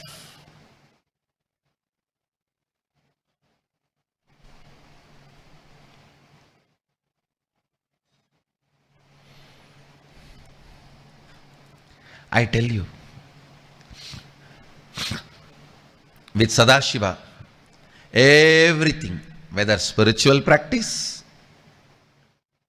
enlightenment, extraordinary powers, Shaktis, running your life, even building a Sangha, everything is only a smart decision, not at all hard work. Hard work, anybody who does hard work, you are egoistic, arrogant, thinking that only if you act as if you are doing great work, you will have attention. All hard workers just get lost. Just get lost. At least don't be in my Sangha. I want only smart decision makers. Even money. There is something called non-violent money. Whatever work we are doing, tons of money is sitting. Whatever work we are doing and we want to do, building temple, keeping all this sacred heritage alive, giving free food annadan, supporting the seekers, enriching people, causing, creating infrastructures for meditation and puja, practicing Sadashiva Bhakti, practicing these great truths Sadashivoham, Jnanalaya, books related to all these great science, for all this work which I already started and doing, which I declared but not yet started, which I am going to declare, everything. We have a non-violent money sitting all over the world, billions of dollars. People kept money only for this purpose. You have not started tapping them, asking them, telling them. You have not made the smart decision. That is why you have to act as if you are doing hard work. Vedic agriculture, Goshala, building temple, running annalayas, serving free food, giving free medical care. Everything.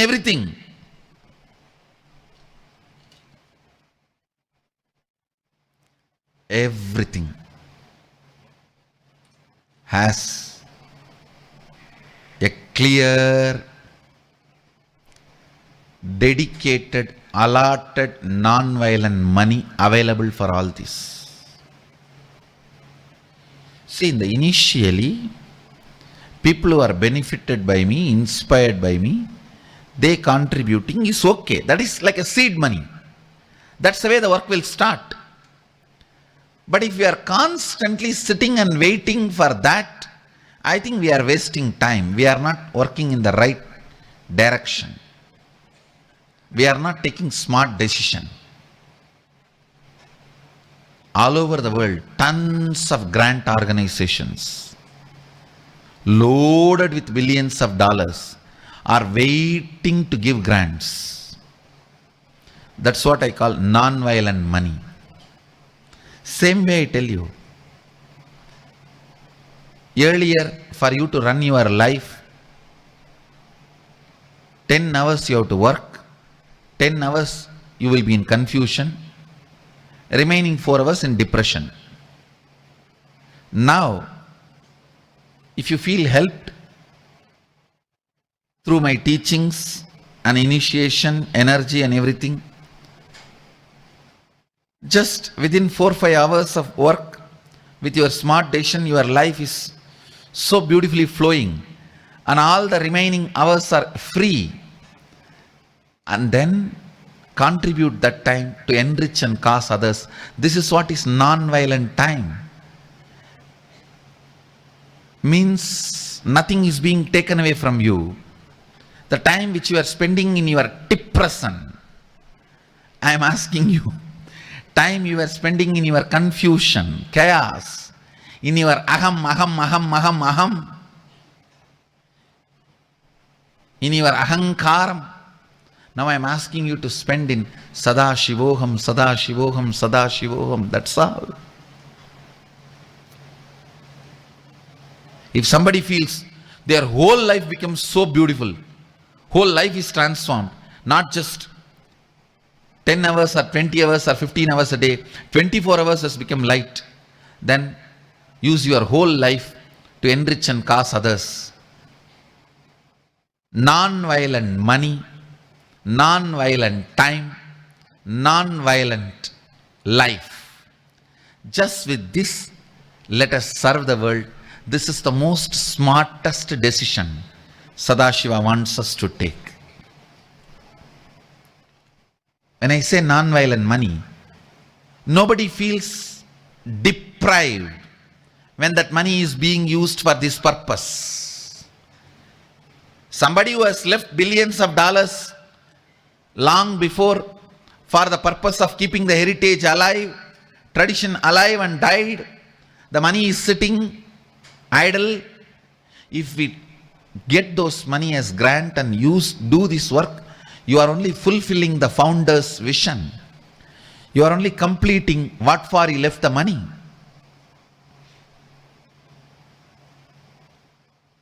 Not only nobody feels deprived, the person blesses you. Oh, thank you. You are doing such good work for the purpose for which I have left the money. Actually, this whole Nithyananda Yogam team, this is the theme I gave them. Non-violent money means money just by smart decision, not by hard work. And I am also opening the doors. Anybody who wants to become Sarvangapita owners, I am not even asking you to contribute your hard work money. You can do this smart decision, get a grant of $1 million, you will be Sarvangapita owner. You will be Sarvangapita Yajaman, even if you just tap the right doors and get the grant and do the service purpose for which that money is allotted. Sitting and stinking. If you get that and do the good things, that is also enough. This is the most smart decision way you can become Sarvangapita Yajaman. Understand, you can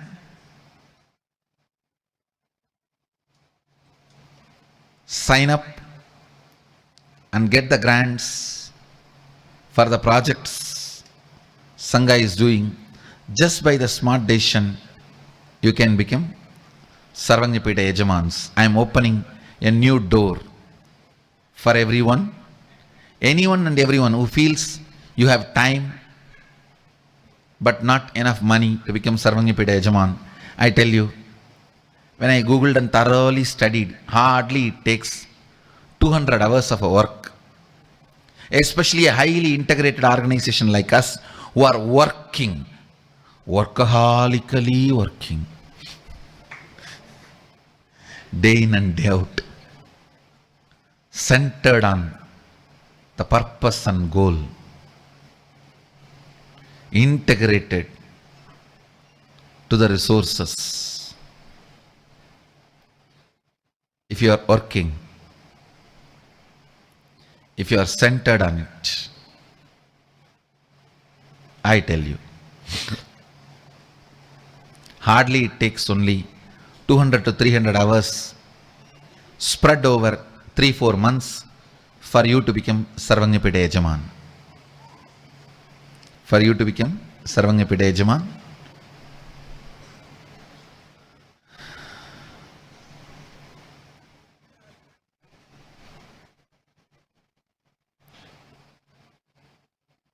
When you take smart decisions related to Vak, you manifest Vak Shakti. When you take smart decisions related to mind, you manifest Mano Shakti.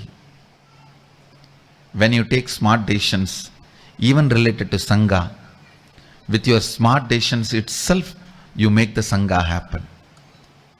You enrich and cause. You take responsibility, you enrich and cause. And I also have one more announcement. Anybody who wants to attend Sadashivoham December 2016 Inner Awakening, start filing the intention from today. Our ambassadors team, causing ambassadors team and ambassadors team will work with you. Make you manifest everything is required. Remove all the obstacles and cause your Sadashivoham into reality. The journey itself will be an experience. Let's start the journey with the Sankalpa today. For Sadashivoham, December 2016 Inner Awakening.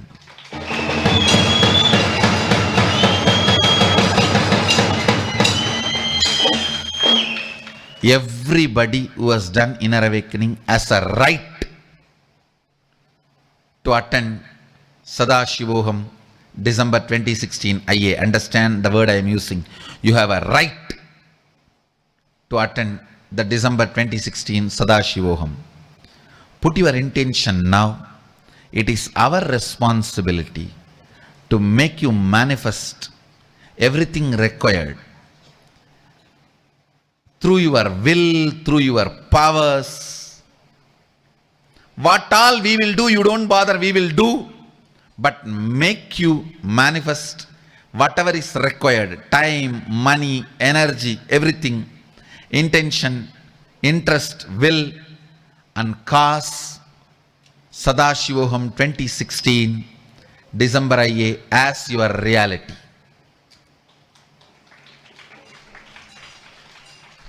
Anybody who has attended Inner Awakening already even once, it is your right. Put your intention, we will make it into reality. The ambassadors team will work with you. The ambassadors team will work with you.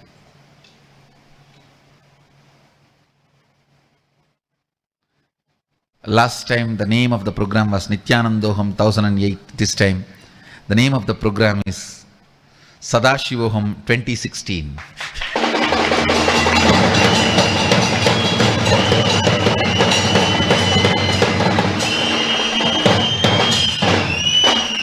Sadashivoham 2016.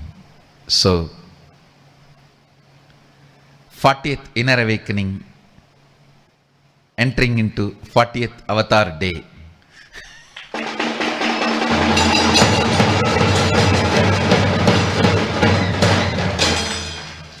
'40th Inner Awakening, entering into 40th Avatar Day. And I also wanted you all to plan, while you are planning itself, after the 40th Inner Awakening, the Sadashivoham 2016 completion, come to Bangalore, attend the Avatar Day, have that last initiation you are going to have on that Avatar Day, then go back. Plan it in such a way that you are part of the Avatar Day, 40th Avatar Day. Your vacation, your planning, everything, do it such a way. The last initiation will be on the 40th Avatar Day. The ultimate initiation, that's the right word I should use. Ultimate initiation will be on the 40th Avatar Day.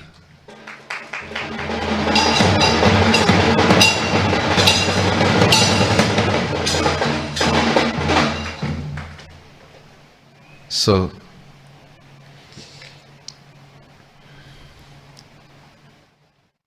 essence, complete with your walk with the clarity of Sadashivoham, complete with your manas with the clarity of Sadashivoham, express Vak Shakti, Mano Shakti. Take the responsibility to enrich with the smart decision of non-violent money, non-violent time, non-violent life. If that money is taken away, nobody should feel deprived. If the time is taken away, nobody should feel deprived. If that life is taken away, nobody should feel deprived. Non-violent time, money, and life. That is the most smart decision for taking responsibility to enrich and cause. And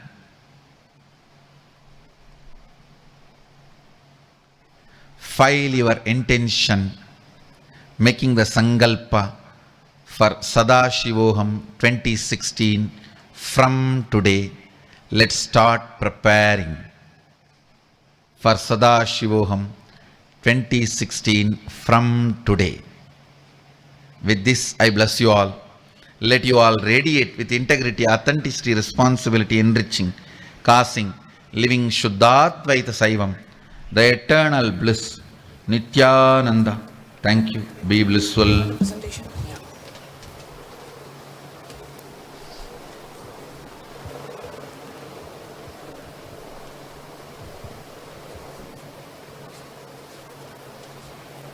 Nithyanandam.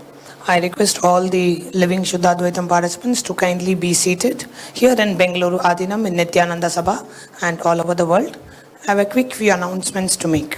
For all the devotees here in Nithyananda Sabha in Bengaluru Adinam, today Swamiji will be giving the Kalpataru Darshan for all the devotees who have gathered here for the living Shuddhadvaita process. So I request all of you to please be seated. I have a quick few announcements that I would like to share with all the participants here and all the participants all over the world. And immediately following that, we'll be having the Kalpataru Darshan. So Swamiji today shared about the beautiful concept for non-violent money. And we have all the Nithyananda Yogam participants who have been here in Bengaluru Adinam, who have been here for almost a month now, for close to a month, who have been working on this project of non-violent money. And today we would like to share with all of you what work we have done already and what are the different ways you can be a part of this beautiful project and pave your way for you to become a Sarvagnya Pita Yajaman. So I have a quick presentation that I would like to share with all of you. The whole concept of non-violent money, as Swamiji so beautifully shared today, is all about looking into the areas where, can I request all the devotees here in Bengaluru Adinam to please be seated. All the staff can also be seated for this session.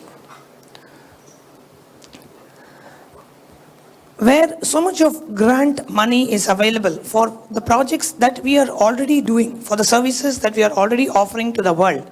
But we haven't put our time, life and energy to look into what kind of grants are available and how can we make it available for the services that we are already doing as the Nithyananda Sangha. So today I'm going to share about a few projects that the Nithyananda Yogam team has already been working on, what research we have done and what we have found out and how you can be a part of it. The next slide.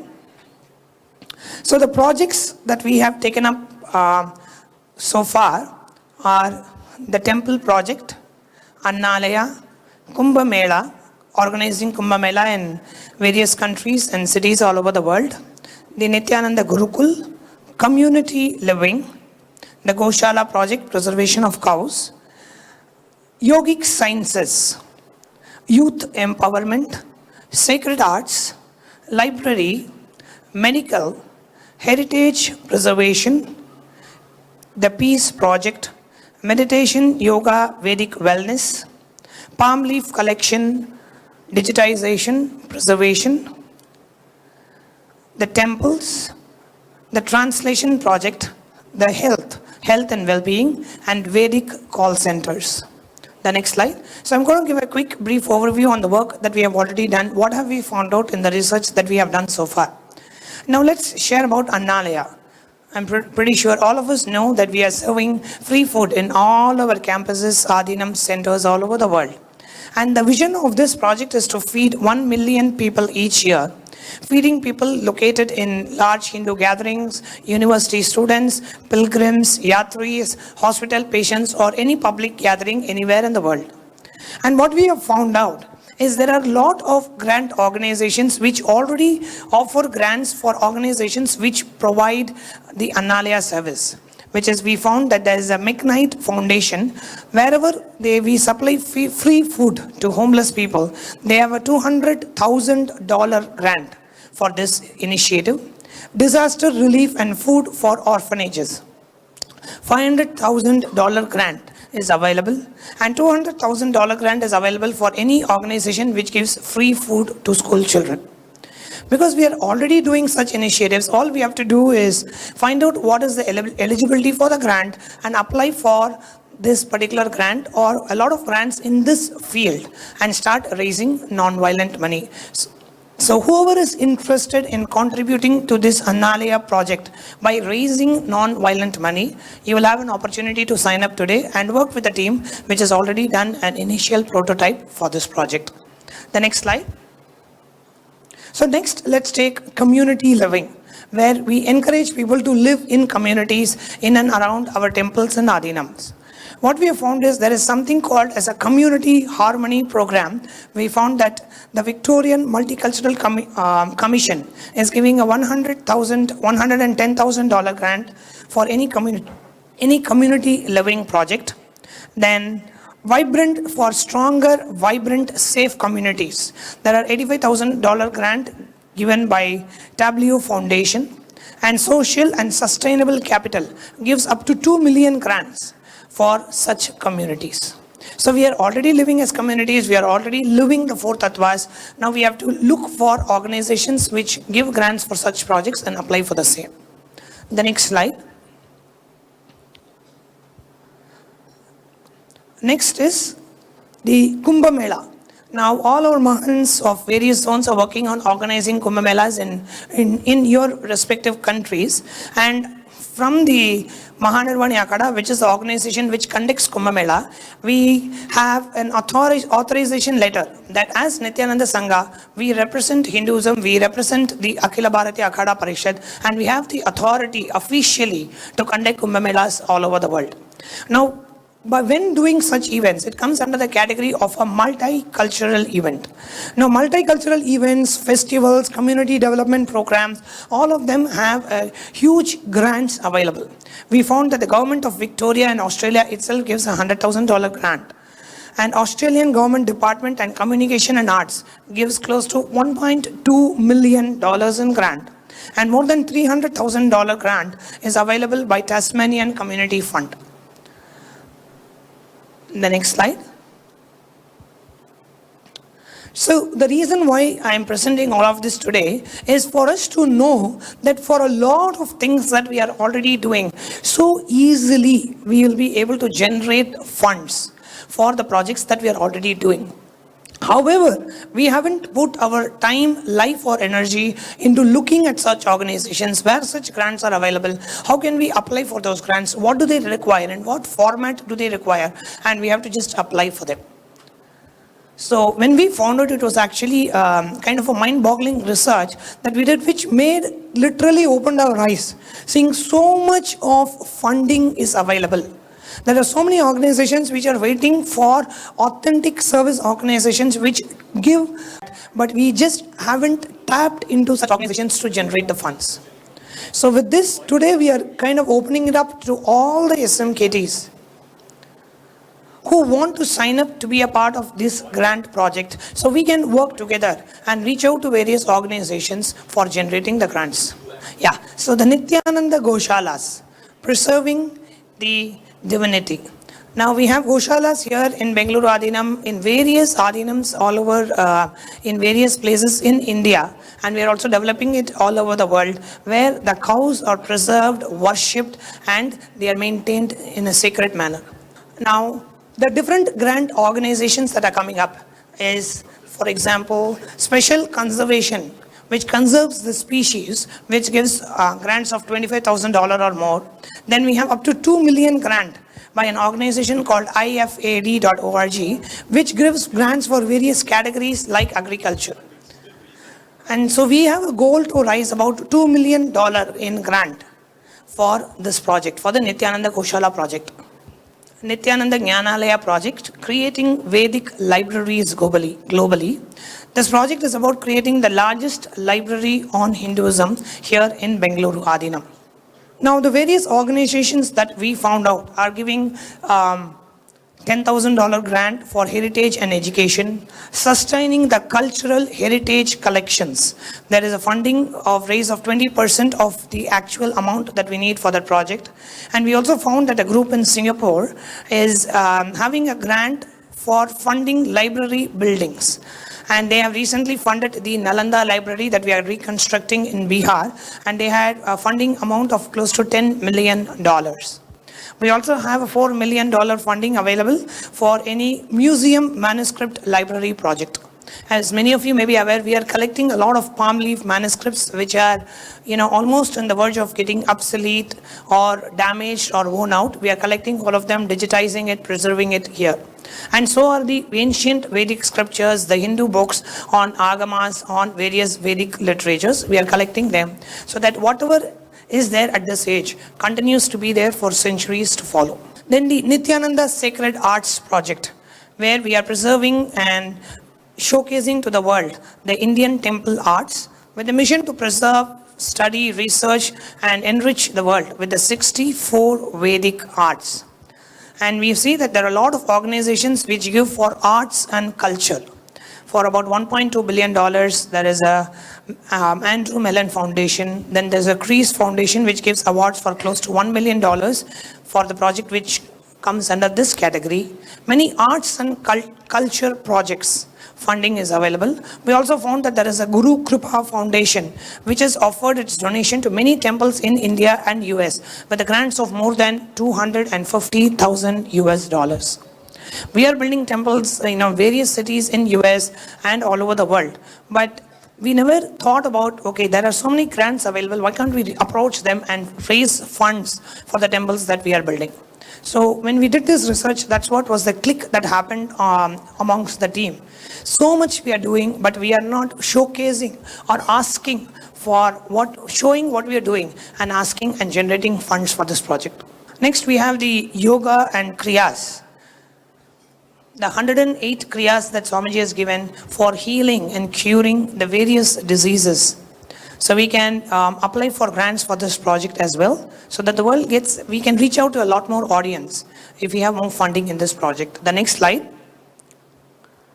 We see that there is an organization which gives grants for health, women's empowerment, close to $1 million. The National Institute of Health gives grants for health and diabetes research centers starting at almost $1.2 million. The literary research, which translation and compilation of ancient yogic texts, has various grants available.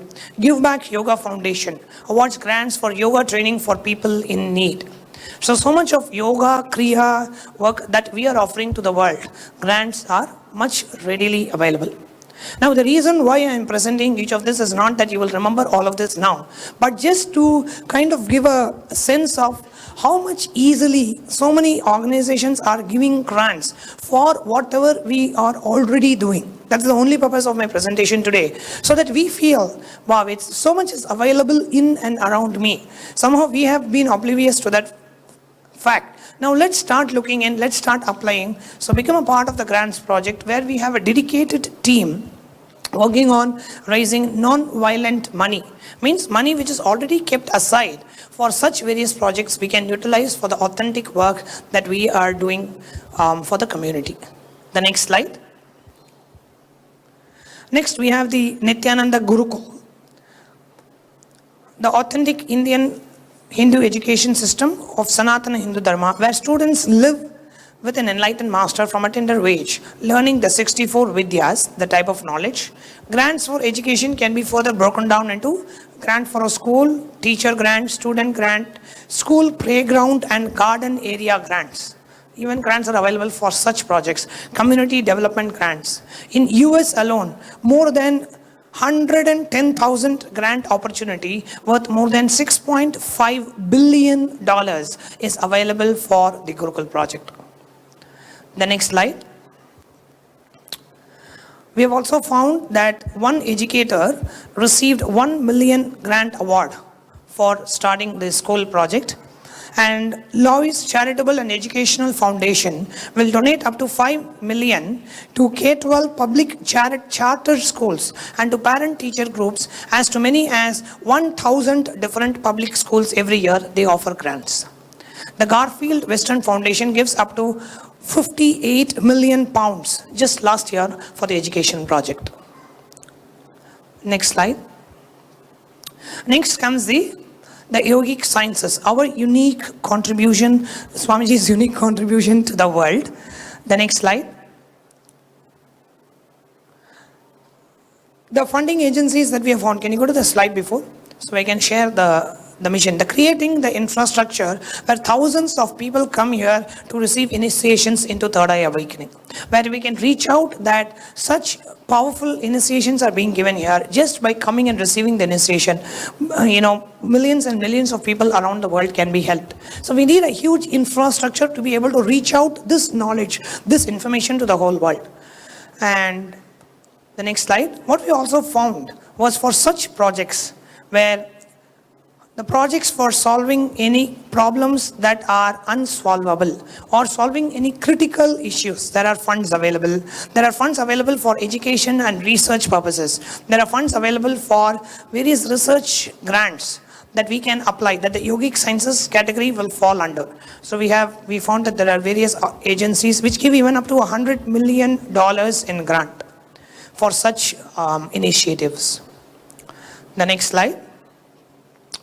Next, we have the youth empowerment, where we conduct specific targeted programs for youth. Youth camps, weekend workshops, meditation classes, yoga classes, and having a call center dedicated for youth counseling. The grant organizations, our Gates Foundation has about special project fund for the youth empowerment. They have over $1 million. They want to fund for anybody who is working on empowering the youth. The MRDT Foundation has a worldwide grant program. So we have found various organizations which give, more than $500,000 grant for such youth empowerment programs. Next slide. Then establishing Hindu temples all over the world. The aim is within the next 1 year, Swamiji wants to establish at least 108 temples, adinams all over the world. The next slide.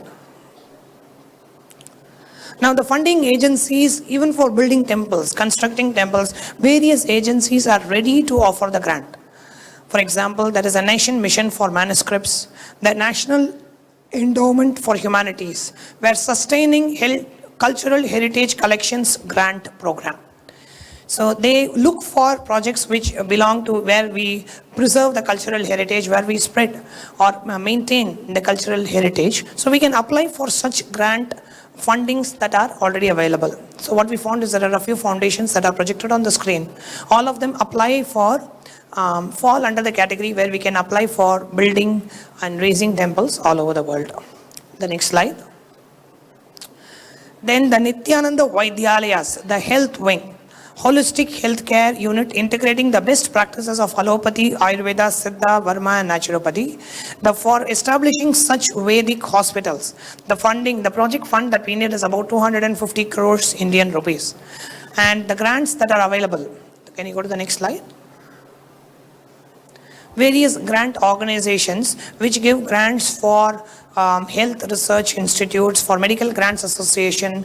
Then we have various organizations that are ready to give grants for any organization which is sincere and authentic and they want to serve the community by providing the holistic health care. Next slide. And then we have the Vedic Call Center project, where it becomes the single largest worldwide source for life solutions, spiritual healing, spiritual counseling, answered directly with reference to the Hindu scriptures. So from an authentic source, we can provide Vedic solutions for any day-to-day issues. The next slide. And what we found out was, the youth in need programs are there, health initiatives are there, science and spirituality projects, where we can apply for grants for the youth call center and raise grants for such projects. Next slide. And then Swamiji's vision, having a golden temple for Nithyanandeshwara here in Bengaluru Adinam.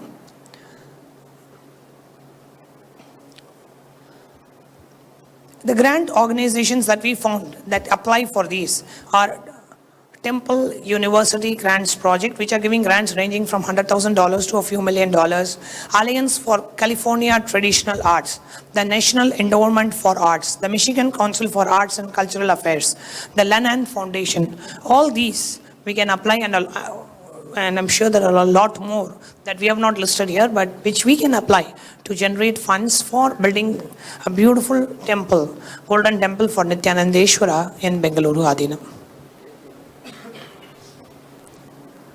The temple funding, we have Guru Kripa Jayananda Rajan Family Fund and the Andrew Mellon Foundation. They give up to $200,000 in grant. For Give Back Yoga, Frederick Lenz Foundation, they give about $15,000 in grant. For Annadan, which we typically do in all our temples, Walmart Community Grant gives up to $25,000. Next, health and well-being. Evolving a healthy, meaningful lifestyle through life solutions, yoga, meditation, Ayurveda, counseling. The next slide. A lot of grants are out there. The USAID giving grants for health, National Institute for Health, the CSR in New Delhi, the Australian Indian Council, and a lot more organizations also fall under this category. Then we have the Peace Project, taking peace to the whole world. When an individual experiences peace, that leads to world peace. So inner peace leading to world peace project. The next slide. We have done some research on how offering these peace projects can really make a difference to the world. The next slide. So